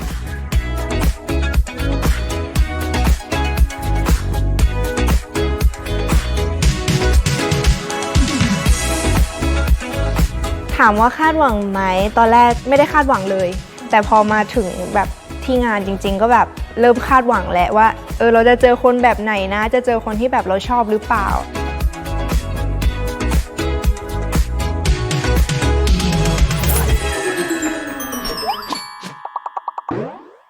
เหมือนเดิมผมกับซานี้ยังไม่เห็นหน้าแต่ว่าตอนนี้ถ้าให้อธิบายคร่าวๆทีมผมนี่คือ3คน3สไตล์ถึงแม้ว่าเสื้อผ้าจะมาในแบบธีมเดียวกันแต่ว่าดีเทลเล็กๆน้อยๆของเสื้อผ้ามันบ่งบอกเพราะฉะนั้นนะครับเราจะทำความรู้จักกันในรอบแรกนะครับกับรอบนี้ครับ Blind Date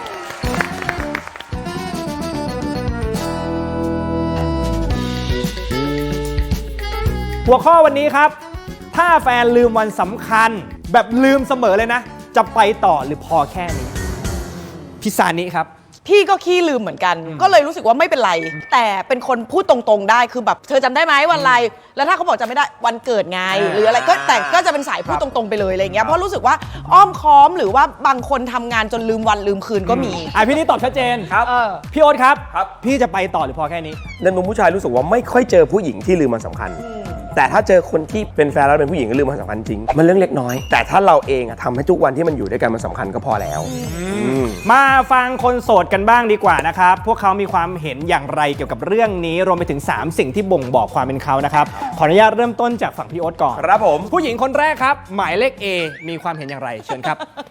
เราอะสามารถที่จะหลงลืมได้ในบางคราวอะค่ะแต่ว่าอาจจะไม่ได้ตลอดอยู่แล้วเนาะไม่อยากให้มันเป็นประเด็นใหญ่โตถึงขั้นที่ต้องเลิกลากันเลยอีกอย่างคือเราสามารถทำทุกๆวันให้เป็นวันครบรอบได้เราสามารถเติมความหวานได้ตลอดอยู่แล้วค่ะเพราะว่าเราก็เป็นสายข้างรักเหมือนกันเนาะถ้าให้พูด3สิ่งนะคะที่พูดถึงตัวเองนะคะก็คือ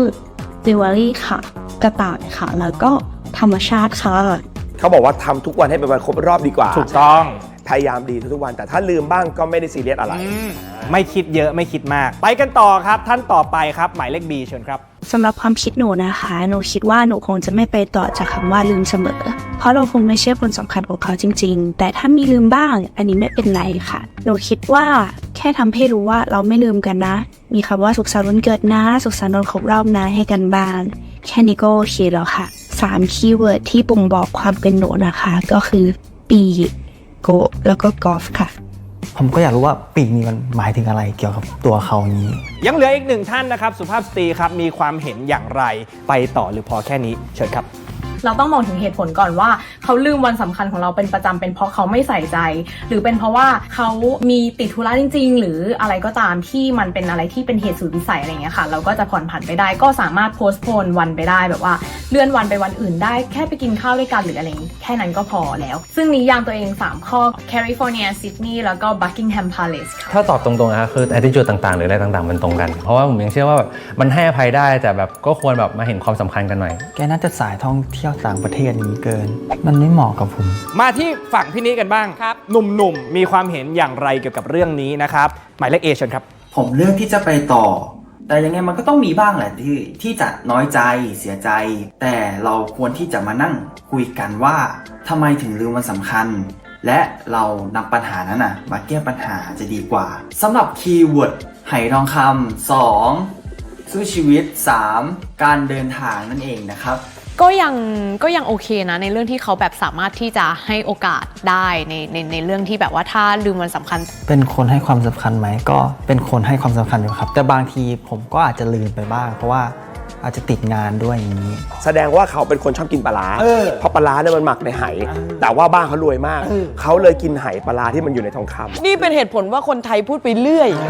ไปกันต่อครับคนต่อไปเชิญครับสำหรับผมคิดว่าพอแค่นี้ครับเพราะว่ากว่าคนเราจะเป็นแฟนกันเนี่ยมันต้องเจอกันก่อนต้องคุยต้องทำความรู้จักกันไม่งั้นเราจะเป็นแฟนกันทำไมครับเป็นเพื่อนก็ได้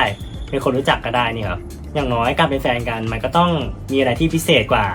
คนอื่นนะครับ3 คำนิยามให้ตัวเองเหรอครับเป็นคนใจดีครับขี้เล่นแล้วก็ทายลูกหมาครับชอบตรงที่เขาบอกว่ากว่าเราจะมาเป็นแฟนกันได้อะมันต้องผ่านอะไรกันมาพอสมควรเป็นคนตรงไปตรงมาดีค่ะแล้วก็มุ่งจุดไปเลยว่าตัวเองเป็นคนยังไงแล้วก็ต้องการอะไรแบบไหนฟังแล้วก็เข้าใจนะคบกันมาตั้งนานวันครบรอบจะไปลืมมันก็เรื่องใหญ่เหมือนกันนะคนสุดท้ายมีความเห็นยังไงเชิญครับในมุมของผมไปต่อครับเพราะว่าเขาคือแฟนของผมครับเขาไม่ใช่ปฏิทินที่จะต้องมานั่งจำวันทุกวันว่าแต่ละวันคือวันสำคัญอะไรบ้างหรือเป็นวันสำคัญอะไรต่างๆอะไรเงี้ยแล้วผมก็อยากอยู่กับเขาตั้งนานผมก็น่าจะบอกตรงๆว่าแบบมันใกล้วันครบรอบแล้วเราไปทำอะไรพิเศษด้วยกันไหมอะไรเงี้ยครับผมถ้าให้นิยามตัวเอง3 อย่างจะเป็นอะไรบ้างใช่ไหมครับผมก็จะเป็นร่มครับเชือกรองเท้าแล้วก็คนที่ชื่อว่าจอนครับชอบน้ำเสียงความน้ำเสียงทุ้มๆนุ่มๆอะไรเงี้ยดูเป็นคนอบอุ่นอะไรเงี้ยแล้วก็ชอบคีย์เวิร์ด3 อย่างของเขาด้วยเรารู้สึกว่าเป็นคนที่น่าค้นหาอะไรเงี้ยค่ะ3 อย่างในชีวิตเขาที่เขานิยามความเป็นตัวเองนะนี่แสดงว่าเขาต้องมีความเป็นอาร์ติสต์เพราะว่าทุกคำที่เขาพูดออกมามันต้องเกิดการตีความหมดเลยอันแรกเป็นร่มครับร่มมันเหมือนเป็นการแสดงออกความเป็นห่วงโดยที่เราไม่ต้องพูดอะไรเลยมันก็เหมือนเราเป็นห่วงใครในเวลาที่ฝนตกคนนั้นก็จะไม่เปียกเลยอะไรเงี้ยครับผมส่วนที่2ก็คือเชือกรองเท้าครับจริงๆรู้สึกถ้าเราผูกเชือกมันแน่นเกินไปอะไรเงี้ยมันก็จะทำให้แบบความสัมพันธ์มันอึดอัดหรืออะไรมันก็อึดอัดกับการเดินมันก็จะอึดอัดอะไรอย่างงี้ครับผมเราได้รู้จักเขาผ่านทัศนคติชุดความคิดเป็นที่เรียบร้อยได้เวลาครับที่เราจะแมทกันในรอบแรกขออนุญาตเชิญอุปกรณ์เสริมรักสุขครับถึงไมค์แล้วพี่ตีใหญ่นี่พี่ตีใหญ่มาแล้วเต้นตั้งแต่วันนั้นมันไม่กล้าไปนั่งเก้าอี้เลยคนโสดครับถ้าพร้อมแล้วแมทครับผมอยากจะขอโทษว่าผมจำ attitude ทั้ง3 คนแบบได้เลือนลางอะไรอย่างเงี้ยครับจำได้แค่แบบที่เป็นต่างประเทศเพราะว่ามันน่าจำเพราะว่ามันแบบต่างประเทศอย่างเดียวอะไรอย่างเงี้ยครับก็เลยพอจำในเบื้องต้นแป๊บนึงนะคะก่อนจะอัดคลิปส่งให้เนี่ยคิดเหมือนกันว่าจะมีคนเลือกเหรอถ้าเราตอบไปแบบเนี้ยตอนนี้เพลงมันจะเป็นแบบตุ้มตู่ตีตามต่อยตีตุ้มให้รายการทำดีกว่า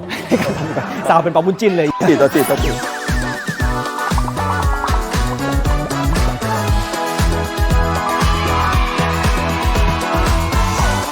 เอาจริงๆดีใจนะที่แบบว่าเขายังไม่เห็นหน้าเราแล้วเขาเลือกเราจากความคิดอะไรพวกเนี้ยเพราะว่าเราตอบไปตามความคิดของเราจริงๆก็คือตอบไปแบบนั้นเลยก็ดีใจที่มีคนเลือกเหมือนกันค่ะคำจะมีคำว่าล่มนั่นแหละค่ะคือจุดที่ทำให้เลือกเขาเพราะว่าคำว่าล่มเนี่ยค่ะถ้าแปลจากคนที่ฟังอะค่ะมันมีความโรแมนติกมากๆนะรู้สึกมีใจดีมีกีตาร์อะไรนั่นไหมเราชอบในเหมือนแบบใจดีก็คือเขาได้บ่งบอกตัวเองเขาแล้วในเรื่องของกีตาร์เราก็จะชอบเพลงหรือเปล่าแล้วเราเป็นคนที่ชอบฟังเพลงเหมือนกันเลือกคนที่4ครับเขาก็จะเลือกที่จะไม่ไปต่อเหมือนกันหรือจะไปต่อแต่ว่าต้องมีเงื่อนไขอะไรบางอย่าง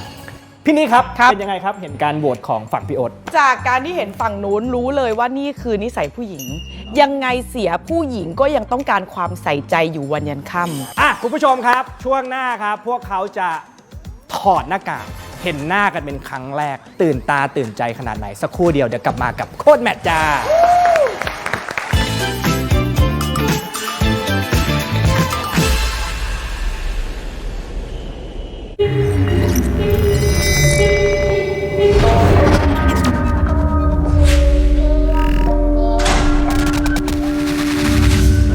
มาม่าโอเคสควิดอิงสเกมไหม The Mall Group ร่วมกับ Workpoint ชวนร่วมส่งความสุขผ่านกล่อง M Smiling Box ให้กับเด็กๆที่ด้อยโอกาสเนื่องในวันเด็ก 2568 โดยร่วมบริจาคได้ที่ศูนย์การค้าในเครือ The Mall Group ทุกสาขาหรือติดตามรายละเอียดเพิ่มเติมที่เพจ The Mall Group Burger Cafe อร่อยจะ crazy เทสดีทำได้ไงอ่ะ สกัดหอมทำถึงสกัดเข้มจึ้งใจด้วย Double Extraction หอมเข้มเต็มรสชาติกาแฟอร่อยใช่เลย Burger Cafe อร่อยเข้มเต็มฟีลเฟรชร้อนๆอย่างนี้ต้องวอนะฮุลาฮุลาฮุลาลาลาเย่ฮุเลฮุเลเย่เย่ทุกฮุลาฮุลาอะลาลาลาเย่ every day ฮะได้เวลาเฟรช A-double-L-C-A-F-E ออกคาเฟ่เฟรชแบบเข้มๆเฟรชแบบเปรี้ยวซ่าFresh แบบหวานฉ่ำ Fresh ไม่หยุดสู่ทุกไลฟ์สไตล์ที่ออคาเฟ่อยากสดชื่นก็แวะมา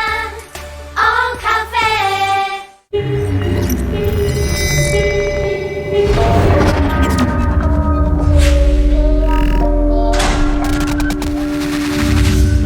มาม่าโอเคสควิดอิงสเกมไหมBurger Cafe อร่อยจะ crazy เทสดีทำได้ไงอ่ะ สกัดหอมทำถึงสกัดเข้มจึ้งใจด้วย Double Extraction หอมเข้มเต็มรสชาติกาแฟอร่อยใช่เลย Burger Cafe อร่อยเข้มเต็มฟีลเฟรช ไม่ได้ออกแดดผิวก็ยังคล้ำเสีย Nivea Extra Bright มีวิตามินซี 40 เท่า และเปปไทด์คอมเพล็กซ์ช่วยเสริมประการผิวให้ดูแข็งแรง อัพผิวด้วยเกลาใส Nivea Extra Bright Skin is for radiance Nivea is for skin ร้อนๆอย่างนี้ต้องวอนะฮุลาฮุลาฮุลาลาลาเย่ฮุเลฮุเลเย่เย่ทุกฮุลาฮุลาอะลาลาลาเย่ every day ฮะ ทุกคนค่ะ วันนี้บอสจะเลี้ยงชาบูค่ะ เฮ้ยเวลาชาบูชุดใหญ่แล้วก็เผื่อแพมเพิร์สมาด้วยเผื่อกินกันให้แตกไปเลยอ่ะนี่ไปเลยอ่ะนะแกะเลยเหรอจะเซอร์ไพรส์เหรอใช่มันใช่มันบางอย่างมันสั่งมาเซอร์ไพรส์ไงที่รักก็เลยมันส่งช้าจังเลยเปิดก่อนเลยใจเย็นที่รักละครคุณธรรมทุกวันพุธ3 ทุ่มครึ่งเจอกันหาแน่เราจะติดไปไหนนี่วันอังคารฮะวันอังคารอังคารทั้งทีพลาดเคฟสีได้ไงดิวผู้พันวันอังคาร10 ชิ้น 199 บาทถึง24 ธันวาคมนี้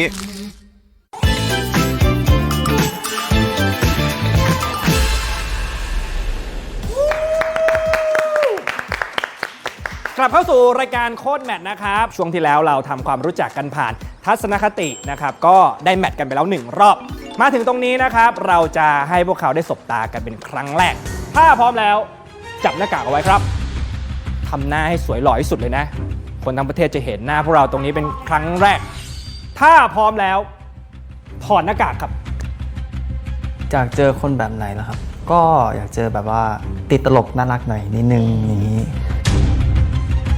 แล้วอะไรมันคือจุดเด่นของเราอะที่ทำให้เขาจะแมทอะ เราเป็นคนขี้เขินขี้อายอยู่แล้วอะถ้าแบบเขาได้เห็นรีแอคชั่นการที่เราเป็นเราอะเขาจะแมทกับเราก็ได้ ตอนนั้นตื่นเต้นมากคือในใจอ่ะลุ้นว่าคนที่เราเลือกในรอบแรกอะค่ะจะเป็นคนไหน ตื่นเต้นเพราะว่าแอบคาดหวังและไม่ได้คาดหวังว่าเราจะเจอคนที่น่ารักตรงไทยเราไหมนะหรือว่าเราจะเจอคนที่เราอยากจะคุยด้วยจริงๆไหมนะหรือว่าจะมีใครที่แบบอยากคุยกับเราไหม ตื่นเต้นนิดนึงเพราะว่าเหมือนเป็นฟีลแบบเราจะได้ดูแล้วว่าคนที่เราเลือกโดยที่เราไม่ได้เห็นหน้าเป็น blind test เนี่ยเราเลือกถูกไหม คือผมเป็นคนไม่มั่นใจในหน้าตาตัวเองตั้งแต่แรกอยู่แล้วอะไรเงี้ยมั่นใจในเรื่อง attitude มากกว่าอะไรเงี้ยครับผมน่าจะไม่ได้เป็นคนท็อกซิกในชีวิตคนขนาดนั้นอะไรเงี้ย อย่ามองพี่โอ๊ตพี่นี้พี่อุ่นครับมองอีกฝั่งหนึ่งดีกว่าคือเราอะมองกว่าแต่เรารู้สึกได้ว่าคนแรกที่มองเราอะคือเบอร์ 2 มองคนที่ 2 เพราะว่าเสื้อเป็นเสื้อขาวแล้วเด็ดไง ก็มีกว่าสายตาไปทั้ง 3 คนเลยค่ะ แต่ว่าถ้าสบตาแบบแวบเดียวก็คือหมายเลข 3 แต่มันจะเป็นแค่ช่วงแบบเซี่ยววีเราก็เขินแล้วก็เหมือนแบบหันไปทางอื่นด้วยเพราะว่าไม่อยากจ้องตาใครนะ 3 คนคือผมมองคนแรกอ่ะมันรู้สึกว่าดึงดูดแล้วก็ตรงตามที่เราต้องแบบแฟนแบบนี้นะ ผู้ชายหล่อทุกคนเลยคือแล้วหล่อคนละสไตล์เลยอ่ะแบบเหมือนแบบใครก็ได้เลยหล่อหมดเลยอ่ะทำความรู้จักกับพวกเขามากขึ้นผ่านการเล่นเกมดีกว่านะครับกับช่วงนี้ครับเกมออฟเลย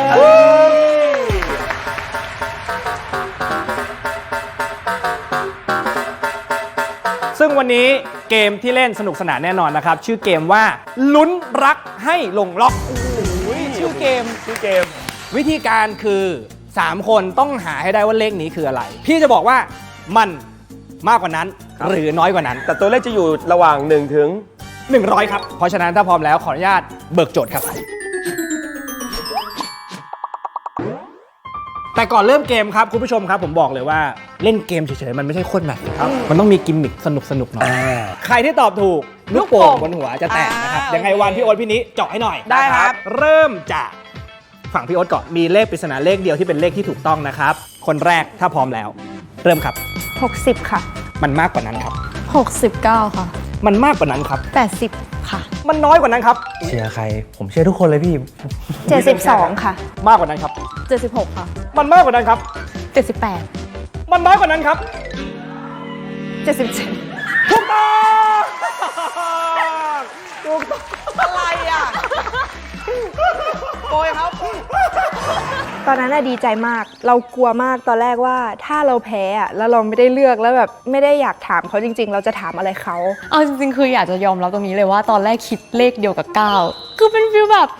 เกือบแล้วอีกนิดนึงฉันจะได้เป็น number 1มาต่อกันนะครับเราจะหาอันดับที่2นะครับถ้าพร้อมแล้วมาครับ56 ค่ะ น้อยกว่านั้นครับ15 ค่ะ น้อยกว่านั้นครับ12 มากกว่านั้นครับ13ถูกต้องเป็นเบอร์2ก็ยังดีค่ะอันดับ2เสียดายอะที่ไม่ได้เลือก หนุ่มๆเห็นวิธีการแล้วใช่ไหมฮะ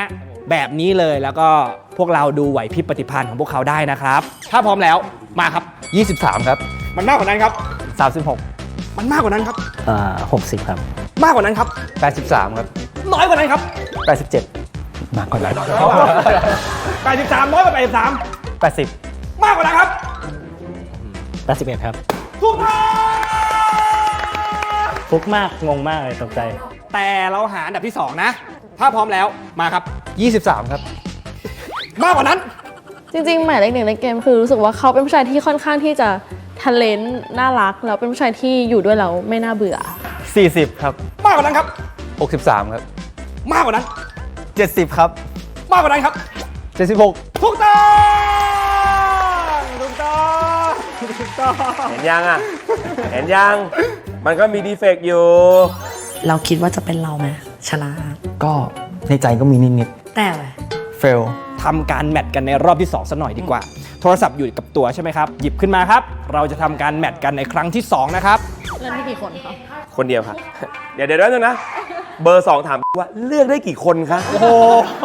คือไม่ได้คาดหวังว่าเขาต้องเลือกเราแต่แค่อยากรู้ว่าเขามีแนวคิดในความสัมพันธ์เป็นแบบไหนบ้าง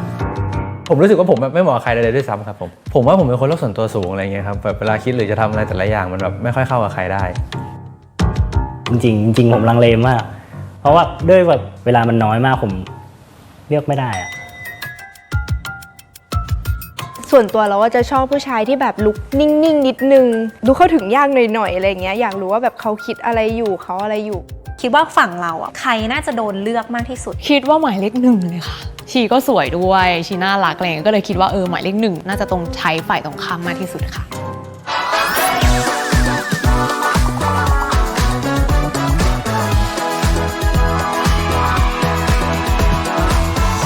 แมทกันไปที่เรียบร้อย2รอบแล้วนะครับถามพี่โอ๊ตพี่นี้หน่อยดีกว่านะคุณมีคู่ที่คุณเชียร์หรือว่าอะไรยังไงไหมฮะตอนนี้ผมยังไม่เชียร์ใครทั้งนั้นจนกว่าเขาจะได้ดีฟทอล์กกันนี่แค่แบบผิวเผินเดี๋ยวจะเจาะลึกใช่ไหมครับผมเพราะฉะนั้นต้องทำความรู้จักกันให้มากขึ้นครับกับช่วงนี้ครับดีฟทอล์ก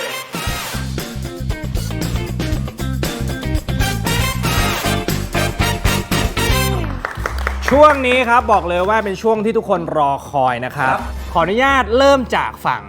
พี่นิก่อน มาเลย สุภาพบุรุษที่ชนะในเกมที่แล้วคือน้องเติร์ดนะครับน้องเติร์ดเลือกที่จะคุยกับทีเคครับ เอา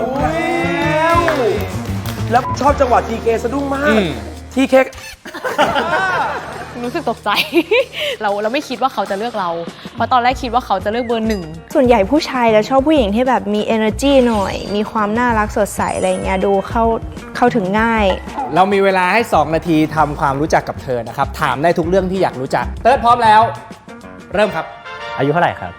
24 ค่ะ ทำงานอะไรครับ ตอนนี้เป็น TikToker แล้วก็ช่วยธุรกิจที่บ้านด้วย เขาเรียกว่าอะไรนะBMTI ปะ MBTI MBK ไม่ใช่ MBK ขายโทรศัพท์ไม่ใช่ MBK โทษจำได้ไหมเอาตัวแรกก็ได้ครับ จำไม่ได้ จำไม่ได้ แล้วเราขบแคบหน่อยไหมเป็นแบบ extrovert หรือ introvert อะไรแบบนี้ไหม extrovert จะอยู่ระหว่าง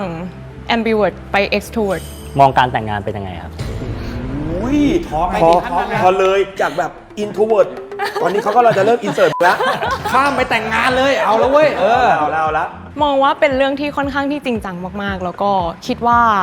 อยากให้ชีวิตมั่นคงก่อน แล้วเราจะต้อง make sure แล้วว่าคนเนี้ยเป็นคนที่เราจะอยากจะแต่งงานด้วยจริงๆ นี่เป็นหนุ่มขี้อายเนี่ยเป็นหนุ่มขี้อายนะพูดไม่เก่งค่อยๆประมวลค่อยๆ ข้อดีข้อเสีย ข้อดีข้อเสีย ใช่ข้อดีข้อเสียดีกว่า ข้อดีเป็นคนที่เข้ากับคนง่าย แต่ว่าข้อเสียก็คือเป็นคนที่ค่อนข้างคิดมาก ก็คือจะเป็นคนที่ด้วยความที่เราจริงจังเราก็จะค่อนข้างที่คิดมากว่ามันจะไม่ได้เป็นอย่างที่เราต้องการอะไรอย่างเงี้ย ไลฟ์สไตล์เป็นยังไงบ้างแบบเที่ยวไหมคือปกติเป็นคนที่ไม่ค่อยเที่ยวกลางคืน อันนี้คือจะขัดกับลุคนิดนึงเพราะว่าทีเคเป็นคนที่ไม่กินแอลกอฮอล์ค่ะถ้าเที่ยวแบบที่เที่ยวจริงๆก็จะชอบไปเที่ยวแบบพวกธรรมชาติคือชอบแนว outdoor activity ก็เลยชอบไปอะไรที่มันแบบธรรมชาติใช่ค่ะโอ้ยนี่เขาตอบชัดเจนนะชัดเจนมากเลยเรารู้สึกว่าเขาชวนคุยเก่งมากนะถาม1ตอบ10อะรู้สึกแบบพาเราแบบพูดไปเรื่อยๆได้เลยใจนี่คือเราก็อยากจะถามแต่ว่าไม่รู้ทำไมเหมือนกันมาทางฝั่งนี้ครับเมื่อสักครู่คนที่ชนะเกมคือคุณก้าวนะครับคุณก้าวได้เลือกแล้วนะครับว่าอยากจะคุยกับเติร์ดครับเอาแล้ว ไม่แปลกว่าทำไมก้าวเลือกเติร์ดก็คือตรงท้ายหลายๆคนนะคะ เพราะว่าเรารู้ตั้งแต่แบบถอดหน้ากากมาแล้วว่าแบบเราจะเลือกคนไหน ก้าวพร้อมนะครับถ้าพร้อมแล้ว2 นาทีเชิญครับเติร์ดอายุเท่าไหร่คะ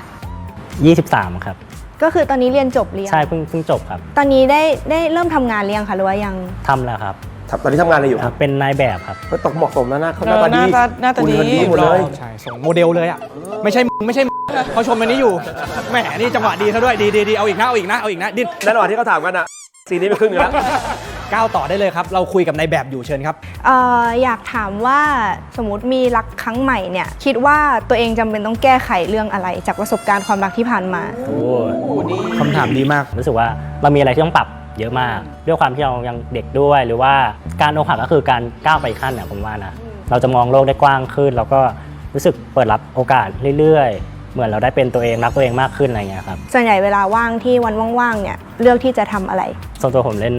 ดนตรีอยู่แล้วครับเล่นกีตาร์แล้วก็ฝึกร้องเพลงใช่ครับแล้วก็ฝึกภาษาก็ไปเที่ยวบ้างจะเป็นแนวต่างจังหวัดหมดเวลาผมชอบคุณเติร์ดกับคุณก้าวเพราะว่าเขามีความแบบเหมือนเจ้าชายเจ้าหญิงอ่ะใช่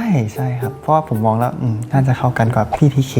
ย้อนกลับมาฝั่งผู้ชายกันบ้างแล้วคนที่ได้ใช่ไม่ใช่กันนี่เลโอได้ที่2ครับผมนะครับผมเลโอเลือกมาแล้วด้วยนะครับว่าจะคุยกับก้าวครับเอาแล้วไฟมาโอเคมีคนเลือกเราเหมือนกันตอนแรกแอบคิดแอบกลัวว่าสรุปถ้าไม่มีใครเลือกเราแล้วเราจะคุยกับใครวะอะไรอย่างเงี้ยฝากด้วยนะเลโอทำความรู้จักกับสุภาพสตรีคนนี้มองเธอสิมองเธอมองเขาถ้าพร้อมแล้วเริ่มครับผมชื่อเลโอนะครับชื่อจริงชื่ออะไรครับชื่อก้าวกัญญาค่ะเฮ้ยชื่อพอมากชื่อเล่น9ชื่อเกิด9 กันยาใช่ค่ะเกิดวันที่9เดือน9ปี1999เกิด9 โมง 9 นาทีด้วย9 เดือน9 9 โมง 9 นาทีดวงโคตรแข็งพี่หมอช้างครับดูดวงให้เขาไม่ใช่เลโอต่อครับถ้าสมมุติแบบผมไปอยู่ในช่วงอดีตของคุณช่วงตอนไหนก็ได้ครับอยากให้ผมไปอยู่ในช่วงไหนมากที่สุดล่ะครับเอาตัวเราไปแทนตัวเขาเลยอยากให้เห็นชีวิตเขาในช่วงอายุไหนถูกไหมใช่ครับคำถามนี้เจ๋งว่าโคตรดีไม่ต้องแอบอย่าดักกันรับเชิญ น่าจะเป็นตอนที่ก้าวได้เงินเดือนครั้งแรกแล้วก็จังหวะที่ได้เงินเดือนแรกเนี่ยเราเอาไปให้แม่อะไรเงี้ยแล้วตอนนั้นมันเป็นความรู้สึกที่แบบภูมิใจอะไรเงี้ยก็อยากให้ได้ลองสัมผัสความรู้สึกนั้นเหมือนกัน ผมก็ให้พ่อแม่เหมือนกันนะ โอเค ดีทั้งคำถามดีทั้งคำตอบยังมีเวลาเลยโอปัจจุบันทำงานอะไรล่ะครับ เป็นแอร์โฮสเตสค่ะแล้วความฝันจริงๆคืออยากเป็นแอร์โฮสเตสตั้งแต่แรกเลยป่ะครับใช่ค่ะอยากเป็นตั้งแต่เด็กก็คือเหมือนตอนที่เคยขึ้นเครื่องบินครั้งแรกเราร้องไห้งงแงพี่แอร์ก็แบบเอาขนมมาให้แล้วเรารู้สึกว่าเราอยากเอาความรู้สึกตรงนั้นอะไปให้ผู้โดยสารคนอื่นบ้างส่งต่อความฝันผมแค่คิดว่าการมีฝันแล้วสามารถทำตามมันได้มันเป็นสิ่งที่สุดยอดมากๆแล้วครับรู้สึกว่าเป็นตัวเองตอนไหนมากที่สุดล่ะครับตอนหัวเราะมากที่สุดรู้สึกว่าเป็นจังหวะที่เราไม่ได้คิดอะไรอะเราแค่เอนจอยกับความรู้สึกณตรงนั้นอะไรเงี้ยก็รู้สึกว่าก็น่าจะน่าเกลียดเหมือนกันตอนนั้นน่ารักจังหมดเวลาผมชอบทุกคำตอบของคุณก้าวแล้วครับหมายถึงเขาตอบในสิ่งที่เขาเป็นผมก็เลยคิดว่ามันดีทุกอย่างอยู่แล้วครับผมน้ำลองฟังแบบว่าเลโอแล้วก้าวแล้วน้ำก็รู้สึกว่าอย่างที่มีความแตกต่างที่เขายังไม่เปิดใจที่จะคุยกันโอ้โหไม่รู้เขาไปเค้นคำถามแต่ละอันมาจากไหนนะเขาดูเขาไม่น่าจะมีคำถามแบบนี้ได้ มาที่สุภาพสตรีนะครับคนที่ได้อันดับที่ 2 ของเกมที่แล้วคือสาวทีเคของเราโอเค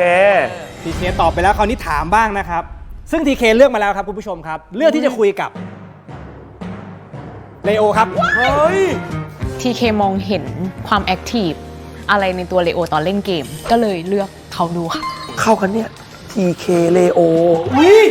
ชื่อเราเข้ากันอยู่อย่าพึ่งสิก้าวกันยาก็มาเดี๋ยวก่อนสิพร้อมนะจ๊ะTKถ้าพร้อมแล้วเชิญครับปกติคือเป็นคนที่ทุ่มเทเวลากับงานหรือว่าชีวิตตัวเองแบบอยากรู้ว่า priority ยังไงบ้างผมทุ่มเทให้กับชีวิตตัวเองมากกว่าครับเพราะผมรู้สึกว่าใช้ชีวิตตัวเองมันเหนื่อยกว่าทำงานอีกแล้วปกติเวลามีคนคุยอะไรอย่างเงี้ยค่ะคืออยากรู้ว่าเป็นคนที่คุยทีละคนหรือเป็นคนที่แบบอยากศึกษาหลายๆคนคุยทีละคนครับเพราะผมรู้สึกว่าเป็นการให้เกียรติเขาเรื่องแบบเราเลือกเขาถึงเราอาจจะเป็นเพื่อนกันก็ได้แต่แบบอย่างน้อยช่วงเวลานึงเราก็ให้เกียรติกันละกันอะไรเงี้ยครับความรักที่ผ่านมามีอะไรที่แบบเป็นบทเรียนในเรื่องที่ดีแล้วก็ไม่ดีบ้างคะถ้าไม่ดีน่าจะเป็นผมเป็นคนไม่ค่อยพูดความรู้สึกตัวเองอะไรเงี้ยครับผมก็พยายามจะพูดความรู้สึกตัวเองแต่บางครั้งกลัวพูดไปแล้วมันรุนแรงเกินไปหรือเปล่าอะไรเงี้ยครับผมก็พยายามปรับในส่วนนี้อยากรู้ว่าถ้ามี long distance ในเรื่องของ relationship ที่เคอะไรอย่างเงี้ยก็คือแบบอาจจะไปเรียนต่อต่างประเทศหรือว่าอาจจะไปใช้ชีวิตหรืออะไรอย่างเงี้ยเลโอมีวิธีแบบว่าดิวกับความสัมพันธ์ตรงนี้ยังไงบ้างผมบินไปหาได้ครับพอมีตังค์อยู่บ้างมาทำงานเก็บเงินถามต่อได้นี่ไม่มีเรื่องเซ็กเลยมีแต่เรื่องอะไรจริงๆคืออยากถามว่ามองเรื่องนี้เป็นเรื่องแบบไหนหมายถึงว่าอยากรู้ความคิดว่าเรื่องนี้คือเรื่องไหนครับเรื่องเซ็กเรื่องนี้ใช่มองว่าเป็นเรื่องหน้าตาพี่คืออยู่เป็นเรื่องยังไงเป็นเรื่องสำคัญไหมหรือว่าอะไรอย่างเงี้ยใช่ประมาณเอาจริงๆผมก็คิดว่าสำคัญแต่ว่าถ้าคนที่ผมคบหรือคุยด้วยเขาไม่อยากมีเซ็กอะผมก็พร้อมจะไม่มีเพราะว่าผมเลือกเขาที่เป็นเขาไม่ได้เลือกเขาเพราะเซ็กกับเขาอะไรอย่างเงี้ยครับโอ้โหตอบดีว่ะตอบดีหมดเวลาพี่เคก็น่าจะเหมาะกับพี่เลโอใช่แบบรู้สึกแบบมันแบบน่าจะไปกันได้อย่างเงี้ยจากจะด้วยที่เราฟังมาแล้วก็รู้สึกว่ามันดูแมทช์กันมากกว่ายังเหลือสุภาพบุรุษที่เรายังไม่ได้ยินเสียงเขาเลยแล้วหนุ่มหล่อของเราหนุ่มหล่อหนุ่มเฟิร์สของเราเหลือสุภาพสตรีหนึ่งท่านที่เรายังไม่ได้ยินเสียงเหมือนกันนะครับน้องน้ำนั่นเองแล้วถ้าเราชนะในเกมเราจะคุยกับใครก็น้ำจริงปะเนี่ยจริงทำความรู้จักกับคนสวยคนนี้ได้ครับไม่มีปัญหาครับผมนี่2 นาทีเชิญครับอายุเท่าไหร่ครับ25ค่ะ25ผมอายุ20นะครับผม20ตอนนี้เด็กมากใช่เราดูออกว่าเขาอะดูเด็ก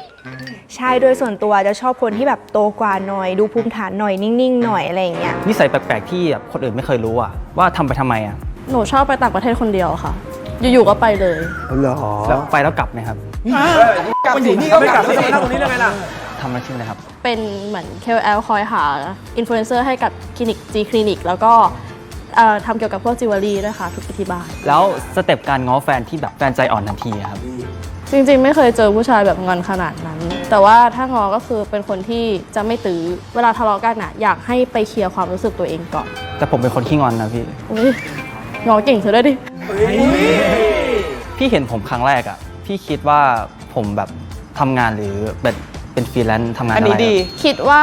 ทำงานฟรีแลนซ์ค่ะ เพราะว่าด้วยลุคด้วยการแต่งตัว ด้วยบุคลิกเขาจะเหมือนแบบว่าฟิลเหมือนแนวกองถ่ายอย่างเงี้ยค่ะ แต่อย่าเพิ่งตอบว่าอาชีพอะไรนะเดี๋ยวเราเขาถามตอบเดี๋ยวเราถามกับคุณ ได้ เย็นยังไม่ถึงเวลา โอเคคิดว่า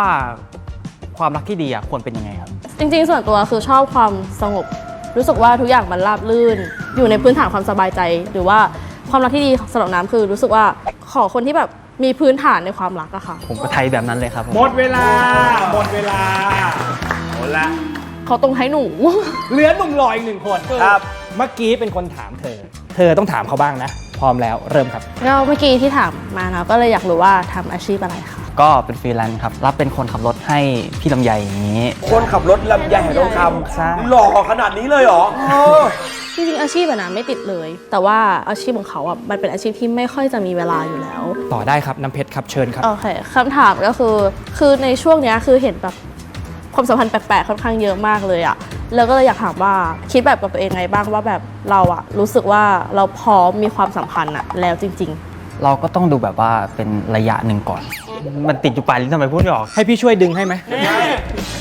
ไม่แสดงว่าเขาอาจจะช่วงนี้เขาอาจจะเดินทางบ่อยหรือเปล่า ใช่เดินทางบ่อยก็คือเวลาคุยอาจจะมีไม่มากพออย่างนี้ก็คือแบบมันขับรถอย่างนี้ด้วย แล้วก็ส่วนมากก็ใช้กับเวลานอนเพราะว่าขับรถเสร็จถึงงานก็ต้องนอนอย่างนี้ ผมว่ายังไม่พร้อมที่จะชัดเจนเท่าไหร่ เขารู้สึกว่าเขาไม่พร้อม ซึ่งสำหรับน้ำอ่ะเป็นคำตอบที่ชัดเจนแล้วมันแฟร์สำหรับอีกฝ่ายมากๆ อยากรู้ว่าเวลามีความสัมพันธ์นะคะเรื่องที่ทำให้รู้สึกว่าเชื่อมั่นในอีกฝ่าย และเรื่องที่ทำให้รู้สึกว่าอึดอัดกับอีกฝ่าย เอาเรื่องอึดอัดก่อนก็คือ จะไม่ค่อยแบบผมเป็นคนชอบอิสระด้วยอย่างหนึ่งแล้วก็แบบไม่ชอบแบบคนมาจู้จี้แบบมากเกินไปอะไรอย่างนี้ หมดเวลา เฮ้ยไม่เขายังมีอะไรเรื่องไม่เรื่อง มันคำถามมันสองตอนให้คำตอบสุดท้าย ตอบให้จบได้ แล้วอะไรล่ะที่ทำให้เชื่อมั่นในความรักบ้าง มั่นใจแล้วครับก็คือการได้คุยกันทุกวันอย่างนี้แล้วแบบมีเรื่องอะไรก็ปรึกษากันได้ทุกเมื่อ ก็รู้สึกว่าคู่นี้จริงๆ ถ้าเกิดได้คู่กันก็อาจจะน่ารักนะอะไรอย่างเงี้ยก็มีความคิดนี้ขึ้นมาเหมือนกัน แม่นี่บอกเลยว่าโอ้โหมันดิฟทอล์กจริงๆนะ ใช่ค่ะ คุยลึกซึ้งแล้วก็ทำความรู้จักกันมากขึ้นจริงๆครับครั้งสุดท้ายในการแมทนะครับคุณจะแมทกันหรือไม่ขึ้นอยู่กับรอบนี้แล้วนะครับย้ำกันอีกทีนะครับคนที่คุณเลือกแมทไม่จำเป็นต้องเป็นคนเดียวกับที่คุณเลือกคุยก็ได้นะครับคนโสดครับถ้าพร้อมแล้วแมทครับ พิมพ์แล้วก็ชะเง้อไปมองหน่อยเราเล็งคนไหนไว้แล้วก็ยิ้มเขาจะเลือกเราไหมนะ อันนี้ก็ไม่รู้ก็แล้วแต่ว่าเขาจะชอบเราหรือเปล่า เขาเหนื่อยไม่เป็นนะ จริงๆ คือตอนที่เรารู้อายุปุ๊บชะงักเลยเพราะว่าหนึ่งคือเป็นคนชอบคนอายุมากกว่า น้อยอ่ะร้องไห้ดีไหมนะ ถ้า attitude ผมชอบคุณเพชรเพราะว่าคุณน้ำเพชรเหมือนตอบแบบจะง้อแฟนไหมเขาบอกว่าเขาไม่ได้ง้อขนาดนั้น แต่ว่าอยากให้อีกฝั่งนะครับไปทำตัวเองก่อนผมไม่ได้ชอบมุมมองตรงนี้ของคุณน้ำเพชร TK เนี่ยได้ดีทอล์กกับเติร์ดก่อน เราก็เห็นมุมมองเขาแต่ว่าเราก็เหมือนอยากรู้ว่าอีกคนหนึ่งเบอร์หนึ่งเขาเป็นยังไง พอได้คุยเราก็รู้สึกว่ามันก็มีเรื่องที่เรากับเขาแมทช์กัน คือมันจะมีเซนลึกๆที่แบบว่าเราสามารถสัมผัสได้นะตรงนี้ใช่ค่ะ พี่เลโอผมคิดว่าเหมาะกับพี่สาวการบิน ทำไมอ่ะ รู้สึกว่าคาแรคเตอร์เขาคู่กันมันไปด้วยกันได้ ตอนนั้นเริ่มนึกออกแหละว่าเขาคือคนที่เป็นคนที่3ที่เปิดเสียงนะคะคนที่3ไอ้3คีย์เวิร์ดนั้นคือบ่งบอกความเป็นเขามากๆแล้วเรารู้จังหวะนั้นเลยว่าอันนี้คือเขาแล้วก็เป็นคนที่เราลังเลตั้งแต่แรกด้วยว่าเราจะเลือกใครดีตอนนั้นแมทกันเป็นที่เรียบร้อยครับคุณผู้ชมครับช่วงหน้าเราจะได้ทราบแล้วว่าปลายทางของ EP นี้จะจบอย่างไรจะใช่คู่ที่คุณเชียร์หรือไม่สักครู่เดี๋ยวกลับมากับโค้ดแมทครับ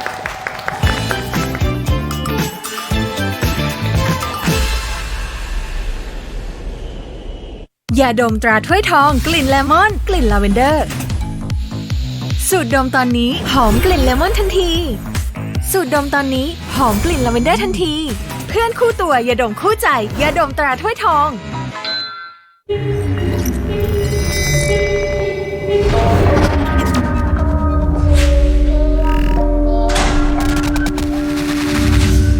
มาม่าโอเคสควิดอิง